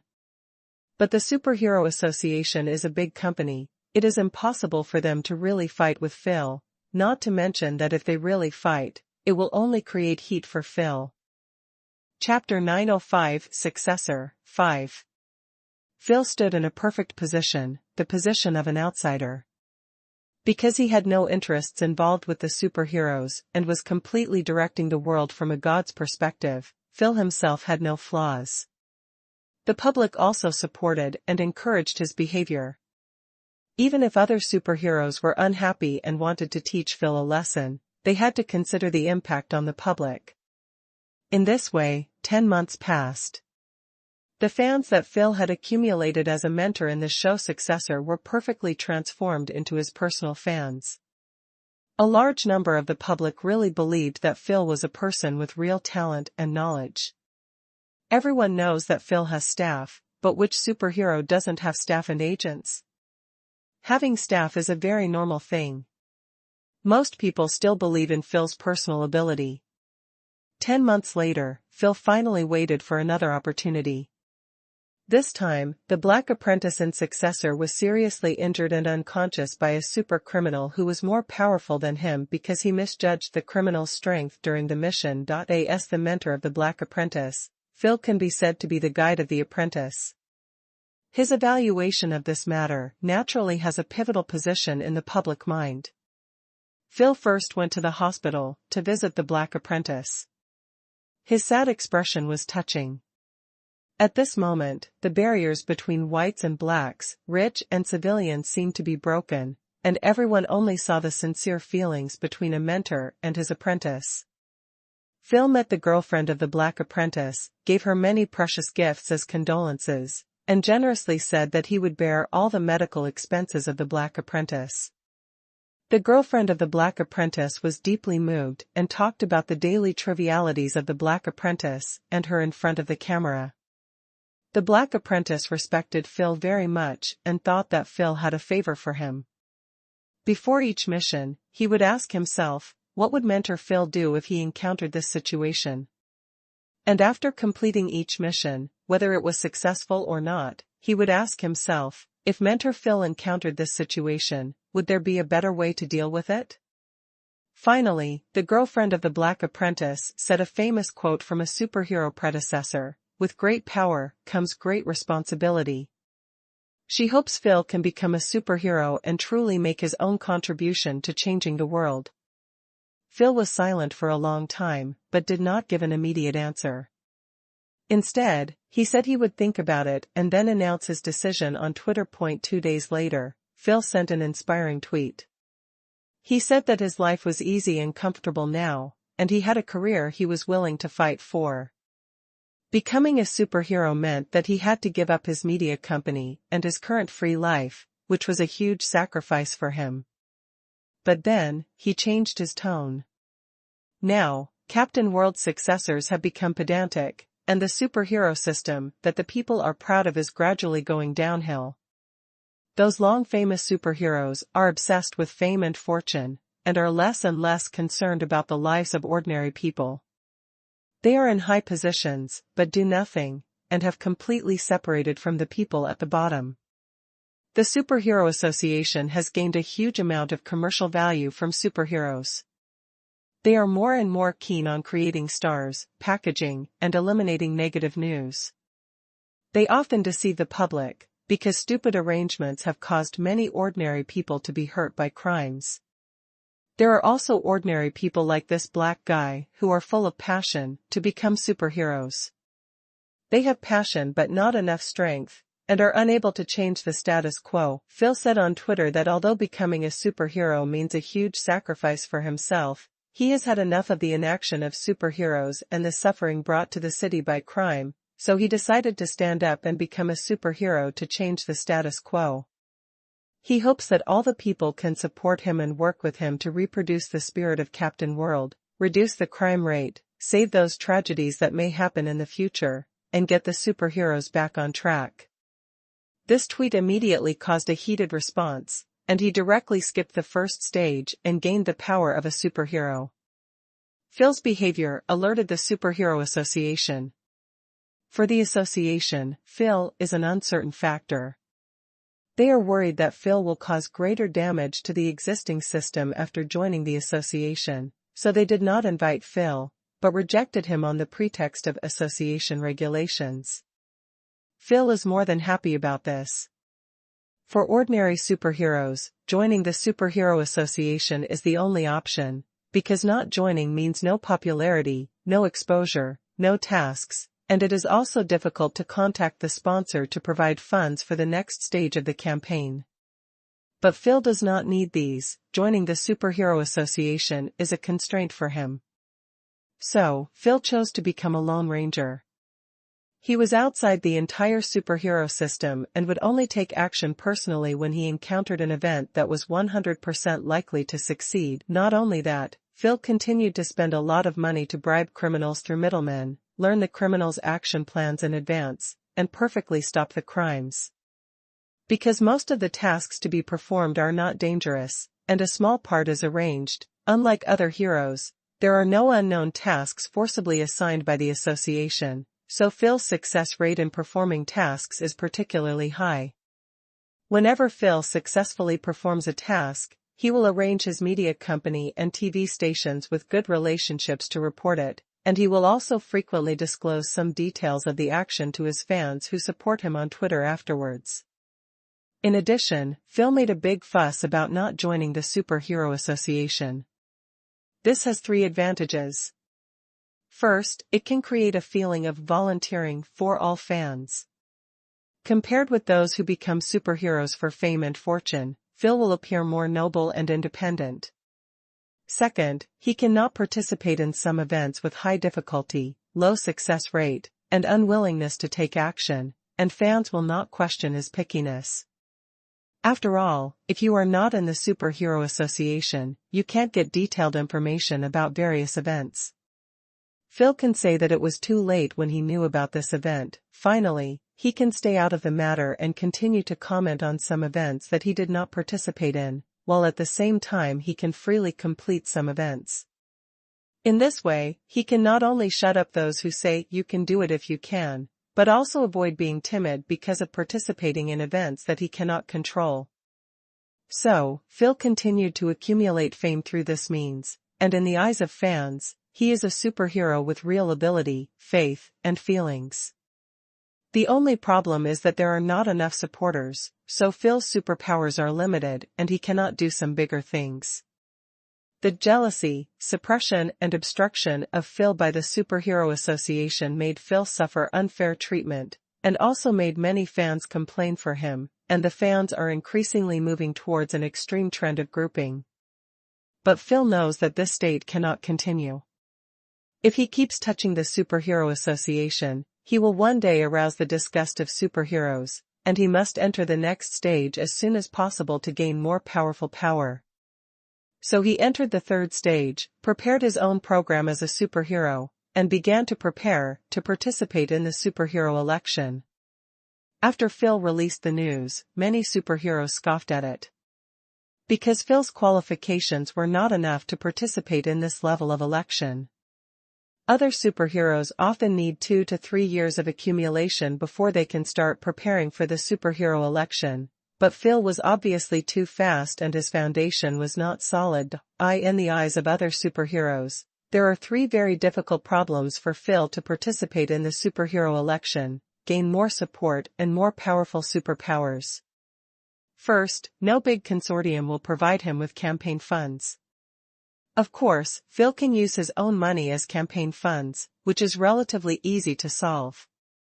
Second, because Phil has not joined the Superhero Association, he cannot make public speeches and debates at the venues of the Superhero Association. His name will be nominated, but this nomination is only symbolic. Because he has no chance to appear, it is difficult to get votes. Finally, Phil does not have a very clear representative group. Minorities, transgender people, immigrants, and other groups already have their own representative heroes, and Phil's image is incompatible with the demands of these groups. With only his few fans, no matter how strong his fighting power is, it is nothing more than one person one vote, and he will be eliminated after advancing to 1 round at most. So, most superheroes, and even the official personnel of the association who organized the superhero election activities, thought that this was another performance of Phil to attract people's attention, and did not take this matter to heart at all. But soon, they found out that they were wrong. Phil had obviously considered these issues long ago. Please remember the domain name of the first release of this book. Vertex Novel Mobile Version Reading Website. Chapter 906 Successor 6. In actual action, Phil chose to represent the white lower middle class group that has always been ignored by others, and in terms of slogans, he actually represents all citizens of Hope City, and even all American citizens. Phil declared on Twitter that the Superhero Association and the superheroes who joined the association, although verbally still called themselves Captain World successors, have actually completely deviated from the spirit of Captain World. These superheroes are only satisfied with speeches, showmanship, lies, and money-making. They are not actually doing practical things, so the crime rate in Hope City is so high. Phil himself is the one who truly inherited the spirit of Captain World. As long as he can gain more support, he will definitely be able to change this rigid status quo, so that the crime rate in Hope City will continue to decline, and the superheroes will no longer be trapped in intrigue and infighting, but will unite under his leadership to reproduce the glory of Captain World in the past. Phil's speech triggered a warm response. In the first election, the Superhero Association only gave Phil a nominal title, and did not even allow him to give a speech on site. But even so, Phil's speech on Twitter still gathered a large number of fans for him, crushing his opponents with an absolute advantage in votes, entering the next round of elections, and becoming a rising star. It was not until then that the other superheroes realized something was wrong. The threatened superheroes frantically dug up Phil's black materials through television media, trying to use these stains to shatter the illusion that Phil created in front of fans. But to their surprise, this trick, which had been tried and tested in the past, did not work at all now. Because the previous superheroes were all very perfect, as long as a black material was dug out and spread everywhere, it would cause a very heavy blow to him or her. Even if these superheroes are cautious in their words and deeds, they can't do it perfectly after all, and they can always succeed in finding faults in eggs. There are countless black materials about Phil, including his academic qualifications, his company, his promiscuous relationships with men and women, and even the scriptwriting in the successor program. The media controlled by these big corporations and superheroes began to bombard Phil, hoping to destroy his image and completely lose the support of the people. But what they didn't expect was that this trick didn't work at all. Because Phil didn't become a superhero in a conventional way. He had countless black spots, including promiscuous relationships, which the public had known for a long time. These black spots didn't hurt him at all. The only threat is the scriptwriting in the successor program, but Phil flatly denied it, saying that it was a suppression and smear campaign by the vested interest groups within the Superhero Association. Both sides insisted on their own opinions, and the public could not see absolutely strong evidence, so they could only choose to believe one side. However, there have been many cases where some large consortiums and superheroes have fabricated fake news through the media to attack competitors, and these traditional TV media have lost the trust of most people. The group that supports Phil is more convinced that Phil is being destroyed, and their support for him is more firm. Even more people have joined the ranks of supporting Phil. In fact, Phil has created a special information cocoon effect through his Twitter, locking all his supporters in the information cocoon, and only knowing the information they are willing to accept and believe, which is naturally beneficial. For Phil's supporters, they need a spokesperson who can protect their own interests. They are eager to reproduce the glory of the world captain period, to reduce the crime rate and live a peaceful life, and to make changes to the stagnant superhero group. They are so eager for this, and no one except Phil can meet their requirements. Of course, Phil would not really meet their demands, he was just deceiving them. But Phil's supporters were willing to be deceived because they were also deceiving themselves. Therefore, no matter how much black material Phil was exposed, they would choose to believe Phil without reason, only receive information that meets their expectations, and turn a blind eye to information they don't want to see. In this way, Phil's power became stronger and stronger. He defeated round after round of opponents, without even participating in the on-site speeches and debates.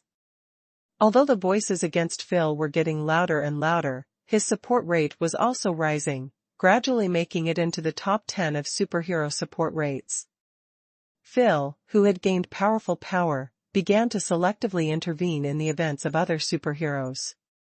If he succeeded, he would exaggerate that he played a major role in the action, which might have caused serious consequences if it was according to the original arrangement of the association, and if he failed, he would emphasize that the association did not share the information of the action with him, and put the blame on the superheroes and the association who carried out the task. In addition, Phil also arranged people to dig up all kinds of black materials of competitors, or use these black materials to threaten other superheroes in exchange for interests, or directly release them anonymously to attack opponents. However, because of his own particularity, Phil would be interpreted as true temperament even if there were some black materials, which was completely conducive to his invincibility. According to Chui Gung's conception, the first half of the plot is that Phil uses a series of means, even at the cost of creating large-scale public safety incidents, causing hundreds of deaths, and eventually replaces the current strongest superhero. But this is obviously not the end.I in the second half of the story. Although Phil has become the #1 superhero, his position is not stable, because traditional interest groups and new superheroes want to pull him down. Standing on a high position, he faces more severe threats than before. In the second half of the story, Phil uses his power to eliminate dissidents, suppress new superheroes, and squeeze those superheroes to make them his vassals, and step by step consolidate his power. Phil once again returned to the talent show successor as a mentor, and cultivated his own superhero forces through this show. In the end, he successfully recruited almost all superheroes, made a lot of money through his special status, and deceived the public through various false crime rate data.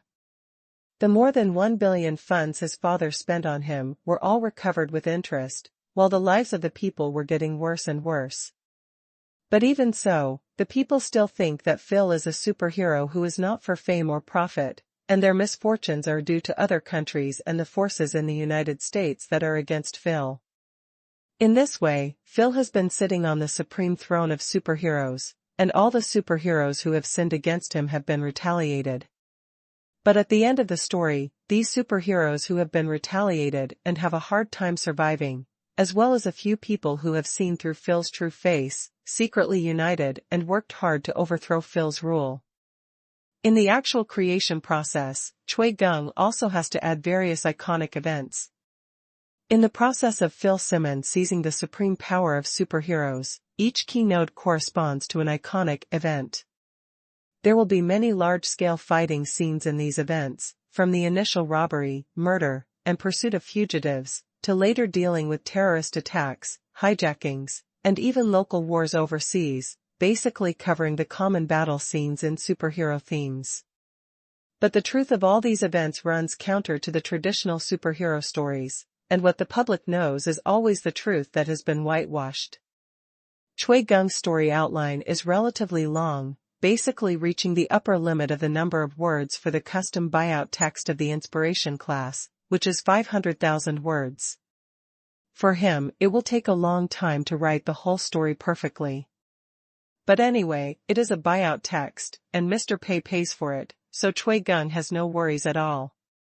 He just needs to collect inspiration and write slowly. Even after writing, he can spend time to revise it from beginning to end to ensure that each plot achieves the expected effect. Chapter 907 Zhao Xuming and the Finger Company's Wooing. Saturday, February 18th. Modu, FE Sports Club. In the morning, the team members had just woken up. After eating Moyu takeaway, they began to practice high-end rank solo. According to the schedule, there will be training matches in the afternoon and evening. It has been nearly a month since winning the IOI Global Finals. During this period, the fate of FE Sports Club has also changed. First, all the members were forced by President Pei to return to the United States for a 7-day tour and relax. During this period, Wu also took the team members to visit several old clubs in the United States to communicate, visit and learn. It just doesn't seem to have a very good effect. Many players are a little disappointed, because these clubs don't seem to be as formal and prestigious as GPL clubs. But as a small episode during the journey, it's not bad. After returning to China, Wu has been busy with various commercial endorsements, including sponsorships from some digital products, beverages, and peripheral manufacturers, as well as investment intentions from some investors. FE Club has also changed from a small and unknown club to a popular club, and its valuation has exploded. Wu already has a small portion of FE Club shares in his hands, and he has made a lot of money this time. Originally, Wu was just playing around with FE Club, burning money, and didn't expect to get anything from esports. But he never expected that everything would change because of the day when President Pei came to Shanghai a few months ago. Although he gave most of the club shares to President Pei, Wu had no complaints at all, because if he continued to hold the club in his hands, it would be impossible for him to bring the club to its current height by his own strength. And now Wu has not only gained wealth, but also gained fame, realized his dream of playing esports, and let his players win the championship in the world competition. For him, he can wake up with a smile even in his dreams. Of course, Wu knows that as the major shareholder of FE Club, President Pei must have earned more. But Wu Yu will not have any jealousy at all, because with President Pei's ability, this achievement is simply a piece of cake, and there is no difficulty at all. Compared with the income from Mr. Pei's other businesses, this income is definitely a drop in the bucket and not worth mentioning, right? I don't think Mr. Pei would care about this little money. After the club received a large amount of sponsorship and made money, Wu Yu also changed the training base for the club, so that both the first and second teams could have a better living and training environment. He deliberately chose a villa with Moyu takeaway and managed gym nearby, considering all conditions and trying to get closer to Mr. Pei as much as possible. After all, the situation of GPL has proved that this is the best training mode. Moreover, it is the period when Tenda Group's industry is expanding to the capital and the Magic City recently. Moyu Takeaway, Moyu Internet Cafe, and Managed Gym have all opened here, which makes Wu Yu's site selection much easier. Since the FV team won the championship with a strong crush, there has been an endless stream of teams looking for the FV team to play training games. Because the FV team represents the highest game level of the entire IOI, both tactics and personal strength are top-notch, and it is of the greatest help to practice with such a team.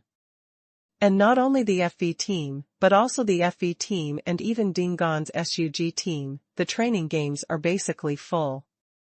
It is really hard to arrange a practice match for FV Team 1, as there are only 2 or 3 matches every day, so many clubs have turned their attention to FV Team 2 and SUG.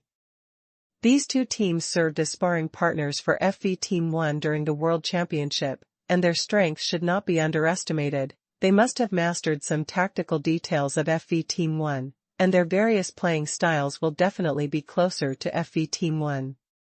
In addition, their personal strength is also good, and training with them can also have a good effect.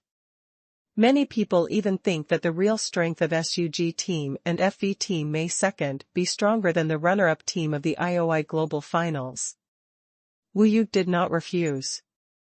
After all, FV Club still has to mix in the IOI esports circle. It can't completely close itself off and not communicate with the outside world. The Global Finals has ended, and the entire game version will definitely usher in major changes. When the next version comes, most of the tactics currently mastered by FV team will be eliminated. Therefore, there is no need to cherish and isolate oneself. In fact, Wu Yu has not thought clearly about the future development of FV Club. Since returning from winning the championship, President Pei has not called any phone. Wu Yu is also unclear about what President Pei's real attitude is. In this regard, the management of the club also held a meeting. Manager Liu believes that Mr. Pei's GOG and IOI are in direct competition, and FV Club won the World Championship by stepping on the faces of Zhito Company and Longyu Group, so they will inevitably be bullied in the future. In this case, why not just turn the tables and switch to GOG as a whole club? The world champion team just got the trophy and went to play other projects collectively. It depends on how the company will save face. But Wu Yu felt that it was very inappropriate to do so. First, FV Club has a vested interest in Tenda.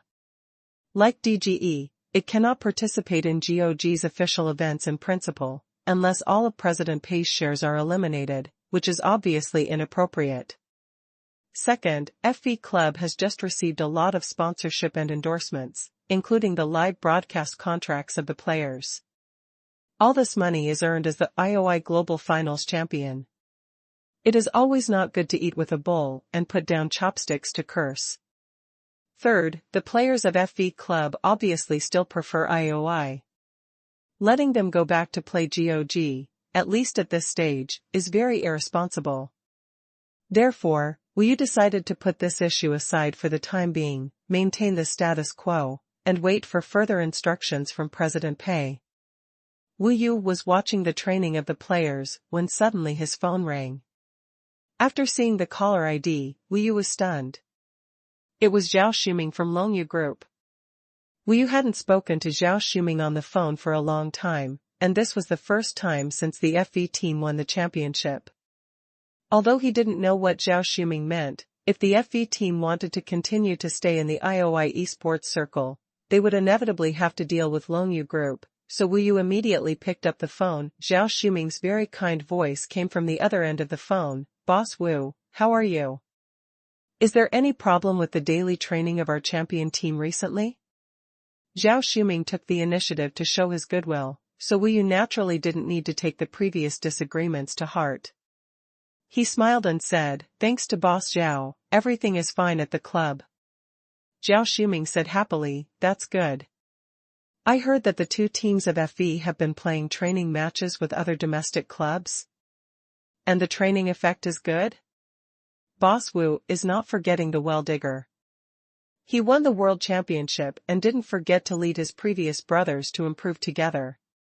This state of mind really makes me admire him. Boss Wu is an excellent representative of domestic esports people. Wu Yu smiled and said, Boss Zhao is joking. This is all our job. The two sides exchanged a few words, and they tacitly did not mention the previous unpleasantness. The atmosphere was very harmonious.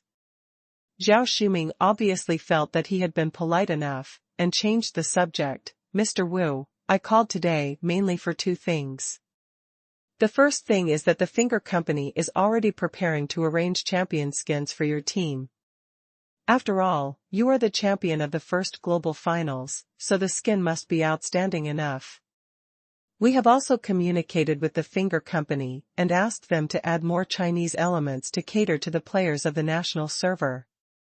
The designers of Finger Company have already arrived from the United States, so you can find a time to bring 5 main players to my place, communicate with the designers, and give me some suggestions on the design of the champion skin. The second thing is about the IOI Professional League. The current domestic professional league is named ICL, IOI Championship League, which is the IOI Champion League. I specifically asked Finger Company for this name, because the FE team is the world champion team, so the division must also be called the championship division. Regarding the quota of this ICL. Of course, one quota is given directly to the FV team, and we have also prepared a quota for the first-class league for the FV second team. Currently, this league is being actively prepared, and a large number of publicity activities will be carried out at that time. I also hope that Mr. Wu can fully support and cooperate. Wu Yu couldn't help but sigh inwardly. This Zhao Shuming is like a different person. Before, he was indifferent to him and had a cold attitude, but now he has become very friendly, even closer than a brother. Of course, Wu Yu also knew that this was human nature. The fact that Zhao Shuming was able to put aside his pride and reconcile with the FV club actually showed that Zhao Shuming was a mature leader who knew how not to let his likes and dislikes affect the normal work process. Although there was a hint of reluctance in Zhao Shuming's words, his gesture was indeed sufficient. Wu Yu certainly understood this reluctance. In the eyes of Zhito Company and Longyu Group, FV Club is an uncontrollable club with a natural conflict of interest. But they won the first Global Finals championship, so both sides must cooperate. Instead of cooperating in a very awkward way, it is better to cooperate openly and honestly. After all, Zhito Company and Longyu Group also need the influence of FV Club in China to help them further promote IOI national service. Since everyone is an adult, there is no eternal enemy, only eternal interests. If the relationship can be eased, it should be eased. There is no need to make things awkward. Wu Yu immediately agreed, okay, Mr. Zhao, no problem. These are all part of our club's duties, and we will definitely cooperate. Zhao Shuming was very happy, thank you, Mr. Wu. There were some unpleasant things between us before, I hope Mr. Wu will be magnanimous and not take it too seriously. Wu Yu also immediately took advantage of the situation. Mr. Zhao, you are too serious, it's just a little friction, let it go. The two ended the call in a harmonious atmosphere. But the moment he hung up the phone, the smile on Wu Yu's face immediately faded, and then he called Mr. Pei. This matter must be reported to President Pei as soon as possible. Zhao Shuming's intention to win over is obvious, and this is definitely not his own decision. There must be instructions from the top management of Longyu Group and Jito Company behind it. For this kind of winning over, should we reject it outright or accept it completely? Wu Yu felt that this might affect President Pei's overall plan, and he had to call to confirm President Pei's true attitude. Please remember the domain name of the first release of this book, .net. The mobile version of the top novel reading website. Chapter 908, Buying a House in a Super First-Tier City. At this time, Pei Qian had just woken up and was playing games in front of his big TV after washing up. Today is a long-awaited weekend. After a week of hard work, it's time to have a good rest. Moreover, there are no particularly threatening things to deal with recently. All work is progressing in an orderly manner. There is a great hope of losing money in this cycle. While immersed in the game, the phone rang. Picking it up, it was Wu Yu calling. Pei Qian instinctively resisted. Because he really didn't know how to deal with the FE club. This thing is now a hot potato. It's not right to throw it away, and it's not right to continue holding it. In fact, when Pei Qian first started investing in the entire FE club, his idea was very simple, just to find another way to lose money for himself. Especially when sending these people to competitions and public travel, Pei Qian was very happy to spend millions at once. As a result, he never expected that he would win a championship inexplicably, and all these millions of dollars were earned back with interest. This made Pei Qian very uncomfortable. The problem now is that if Pei Qian sells the club's shares, he will definitely make a lot of money, because FE Club's popularity has increased rapidly after winning the championship, and its valuation has also risen. Selling now means that Pei Qian will get a large amount of money that he doesn't know how to spend, which can easily disrupt his overall plan for this cycle. But if he doesn't sell, the club will continue to make money for him, which is very uncomfortable. After struggling for a moment, Pei Qian still answered the phone. There is no way, some things must be faced, no matter how reluctant they are. Boss, Pei. I think it is necessary to report to you about the situation of FE Club. Zhao Shuming called me just now and said two things. What do you think I should do? Reject cooperation? Disobey in public? Or cooperate? Wu Yu felt that Boss Pei would most likely let him choose the first two. Because GOG and IOI are competitors, there are also some grievances between Tenda Group and Jito Company. Whether it is out of personal grudges or related to interests, Boss Pei has no reason to use FE Club to increase the popularity of IOI. Of course, the possibility of refusing to cooperate is relatively low. President Pei will most likely pretend to obey but actually do some small tricks behind the scenes to suppress the popularity of IOI. Eric has become the head of the Greater China region again this time. The new official has three things to do: reduce prices to fight a price war, prepare to develop the IOI mobile game version, and organize the ICL League. It is obviously coming with great momentum. In Wu Yu's view, all three strategies of Eric will bring considerable pressure to GOG. Although GOG is a big company and its position in the national server seems to be as stable as Mount Tai, once the offensive and defensive situation changes, the subsequent development will be difficult to predict. Even if the opponent has been defeated by his own hands, he must mobilize 100% of his strength to deal with it, otherwise, arrogance may lead to failure. As the head of the club invested by Mr. Pei, Wu Yu is ready to sacrifice the FE club under necessary conditions. What Wu Yu doesn't know is that Mr. Pei on the other end of the phone is showing an ecstatic expression at this time. Yes.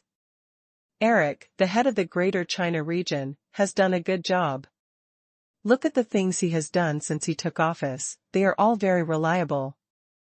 Now Zhao Shuming has come forward to find Wu Yu, obviously hoping to repair the relationship with the FE club, use the influence of FE, the championship team, on domestic players to carry out publicity, and attract a wave of players to the IOI national server, where the number of players is already very small. It has to be said that IOI national server is indeed a pain in the heart of Zhito Company and Longyu Group. Because there are few players, the competitive level is not high, and the version is often behind that of foreign countries, so many professional players, including the FV team, go to foreign servers for training with accelerators and high latency. This time, whether it is customizing the Chinese-style champion skin for the FV club or organizing the ICL league, it can play a good drainage effect and inject some fresh blood into the IOI national server. For such behavior, Pei Qian certainly supports it with both hands. Pei Qian is not worried about the threat that IOI may pose to GOG. On the contrary, he hopes that IOI can be stronger, so that it will be more logical for him to burn money. Thinking of this, Pei Qian immediately said, "You must fully cooperate with the requirements of Longyu Group. Make this champion skin beautiful, and then help them promote it and bring in goods. As for the promotion of ICL, you should also cooperate wholeheartedly. The cooler it is, the better, and the greater the influence, the better." Wu Yu, ah? He was a little confused for a while. Isn't this aiding the enemy? Wu Yu was not sure, and said with some doubt, "Boss Pei, but this will also bring huge popularity to IOI and pose a threat to GOG. Although FV Club is fighting IOI, we are obviously completely on your side, Boss Pei. As long as you give the order, we will immediately switch to GOG without any problem." Pei Qian was shocked. Everyone switched to GOG? Don't make trouble, I don't want the tragedy of DGE to happen again. Pei Qian's tone became serious. Don't think about it yourself. I have my reasons for asking you to fully cooperate with Longyu Group's publicity plan. You will understand it later. Besides, FV Club is also my favorite. You won the World Championship and deserve this kind of publicity and preferential treatment. Now Longyu Group is willing to pay this money. This is what you deserve. Why not do it? Wu Yu was silent for a moment, and said with some emotion, "Thank you, President Pei, I understand. I will definitely let the team members step up training and continue to get good results, and live up to President Pei's trust." After hanging up the phone, Pei Qian was a little confused. What's so touching about this, Wu Yu? On the other side, Wu Yu hung up the phone and felt that his goal was clearer than ever before. Since President Pei has spoken, then do as President Pei says and fully cooperate with Longyu Group's publicity activities. Wu Yu heard the subtext of President Pei's words. Cooperating with Longyu Group's publicity is in line with President Pei's layout and planning for the commercial competition between the two parties on the one hand, and on the other hand it is also out of concern for the FV Club. Obviously, President Pei did not simply regard FV Club as a tool to make money, nor as his own appendage, but respected the dreams of every member of FV Club and regarded everyone as friends. Wu Yu immediately went to the training room to tell the players about the champion skin and the ICL League. On February 20th, Monday at noon, the crew members of Mission and Choice came to Wuming Restaurant for their second dinner. This time it was a real farewell dinner. After eating this meal, everyone will go their separate ways and do their own things. The editing and post-production will continue to fine-tune the film Mission and Choice. With tight time and heavy tasks, director Zhu Xiaozi will take a group of people to shoot a documentary about the roadside stall owner for The Cold-Faced Girl. Lu Jiao will leave Jingzhou, and stars like him have a full schedule. In fact, Zhu Xiaozi and Lu Jiao could have chosen to leave last week, but they chose to stay, mainly because they were reluctant to leave this meal. Being able to eat a meal at a nameless restaurant is a rare reward. Maybe it only happens once a year, so you can't miss it. Everyone ate and chatted. Lu Jiao said with some regret, "Boss Pei didn't come today. It's a pity that I can't see him for the last time." Zhu Xiaozi couldn't help but laugh. "What do you mean? How can this be the last time we meet? Didn't we just meet last week? And the movie will start to be promoted in more than a month. You and Mr. Pei will definitely have a chance to meet again then. Lu Jiao nodded. Well, I just want to thank Mr. Pei in person. Several $100 million invested in a movie, but it turned out to be all my one-man show.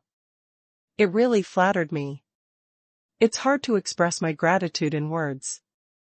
Zhu Xiaozi said, that's not necessary. You acted very well. This is a win-win situation. But it's a pity that Mr. Pei didn't come. I wanted to tell him about the documentary about the cold-faced girl today, but since Mr. Pei didn't come, forget it. Maybe he already knows about this.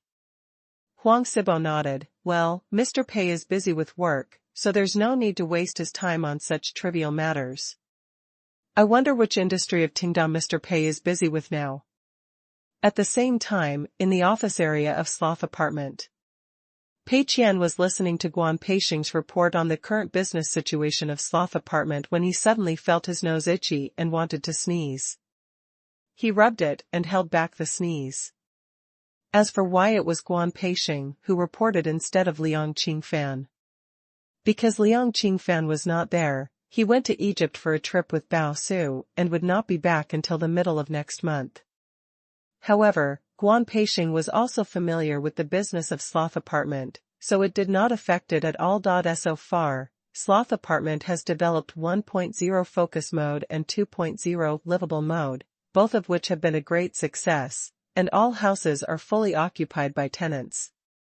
In addition, Sloth Apartment has naturally derived other profit models, such as cooperating with furniture manufacturers to customize furniture, cooperating with real estate developers to customize model rooms, etc. It can be said that among young people, the model of Sloth Apartment has been a great success. But this did not affect Pei Qian's use of Sloth Apartment to burn system funds. Because of the special rules of the system when calculating funds, Pei Qian's high-priced purchases of buildings will only be included in fixed assets, so as long as Pei Qian does not sell these buildings, it is equivalent to a loss at the time of settlement. Moreover, in this cycle, the amount of system funds has doubled, and Pei Qian has gained a lot of room for operation in buying buildings. He has to prepare for the next stage of buying buildings. Pei Qian said to Guan Peixing, I will briefly talk about the plan for the next stage.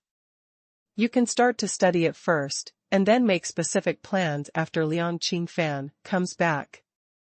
This time, Sloth Apartment will leave Jingzhou and head to super first-tier cities. You can investigate and buy a building in the remote areas of the imperial capital and the magic city.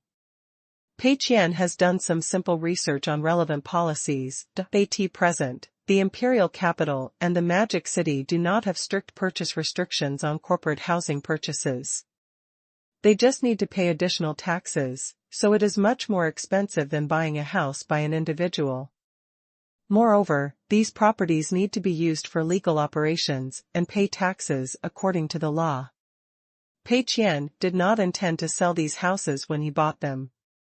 He did want to do the rental business, so it was completely in line with the regulations. Pei Qian has now come to his senses. Anyway, all the Sloth Apartments are full, so it doesn't matter which house to buy. As long as you don't buy the kind of house in the center of the imperial capital or the magic city, it shouldn't be a big problem. Of course, you may not be able to buy a whole building in the city center. The model of the Sloth Apartment is that you must buy a whole building, otherwise it will be difficult to carry out unified closed management.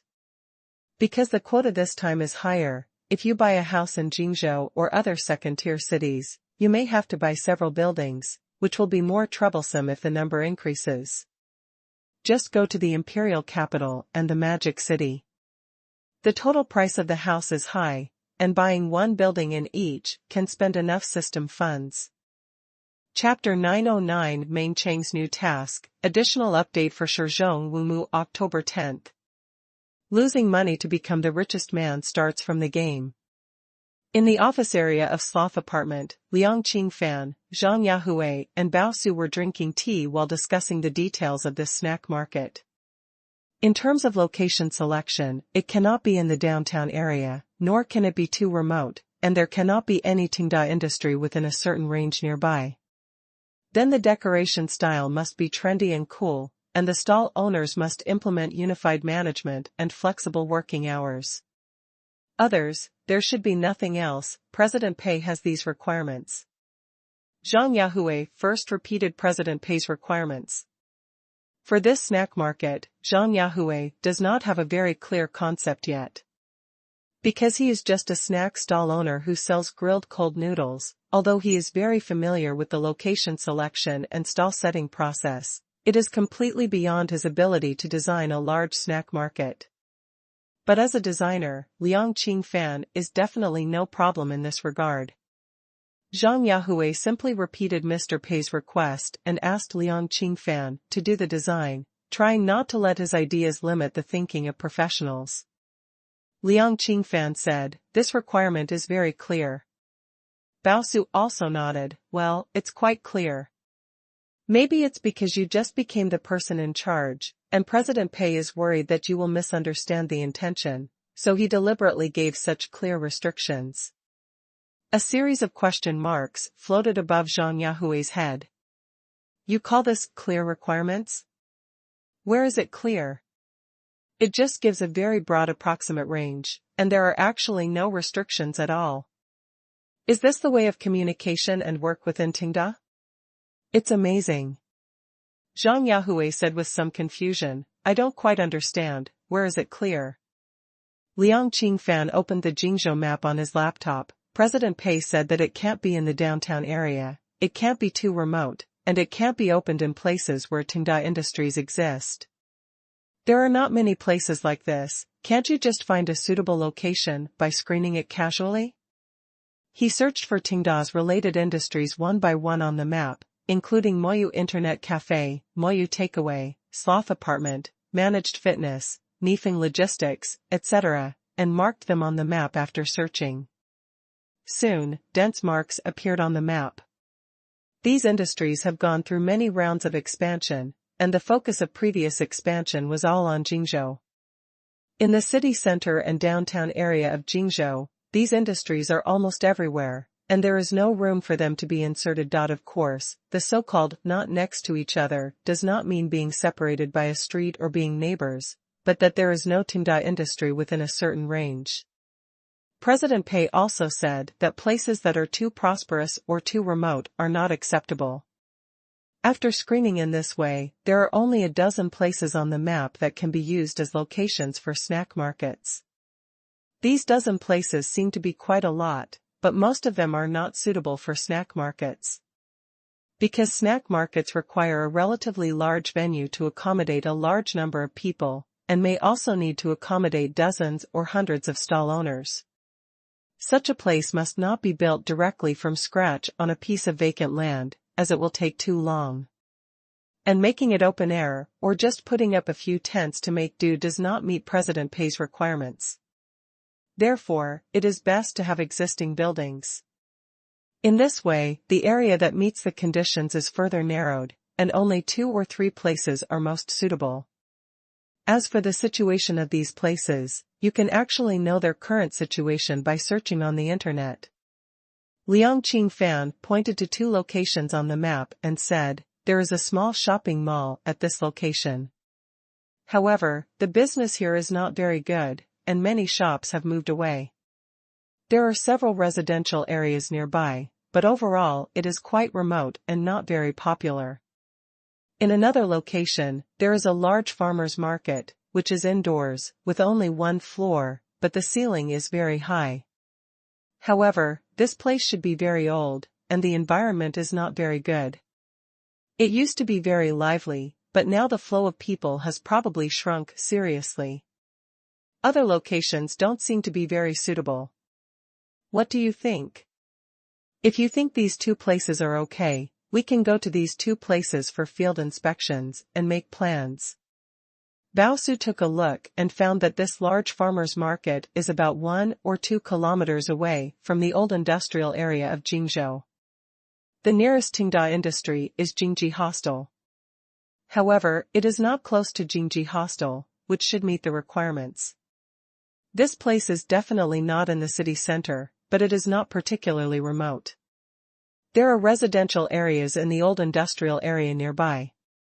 Although they are all old buildings, the flow of people is still good and not very small. He nodded. We still have to investigate on the spot to be sure.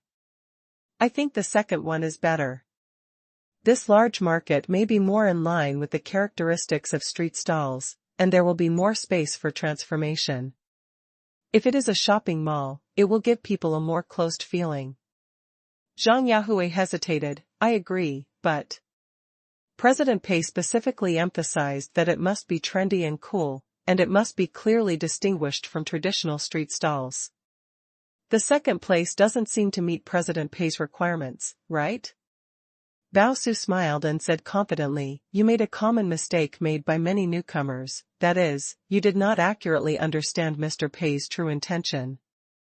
Mr. Pei said that we should make a clear distinction from traditional street stalls, which means that they should not be similar in appearance, but he did not say that they should not be similar in spirit. There is still a clear difference between them. Zhang Yahui blinked, not quite understanding. Bao Su explained, look at the adjectives used by Mr. Pei, trendy and cool, which are about the decoration style of the entire snack market.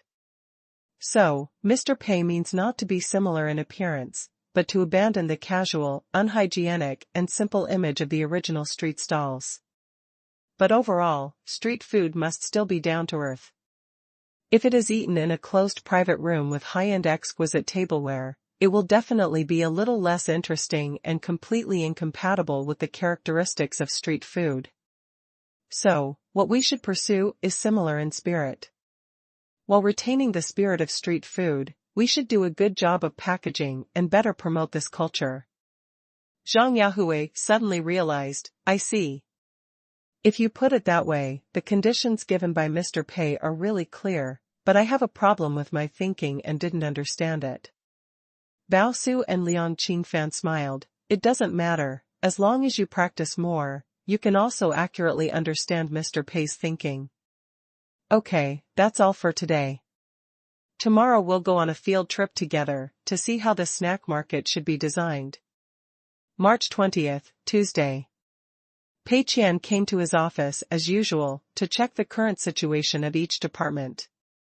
The Esports division submitted a report saying that the quotas for the GOG Overseas League auction have basically been determined, and the plans for cooperation and promotion with local companies in various regions have also been finalized. After a while, the money from selling the quotas will be credited.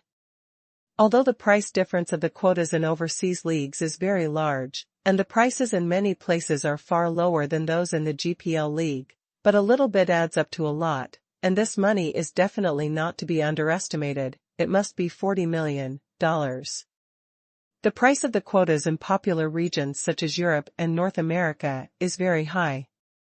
Pei Qian was a little puzzled why it was so expensive. Didn't they say that the starting price was $1 million before? But after carefully reading the report sent, the reason was written on it, because IOI's leagues in these regions all start at $3 million. It gave other clubs the illusion that GOG League quota is very cost-effective, so these clubs began to bid frantically, and raised the price. Pei Qian was speechless. The finger company was really good at nothing, and it was the first to make trouble.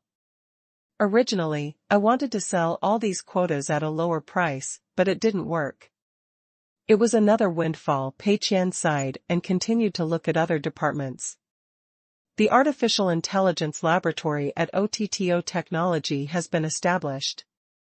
It directly acquired a domestic artificial intelligence research company with full capital, and poached several technical backbones from Xuanke Technology and other companies.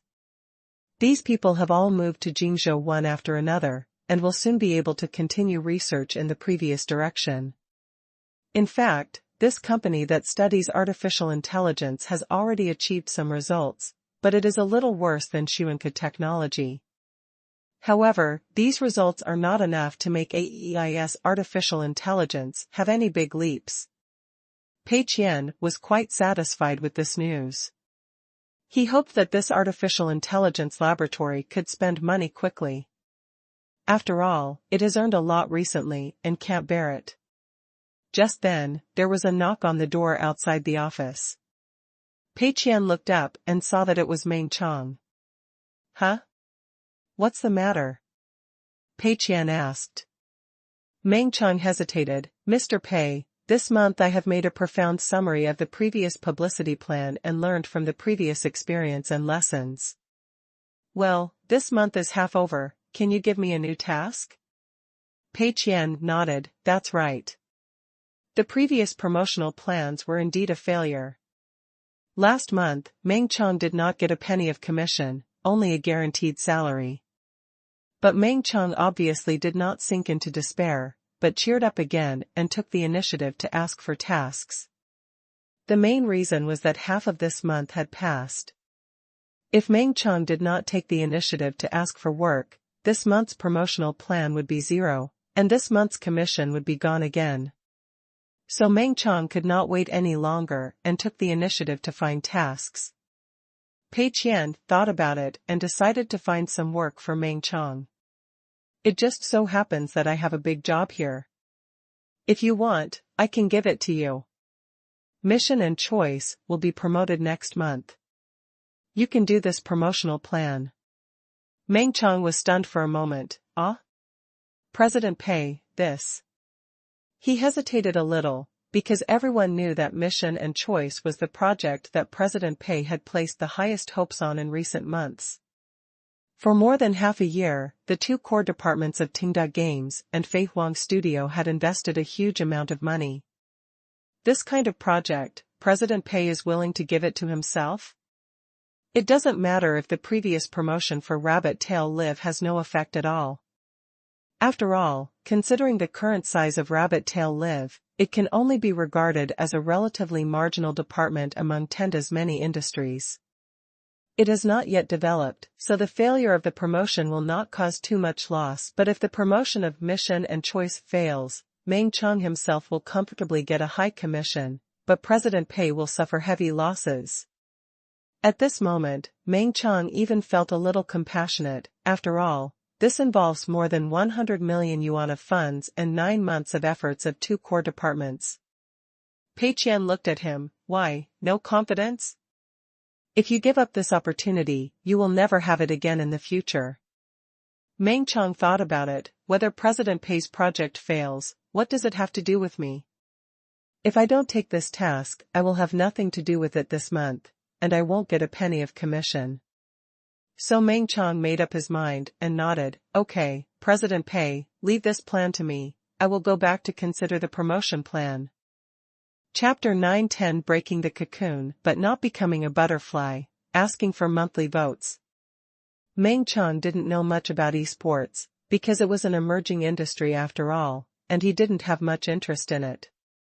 He didn't watch esports competitions, nor did he play related games.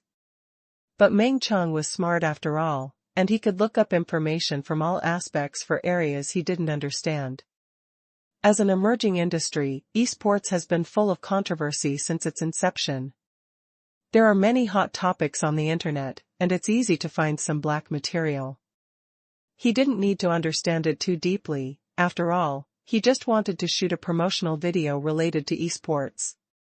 Just like shooting a promotional video for a racing car, you don't need to actually run the track and understand the various configuration data of the racing car, right? So Meng Chong spent some time looking for some information and collecting some materials on the internet. What surprised him a little was that Fei Huang Studio, a subsidiary of Tenda, actually made a documentary about the esports industry, which caused a good response at the time. This documentary, Breaking the Cocoon but Not Becoming a Butterfly, mainly tells the mental journey of a professional player who plays counter-terrorism plan. He trained for at least 14 hours every day, rarely saw friends and family, and had almost no holidays. When he decided to play professionally, his father even locked him at home. He kicked the door and ran to Shanghai to start his professional career. In short, it highlights the hardship. The entire documentary was shot very realistically, including interviews with relevant personnel, real scenes of training bases, and professional players' hometowns, and all the details were pulled out. Meng Chang believes in the professionalism of Fei Huang Studio. This documentary is absolutely realistic, and the feedback from the audience also proves this. Very good, this documentary saves me a lot of trouble. With such a film that can give a more comprehensive understanding of the esports industry, I don't have to spend several weeks on field investigations. Although the advertising and marketing department has a lot of funds and fully supports field investigations, Meng Chang is not interested in it. Because no matter how much money there is, it has nothing to do with him. He now wants to complete this publicity project quickly and get his commission. He doesn't care about anything else. This documentary was shot in June 2010, about a year and a half from now. Meng Chang felt that in just a year and a half, the environment and ecology of the esports industry should not have undergone any outrageous changes, right? After reading the relevant information, Meng Chang quickly identified several key black spots in this promotion. The current esports industry is still in a state of chaos, such as player salary disputes, clubs exploiting players, poor treatment of bottom players, difficulty in entering the industry and basically no good way out after retirement, etc. These are objective problems. A simple search can find a lot of similar news. It's just that there is not much negative news about GPL, which makes Meng Chang feel a little pity that he can't allude to it in the film. But think about it again, this is also normal. GPL involves too much big capital, including big companies like Shenhua Group. All sponsors are richer than each other. How can they let these negative news flow out and spread wildly on the internet? They must have been covered by public relations. But this does not affect Meng Chang's performance. Anyway, the esports industry is similar. Even if GPL does a little better, it should not be able to fundamentally change the characteristics of this industry. After repeated consideration, Meng Chang found an excellent entry point among these key black spots. In the past, promotional videos for the esports industry have basically focused on the top of the pyramid, that is, the group of people who have won world championships and achieved success.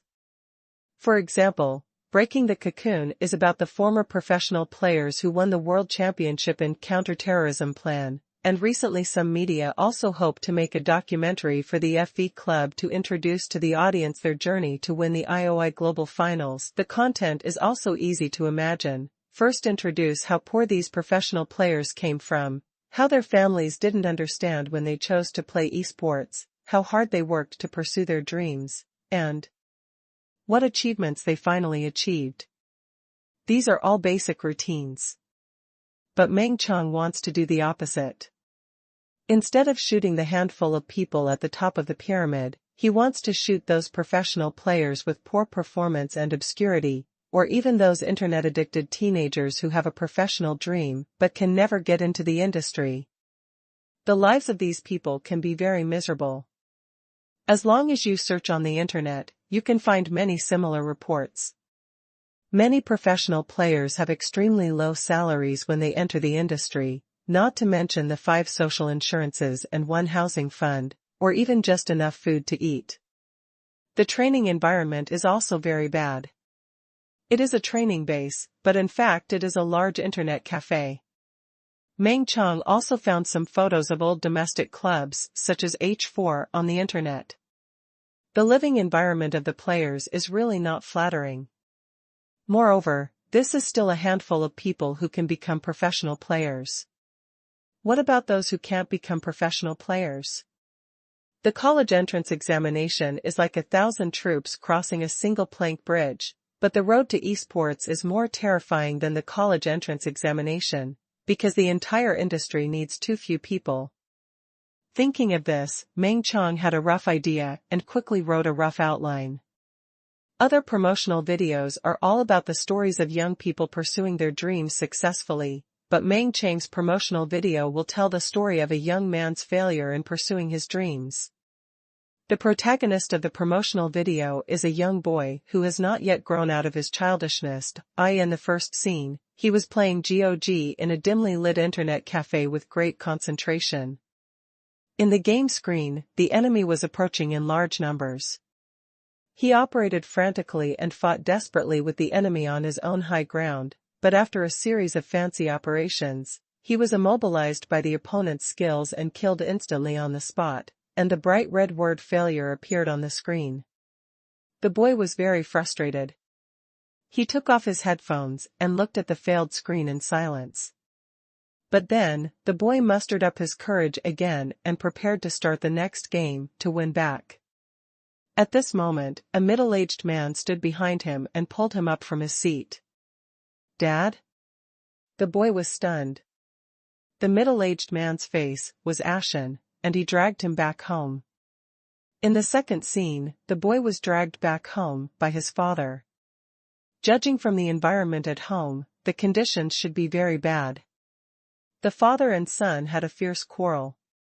The father was so angry that his face turned red. He picked up a feather duster from the side and was about to hit him. The boy was also angry and shouted loudly, "Kill me." However, the father raised his hand and suddenly threw the feather duster on Lin, then knelt down with a plop. "Even if Dad begs you, can you do it? Go back to school and study hard, and stop playing games." The boy said nothing, turned around and went back to his room and slammed the door. In the third scene, the boy came to the big city alone with a few $100s stolen from home, and tried out for several clubs one by one. However, these clubs rejected him one after another. One of the managers said very sincerely, "I'm sorry, your strength does not meet the requirements of our club. Esports may not be suitable for you. I suggest you reconsider it." The boy slept on a bench in the park, looking at the endless starry sky, with an expression on his face that he would never give up. In the fourth scene, a club was finally willing to accept him as a youth player. He had no salary, but he was provided with food and accommodation. The boy was very happy. He trained hard every day, watched the main players play training games and discuss tactics, and envied them silently, hoping that he could play games and win championships like them one day. In the fifth scene, the boy played as a substitute for the first time, but he performed poorly and became a retreat. The screen frequently showed information that he was killed. After the game, he took the initiative to apologize to the manager, but the manager did nothing. Since then, he has never had any chance to play. He just kept waiting by the water dispenser, and his teammates around him changed wave after wave. Finally, the manager found him and told him to find another way out. Act 6, the desperate boy returns home, thinking that his father will beat him up, but his father does nothing, just quietly prepares meals, and tries to find him a job through connections. Act 7, the boy is moving bricks on a construction site under the scorching sun. The father comes from afar to bring water and food, and he feels very distressed. The boy wipes the sweat with his dirty hands and smiles that he is not tired, but after his father left, he looked at his father's back, and for some reason he thought of the scenes in the classroom, and tears flowed down. Those days he had not cherished will never come back. After writing the outline of this story, Meng Chong checked it from beginning to end and was very satisfied. This is called high-end black. If Meng Chong forcibly fabricated facts and filmed some content that discredited the esports industry, it would definitely not work, because the agreement he signed with President Pei clearly prohibited such behavior. But the content he filmed now is all real. The scenes reflected in these scenes should have been staged many times across the country. Moreover, Meng Chong filmed very restrained. Unlike many traditional media, he confuses esports with playing games, and then vilifies playing games as internet addiction, and vilifies teenagers who like to play games as a kind of pathology. He just objectively filmed the hardships of the antelope competition industry. The boy's father did not beat and scold him like other parents, and he was very good to the boy, and that kneeling was even more sad. The boy insisted on his own way and finally found out that his father was right. There are so many people who like to play games, but only some of them can be selected by the club to become professional players. Among these people, only some can become the main players and get the opportunity to play. Among the main players, only some can become star players and be well known by the audience. Among the star players, only some can win the championship and gain both fame and fortune. In other words, the entire esports road is like a big filter, and only 1 in 10,000 people can survive at each stage. And what will happen to those who are eliminated? As reflected in the video, they chose the wrong path, and the most precious years of their lives were wasted. Of course, Meng Cheng's original intention was not to discriminate against the work of moving bricks on the construction site. As long as you can support yourself, there is no distinction between high and low occupations. What Meng Cheng wants to express is that for the same occupation, some are voluntarily chosen, and some are passively accepted. After failing in the esports road, voluntarily choosing a career basically becomes an impossibility and can only be passively accepted. How miserable. Moreover, Meng Cheng will give the audience enough hints and some details. For example, when shooting the club training scene, it is necessary to shoot the internal conditions of the club, including accommodation, meals, etc. If these contents were shot in a ready-made esports club, they would definitely not be happy. After all, this film is equivalent to exposing the family's dirty laundry. But it doesn't matter, as long as you build a set according to the information you searched online. All the game images in the promotional video are from GOG, because other games have no copyright, and only GOG images can be used at will. And using GOG images can also produce AoE effects on GPL, which can kill 2 birds with 1 stone. After carefully revising the outline of the promotional video several times, Meng Cheng stood up confidently and said to other colleagues who were slacking off, watching TV series, playing games, and sleeping, everyone put down the things at hand for a while and get to work. Everyone immediately stopped what they were doing and looked over. Meng Cheng gave a detailed introduction to the new promotional video. This film is Banana breaks out of the cocoon but not becomes a butterfly. The reason for Banana breaks out of the cocoon but not becomes a butterfly is mainly to achieve a kind of echo effect with the documentary breaking out of the cocoon and becoming a butterfly. Reminder to all young people who want to go the road of esports, you may not necessarily break out of the cocoon and become a butterfly, and you may also be trapped in your own cocoon. And whether you can become a butterfly depends on whether you are really a butterfly or just a caterpillar. What do you think? Meng Cheng looked around at everyone. On the surface, he was asking for everyone's opinions, but in fact, Meng Cheng had already thought about it in his mind. Even if someone objected, he would definitely shoot it this way. However, no one raised any opinions. It's good, no objection. Then I will start to improve the details now. I will find a venue and select actors. The entire advertising and marketing department took a 180-degree turn in an instant.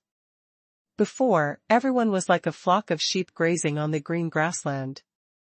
At Meng Cheng's command, these sheep immediately formed a square formation and began to march. Although he had had a similar experience before, Meng Cheng still felt a little uncomfortable. In his opinion, these colleagues showed 2 completely different characteristics at the same time. The people he had come into contact with in his previous work can often be simply and roughly divided into 2 types, workaholics and slackers. The former are serious and responsible for their work, but they often never finish the work at hand, and they will never be seen slacking off during working hours, while the other type of slackers will seize every opportunity to slack off. Even if they are assigned a task, they will take a long time to complete it slowly, without any efficiency. However, these colleagues in the advertising and marketing department are neither workaholics nor slackers. They are diligent, playing games and sleeping when they are not working, and they will never take the initiative to find work to do. They are lazy, but when they really have work, they are extremely efficient. However, Meng Cheng did not have much objection. These people are highly efficient, can complete their tasks quickly, and ensure that they can get high commissions. At the same time, they will not have any doubts about their plans. No matter how you think about it, they are perfect subordinates. Thinking of this, Meng Chong no longer dwelled on this matter, but continued to happily look forward to his commission this month. There was a wave of reverse publicity from Rabbit Tail Live, and there was another wave of reverse publicity from GPL. With the combined effects of these two, wouldn't the commission be maxed out? Although the promotion plan for Tenda entity industry was a bit of a failure at the beginning, the two plans later would balance it out, and the high commission would still be guaranteed.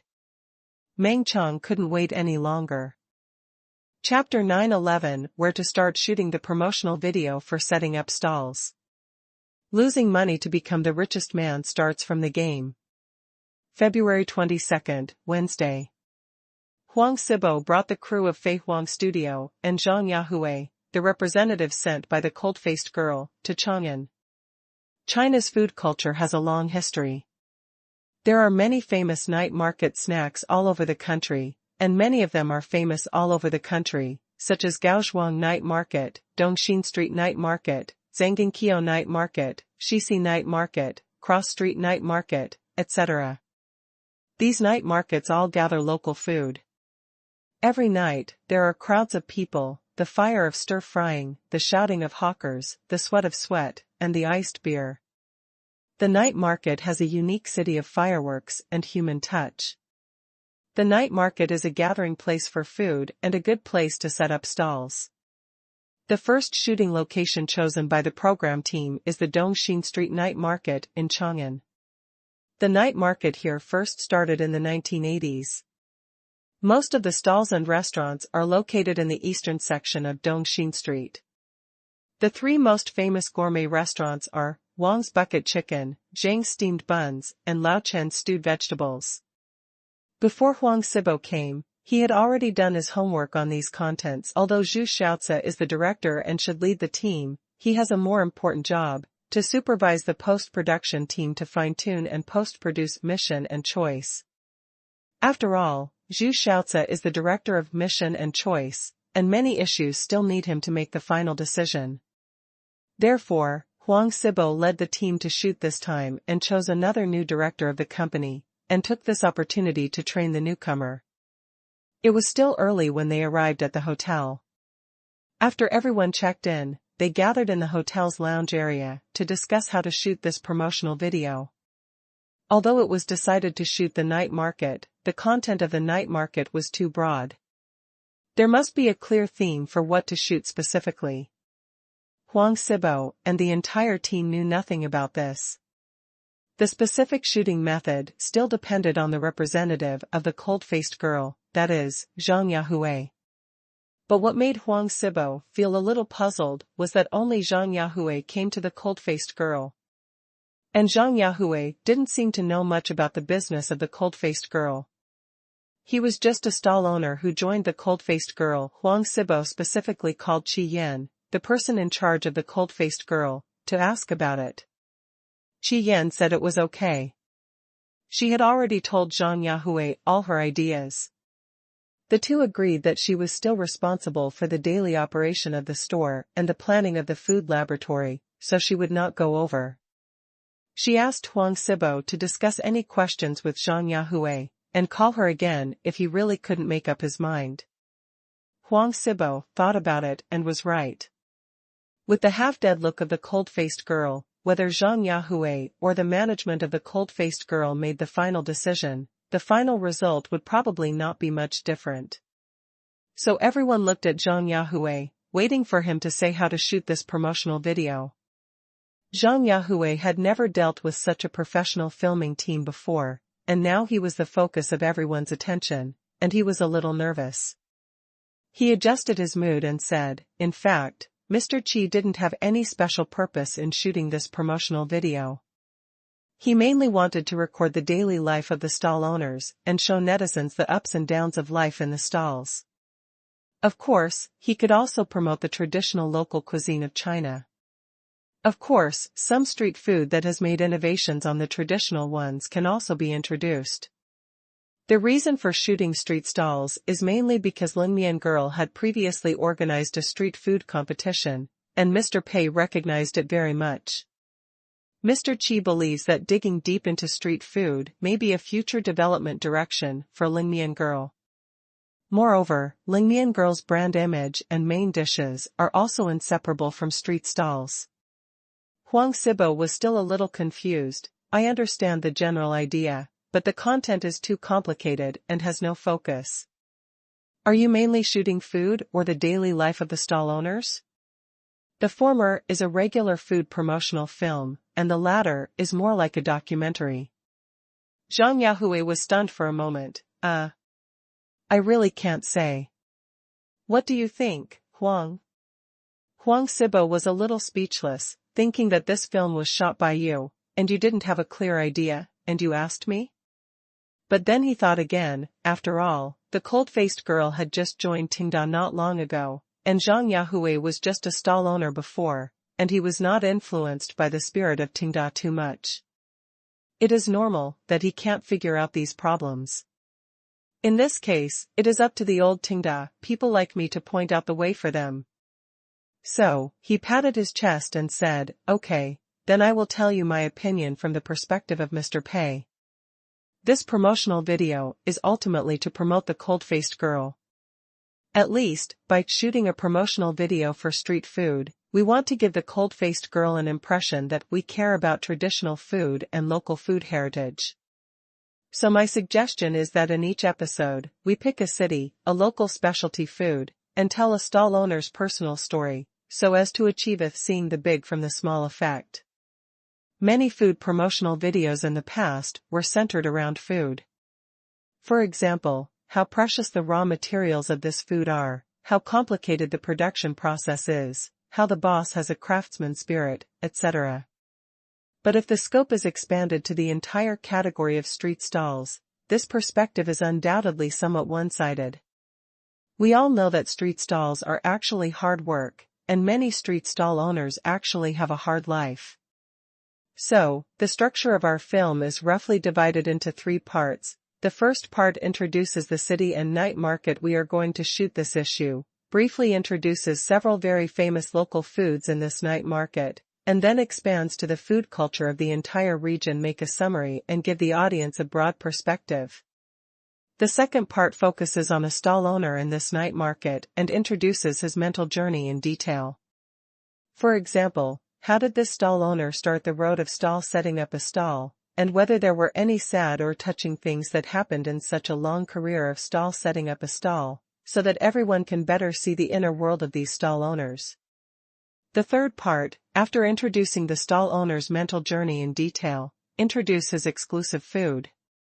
In this way, the audience has already formed a certain impression of the stall owner, and it is easier to resonate.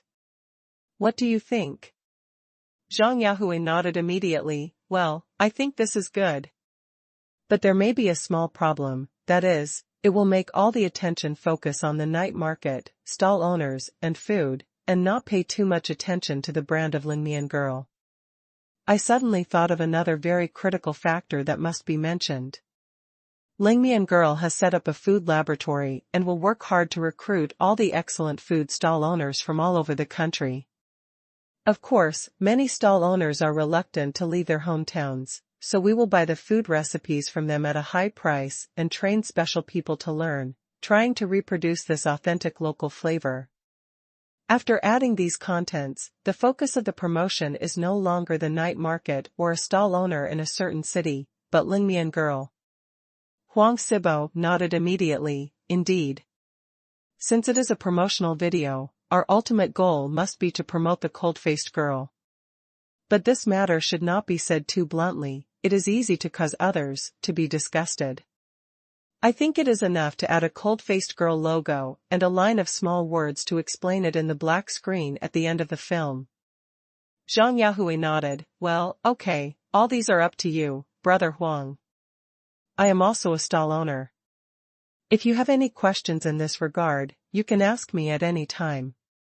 Huang Sibo said, well, I have a question for you now. Let's have a brief exchange first, and then start to plan how to shoot. Actually, I know more about the bright and beautiful parts. I mainly want to ask, how bleak can the bleak side be? Zhang Yahui smiled a little embarrassedly. That, it's hard to describe. According to statistics, 600 million people in my country have a monthly income of less than 1,000 yuan. Although the economy is developing very rapidly, so that various high-income groups emerge in an endless stream, there are still many people who worry about their livelihoods. Zhang Yahui knows many stall owners who have to set up stalls to make a living. They don't like setting up stalls, but they have to use it as a means of making a living. These stall owners do all kinds of things. Some put screen protectors on mobile phones, some run newsstands to sell magazines, some sell umbrellas at bus stops, shopping malls, and subway entrances, and some join in making chicken chops or other snacks. Of course, there are also people like Zhang Yahui who set up stalls to sell grilled cold noodles. And in the process of setting up stalls, it's hard to describe the sadness. For example, setting up a stall in a popular place, but being smashed by hooligans, you have no choice but to swallow your anger and pay tribute obediently. Renting a house in a popular storefront, the landlord kicked you out with a demolition notice, and you left reluctantly only to find out that the landlord sublet the house at a higher price. Wanting to open a small restaurant, first you went through a lot of trouble to get a business license, and then you were ordered to make rectifications due to complaints, and your business is bleak. Once they embark on this road, most of the stall owners sleep later than dogs and get up earlier than chickens, without rest all year round, but most of them can only barely make a living and struggle on the food and clothing line. Many people sympathize with small vendors, but the premise is that the stalls should not be set up in front of my house or where I want to walk. The stalls of these small vendors are either unsafe or unhygienic, which also brings many problems to the city's management. Zhang Yahui started to set up stalls after graduating from high school. Although he is still very young, he has actually been setting up stalls for 7 or 8 years. The location of the stall has also changed many places. Naturally, he is very clear about the conviction. The shooting team of Fei Huang Studio listened and recorded while starting to plan the specific shooting plan of the promotional film based on what Zhang Yahui said. Chapter 9:12 Rabbit Tail Live and Useful App. February 23, Thursday. The esports promotional film that Meng Chang and the advertising and marketing department are responsible for is being prepared in full swing and will be officially filmed soon. Meng Chang once again sighed that the efficiency of his people is really high. 2 or 3 of them came from Fei Huang Studio. Whether it is framing, finding actors, or shooting, all kinds of work are familiar. Meng Chang originally thought that the pre-preparation would take at least 3 to 5 days, but he found that with the high efficiency of these people, it could be shortened by half. After all, the employees of the advertising and marketing department guaranteeing work efficiency is equivalent to guaranteeing their own rest time. How can this efficiency not be high? Among these employees in the advertising and marketing department, Meng Chang especially likes a young man named Gao Ti. He is very young, has a flexible mind, and is neat in doing things. In particular, this name also makes Meng Chang like it very much and thinks it has a good meaning. Gao Ti was also transferred from Fei Huang Studio. Most of the pre-shooting work of this promotional film was prepared by him. It must be said that Mr. Pei's subordinates are indeed full of talents. Meng Chang feels very comfortable to lead such a team, because he does not have to worry about his orders not being executed properly, and the possibility of getting a high commission is naturally greatly increased. Meng Chang was still thinking about the details of the script of the promotional video, and saw Gao Ti rushing back from outside and coming straight to his desk. Brother Meng, the venue, actors, and props, all aspects are almost arranged. We will prepare some details and improve the script. We should be able to start shooting in the next 2 days and finish shooting next week. But, there is something to report. Of course, this is just an immature suggestion of mine. You decide whether to adopt it or not. Meng Chang was very happy, not only because of Gao Ti's high efficiency, but also because he was respected enough. He nodded, not hiding his admiration for Gao Ti. Well, you tell me. Gao Ti said, "Brother Meng, there is actually a GPL training base in Jingzhou, which is at Mingyun Villa, and it may be only a few dozen minutes drive from us. Although it is a bit remote, if we want to shoot inside the club, there should be ready-made scenes there." Moreover, this task was arranged by President Pei himself, and the club will definitely cooperate unconditionally. If there is a club over there to shoot, it can save some time. Gao Ti had said before that he could ask President Pei for funds to shoot in clubs across the country, but this proposal was rejected by Meng Chang. Because Meng Chang knew very well that the promotional video he was going to shoot was actually a blackmail of esports. He wanted to shoot the poor accommodation conditions of the clubs. The clubs also had to save face, so how could they let them shoot? So there was no need to make trouble for himself. Now, Gao Ti made a new proposal, to shoot at the training base over there in GPL. The implication was that other clubs were not allowed to shoot, but GPL clubs could definitely shoot at will, because this was a job arranged by President Pei, and all industries under Tenda had to cooperate unconditionally. Meng Chang fell into deep thought, and after a moment, he still shook his head. "I don't think this is necessary, let's set the scene ourselves." Gao Ti didn't ask much, just nodded, "Okay, then I'll arrange it now." The reason why Meng Chang didn't choose to shoot at the training base of GPL was not because he felt it was troublesome or for other reasons, but mainly because he was afraid that it would be too obvious and easy to offend people. In this promotional video, he was going to use GOG game footage. If even the training base in it can correspond to the GPL team, what will happen? This is basically a clear indication Meng Chang didn't want to make it so obvious, which would easily arouse the audience's rebellious psychology and have a certain counter effect. Therefore, it is better to set the scene by yourself and satirize it secretly. If the relationship is really torn apart, the scene may be very ugly. The clubs on the GPL side are all big, such as Shenhua, a large group, which is not something Meng Chang can afford to offend. So Meng Chang still did not adopt this suggestion, but decided to continue to set the scene by himself. What's more, setting the scene by yourself has many advantages, such as making the player's living environment more exaggerated. As long as it is not too much and a certain authenticity is guaranteed, some deliberately arranged details can highlight the hardships of the player's training. This kind of small-scale fraud will generally not be pursued by anyone, after all, no club is named. If the scenes are shot with clubs that exist in reality, these problems will be difficult to solve. If the big money behind the clubs is serious, Meng Chang will have to bear the consequences. Gao Ti went to deal with these things, and Meng Chang was happy to be a hands-off boss, and casually searched for recent related news on the internet. It seems the ICL League has already started promoting and warming up? Meng Chang noticed that the IOI Champions League, jointly prepared by Longyu Group and Jito Company, seemed to be about to start, and Longyu Group was spending a lot of effort to promote it.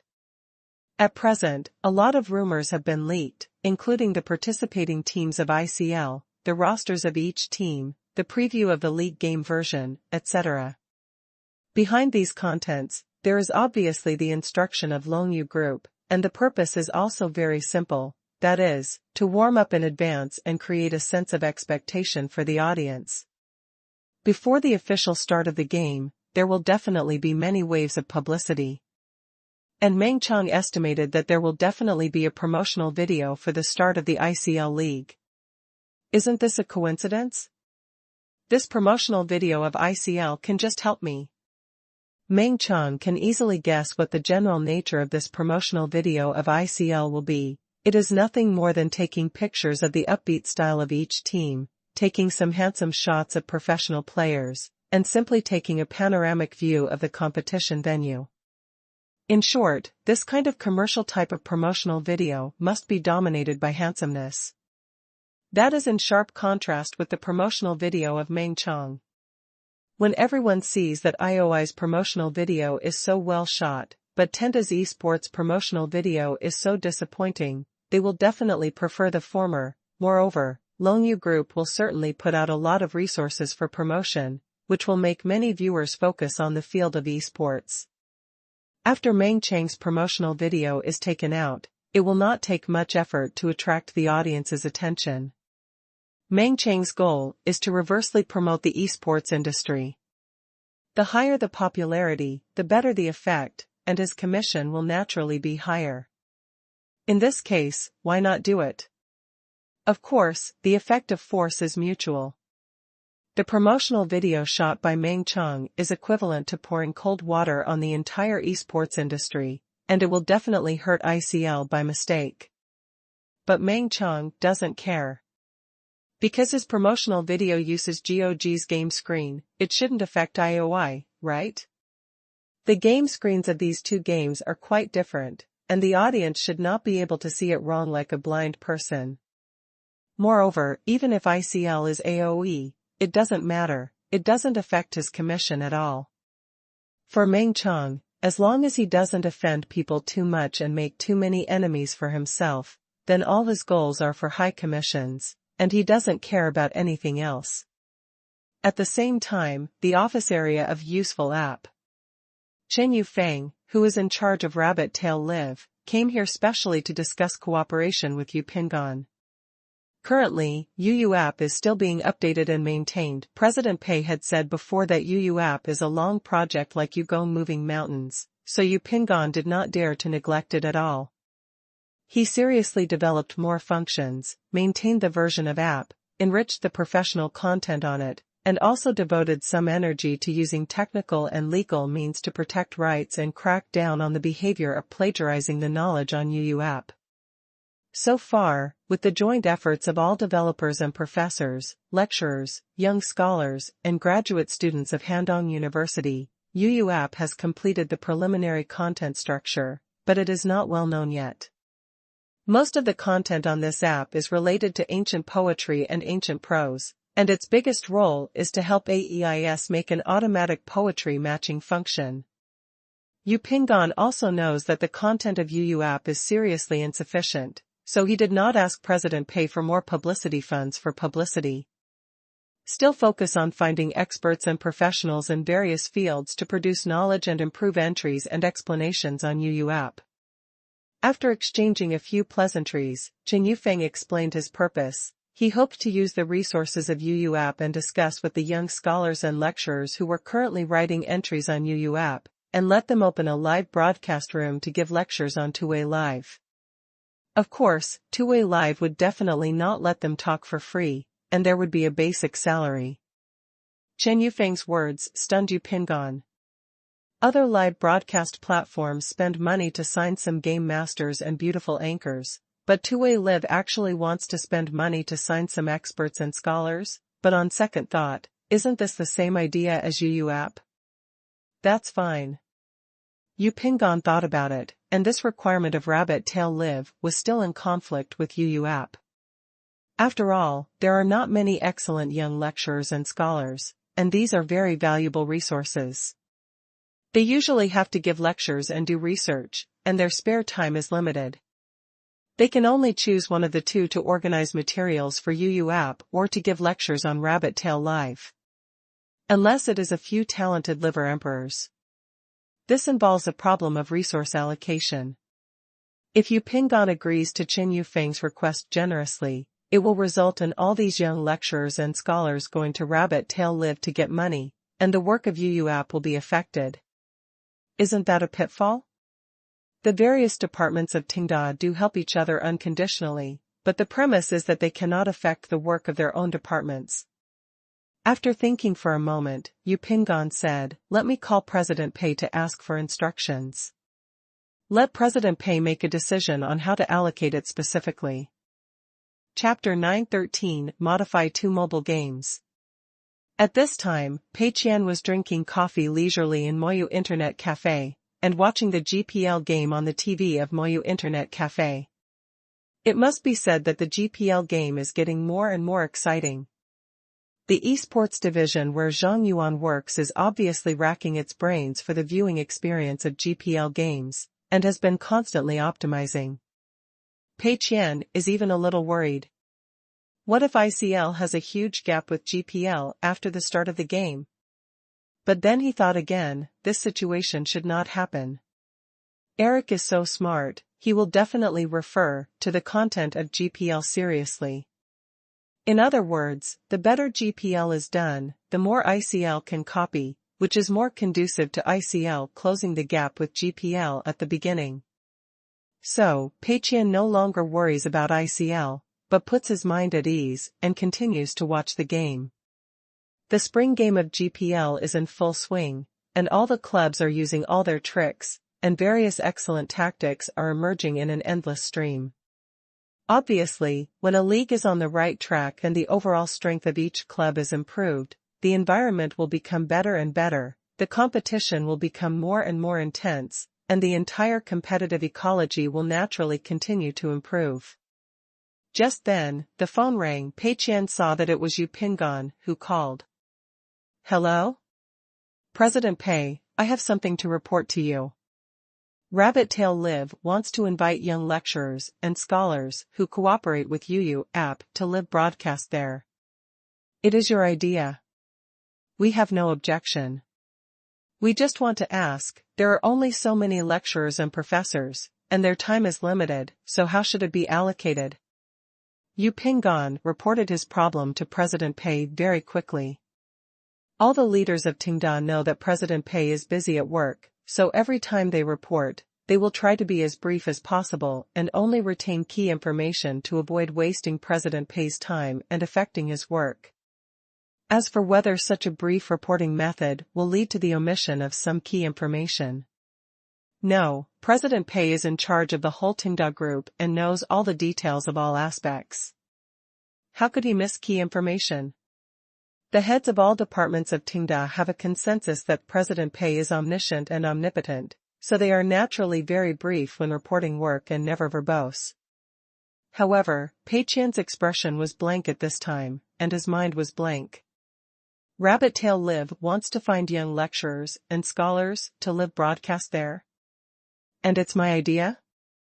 When did I mean that? Pei Qian wanted to deny it, but then he thought again, this seems to be a good idea. Young lecturers and scholars go to Chuzui Live to give lectures? Other live broadcast platforms are all about game live broadcasts, girls dancing, and outdoor adventures, but Chuzui Live gives lectures here? Are they afraid that the audience in the live broadcast room will not sleep well? Most people watch live broadcasts for entertainment, but Chuzui Live gives online classes in the live broadcast room, and they are still giving advanced courses.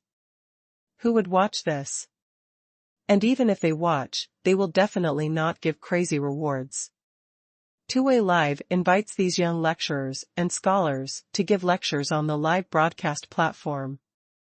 They must give them some benefits, right? They can't reduce their salaries, right? In this way, they can neither make money nor pay for their salaries. Isn't it wonderful? Pei Qian suddenly felt that although he didn't know about this, Chuzui Live did a great job. It really deserves to be Lao Ma. My loyal minister. Thinking of this, Pei Qian simply went along with it and acquiesced to the matter. Well, it is necessary to let these young lecturers and scholars go to Chuzui to give live lectures. But, the work on the useful app cannot be put aside. The palms and backs of the hands are all flesh. UU app has not made any money for Pei Qian so far, but it has to burn money every month. Moreover, Pei Qian has been suffering from the torture of thousands of degrees, and he also hopes to have such an app to allow him to check relevant information at will. Such a work of moving mountains must not be put aside, and it must be continued, and it must be done with great effort. But how to allocate the two specifically, this requires a little coordination. At present, it seems that UU app is safer, while Rabbit Tail Live has certain risks. In this case, UU app is still the main one for the time being, and Rabbit Tail Live is supplementary. Pei Qian continued, UU app is a long-term plan, and the work cannot be affected too much. In this way, Qingshan, you select some young lecturers and scholars who cooperate with UU app to go to Rabbit Tail Live to test the waters, and the main personnel will continue to complete the entries and database of UU app. Pei Qian was careful and did not immediately let a large number of young lecturers and scholars enter Rabbit Tail Live, but considered testing the waters first to see the situation. If no one watches it as expected, then we can continue to expand the scale. If it is very popular, then Pei Qian will have to think of other ways. Yu Pinggan hurriedly said, "Okay, Mr. Pei, I understand." After hanging up the phone, Yu Pinggan said to Chen Yufeng, "Mr. Pei has arranged it. He said that I should select some young lecturers and scholars who cooperate with Yui app to go to Tuwei Live to test the water and observe. Well, I will send you a list of these young lecturers and scholars, and you can choose them. In the early stage, we will send a quarter of them to test the waters. If there are more, my work will be affected.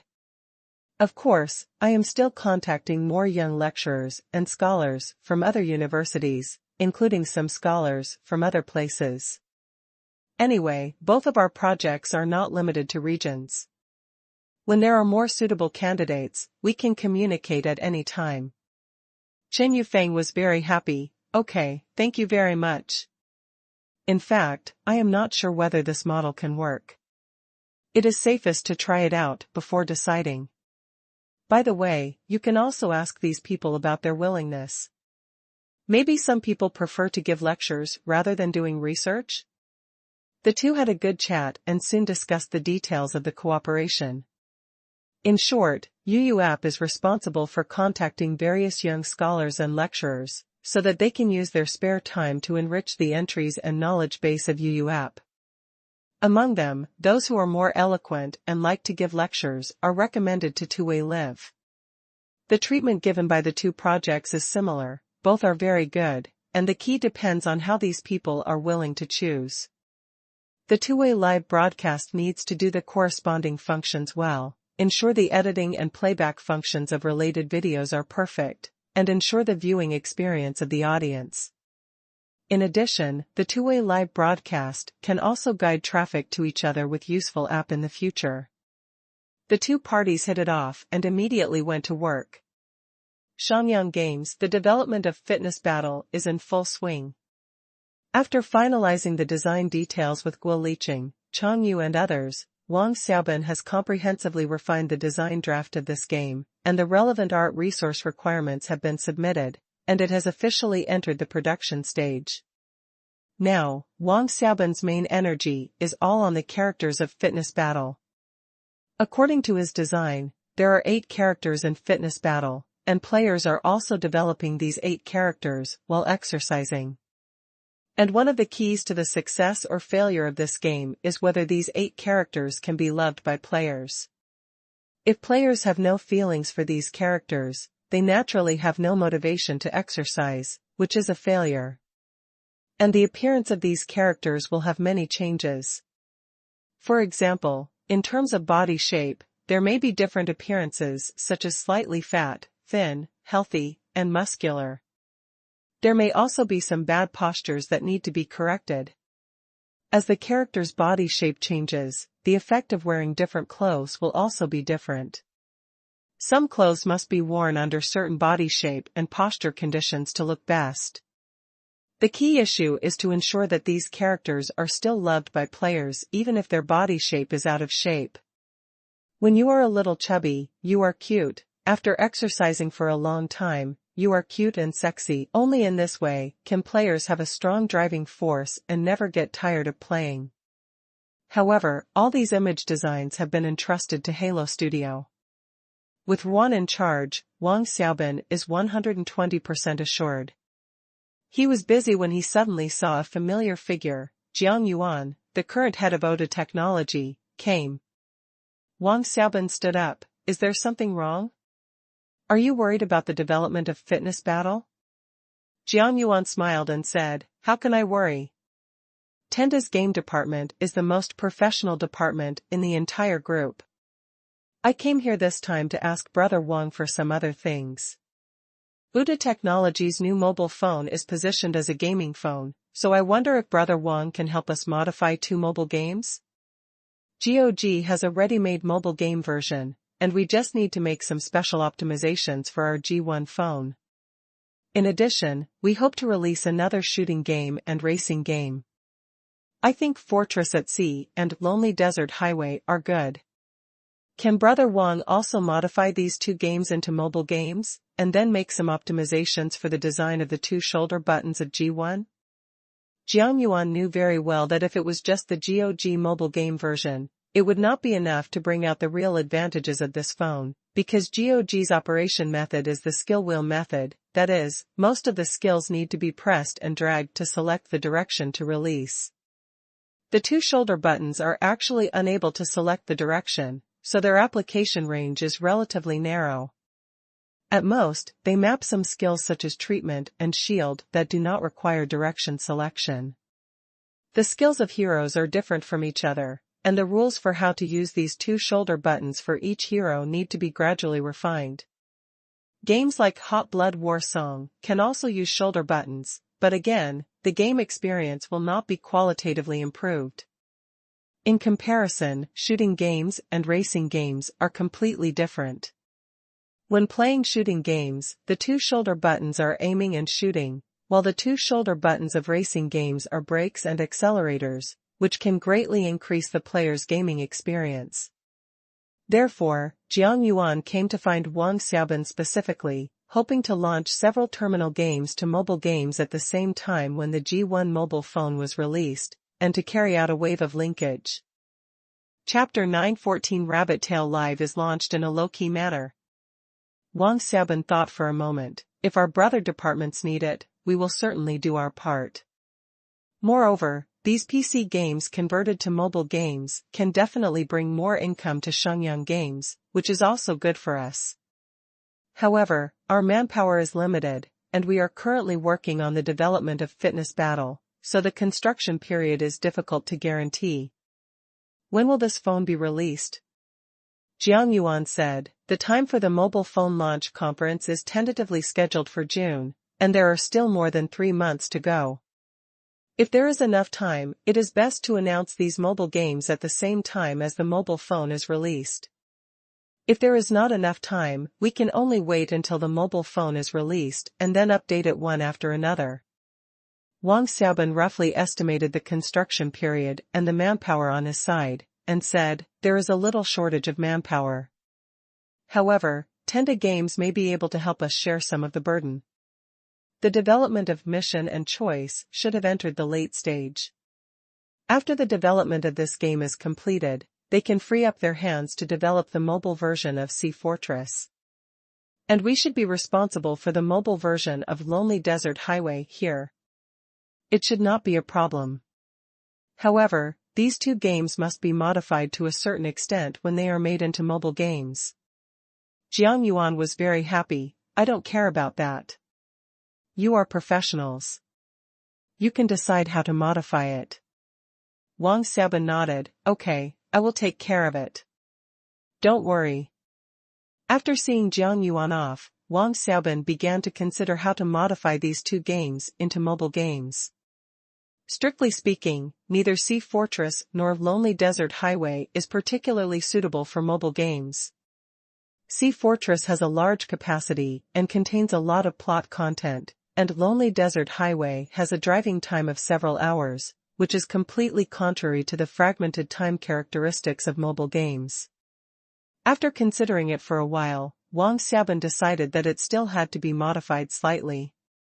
According to Tenda's long-standing habit, when a terminal game is changed to a mobile game, it must be done with data interoperability between the two terminals. For example, if a player has already bought the 888 Fire Kirin in the terminal game of Sea Fortress, then the data must be interoperable in the mobile game.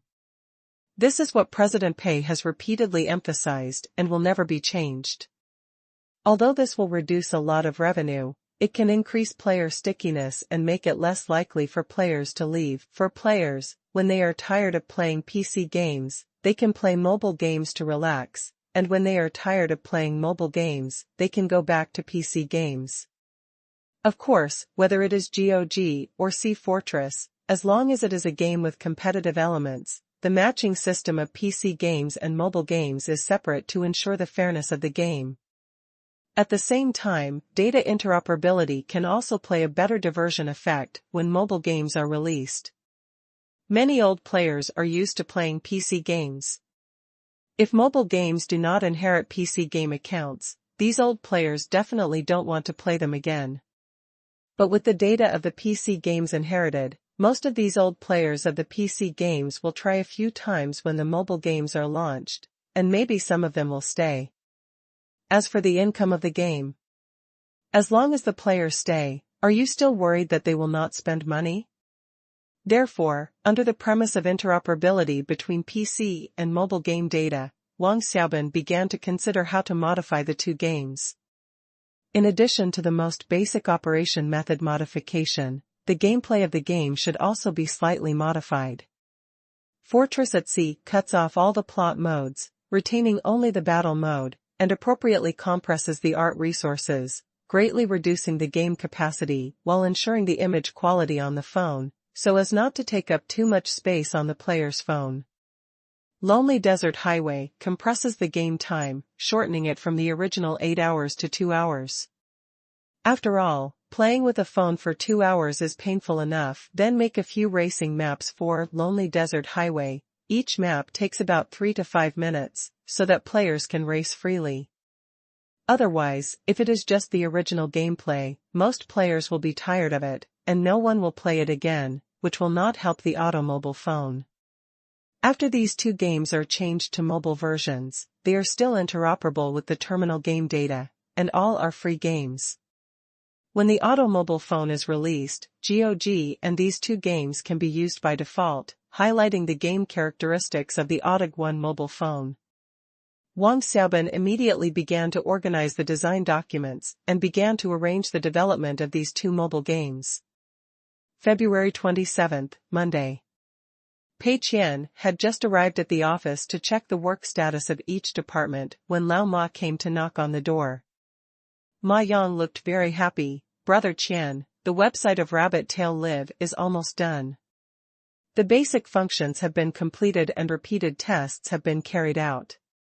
It is almost ready to release the promotional video. However, only the basic functions have been completed so far, and more detailed functions are still being worked on.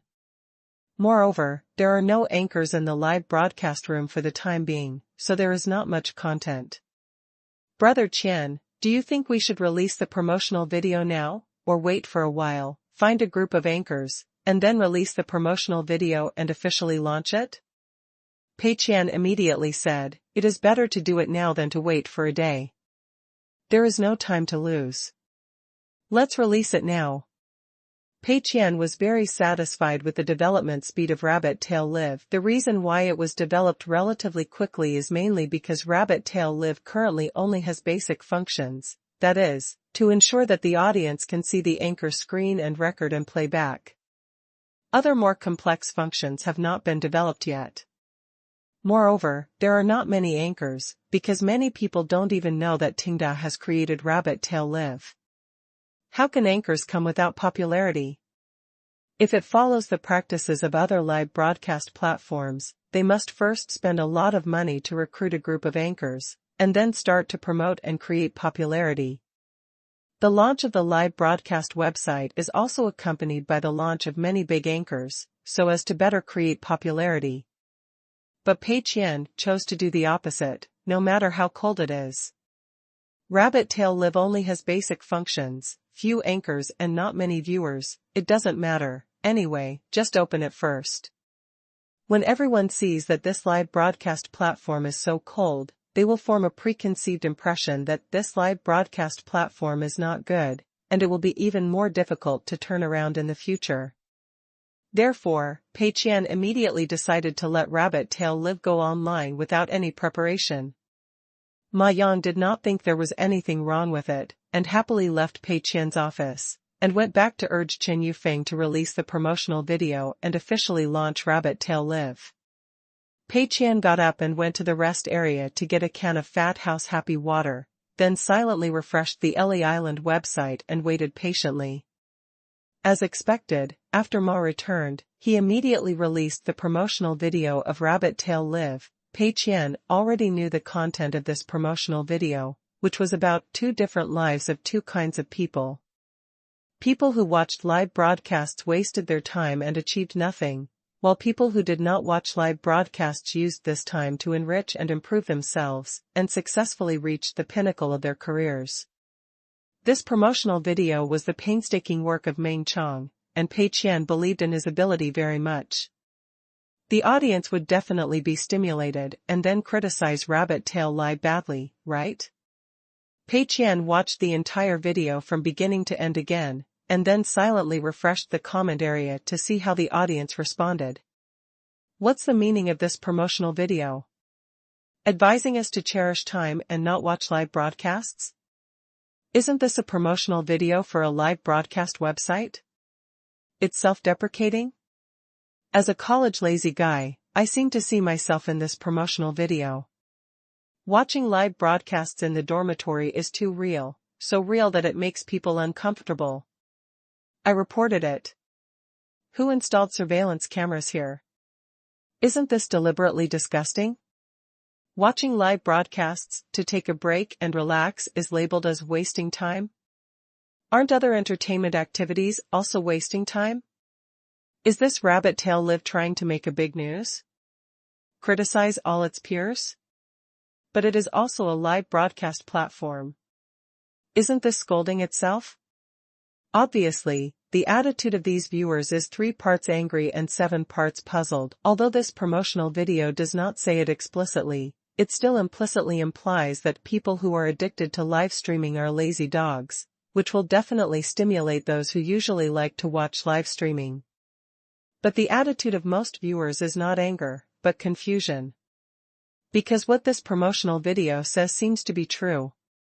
If you spend a lot of time indulging in live streaming, you will indeed waste time and affect your studies or career.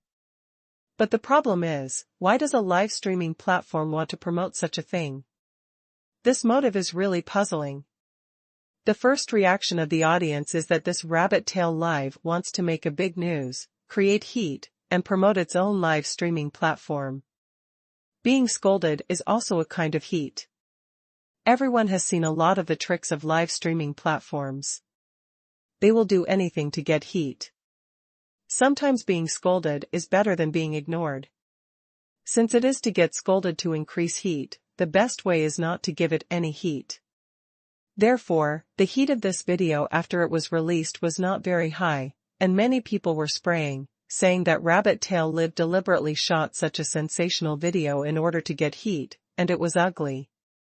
Seeing this, Pei Qian couldn't help but smile. Okay, Meng Qiang is still a bit good. Not only did he fail to gain any popularity for Rabbit Tail Live, but he was also scolded. Well done. At the same time, Meng Qiang, who was preparing to shoot an esports promotional video, also saw the promotional video of Rabbit Tail Live on Ellie Island. His face was filled with a happy expression similar to Pei Qian's. The situation is very good. This promotional video is not very popular, and even if there are comments, they are basically scolding. According to the agreement between him and Mr. Pei, he will definitely get a large commission. When he thought of the commission, Meng Qiang felt full of energy, and he couldn't wait to finish the esports promotional video and have a double happiness. However, after Meng Qiang browsed the comment area several times, he suddenly saw a new comment. Don't rush to criticize, we misunderstood. The promotional video of Rabbit Tail Live is not just for popularity. This live broadcast platform is completely different from other live broadcasts. Everyone will understand when you go to the Rabbit Tail Live website. Seeing this comment, Meng Qiang looked a little confused. What does this mean? Why is Rabbit Tail Live completely different from other live broadcast platforms? Meng Qiang vaguely felt that something was wrong, so he quickly searched for Rabbit Tail Live, found the official website and clicked in. Then, he saw on the homepage an old man with gray hair and vigorous spirit, who was explaining some basic knowledge of ancient literature, including ancient poetry and classical Chinese, in a very easy-to-understand way. The background is a bookshelf that occupies an entire wall, and there are various calligraphy and paintings hanging next to it, full of ancient charm, obviously the home of this old professor. There are not many people in the live broadcast room, but Professor Qingshan doesn't care. He smiles and talks slowly, as if he is teaching a freshman. Chapter 9:15 Boss, Pei has tricked me. Meng Chang was stunned. He thought he had opened Rabbit Tail Live in the wrong way. What was going on? According to the nature of other live broadcast rooms, shouldn't the homepage be a young lady in a belly-bearing outfit and hot pants dancing to thank the gift? Or at least it should be a host of a popular game playing a fierce battle, right? As a result, the homepage of Rabbit Tail Live turned out to be an old professor giving a lecture? What the hell? Meng Chang was at a loss for a moment, and couldn't figure out what was going on. Let's look at the barrage in Professor Qingshan's live broadcast room. Is he actually giving a lecture? This is a real big shot. The professor's lecture is really good, and he explains things in simple terms. Even a poor student like me can understand it. Stop posting random comments and listen carefully. So Rabbit Tail Live is not only a live streaming platform, but also a learning platform? Love it, Rabbit Tail Live's promotion is well prepared. I was wondering why it would launch an AoE attack on the entire live streaming industry. Rabbit Tail Live is completely different from those other slutty bitches. Looking at the discussion on the comment board, Meng Chang suddenly felt something was wrong. It's bad. He was plotted against by President Pei. Meng Chang is a smart man. After seeing the content of the live broadcast room, he immediately understood what was going on after considering the audience's feedback and the direction of the promotional video. Currently, Rabbit Tail Live is in the testing stage just after it was launched. Because there is not much publicity, there are not many people. In order to spend more money, Pei Qian bought more than enough bandwidth, so the viewing is very smooth, without any lag. Rabbit Tail Live does not fake, so the popularity of each live broadcast room looks very shabby. Professor Qingshan's live broadcast room on the homepage has only a few thousand people, and the number of people in other live broadcast rooms is even smaller. Some have only single-digit viewers, and some even have 0 viewers. But at the same time, the atmosphere of these live broadcast rooms is very good. When you click into the live broadcast room of other live broadcast platforms, there are indeed a lot of bullet comments, densely covering the entire screen, but if you look closely, you will find that these bullet comments include phishing, reverse role, automatic replies, and provocations. The environment can be said to be smoky and miasma. However, the barrage environment of Rabbit Tail Live is very good, because everyone who stays is interested in what Professor Qingshan said, and facing such a respected old professor, most people would not have the idea of phishing or playing memes, so the barrage environment is naturally much better. In other words, although Rabbit Tail Live was launched in a hurry, there are not many popular anchors, and the data looks very bleak, but it has its own unique advantages, that is, the content of the live broadcast room and the good barrage environment. In this way, the content of the promotional video is completely understandable. On the surface, this promotional video of Rabbit Tail Live AoEs the entire live broadcast industry, implying that watching live broadcasts will waste time, learn nothing, and finally achieve nothing. But in fact, the deep purpose of this promotional video is to highlight the difference between Rabbit Tail Live and other live broadcast platforms. Watching live broadcasts for a long time on other live broadcast platforms will indeed waste time and learn nothing, because most of the content of live broadcasts is games and beauties, which is simply entertainment. Moderate viewing can relax the body and mind, but if you indulge in it, you will definitely waste time. But Rabbit Tail Live is different. There are very rich, coarse content on it. Of course, the intensity of these course contents is definitely not as good as serious learning in colleges and universities. In order to make ordinary people understand, most young lecturers and professors will choose the most easy-to-understand knowledge to explain, which is not difficult to understand, and naturally it will not be particularly profound. But even the most basic content is better than pure entertainment. Even if these are very basic contents, the audience can at least expand their knowledge after watching them, which is beneficial. Another important point is that people actually have a desire for knowledge. The reason why most people hate learning is mainly because learning in school is often accompanied by rigid examination requirements, and they often overemphasize learning efficiency and choose the most efficient but boring teaching method. The content of Professor Qingshan's lecture on the Rabbit Tail Live is closer to the lecture hall or open classes in nature. The content is not so profound and obscure, and he pays great attention to methods during the lecture, so it will not cause the audience's disgust. The popularity of many knowledge popularization hosts on the lecture hall and the Iladeo website is enough to prove that the general public has a natural desire for knowledge. Moreover, giving lectures on the live broadcast platform is special enough. Even if some people don't understand it very well, they will listen for a while out of curiosity and novelty before leaving. So, it became the current situation. Meng Qiang is a smart man and quickly realized his situation. His situation is very bad. Although judging from the various data in the current live broadcast room, the popularity of Rabbit Tail Live is not high, but at this time, you can't just look at the data. The most successful thing about the first day of the Rabbit Tail Live was that it left a unique and special impression on everyone. Through the promotional video and the content on Tuwei Live has successfully been tied to the concept of knowledge live streaming platform. When many people hear Tuwei Live, they subconsciously think of the various courses on it.in this way. It is equivalent to making an essential distinction from other live broadcast platforms, and the positioning is completely different.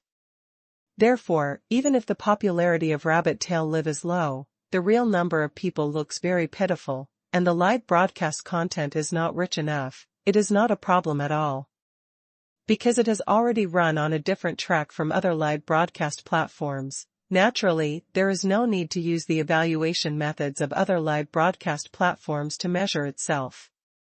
It's over, I've been fooled. I was calculated by Mr. Pei. Meng Qiang was still counting on this promotional video to give him a high commission. Now it seems that there is no high commission for a hammer. This promotional video is too consistent with the content of Rabbit Tail Live. On the surface, it is saying don't watch live broadcasts, watching live broadcasts is a waste of time, but in fact it is implying if you have to watch live broadcasts, come to Rabbit Tail Live, and you can learn some knowledge. Of course, this is definitely not Meng Qiang's original intention. But judging from the current situation of Rabbit Tail Live, everyone will understand it this way. Even if this is not Meng Qiang's original intention, it will not work. His original intention has been completely distorted and misunderstood. As for why this situation happened, is there any need to explain? Besides President Pei, who else has such great power? Meng Qiang recalled the scene when he took this promotional video to Mr. Pei. He only remembered that Mr. Pei made the decision without saying anything, and even accepted the promotional video without any modification. At that time, Mr. Pei seemed to have a faint smile on his face. Meng Qiang didn't know what that smile meant, but now it seems that Mr. Pei's smile is obviously mocking. That was a smile that had arranged everything and was in control. Meng Qiang realized that this little abacus in his heart had obviously been calculated by Mr. Pei. What shocked Meng Qiang the most was how Mr. Pei guessed what he was thinking. There are only two possibilities for this situation.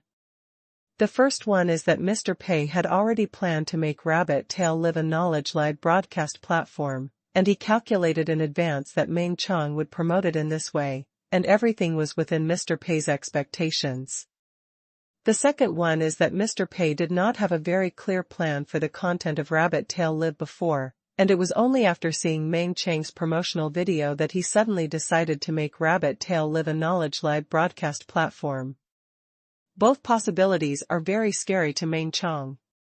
Doesn't this mean that he is really like Monkey King, who always thinks he has run far enough, but still cannot escape from the palm of Tathagata Buddha? What's even more terrifying is that Meng Chang thinks the second possibility is actually very small, because live broadcast is obviously one of Tenda's core businesses. It can be linked with games, GPL, and other Tenda-affiliated businesses. According to Mr. Pei's strategic personality, Rabbit Tail Live Broadcast is definitely a highly valued and long-prepared project. How could such a project change its original direction and become a knowledge live broadcast platform just by a temporary impulse? It's too childish and does not conform to Mr. Pei's usual strategic style. Meng Chang felt that Mr. Pei should not be so bored that he would deliberately change the entire business model and development direction of such a core live broadcast business just to avoid giving himself a high commission. Therefore, the first possibility is greater. Mr. Pei had already thought about making Rabbit Tail Live Broadcast a unique knowledge live broadcast platform from the beginning, and he also calculated that Meng Chang would give a special promotional video driven by the interests of high commissions.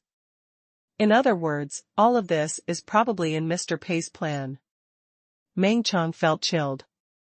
The loss of this month's commission is just a small matter, a loss of tens of thousands of yuan. The key is, what about the future commission?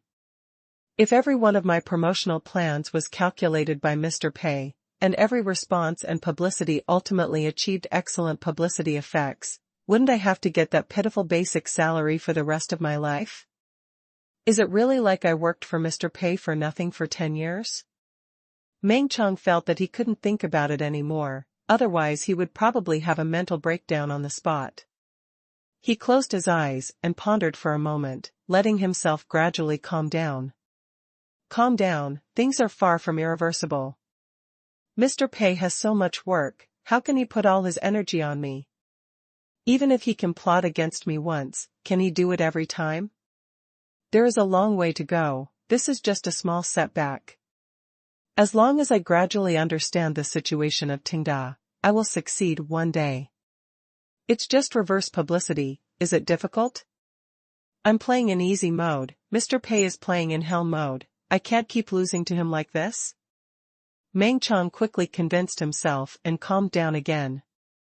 I was scared by Mr. Pei's strategic planning before, now calm down and think carefully. I can't let this happen every time I promote in the future, right?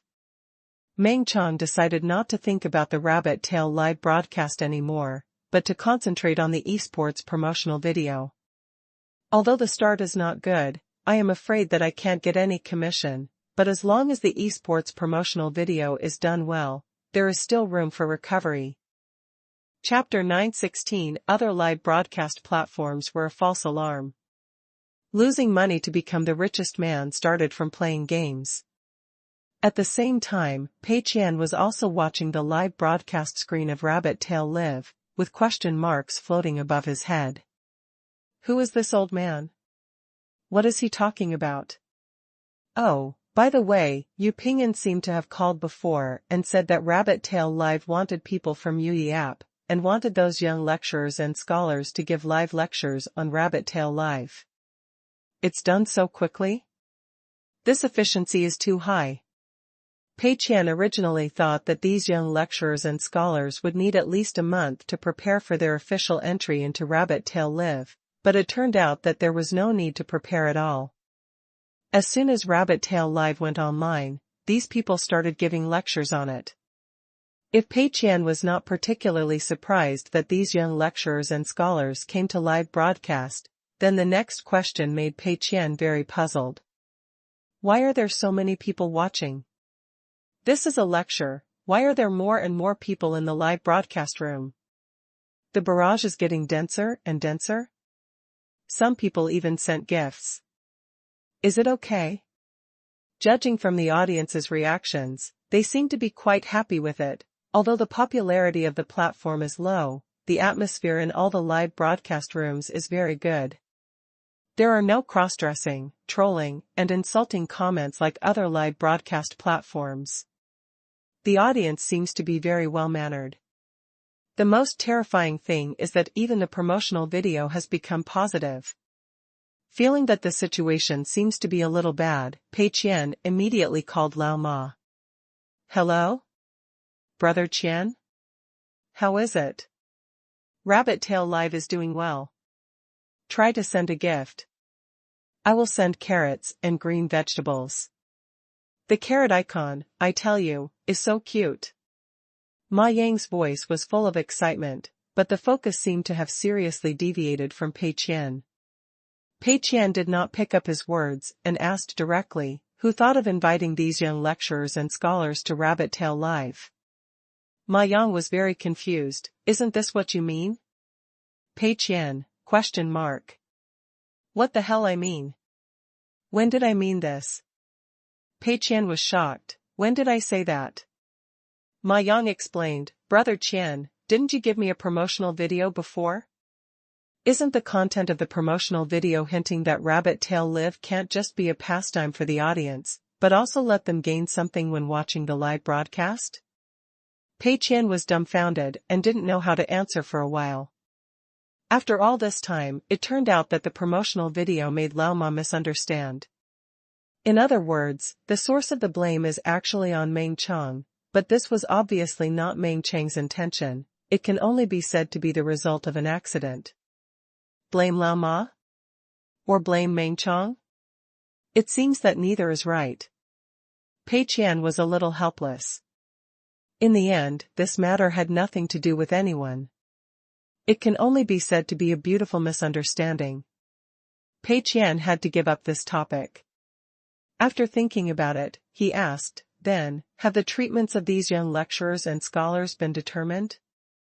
Ma Yang immediately replied, it's all determined, Brother Qian, you can rest assured. As long as the live broadcast time is guaranteed, there will be a fixed salary, and they will be given a high share of the audience's gifts. The treatment is absolutely reliable. The contract has been signed. Pei Qian. This efficiency is really fast. Pei Qian originally wanted to ask to see if there was any room for redemption, but he didn't expect that even the contract had been signed. Pei Qian thought carefully, there must be a spirit of contract, and it is unreasonable to say that they can't broadcast now. Pei Qian was silent for a moment, then said, okay, that's it for now, I'm hanging up. Although Pei Qian had known in advance that these young lecturers and scholars would come to Rabbit Tail Live to give lectures, he never expected that they would come so quickly and the effect would be so good.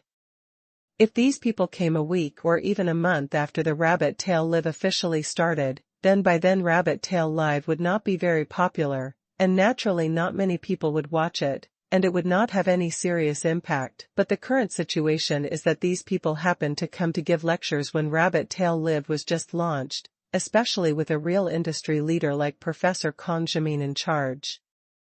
This immediately labeled Rabbit Tail Live as a professional learning platform in everyone's mind, and it can't be erased. One careless move has a very far-reaching impact. But Pei Qian thought about it and there was no better way to deal with it now. It can only be said that the start of Rabbit Tail Live was a bit beyond his expectations. It has gained a certain degree of attention and popularity by virtue of its differentiated operation from other live broadcast platforms. But can this popularity continue? Pei Qian thinks it shouldn't. Most of the audience should be looking for something new. After all, it's rare to give lectures on live broadcast platforms. When these people's 3-minute enthusiasm is over, they will definitely return to other live broadcast platforms to watch game live broadcasts and beautiful women dancing. Thinking of this, Pei Qian felt that the start of Rabbit Tail Live was a bit unsuccessful, but it was far from being out of control. It was better to wait and see before making a decision. At least for now, Rabbit Tail Live only has popularity, and it is definitely not profitable. Because Rabbit Tail Live has too many expenses, including bandwidth fees, employee wages, and salaries for these young lecturers and scholars, and the only income is that little bit of gift money, and most of it has to be distributed to the anchors. Therefore, there should be absolutely no possibility of making a profit in the short term, so there is no need to worry too much. As for the culprit Meng Chang, forget it, he probably felt bad too. After all, Rabbit Tail Live had a good start, and his promotional video played a great role. He could forget about the commission. Pei Qian also believed that Meng Chong did not deliberately want to cheat him, so there was no need to call him to hold him accountable. Just then, Pei Qian's phone rang. It was Zhang Yuan calling. Pei Qian, He was a little surprised. What could have happened to the esports division? GPL's current competitions were going smoothly. Could it be that there was news about the ICL organized by Longyu Group? Pei Qian immediately picked up the phone. Mr. Pei, I have something to report to you. It's like this. The vice presidents of several live broadcast platforms called me. They were a little nervous after knowing that Rabbit Tail Live was launched. They wanted to ask if the GPL broadcasting rights we signed with them before would be affected. GPL broadcasting rights? Pei Qian was stunned for a moment, then reacted. Currently, the broadcasting rights of GPL have been sold to several other relatively large live broadcast platforms. Although these platforms do not have exclusive broadcasting rights, they can all broadcast GPL, each broadcasting their own, without affecting each other. However, the launch of Rabbit Tail Live has obviously conveyed a dangerous message to these live streaming platforms. Industry insiders are well informed and can obtain a lot of information that ordinary viewers cannot obtain. After knowing that Rabbit Tail Live is Mr. Pei's industry, these people obviously attach great importance to it, because the broadcasting rights of GPL are ultimately in the hands of President Pei. If President Pei chooses to break the contract, it means that only Rabbit Tail Live can broadcast the GPL league on all platforms. Of course, this possibility is not great. But don't forget that there are still a large number of anchors on these platforms, broadcasting GOG and Tenda's games. After the GPL spring season, there will be the summer season, the Global Invitational, and the spring season next year. If President Pei is determined to take back all these contents and broadcast them exclusively on Rabbit Tail Live, it will be a huge blow to all live broadcast platforms. Their content will be unprecedentedly weakened, and the content of Rabbit Tail Live will be directly tied to Tenda games and unprecedentedly enhanced. Of course, this arrogant and overbearing approach will also be a harm to Tenda. After all, other live broadcast platforms will in turn bring popularity to Tenda's games. Banning other live broadcast platforms from wanting to eat alone will also greatly reduce the popularity they actually get. But these live broadcast platforms know that President Pei has always been a maverick, and this kind of thing is really unpredictable. So, they were all very nervous and had to call Zhang Yuan. Zhang Yuan had no answer and could only continue to ask for instructions. Pei Qian was silent for a moment. Needless to say, he was really moved. At present, GPL has signed broadcasting contracts with several live broadcasting platforms. If it breaches the contract, how much liquidated damages will it have to pay? But on second thought, forget it. This money is not in his plan. Compared with the previous broadcasting contract of tens of millions, the liquidated damages must be at least 3 or 5 times higher. Under the premise that the expenses of various industries have been arranged, it is not easy to come up with such a large sum of money at once. Moreover, Pei Qian does not want to compete with other live broadcasting platforms for popularity. He never thought of making Rabbit Tail Live the industry leader of live broadcasting platforms, but just wanted to maintain an unpopular and niche live broadcasting platform to continue to burn money. In this case, GPL should not be the only broadcaster. Pei Qian would not do such a stupid thing as burning money for quick success and instant benefits, but accidentally burning all competitors to death and making more money instead. Thinking of this, Pei Qian said, reply to them that Rabbit Tail Live is developing in a different direction from these platforms and will not constitute a direct competitive relationship. Let them rest assured. The live broadcast rights of GOG Games and GPL will not be affected, so they can continue to broadcast with confidence. Pei Qian's words are true. Will not constitute a direct competitive relationship means that Rabbit Tail Live is not for popularity or money, but simply wants to pay some bandwidth fees.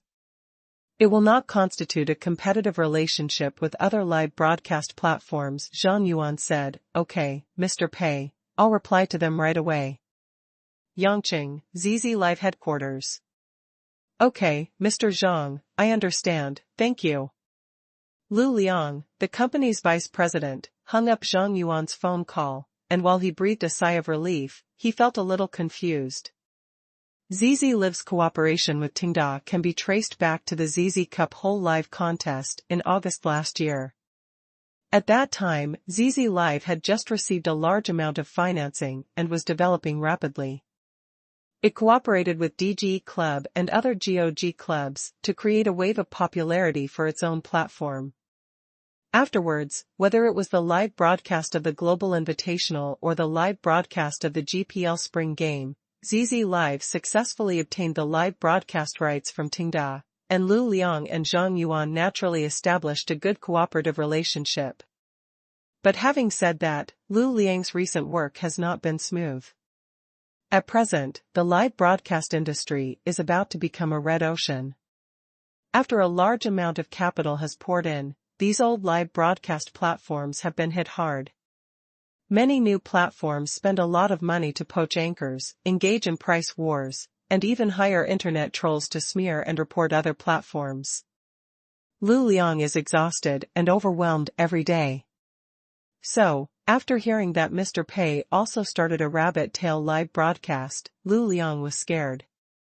If Mr. Pei also joins the live broadcast platform war, it will be terrible. Money is only one aspect. The key is that Tenda currently has several popular games. If Tenda says that it will not allow other live broadcast platforms to broadcast its own games, then these live broadcast platforms will have no choice but to do as they are told.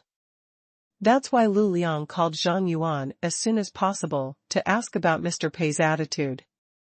Now Zhang Yuan called back and said that Mr. Pei did not have the intention of killing 1,000 enemies and losing 800 of his own, so Lu Liang could finally rest assured. But at the same time, Lu Liang had a new question.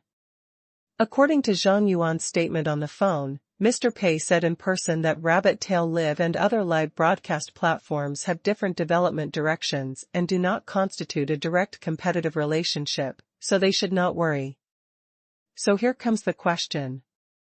Compared with other live broadcast platforms, how is the development direction of Rabbit Tail Live different? Why does it not constitute a competitive relationship? As we all know, Mr. Pei is a business genius. He often does not cater to the needs of users, but knows how to create demand and even sees the future development trend of certain industries. Compared with other live broadcast platforms, Rabbit Tail Live has a different development direction. Does that mean that Mr. Pei is not optimistic about the current development direction of the live broadcast industry and has a different view on the future development of the industry? This seems to be a question that is very worthy of further study. Chapter 917 Live streaming platforms followed suit. Update. Losing money to become the richest man started from playing games. Lu Liang was very sure that other live streaming platforms would definitely get the same information at about the same time. President Pei's Rabbit Tail live streaming would not constitute a direct competitive relationship with them. After all, Lu Liang and these live streaming platforms are old rivals, and they know each other inside and out. And based on Lu Liang's understanding of President Pei, this is probably true. Because President Pei has always been an open and aboveboard person, he mainly uses open strategies in business and rarely uses deception to deal with competitors. Of course, sometimes President Pei will mislead competitors tactically, but even then he will not deceive or lie, but will use a more sophisticated method, such as using rhetoric and partial truth, to divert the opponent's attention to other places. Lu Liang felt that most of the other live streaming platforms would be relieved after hearing what President Pei said, and would not delve into it. From the literal meaning, Rabbit Tail live streaming seems to be a knowledge live streaming platform, similar to the model of online courses. If this model is adopted, it is equivalent to paying for knowledge. For example, a professor's series of courses is free in the first half and charged in the second half. In this way, as long as the audience group is large enough, a good income can be obtained. Following this line of thought, the main competitors of Rabbit Tail Live are some websites that sell open courses and paid knowledge, rather than other live broadcast platforms. Lu Liang subconsciously thinks so. But after dealing with Zhang Yuan for a long time and hearing about some of Mr. Pei's deeds, Lu Liang suddenly felt that his level seemed a bit shallow. Although all this seems very reasonable, Mr. Pei's behavior is so reasonable, which is itself the biggest unreasonableness. Everyone knows that when Mr. Pei first enters a new field, he will inevitably make a series of maverick behaviors. Whether it is takeaway, internet cafes, or gyms, it is the same. All of Mr. Pei's business behaviors are unexpected and reasonable. In other words, the business behaviors when entering this field are very puzzling, and only after this model is successful, people suddenly realize it. On the other hand, this time, although Mr. Pei's entry into the live broadcast platform also gives people an unexpected feeling on the surface, it did not achieve the kind of shocking effect. Does this mean that Mr. Pei's real business model is still hidden under Rabbit Tail Live? Is the current status of Rabbit Tail Live just a trick? The more Lu Liang thought about it, the more he felt something was wrong. The heads of other live streaming platforms certainly didn't think as much as he did, but Lu Liang might have been too stressed out at work and overthinking, so he tended to think too deeply about everything. But once he thought about it, he couldn't stop. If Mr. Pei just wanted to build a knowledge payment platform, why must it be a live streaming model and called XX Live? It can be like other websites, a public course platform, and a video collection. Mr. Pei said that it would not constitute a direct competitive relationship with our platforms, so, does it mean that it would constitute an indirect competitive relationship? Mr. Pei must be optimistic about the future of the live streaming platform before he plans to enter the market. Just building a knowledge payment platform is definitely not his ultimate goal, so what is his ultimate goal? Lu Liang hurriedly opened the website of Rabbit Tail Live on his computer and studied it carefully. The interface is very simple, and the content of the live streaming is also very simple. No matter how you look at it, it is just a platform that has just started not long ago, and it doesn't seem to have much special features. Suddenly, Lu Liang noticed something different. The live streaming rooms of all the anchors of Rabbit Tail Live are also their personal channels. That is, live streaming and video seem to be two in one. Although there are no videos uploaded to these anchors' personal channels yet, if you use your imagination a little, you can imagine the scenes in the future when these channels are filled with videos. Obviously, the Rabbit Tail live broadcast created by President Pei is not just a live broadcast platform, it is more like a combination of live broadcast and video platform. Compared with traditional live broadcast platforms, Rabbit Tail Live Broadcast will have a large amount of rich and concise video content, which can be watched repeatedly by the audience after screening. Compared with traditional video platforms, the video area of Rabbit Tail Live Broadcast is more concise, and the pushed content will revolve around the live broadcast content that the audience has watched. At the same time, after the identities of the anchor and the upmaster are combined into one, it is easier to increase the stickiness of the audience. Considering the large amount of resources in Tengda's hands, once Rabbit Tail Live Broadcast can be promoted, it may develop rapidly and snowball, which will have a great impact on all live broadcast platforms and even video websites like Ellie Island. You know, the real rise of the Ellie Island website is in the past 2 years. President Pei has created so many business opportunities. How can we know that he will not come from behind? Lu Liang suddenly realized, this pattern is more in line with President Pei's vision. Could it be that the future development trend that President Pei sees is the integration of multiple media such as live broadcast platforms, video websites, and even short video platforms? So he is aggressively entering the live broadcast circle? At the same time, in order to appease us live broadcast platforms, President Pei deliberately released false news, saying that Rabbit Tail Live will not constitute a direct competitive relationship with us, so that we can relax our vigilance. This sentence is indeed correct, but it is only limited to the early and middle stages. Once rabbit tail live develops rapidly and reaches a certain scale, it will inevitably have a huge impact on all live broadcast platforms and even video websites. At that time, even if President Pei does not intend to compete with us, we will definitely be in a bad situation. Lu Liang became more and more panicked as he thought about it. Although this idea seems ridiculous, which of President Pei's previous practices is not ridiculous? The more ridiculous it is, the more it looks like something President Pei would do. Lu Liang has been worried about ZZ Live's competition with other live broadcast platforms recently, and his mentality is already very unstable. Now President Pei suddenly intervenes. How can he not think more? What should I do? I can't just sit and wait for death, right? Well, otherwise, we can do it this way. Lu Liang suddenly thought of an idea and a plan came to his mind. ZZ Live can also do this kind of function. It's nothing more than making all the anchor spaces their personal channels on the basis of the existing live broadcast platform, and then updating the anchor's live broadcast recordings on it. This function should not be very troublesome to do. The only problem is that if it's just a recording, there will definitely be no one watching it. After all, most live broadcasts are more casual, not as concise as videos. If they are recorded, the fun will plummet. Boss Pei must have considered this issue. So, what will Boss Pei do? Hire a group of people to edit videos for these anchors? Well, that's probably the case. It is definitely unrealistic to let the anchors edit their own videos. After all, the anchors are busy with live broadcasts and have little time, and most anchors' editing skills are not good. Automatic editing by artificial intelligence? The technology has not yet developed to that level, and it is estimated that it is unlikely in my lifetime. The only solution is to recruit a group of people to help edit these videos. But this involves a key issue. There are so many anchors, even if only the top anchors are equipped with dedicated editors, it is definitely not a small number.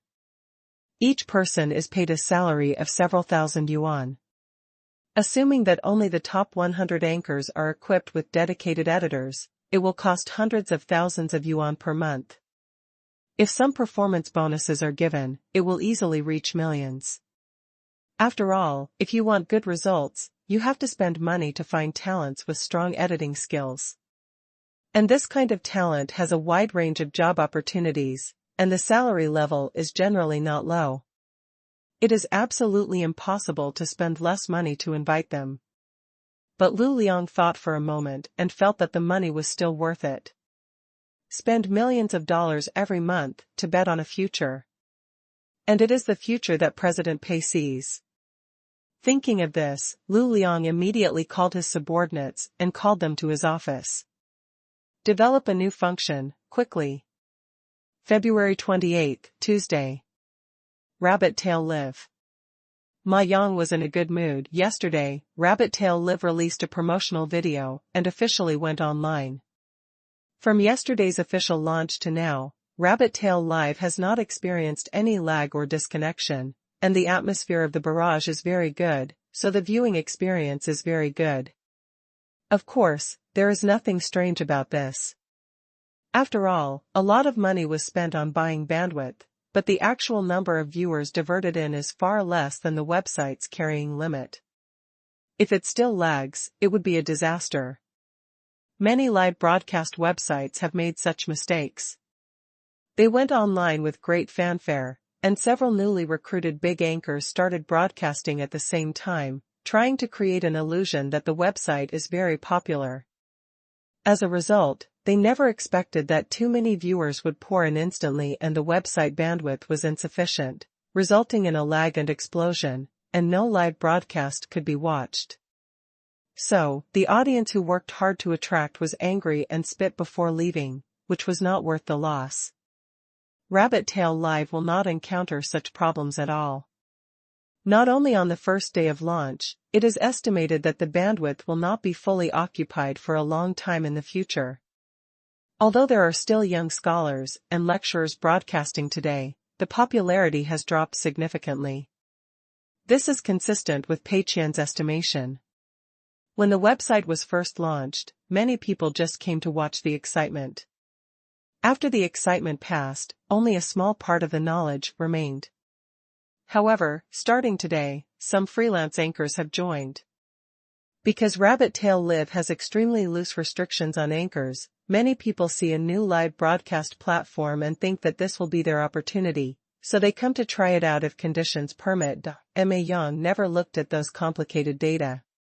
For him, as long as the live broadcast website was not stuck, it was fine. Just then, Qin Yufeng came over in a hurry. "Boss Ma, I have something to report to you. I just got the news from YY Live that several websites seem to be working on new features to integrate live and recorded videos, that is, to copy the model of Rabbit Tail Live." Ma Yang was stunned for a moment. Then what? Qin Yufeng raised his eyebrows. Of course it's not good. These live platforms have the first mover advantage and control a large number of anchors and viewers. If they blindly follow the operation model of Rabbit Tail Live, it will definitely seriously squeeze our living space. Ma Yang finally understood and nodded, so that's the case. According to what you said, the situation is very serious. What should we do? Qin Yufeng shook his head slightly. This matter is not easy to handle. There is no patent for similar models. Other live platforms can do it if they want. Otherwise, let's ask Boss Pei. Ma Yang was a little unhappy. Always asking Brother Qian for instructions makes us look like good-for-nothings who can't solve any problems. Let's think of a solution ourselves first. Ma Yang and Qin Yufeng stared at each other for 5 minutes. Ma Yang picked up the phone. "Forget it, I can't think of anything. I should ask Brother Qian what to do." Chapter 918 ICL Broadcast Rights Offer. Losing money to become the richest man starts from playing games. Huh? Other live broadcast websites are developing video on demand and playback functions? They also ask special editing teams to edit for these anchors? What? Learned from us? After listening to Ma Yang and Qin Yufeng's report, Pei Qian's head was full of question marks, and his face was confused. What the hell is going on? According to Qin Yufeng, he just got news from YY Live that several large live broadcast platforms including ZZ Live are working on developing the recording, on demand, and playback functions of anchor videos, and are looking for special editors to edit videos for anchors and put them on their personal channels. That's what happened in the past 2 days. These live broadcast platforms are now in the most intense period of competition, and they have planted undercovers among each other. As long as one live broadcast platform comes up with a new function, other live broadcast platforms will immediately follow up, not wanting to fall behind and lose the initiative in this money-burning war. Although Lu Liang, the vice president of ZZ Live, wants to keep it secret, how can this be kept secret? Developing a function involves a large number of grassroots staff, and it is extremely easy for other live streaming platforms to spy on the information. So, this information went around in circles and came back to Qin Yufeng. Pei Qian confirmed with Qin Yufeng repeatedly before finally realizing that this function was first implemented by Rabbit Tail Live. What Qin Yufeng is struggling with now is that other live streaming platforms have also followed suit and copied Rabbit Tail Live's approach. How should he deal with it? Pei Qian fell into silence. Who came up with such a creative idea to find an editing team for the anchors, and to make video on demand and playback functions? Isn't this nonsense? Some of the live streaming platforms that Pei Qian remembered did have similar functions, but none of them had a very good effect. It can be said that they were a waste of effort. Because live streaming and video are, in the final analysis, 2 different entertainment modes. Video is like a full meal. All kinds of nutritional combinations and even plating shapes must be done very well. The higher the information density, the higher the audience's acceptance. Live streaming is more like a snack. As long as it is not too unpalatable, most people don't really care about the problem of nutritional balance. As long as they don't stop eating, it's fine. Live streaming is nothing more than dancing, playing games, etc. The information density is very low. What most viewers want is a sense of participation in real-time interaction with the anchor. The difference between these two entertainment modes determines that it is difficult to connect the two modes of video and live broadcast. Once live broadcast loses its real-time attribute and becomes a video, its low-value attribute will be rapidly magnified, and not many viewers will watch it. Because the audience watches live broadcasts, they see uncertainty and will no longer be interested in the results that have been determined. Even if someone is hired to edit, the information density of live broadcasts is too low, so even if it is edited into a video, it is still very low.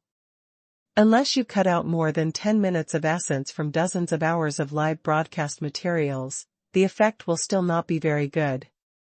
In other words, this model does not seem to be very reliable. This wave is copied by other live broadcast platforms. However, Qin Yufeng can come up with such a wrong decision for rabbit tail live broadcast, which seems to be worthy of encouragement. So how should this matter be handled? Pei Qian thought about it for a while, and this matter is really entangled. Tell other live broadcast platforms the truth, will they believe it? But not telling other live broadcast platforms the truth may cause them to spend money in vain and waste manpower. And other live broadcast platforms being hit may give rabbit tail live broadcast an opportunity, which is a big hidden danger. As for rabbit tail live, since this approach doesn't work, they will definitely have to increase their efforts. Thinking of this, Pei Qian replied, "This is a good idea. Rabbit Tail Live must increase its efforts and spend money to find professional video editors. Try to equip all the anchors of Rabbit Tail Live with editors. The salary and benefits are all in accordance with Tengda's salary standards. As for other live broadcast platforms, tell them that this model is only available to Rabbit Tail Live. There is no need for them to join in the fun. There is no meaning except wasting time, money, and manpower." Qin Yufeng was stunned for a moment. President Pei, what if they don't listen? Pei Qian was stunned for a moment. I have to say that this possibility is very high. Rabbit Tail Live keeps doing this model, and then tells other live broadcast platforms that this model is useless? People will definitely not believe it. Pei Qian sighed, "If you don't believe it, don't believe it. If they have too much money and have nowhere to spend it, they must burn it, and I can't stop them. I can convert my personal property by burning money, so what's wrong with you burning money?" But Pei Qian couldn't say it clearly, so he could only hope that these live broadcast platforms would be blessed. Qin Yufeng hurriedly said, "Okay, Mr. Pei, I understand." After hanging up the phone, Qin Yufeng's expression became much more confident. Ma Yang also listened to the whole process, with a slightly confused look on his face. What does Brother Qian mean by this? Why is it that only Rabbit Tail Live can do it? Is this a scam for other websites, or is it true? Qin Yufeng obviously read something from Mr. Pei's words, and his expression was full of confidence. Mr. Pei's words are obviously 70% true and 30% false. I just heard that other live streaming platforms are copying the model of Rabbit Tail Live, so I was a little anxious. Now that President Pei has pointed it out, I suddenly understand. Ma Yang was still confused. What do you understand? Qin Yufeng explained, President Pei said that only Rabbit Tail Live can play this model. Why? Because everyone's positioning is completely different. At present, the live content on Rabbit Tail Live is all knowledge sharing, that is to say, it is very useful. For example, a big guy gave a lecture for an hour, and the useful content in it must be at least 40 to 50 minutes. You only need to cut out a condensed version of these 40 to 50 minutes to ensure the information density. And what are the live content on other live streaming platforms? Game matches, singing and dancing, outdoor activities. For these contents, it is good to cut out 15 minutes of essence in a 4-hour live broadcast, and for purely entertainment-oriented things, even if it is a pure condensed version of the recorded broadcast, not many people will watch it. Especially compared with their own platform, there are many live broadcasts in progress. Why should the audience watch the recorded broadcast? So, what President Pei said is true and false. If we can make other live broadcast platforms give up this model with just a few words, it would be like winning without fighting, eliminating a small potential risk, and if other live broadcast platforms continue to be stubborn and don't give up, we can also be invincible. Of course, Rabbit Tail Live will also do other types of live broadcasts in the future, but the focus of our editing team will definitely be on those live broadcasts, with high information density and sufficient content. Ma Yang suddenly realized, oh. So that's what Brother Qian meant. But do we have to tell other platforms about these things? Chen Yufeng shook his head, of course not. We will just say it vaguely, which looks like bluffing. Those who are scared away will naturally give up, and those who are stubborn will continue to burn money. In any case, we will not lose. The positioning that President Pei gave to Rabbit Tail Live has already made us invincible at the beginning, because we are in a misaligned competition with other live broadcast platforms, so their fight to the death has nothing to do with us. I will find a way to release the information now. As for how other live broadcast platforms will interpret it, that's their business. Yangqing. Lu Liang, the vice president of ZZ Live, was busy discussing the specific design of the new function with the product manager and programmer in the conference room. There was a knock on the door. Lu Liang was stunned for a moment. Come in. An employee walked in quickly and whispered a few words to Lu Liang. Lu Liang looked at the employee with an incredible expression on his face. Really? The employee's attitude was very firm. It's absolutely true. Lu Liang was speechless for a moment. He looked at the design plan in his hand, and then looked at the product managers and programmers in the conference room. He didn't know what to say. The ups and downs of the past 2 days were really too fast.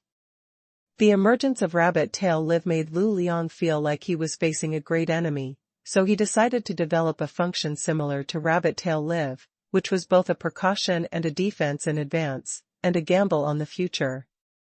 However, after Lu Liang told his product team about this matter, just one night later, other live broadcast platforms also knew about it, and all planned to develop similar functions.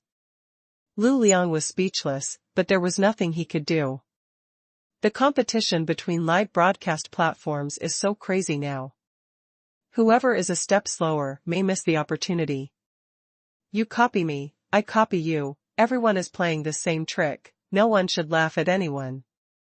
So Lu Liang urged the product manager to hurry up and come up with the design plan and then hold a meeting immediately, wanting to finalize this function and start research and development quickly.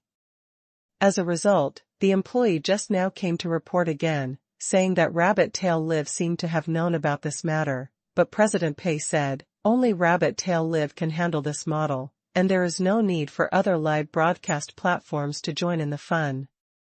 It has no meaning except wasting time, money, and manpower. Now it was Lu Liang's turn to be confused. Is this true news or false news? Lu Liang obviously hesitated, but after thinking for a moment, he said, no matter what, let's do this function first.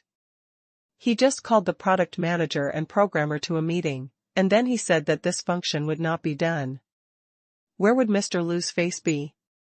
Although Mr. Pei said that only Rabbit Tail Live could play this function, it would be a waste of effort for other platforms to do it. Who knows if it is not bluffing? Maybe he released this news because he was afraid that other platforms would copy it? So Lu Liang decided to invest resources to do this function first. What if the effect is good? The employee who came to report the news nodded. Okay, Mr. Lu. There is one more thing. The bidding for the broadcasting rights on the ICL side has begun. The marketing department has been communicating with Longyu Group these 2 days, and the price is 11 million. Lu Liang couldn't help but frown. 11 million? GPL's broadcasting rights are only 12 million. Lu Liang was a little unhappy when he heard the price. Did Jito Company and Longyu Group take themselves too seriously? Indeed, GPL's broadcasting rights were sold for 12 million, but how popular is GPL in China? Most live streaming platforms are willing to spend so much money to buy broadcasting rights because they think it is more cost-effective to spend this money to buy the popularity of GPL. Why does ICL ask for 11 million? The number of players in the national server IOI is very small at present, and the popularity of various events is not very high, and the audience base is not at the same level. GPL can be sold at such a high price because the pre-season of GPL has been laid out and warmed up for a long enough time, so that all live streaming platforms can clearly see the popularity of this event, and the price has been raised to this level after bidding against each other. ICL does not have the pre-season to accumulate popularity, and it is a new league. Who knows how popular it will be when it is really held? If you spend 11 million to buy the broadcasting rights now, what if the popularity is very low and no one watches it? Wouldn't it be a big loss? Chapter 919 2 Promotional Videos. Although these live streaming platforms seem to be stupid and rich, they are not really stupid. They are very smart in this aspect. Lu Liang thought for a moment and asked, what is the attitude of other live streaming platforms? The employee who came to report replied, they also think it is too expensive and are trying to bargain with Longyu Group. Lu Liang nodded, well, I will communicate with the managers of other live streaming platforms later. We must reach a consensus on this issue. This price is too high. It must be at least reduced to about 7 million to be acceptable. In Lu Liang's opinion, ICL's popularity is definitely not half of GPL. The extra money is still because the FV team just won the championship. Of course, Longyu Group will definitely not give in so easily. Both parties will definitely have to bargain for a long time. But Lu Liang is confident that as long as several live streaming platforms unite to lower the price, Longyu Group will definitely make concessions in the end. Even if they can't make too much concessions, they must always work hard to strive for an acceptable and suitable price. Although the competition among these live broadcast platforms is very fierce, and they are eager to fight each other, the vice presidents are still harmonious on the surface. The price of the ICL League is too high this time, and no one wants to be a sucker. It is in the common interests of all live broadcast platforms to unite and lower the price, and there is no need to worry about everyone's cooperation. The employee who came to report nodded and left. Lu Liang looked at the product managers and programmers in the conference room. Okay, let's continue to discuss this new function. Starting 996 this week, it should be no problem to complete the development within a month. Evening. Shanghai, Longyu Group headquarters. In the conference room, Eric was angry. There should be a limit to the price reduction. Want to get the broadcasting rights of ICL for 6 or 7 million? It's too beautiful.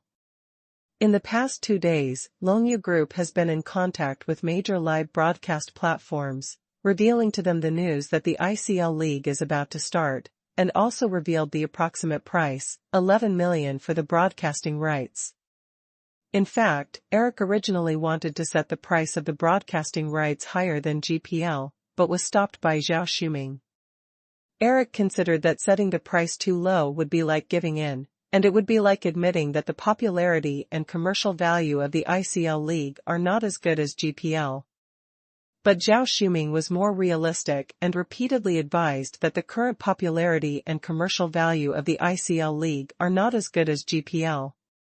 This is a fact. If the price is set so high and no one buys it, wouldn't it be embarrassing? So Eric considered it again and again, and still set the price at 11 million, 1 million lower than the price of GPL. Eric also had reasons. IOI is currently one of the most popular games in the world. The overseas league quotas are sold very smoothly, and the prices are not low. ICL is also the championship zone of IOI. It would be ridiculous to set the price too low. Although 11 million is a bit expensive, domestic live broadcast platforms are almost fighting for popularity, so there should be people who will buy it. However, after talking with several relatively large live broadcast platforms in China, the reactions of these live broadcast platforms were surprisingly consistent: too expensive. Most live broadcast platforms accepted quotations of about 6 or 7 million, which almost cut Eric's price in half. How could Eric accept this?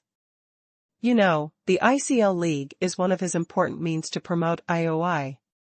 The broadcasting rights are sold for a whole season. If it is sold at a low price at the beginning, after the ICL League spends money on publicity, wouldn't it be a waste of money for these live broadcast platforms? Wouldn't the finger company lose a lot? Therefore, Eric was unwilling to sell at a low price, and the live broadcast platform was unwilling to be a sucker, so the two sides were deadlocked. Eric looked at Zhao Shuming. Mr. Zhao, what do you think?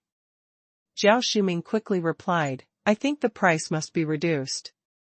Don't be angry first, listen to me. I know that the quota for IOI Overseas League is easy to sell. After all, the influence of IOI game overseas is good. But we also have to consider the special situation of the national server, right? The national server IOI is the most severely squeezed by GOG. There are not many players left, and the popularity is not enough. Although these live broadcast platforms are not short of money, they are more inclined to pay high premiums for those popular events, and for those events with average popularity, they will find ways to lower prices and control costs. Moreover, several live broadcast platforms have united to lower prices. Their interests are consistent, and it is not easy to split and disintegrate. So I think that the broadcasting rights are reduced to 8 million, the price is more than 40 million, which is basically acceptable. First, let's run the league and make it prosperous, and then sell it at a higher price next season. But we definitely can't lower the price directly, otherwise it will give people the illusion that we are easy to talk to, and these live broadcast platforms may not be satisfied and continue to lower the price. What we should do now is to seize the time to promote the ICL League and create enough heat. As long as the heat is up, the live broadcast platform recognizes its value, and their alliance will naturally fall apart, and there will be platforms that will come to us privately to buy the broadcasting rights of the ICL League. After listening, Eric nodded, well, it makes sense. In the final analysis, we still need to let these live broadcast platforms see the popularity. How is the ICL promotional video? Zhao Shuming said, don't worry, it's done. This time, we gathered several old clubs and all the star players in the country to shoot a promotional video, and took many scenes in Shanghai. The effect is absolutely great. Moreover, this time we also learned from the lessons of the last World Championship promotional video and made a lot of cool post-production special effects for the promotional video, which is definitely not bad. When Zhao Shuming was making the World Championship promotional video before, it happened to collide with the GPL Spring Season promotional video, and the collision was terrible. The GPL Spring Season promotional video directly used pure CG, which crushed Zhao Shuming's traditional promotional video to the ground. So this time Zhao Shuming also learned to be smart, adding a lot of cool special effects and game materials to the promotional video. While taking many landmark buildings in Shanghai, he combined the players, scenes, and game characters into one through CG technology, and made a promotional video that he was very satisfied with. The reason why he didn't copy the pure CG form of GPL was mainly because he was afraid of being scolded. Now this version has not copied GPL, and has achieved style and level. It can only be said that the high price paid is worth it. Zhao Shuming is very confident about this. Eric nodded, very good, then prepare and release it tomorrow, and then follow up with the related publicity and preheating, and make sure to raise the popularity of the ICL League as soon as possible. February 29, Wednesday. Tenda Group, Advertising and Marketing Department. Meng Qiang is watching the promotional film Breaking the Cocoon but not becoming a butterfly carefully, and at the same time, he once again sighed at the high work efficiency of these young men. The whole promotional film is actually about the story of an internet-addicted teenager whose esports dream is shattered. The plot is very straightforward and easy to understand, and the filming process is also very smooth. Meng Qiang also deliberately buried some details in the promotional film, such as the training environment, salary and benefits, and future security of the esports club, for the audience to discover. It has to be said that the promotional film of Rabbit Tail Live has dealt a heavy blow to Meng Qiang. He never expected that it was clearly intended to AoE the entire live broadcast industry, but how did it play a positive publicity role in Rabbit Tail Live? It can only be said that he was calculated by President Pei. But this time it is different. Rabbit Tail Live is a new industry that has not even been launched yet, so it is relatively easy to change it. Mr. Pei can easily succeed if he is not careful. But the esports industry has been around for so long, and various chronic diseases are difficult to reverse. And as far as Meng Qiang knows, Mr. Pei seems to have not been in charge of Tenda's esports industry for several months. This can't be Mr. Pei's calculation again, right? Meng Qiang, who had failed twice in a row, was eager to get back on track. It was already the end of the month, and the publicity effects of these plans would be calculated and salaries would be paid. If the current situation was correct, Meng Qiang would not get a penny of commission. But what if the esports promotional video had a good reverse publicity effect after it went online? There might be a turnaround for the commission. So Meng Qiang was also very anxious, and he was ready to release the promotional video as soon as it was completed. After watching it several times, Meng Qiang felt that there was no problem. So he immediately decided to post the promotional video online. Meanwhile, in Shanghai, Langia Live headquarters, Zhao Shuming had just arrived and planned to discuss the issue of ICL broadcasting rights with Xu Yan, the vice president of Langia Live. Unlike old live broadcast platforms such as YY Live and ZZ Live, Langia Live is a rising star, but it has developed very rapidly, and the financial resources behind it should not be underestimated.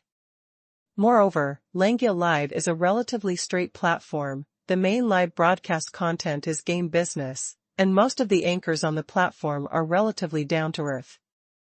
Therefore, Zhao Shuming made a special trip here, hoping to find a breakthrough from here. Previously, several major live broadcast platforms unanimously felt that ICL's offer for broadcasting rights was too expensive, and they wanted to unite to lower the price. On the one hand, Zhao Shuming released ICL's promotional video, bought a lot of popularity, and created an illusion that ICL was very popular and highly anticipated. On the other hand, he tried to contact and persuade these live broadcast platforms privately. Langia Live mainly engages in game business, has strong financial resources, and its headquarters is in Shanghai. It is the first target from all aspects. After the two exchanged greetings in the reception room, they quickly got to the point. Zhao Shuming asked, "Mr. Zhu, you should have seen the ICL promotional video, right?" Zhu Yan nodded, "Yes, I have. It is indeed very well shot. The players, the scenery of Shanghai, and the heroes in the game are all integrated together, giving people a refreshing feeling. Especially the scene where the 5 members of the FV team appeared, a large number of barrages almost covered the entire screen, which shows how popular it is." The popularity and response after the release of the promotional video were very good, which was indeed unexpected. Zhao Shuming smiled slightly, "Of course. Mr. Zhu, some live broadcast platforms think that the offer for ICL's broadcasting rights is a bit high, which I understand very well. After all, from the perspective of the popularity of the game, IOI is indeed a bit behind GOG. But the future popularity must also be taken into consideration. Finger Company has decided to spend a lot of money to promote IOI in China. You should have heard some news, right? This promotional video has invested a huge amount of money, but it is just an appetizer. There will be more promotion in the future. Compared to burning money, the finger company will definitely not be empty. And our Longyu group will also fully cooperate with the finger company. In the future, the market share of IOI national service will definitely continue to expand, and the popularity of the ICL League will definitely continue to rise. If this factor is also taken into account, the offer of 11 million is actually very reasonable. In addition, in order to show sincerity, Zhao Shuming deliberately lowered his voice. We can also make some concessions on the price. It is nothing to reduce 1 or 2 million to make friends with the wealthy finger company. It's just that such preferential conditions are not always available. Mr. Zhu, you'd better make plans early. Zhu Yan was silent for a moment, and did not answer immediately. Instead, he picked up the teacup on the table and took a sip of tea. Seeing Zhu Yan's expression, Zhao Shuming was a little surprised. Why does it seem that Zhu Yan is not persuaded at all? Zhu Yan paused for a moment and said slowly, Mr. Zhao, I have watched the ICL promotional video, it is very well shot. But if I am not mistaken, you should not have watched the esports promotional video just released by Tenda, right? Please remember the domain name of the first release of this book. Top Novel Mobile Version Reading Website. Chapter 920. The contrast between the two promotional videos is too obvious. Zhao Shuming was a little confused and puzzled. Tenda released an esports promotional video? Then, what does it have to do with what we are discussing? Tenda's promotional video is definitely to promote GPL, but haven't the broadcasting rights of GPL been sold? Continuing to heat up GPL will not affect our ICL, right? But looking at what Zhu Yan said, why does it seem that this promotional video has a great impact on ICL? Zhao Shuming was puzzled and couldn't figure out the reason for Zhu Yan's attitude. He always felt that there seemed to be something wrong in this. Zhu Yan didn't explain much, but just took out his mobile phone and found Tenda's new promotional video breaking the cocoon but not becoming a butterfly on it, and then handed it to Zhao Shuming. Zhao Shuming reached out to take it and clicked to check it out. After watching the first half, Zhao Shuming's doubts became even heavier.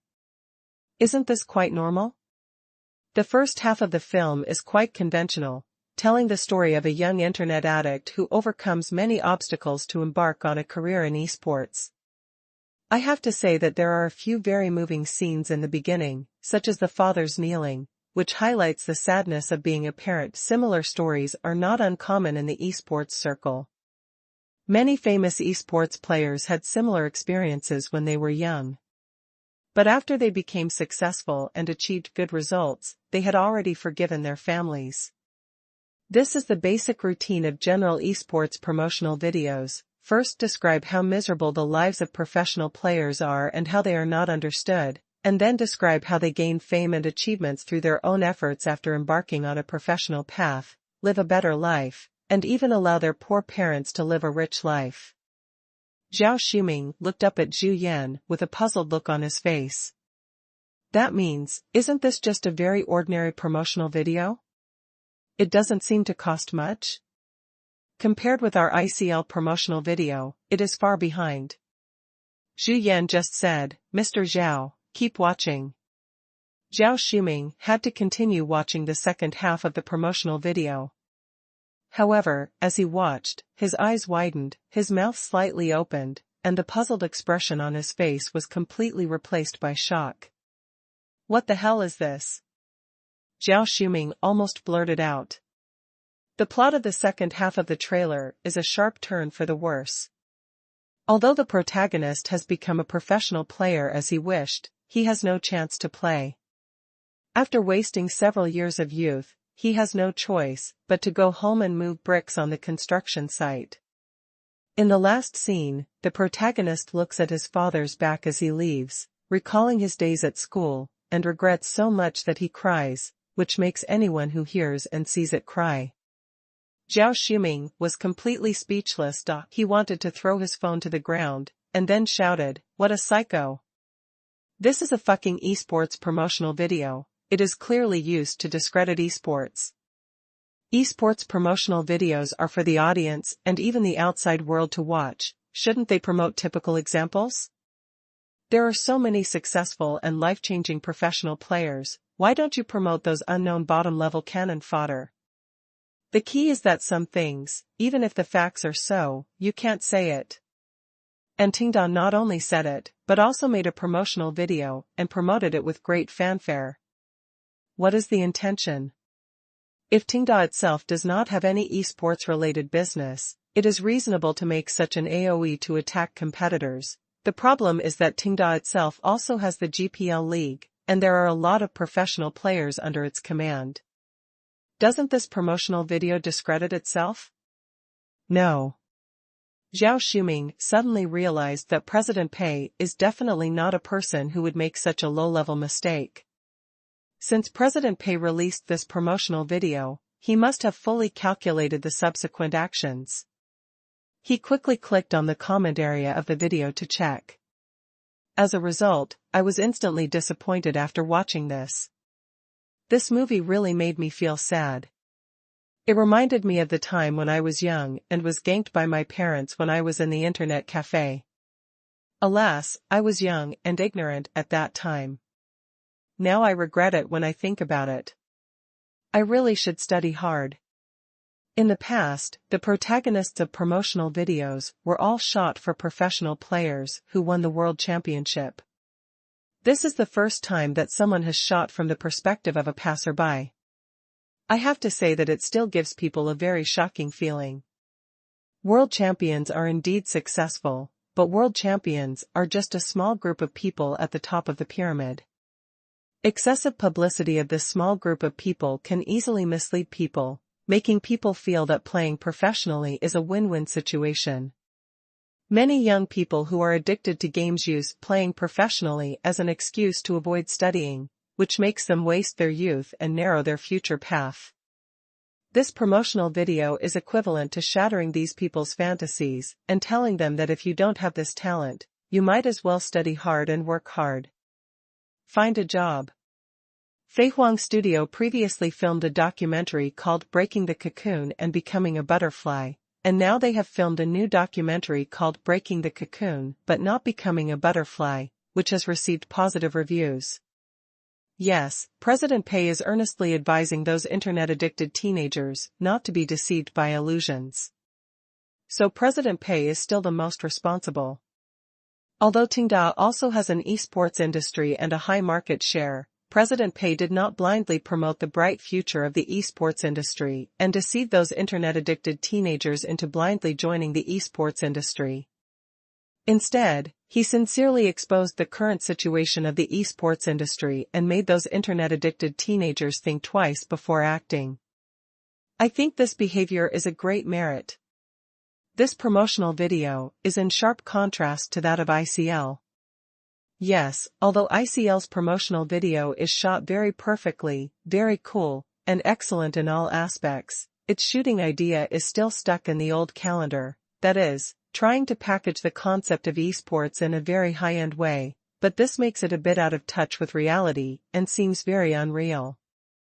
On the other hand, the documentary Breaking the Cocoon Before Becoming a Butterfly is a complete winner in terms of ideological depth.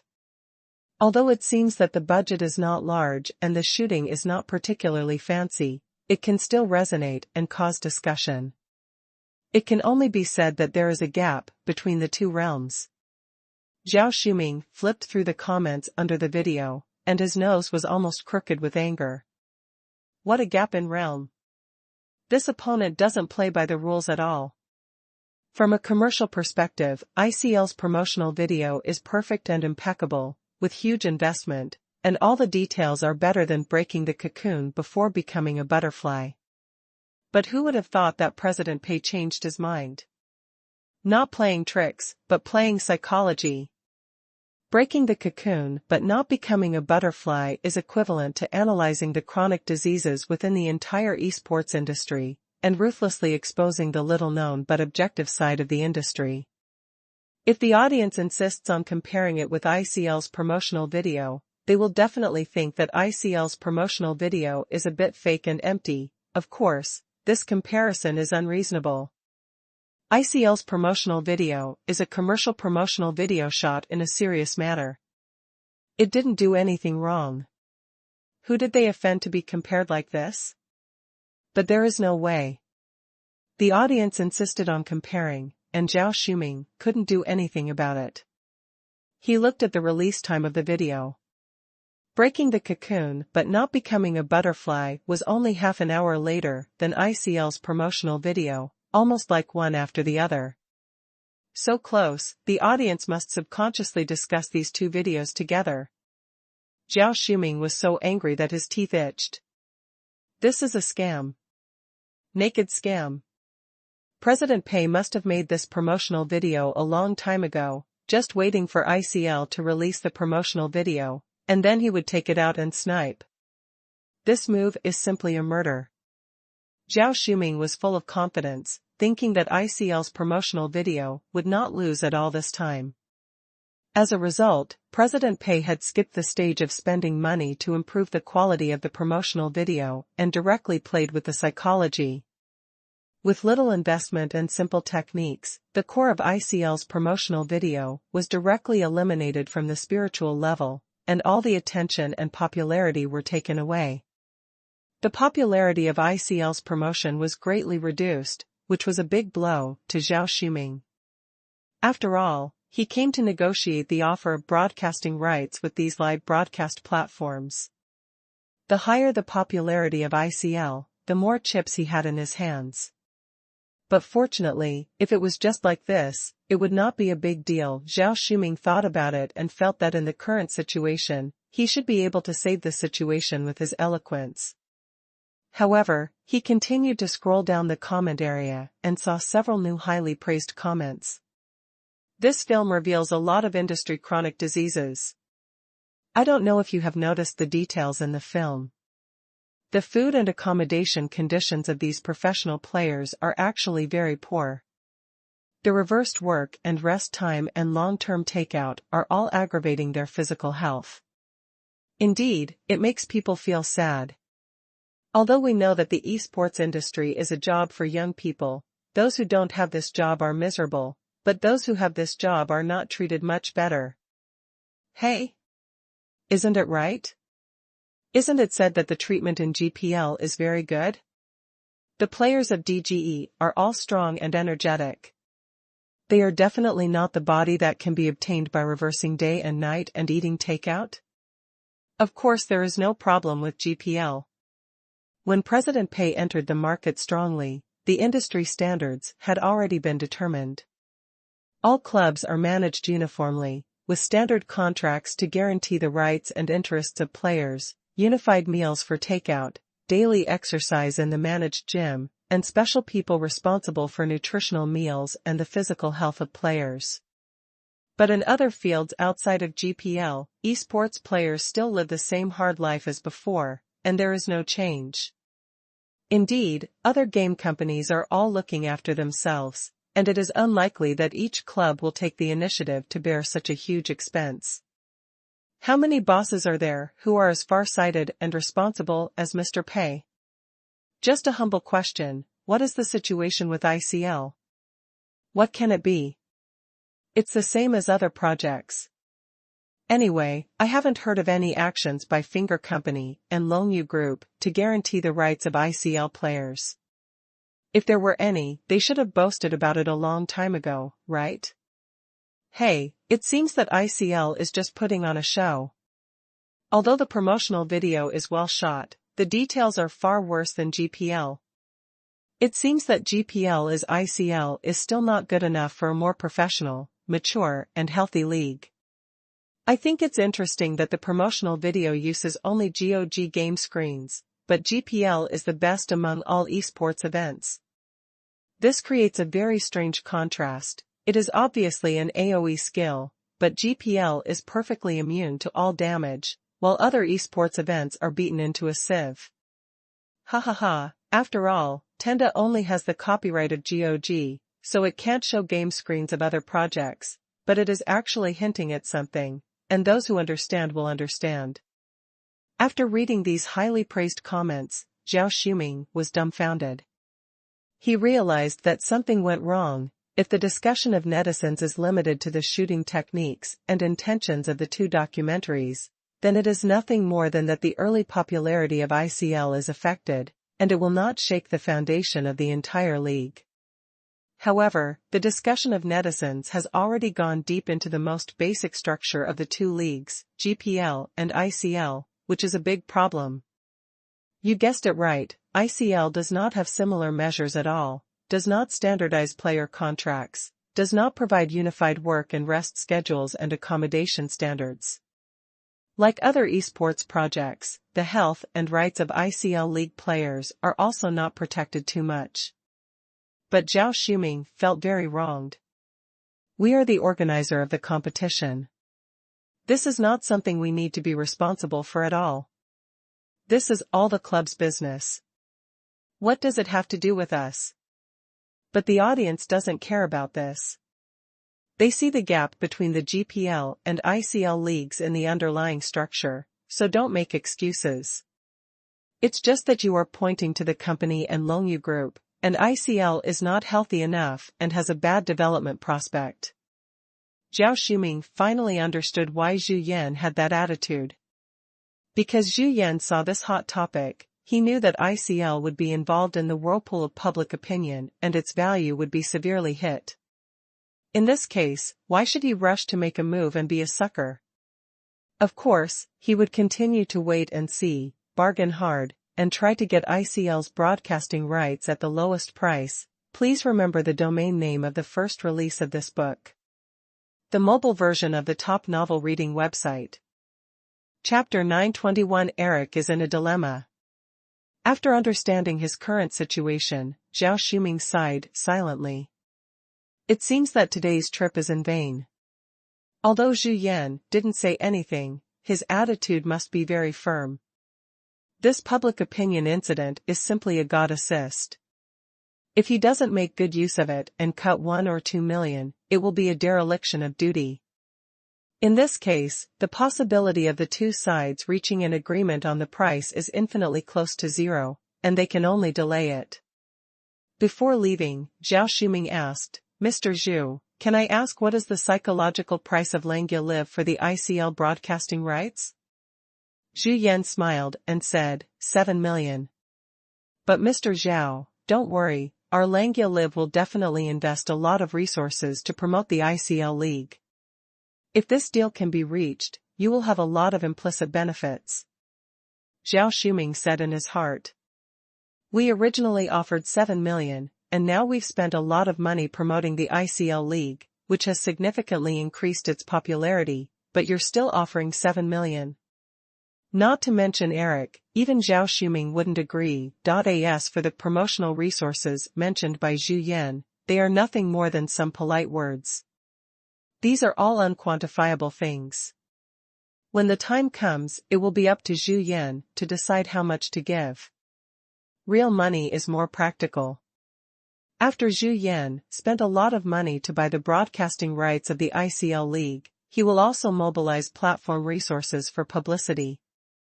Zhao Shuming knew Zhu Yan's words very well, but at this time, the ICL league was in the midst of a public opinion storm caused by Tenda. Zhao Shuming was in a weak position, so it was difficult to say much. He could only smile and nod, okay, then let's consider each other more, and hope to promote our cooperation as soon as possible. After returning to the headquarters of Longyu Group, Zhao Shuming immediately rushed to the conference room. On the way back, he received a call and Eric was waiting for him in the conference room.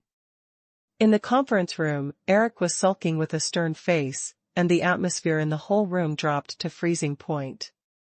Obviously, Eric also knew about the promotional film Breaking the Cocoon but not becoming a butterfly. Seeing Zhao Shuming coming back, he looked up and asked, "How is it?" Zhao Shuming shook his head slightly. You should have seen the promotional video released by Tenda, right? Just because of this promotional video, Langya Live is still willing to pay only 7 million. Zhao Shuming spoke very carefully, fearing that Eric would immediately slam the table and curse outrageous. However, Eric, who looked as gloomy as water, did not lose his temper. Instead, he let out a long breath and slowly calmed down. Sure enough, when fighting with President Pei, you can't relax for a moment. ICL invested a huge amount of money in this promotional video. We all thought it was foolproof, but unexpectedly, there was still a problem. Let's all calm down and think about how to deal with it this time. Eric's words still had a certain effect. The meeting room was originally dead and everyone was hit hard, but after Eric finished speaking, the atmosphere obviously recovered. Yes, we are fighting with President Pei now. It is normal to encounter major setbacks when fighting with President Pei. It is outrageous to have smooth sailing. At this point, for everyone's jobs and performance bonuses, they can only rack their brains to think of ways to deal with it. Zhao Shuming had been thinking about this matter on the way back. At this time, he had a general idea, so he was the first to speak. Boss Pei's move is so vicious that it can be called a murder. The most terrifying thing is that he had already laid this foreshadowing at the beginning of the GPL League, and only used it against us today. We want to compare ICL with GPL, which means that if any aspect is not done well, it will be caught by President Pei and severely punished. Players' rights are the most likely to cause topics and discussions. If we leave it alone, it will definitely have a very fatal impact on the popularity of the ICL League. So, we must make up for this shortcoming. Eric nodded, yes, that's right. Although I am reluctant to accept it, it is true. Such a big news at the beginning of the establishment of the ICL League is really a big blow to the popularity. If it is not handled well, the league may be culled before it starts, which is a risk that Eric absolutely cannot accept. Zhao Shuming continued, standard contracts, basic salary, and 5 social insurances, and 1 housing fund for players, better accommodation and health insurance. If these are to be fully popularized, it will definitely not be a small number. On the one hand, we have to protect the basic rights and interests of all players, not only the main players, but also the substitutes and youth players. Over time, a little bit will add up to a lot. On the other hand, standard contracts will actually impose certain restrictions on the club, which will also make them dissatisfied. In short, it can be solved with money, but the money spent will definitely not be small. In the early stage, a large amount of money must be invested to improve the environment of the training base and replace all equipment, and then the basic salary, food expenses, 5 social insurances, and 1 housing fund and other expenses of the players will continue to be spent.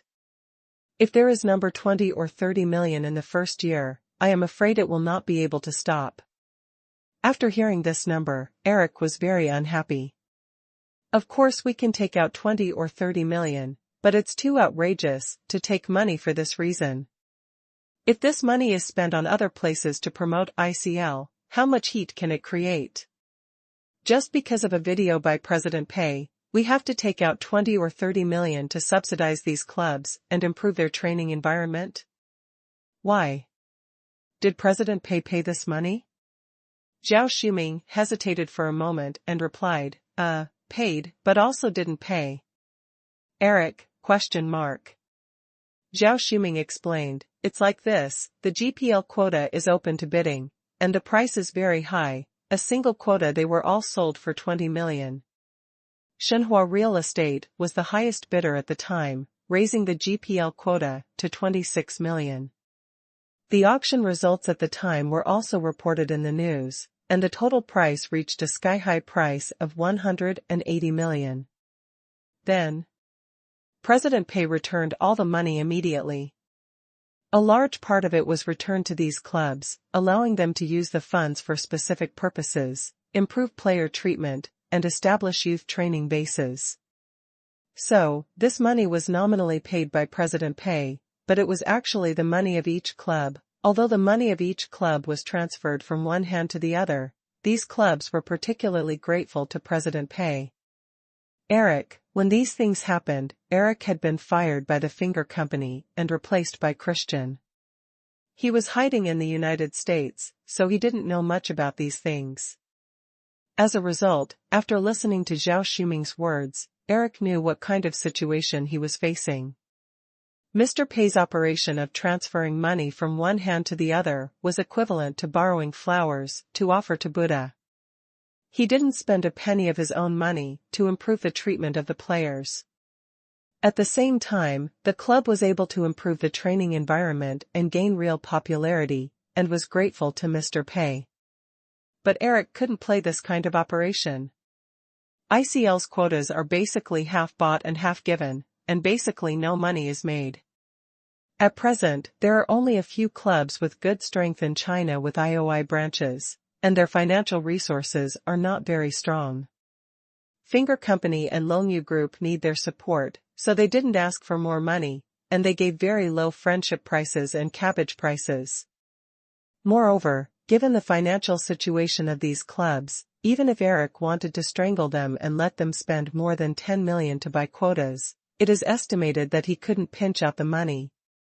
The GPL actually relied on Mr. Pei's connections to attract a lot of big investors, which was equivalent to creating something out of nothing.